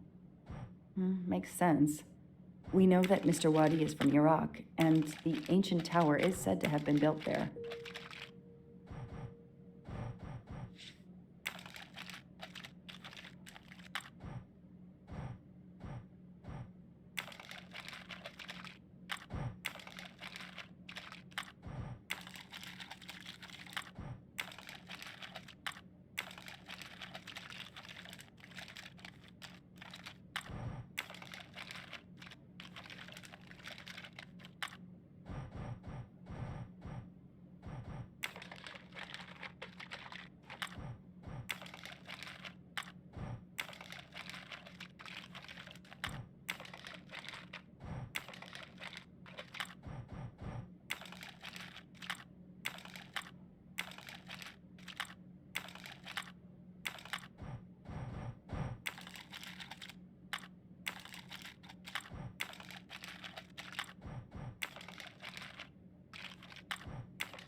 I need the password. Maybe Poirot can help me.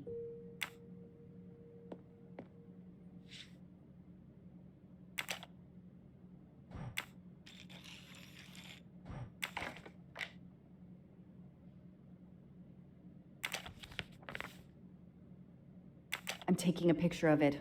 I'll send it to Poirot. It might be useful to him.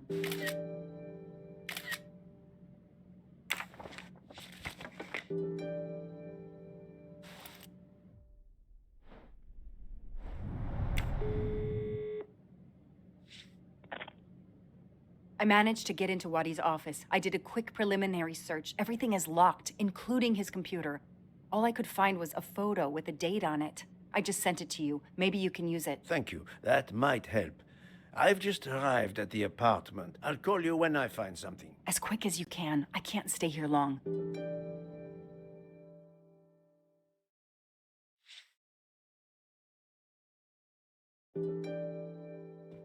This is definitely not Monsieur Wadi's apartment. Ah, here we are. Let's see if the key I picked up in Monsieur Wadi's luggage in Venice will open his door.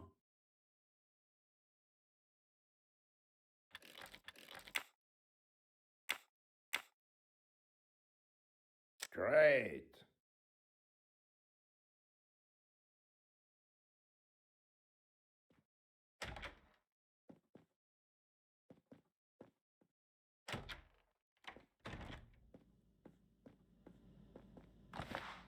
Come to Poirot, my exquisitely sculpted friend.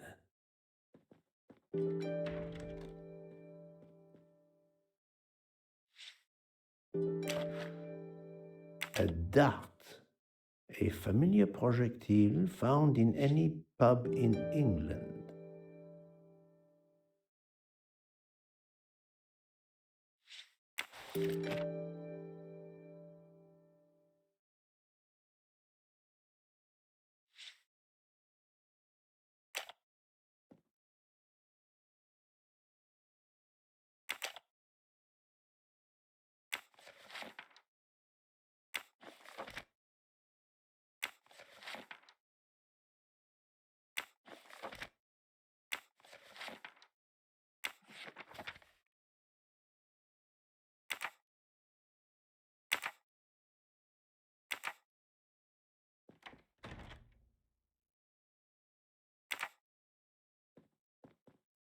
I think this belongs here.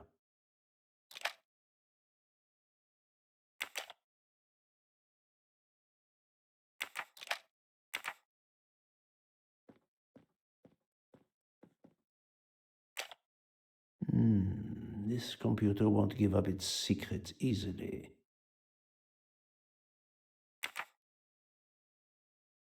A Swiss and Arabic keyboard. A Swiss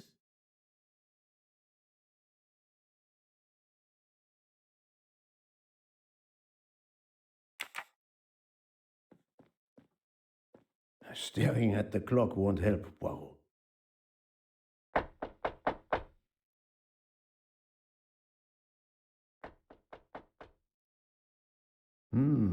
A bizarre endgame to be sure, but I suspect checkmate is possible for white in 3 moves. Let's see.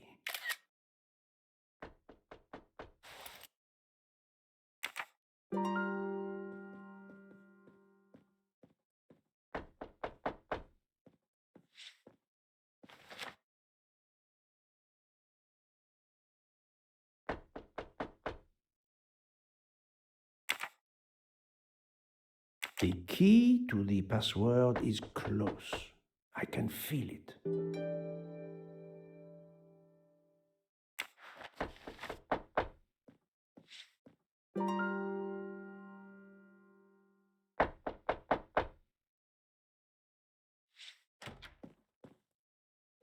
Who are you? What are you doing in there? I am Hercule Poirot. I am working with the police. You are Monsieur Wadi's neighbor? Yes, next door. I heard a noise. I thought it was Mr. Wadi who had come home. I don't know him very well. A delivery man left a package for him with me.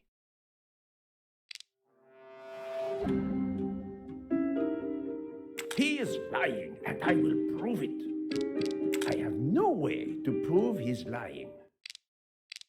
You don't know your neighbor very well. Yes, what of it? You say you don't know Monsieur Wadi when you live right next door to him? I keep to myself. What of it? That may be true. Geneva is a big city. I saw a chessboard on the living room table. Do you play with Monsieur Wadi from time to time? Chess? No, I don't even know the rules. The arrangement of the chess pieces is odd. Monsieur Wadi may have just been analyzing the moves. How is it that Monsieur Wadi has a picture of you on his desk? There is quite a family resemblance. You wouldn't be his brother by any chance? Why are you going through his things? As I told you, I am working with the police. All right, yes. I'm his brother, Mehdi Wadi. Do you know where he is? I am very sorry, sir, but I have some terrible news for you. Your brother has been murdered. You have my sincere condolences. Oh no. Aziz, my wife, my son, their hearts will break. Everything he did was for his family. He brought us here from Iraq to give my son a better future. We can't go back. You won't. You won't. Do not fret, Monsieur Wadi. I do not want to cause trouble for you and your family. I am here to catch his murderer. When did you last see your brother? 2 days ago. He was on his way to Venice. It was not a journey he was looking forward to. I knew something was wrong, but he promised all would be well soon. My son will be heartbroken. Aziz made a point of reading to Fadi every night so he could learn English. We hope to legally emigrate there one day. Your son, Fadi. What did Monsieur Wadi read to him? His favorite book is Alice in Wonderland. The nonsense of it all. Why? It is the answer to a question I had. I believe your brother was a good man, forced for some reason to keep secrets, and that got him killed. Sir, there is something else. Aziz left me a letter to open if anything should happen to him. Could you show it to me? Yes, I will get it.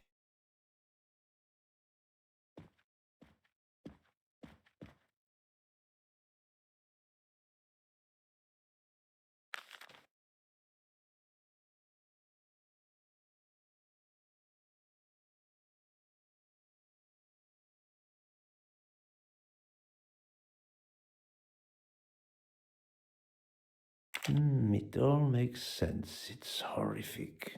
But to Ratchet, it would be just business as usual. At least I have Ratchet's account number, 82664. Thank you for giving me this letter. Let me assure you, the man Ratchet cannot harm you. He was killed before your brother was. Really? Who did it? The one you say hunted Ratchet? Yes, without a doubt. I promise you I will find them. Sir, we have no papers. The police... Your secret is safe with me, monsieur. Thank you. Thank you, sir. Now, I must go to my wife and son. Tonight, I will read to Fadi from Alice in Wonderland, and we will remember my brother.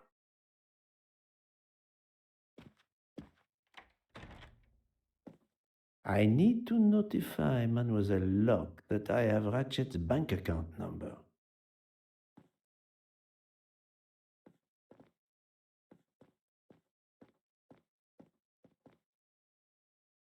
That may be useful to Mademoiselle Locke or me. I'll take a photo.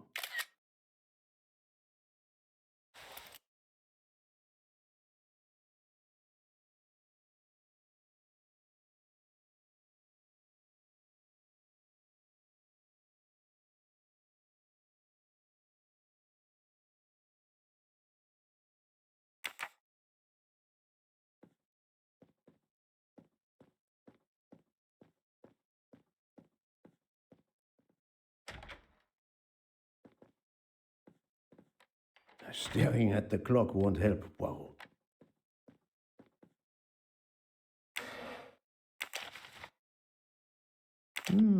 This could be the password to Monsieur Waddy's office computer. He must change it every month. It seems to have a logical sequence, but I need to find the one for December.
If that's the password to the computer in Monsieur Waddy's office, we still need to translate the Arabic characters. And there weren't any Arabic characters on the office computer's keyboard. We need to find out which keys these Arabic characters correspond to on a Swiss keyboard with its Latin characters like the one in Monsieur Waddy's office. I'm right again. That happens to me a lot.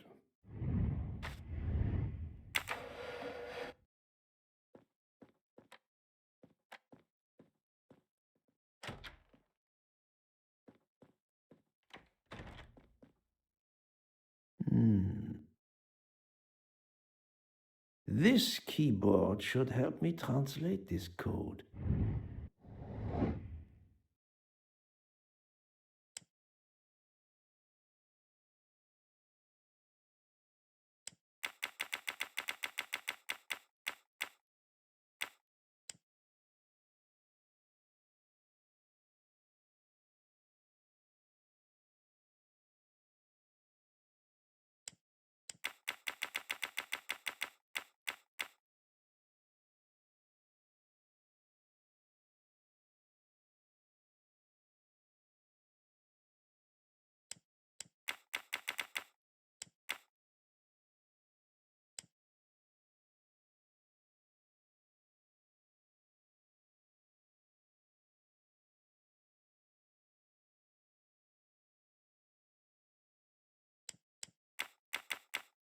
Arabic is read from right to left, so the password must surely be read that way too. With any luck, this will unlock the computer in Monsieur Waddy's office. Let me text it to Miss Locke. Et voilà.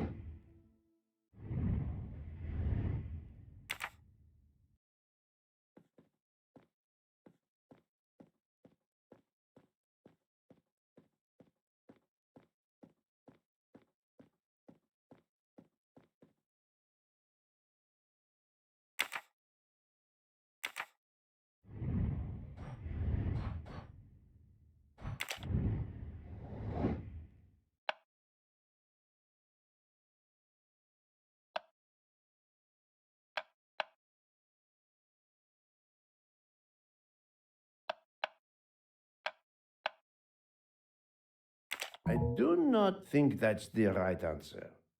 I must admit I'm not right this time. Fantastic.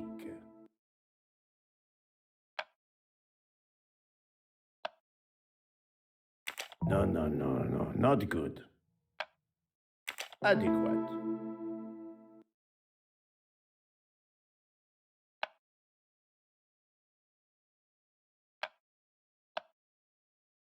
Think, Poirot. That is not a good answer. Good job.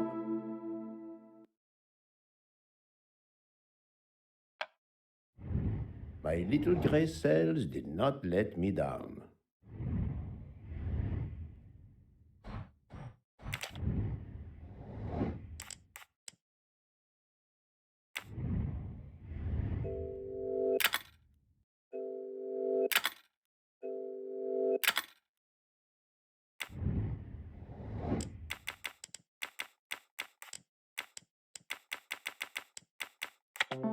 Ratchet's password. Here it is. Et voilà.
Ah, the peculiar habit some people have of displaying things on the door of their refrigerator. I've just sent a photo to you in case it might help you. Thank you. I texted Ratchet's account number to you. Wonderful. Did you receive my text? This must be the password to Mr. Waddy's computer. I have it. Thank you. I believe I have discovered Ratchet's safety deposit box passcode. We're almost there.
The number of Ratchet's safety deposit box. At last. I should let Mr. Poirot know.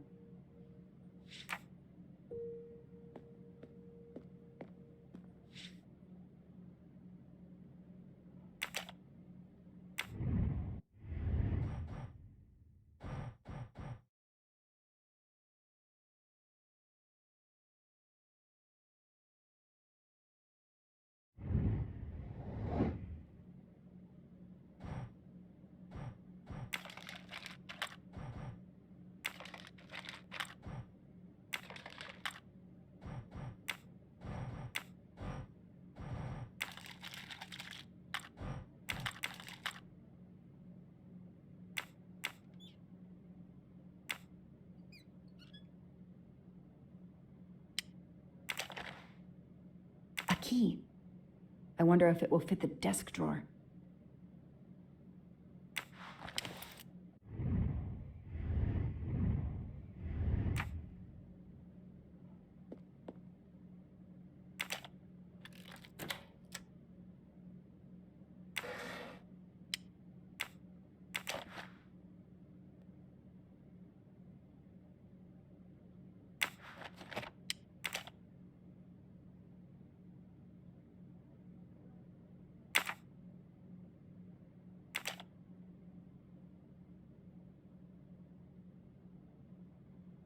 Those indentations are from the sheet of the notepad that was on top. This is great. All those mystery movies I watched as a kid. I know what to do.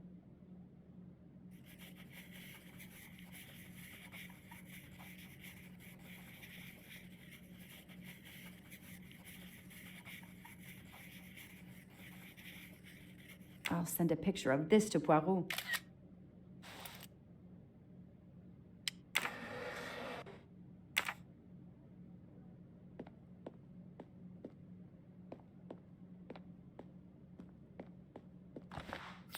Not really my style, but I'll take.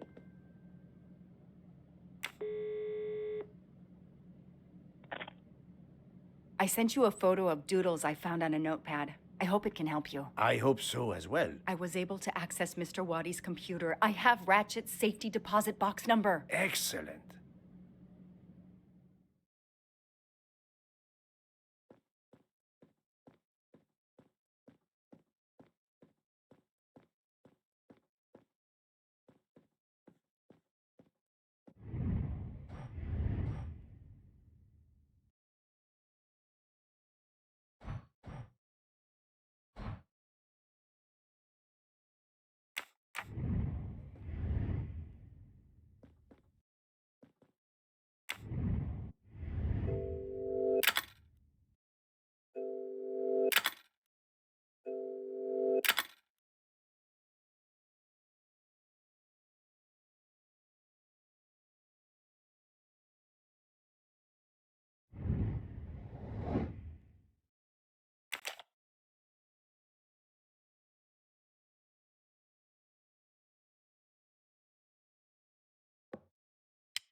Mademoiselle Locke, how far along are you? Still not very far, but I'm not giving up.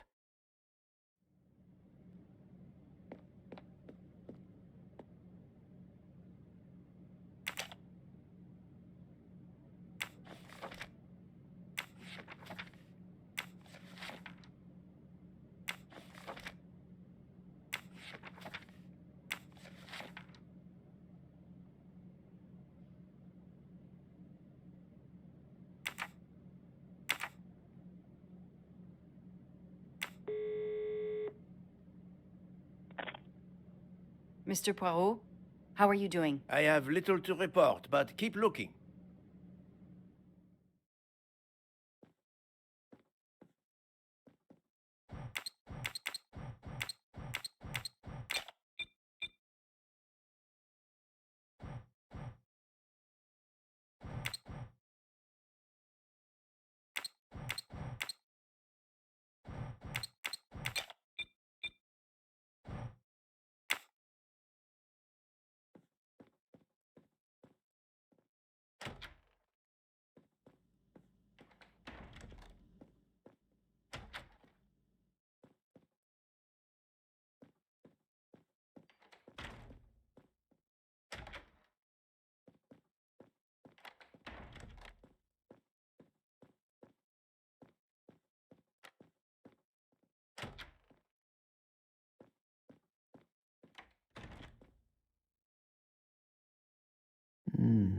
This computer.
It looks like a safe key to me.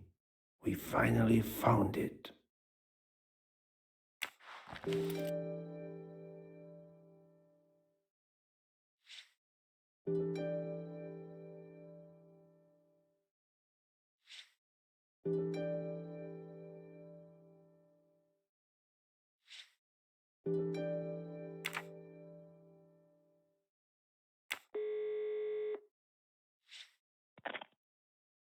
Good news. I have found the key to Ratchet's safe. Perfect. We're running out of time. Do we have everything? I have the key to the safety deposit box. I have the number of the box. And we have the passcode. I'm on my way. Time to rob a bank. Sorry to keep you waiting. I haven't heard from Monsieur Waddy. You'll have to reschedule with him. This is quite annoying. I'll have to reschedule. Absolutely. I hope I have been of service. You have no idea.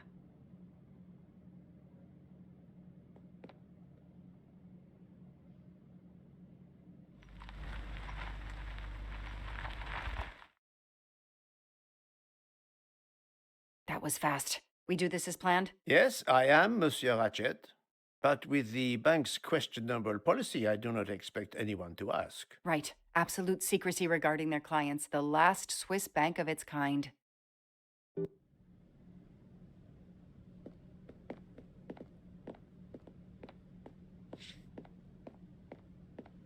Madame, I still haven't heard from Mr. Waddy. Well, we'll have to make do without him, now that my friend is here. It's his box we want to access. And the clock is ticking. I trust there is no problem. No, no problem at all.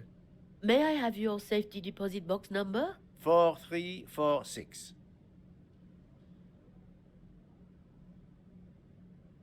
May I see your key? Do you know your passcode? Yes. Mademoiselle will be able to accompany me? No names, of course. Of course. I'll open the door. Go down the stairs. The guard will accompany you.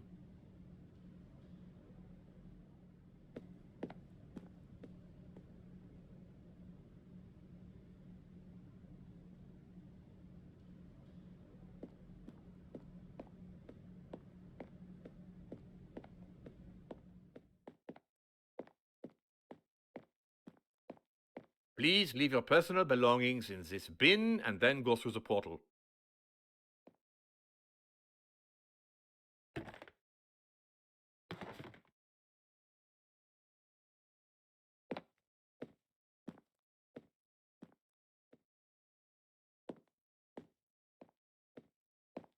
I'll open it for you.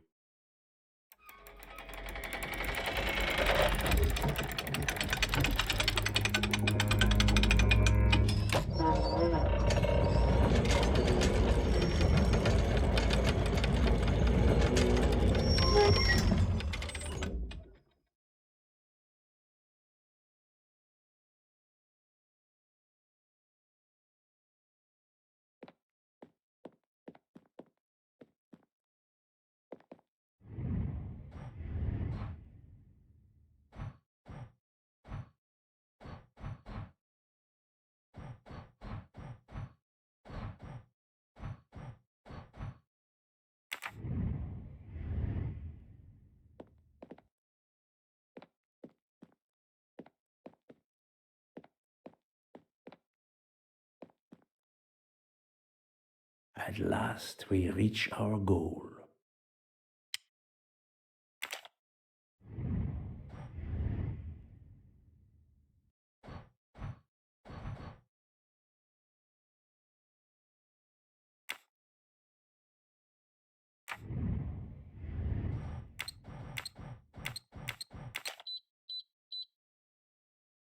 Now I will insert my key, if you allow. Thank you.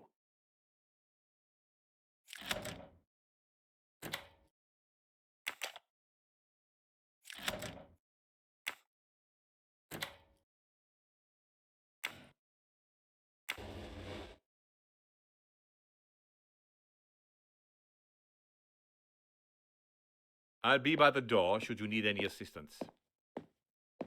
At last.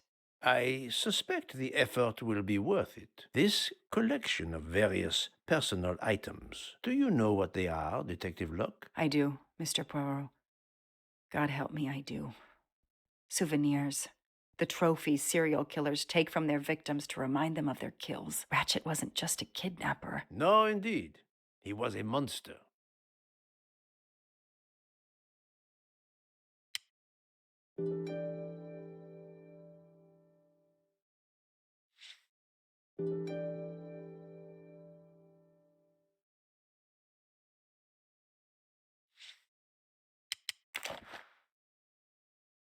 MC.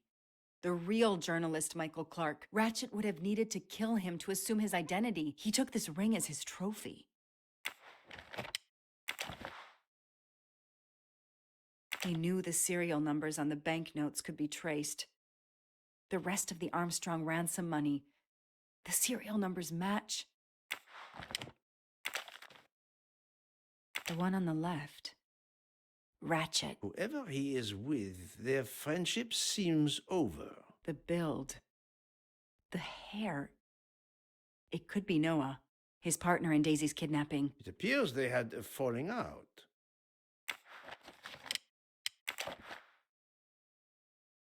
I wonder who this keychain belonged to. Certainly not Ratchet. Another trophy. A woman. We may never know her name. You were lucky, mademoiselle, when you met him at that cabin in the forest, alone. How many victims do you think Ratchet had? Too many. Another victim. Diamonds. A fortune. Crime does pay. No, mademoiselle. This time it was the criminal who finally paid. Diamonds. A fortune. Crime does pay. No, mademoiselle. This time it was the criminal who finally paid. Another trophy. We may never know how many people he killed.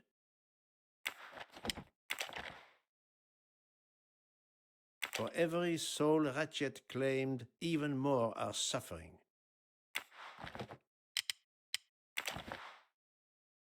Another bracelet. Another victim. Another trophy. And then there's the one that we already found, Suzanne's red glasses. 4 years of investigation. It's all over. I finally have the last piece of evidence that Ratchet was Daisy's kidnapper and murderer. More than that, you have helped unmask a serial killer responsible for so many deaths. But even with all this, we're no closer to solving Ratchet's murder. On the contrary, mademoiselle, everything. It is coming together. Don't you agree, detective? What? The damaged photograph. It could be Noah. You think Noah killed Ratchet for revenge? The train. What about the train? I know how a killer could vanish without leaving a trace in the snow. Wings? Camouflage. The trophies. Poirot, we have a train to catch. Not just a train, Detective Locke. We have a murderer to catch.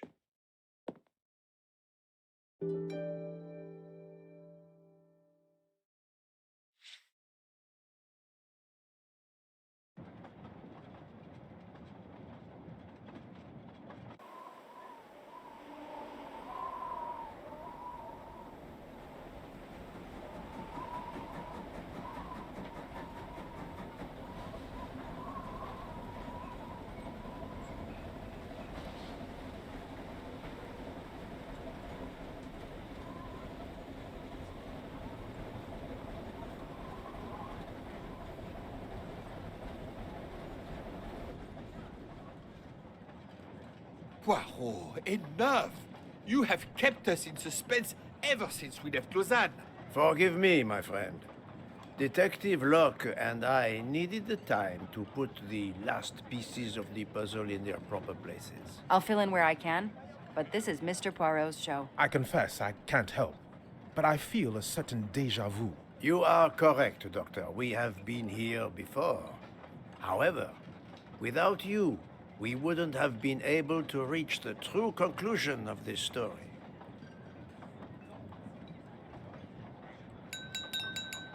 My friends, your attention, please. I hope you have finished your dessert. You have every right to think the solution to the murder of Ratchet is a closed book. You are wrong. I, Poirot, admit that I was wrong. There is a final chapter. What in bloody hell? What does he mean? Perhaps if we are silent, Monsieur Poirot will explain.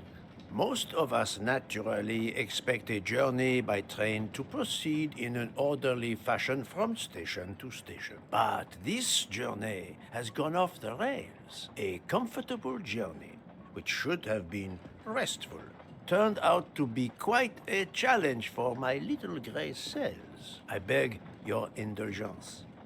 I know it will be painful, but I must update you on the strange turn the Ratchet murder investigation has taken. I had two hypotheses, as you recall. A stranger boarded the train in Vinkovsky, killed Ratchet, and then exited the train unobserved.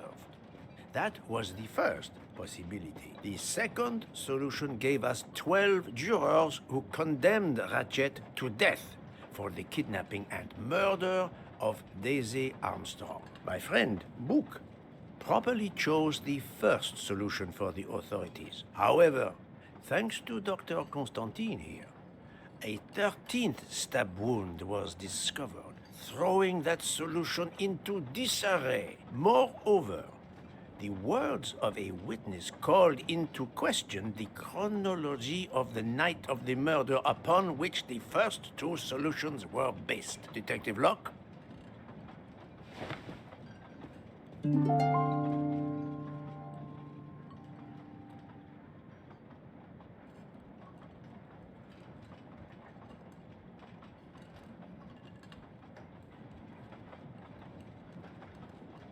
No, Mr. Book's testimony confirmed that the murderer was still on the train after Venice. That's all.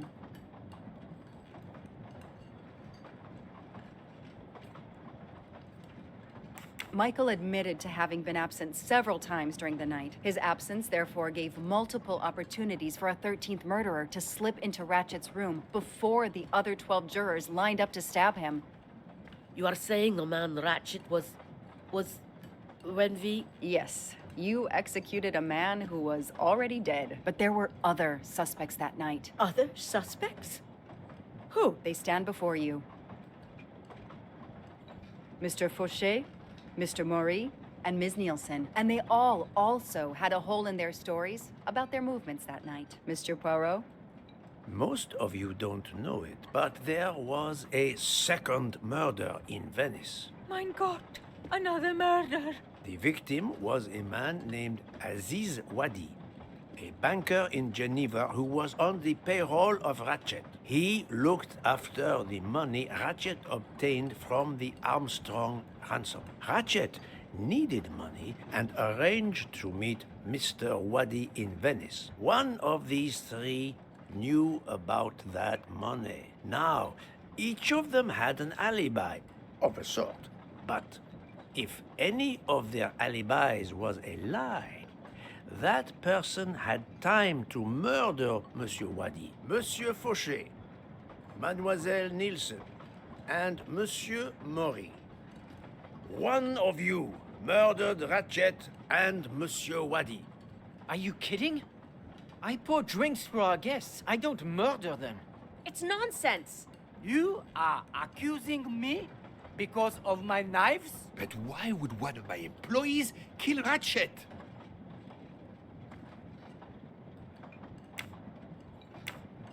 The killer's motive for killing Ratchet was revenge, but not for Daisy's death. The motive for Aziz Wadi's murder was also revenge. Mr. Wadi was helping Ratchet. Ratchet had an accomplice in the kidnapping named Noah. They kidnapped Daisy together. Ratchet stored the ransom money in a Swiss bank that protected anonymous clients. He forced Monsieur Wadi to watch over the money. Once enough time had passed, Ratchet felt it was safe to have Monsieur Wadi bring him cash whenever Ratchet needed it. The serial numbers of the bills would still be in a file, but no one would be actively checking it. Precisely.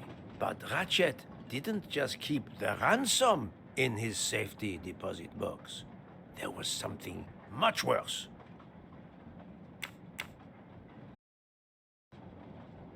There was something much worse than Daisy's ransom money in that safety deposit box. During her investigation, Detective Locke found evidence proving that Ratchet was what is known as a trophy killer. He kept souvenirs of his crimes. We found trophies in the safety deposit box. There were others in a cabin Ratchet used in the Berkshire Mountains, including a beloved toy of little Daisy's. If I'd have known that, I would have cut the bastard's head off.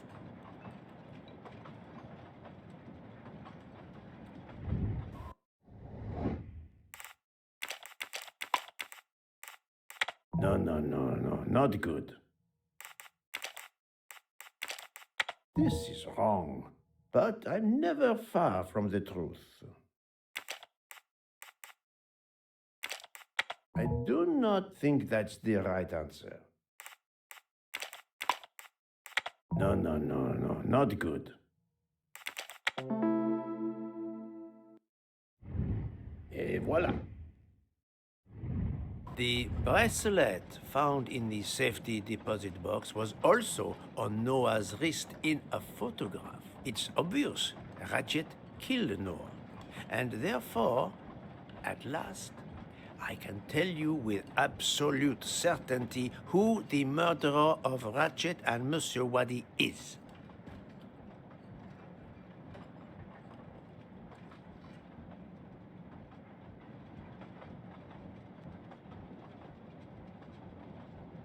That doesn't prove anything.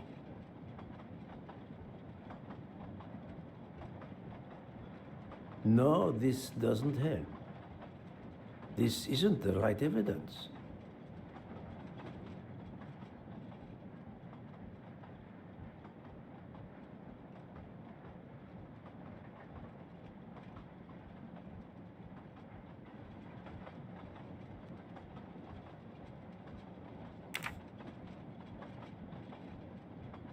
That doesn't prove anything. Mademoiselle Nielsen has the same bracelet as the one found in the safety deposit box in Geneva. A trophy from a victim of Ratchet. Noah. Having a similar bracelet doesn't prove anything. Yes, that might be true. If there were not an inscription on it. Mr. Poirot, you're right. The bracelet looks similar to mine, but I have no idea what the marks on it mean. I just like the design. The marks are not random, mademoiselle. These are special bracelets. They are called Morse code bracelets. Because, well, you know why. The marks are Morse code. Happily, I learned Morse when I was a young man doing my service for the Belgian army.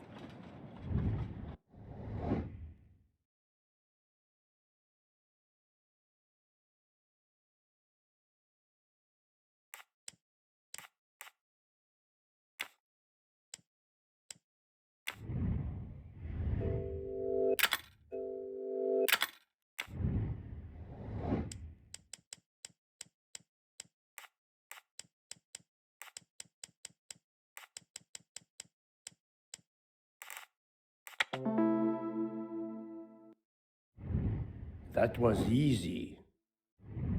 On the bracelet found in Ratchet's safety deposit box was the name Freya in Morse code. Your first name. It belonged to your father, Noah. Noah Nielsen. Let's stop playing this little game, mademoiselle. What does yours say? Noah? It says father. Ratchet. That bastard. He kept my father's bracelet as a trophy. Thank you. I have to admit your timing for Ratchet's murder was perfect. Do you mind if I continue? Would it matter? Go ahead. You've earned the right to crow. I do not make bird sounds, mademoiselle. I take no pleasure in this.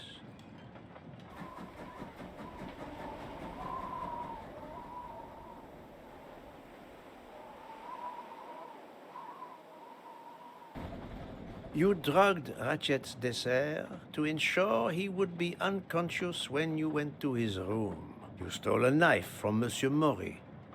If it was identified as the murder weapon, he would be accused. You knew Pierre Michel would leave the train for a smoke whenever it was stopped at a station. At Vinkovsky, you waited until he was on the station platform. Then, you carefully made your way along the first-class corridor to Ratchet's room. You entered Ratchet's room with the pass key, accessible to all employees in the crew quarters. You stabbed Ratchet at midnight. But that knife, where is it? Probably thrown out of Ratchet's window before the train left the station. A thorough search after the snow melts should turn it up. My beautiful knife. Then, you carefully returned to the crew quarters, replaced the passkey, and returned to your poker game. Et voila. The affair was not so complicated in the end. But what made the crime seem more complex? Well... It was us. Exactly. The 12 jurors who proceeded to carry out their far more complicated plan literally in the dark without realizing that the man was already dead. Speaking only for myself, of course, but I believe we would have invited you to join us. Ms. Nielsen, you killed Ratchet because he killed your father. Your motive is crystal clear. But why did you kill Aziz Wadi? It's because of Aziz that my father died. My father knew Aziz was the only one with access to Ratchet's safe, so he convinced Aziz to steal the money from the safety deposit box. But Aziz was too afraid of Ratchet. Instead, he betrayed my father by reporting him to Ratchet. Obviously, Ratchet then murdered my father. Aziz was just as guilty of my father's death as Ratchet. Ratchet was the worst of humanity. But Monsieur Wadi, if you knew his story... My father is dead because of him. I will not debate the point with you, mademoiselle. He had done nothing to justify his death. I do not see any extenuating circumstances that should allow you to escape justice. You will be arrested at the Gare de Lyon when we arrive in Paris. Judge and jury are you, Monsieur Poirot. And you get away with it. It must be nice. But think of this. I know what you did. What you all did. She's right. She could turn us all in. Relax. Hector, is it? Your secret is safe with me. I'm not going to jail. Farewell, Poirot. Enjoy your victory. Stop!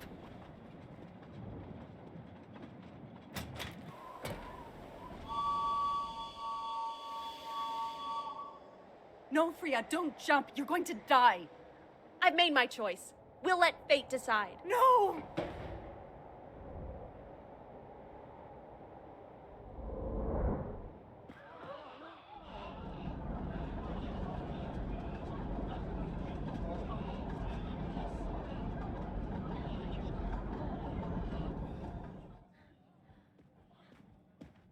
She jumped off the train. Even if she hit the water, considering the height, I doubt she survived. And with this tunnel, either way, she's gone, Poirot.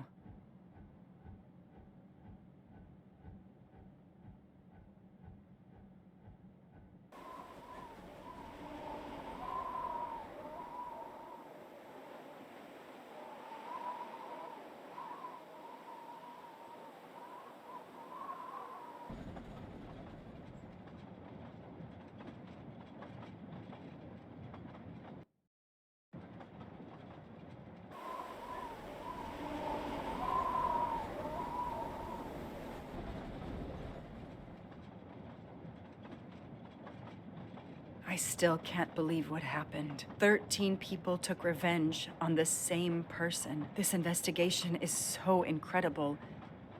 It almost looks like a detective story. It would surely be a bestseller. It is true that this case will remain as one of the most important investigations of my career. My only regret will be that I couldn't bring Ratchet to justice, but I can finally close this chapter of my life.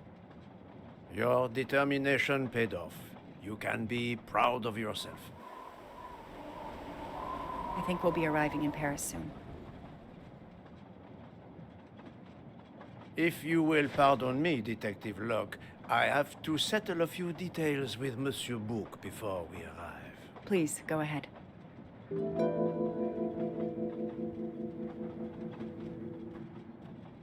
I still can't believe Freya was the killer. She never even cheated when we played poker.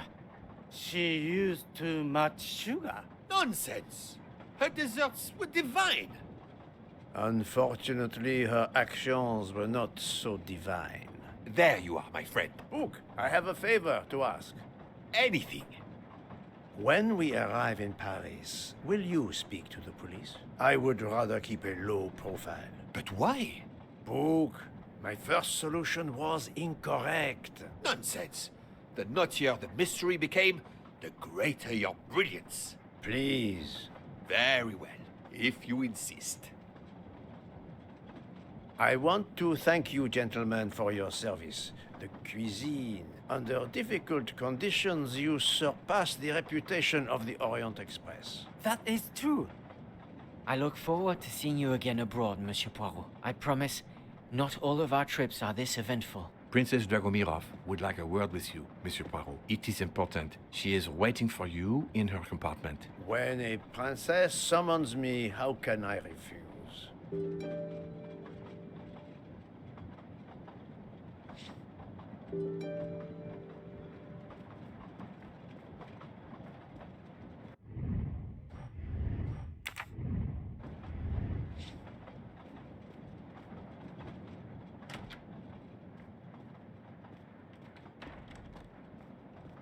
Ah, Mademoiselle Debenham et Captain Arbuthnot.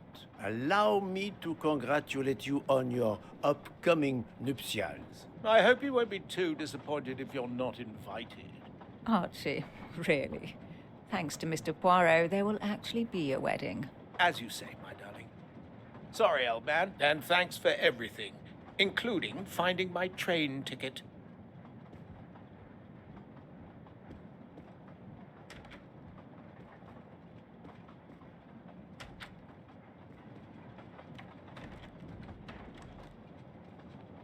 Count Andrigny, how is the Countess? Much better now that it's all over. I misjudged you, Poirot. And I you. There is something else about my wife you should know. Why I am so overprotective.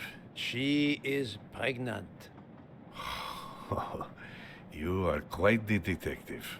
Actually, Dr. Constantine told me. She admitted as much when he was attending to her. If it's a girl, we're going to name her Daisy. If it's a boy, Hercule, he'll be stuck with Rudolph. It's a family tradition. I wish you and all of your family much happiness. Thank you.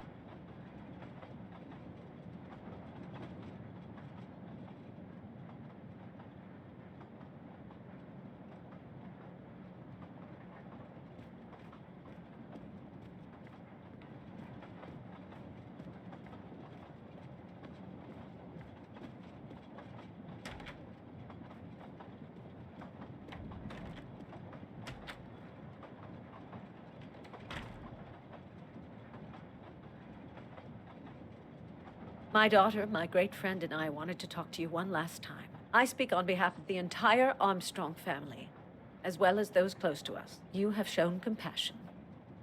We know your reputation, and we understand that your choice was not easy for you. We are all the more grateful. Thank you. Congratulations, my dear. You managed to say the word thank you, although he did manage to put us through quite a lot. You have given us all closure and some peace of mind. You should know that I regret nothing. If this Freya Nielsen person had not been involved, I would have done it again. Someone told me the Stalinists were frightened of you. I believe them. The country of my birth breeds its share of brutes and bullies, but also some of the greatest intellectual and artistic minds the world has ever known. I pray that one day we will again be remembered for that. I share your hope, Princess. And of course, with the real murderer of that man out there somewhere, we are no longer guilty of much. Correct? Princess, don't push your luck too far. If you'll excuse me, I have some packing to do. Ladies?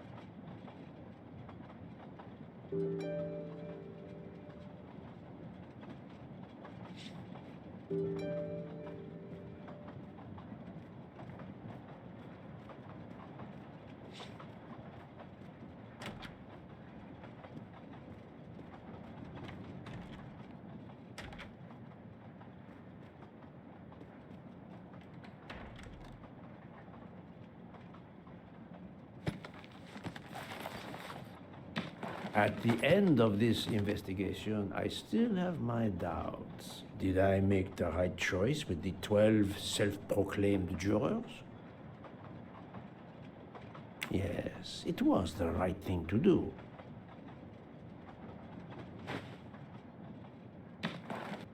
As for Mademoiselle Nielsen, what would I have done if she had not escaped?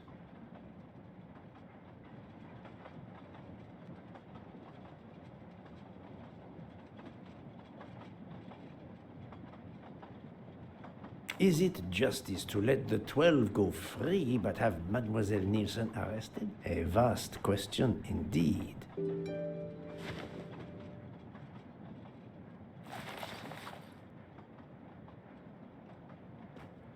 Judges often take motive into consideration when deciding the sentence for a crime. You are not a judge. Your job is to establish the facts, which you have done. The case has been solved. Another already awaits you. It is the reason you were on this train. It is time. Time to move on.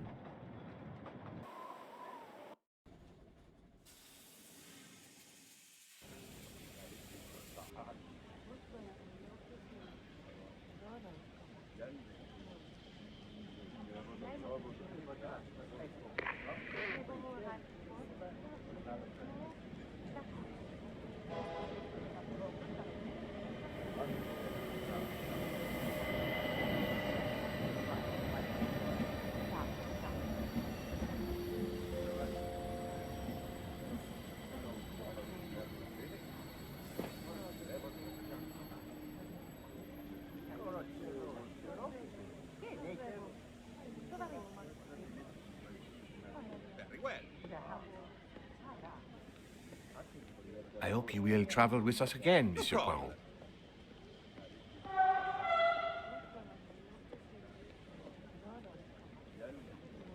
Poirot is a nasty man.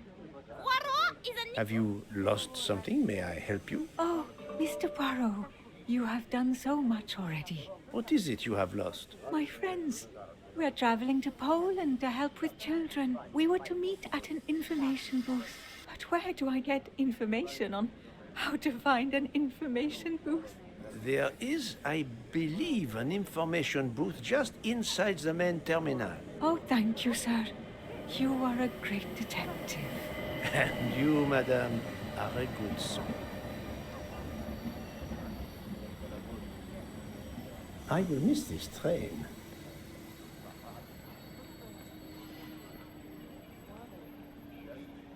Hey, Poirot.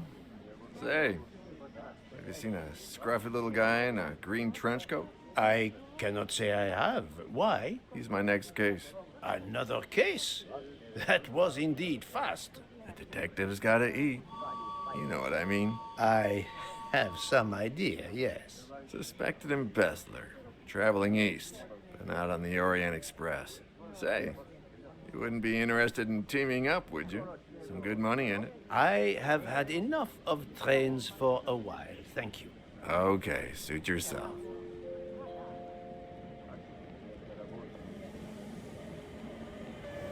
Mr. Poirot, Mr. McQueen here thinks he may know an attorney in the Berkshires who might need a gentleman's gentleman. He's old school English. I think the clock stopped for him in 1934. I hope it works out for you, Monsieur Masterman. What about you, Monsieur McQueen? Well, back to law school for me, following my father's footsteps. We can take the train to St. Pancras, then the Piccadilly line to Heathrow, and check out some flights. Might as well. We're already packed. I wish you both bonne chance.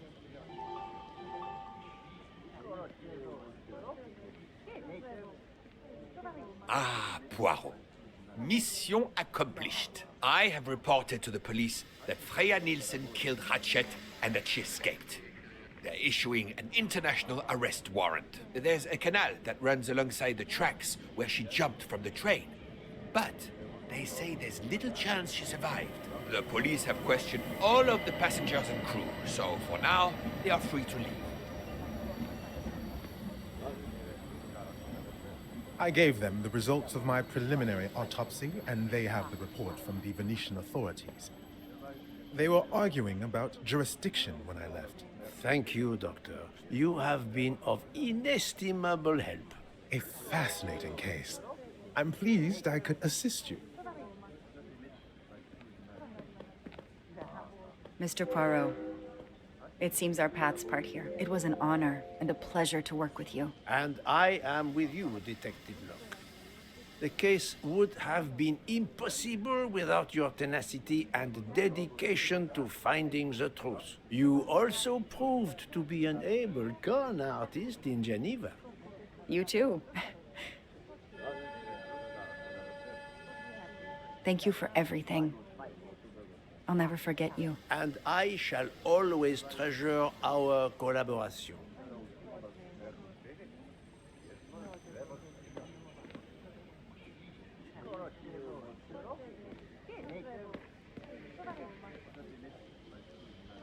Well, that's that. I'm hungry. Let's go to the Wagon Rouge restaurant. They make an excellent leg of lamb. But it's only 5:34 p.m. Is food all you really think about, my friend? I'm the one inviting you. You've well deserved it. I'm warning you, I'm not going to obtain for you a secret recipe this time. Poirot, they make a chocolate mousse that is so creamy. It must have a secret ingredient in it. The last recipe came from a murderer. But it was sublime.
Dear Poirot, I didn't really have time to say goodbye when we parted. I thought I had beaten the greatest detective in the world. But you unmasked me. I still had my revenge, though. I even managed to help myself to a small amount of cash from Waddy's bag before you interrupted me in Venice. It will be enough to settle somewhere in a quiet little town where I will create delicacies for appreciative clients. You won't hear from me again, nor will Book get any more of my recipes. Oh, and one last thing. You may not think so, but I truly believe Ratchet and Waddy got their just desserts. Regards, F. You, mademoiselle, are entirely too pleased with yourself. You give clues no one could follow, unless they are Hercule Poirot.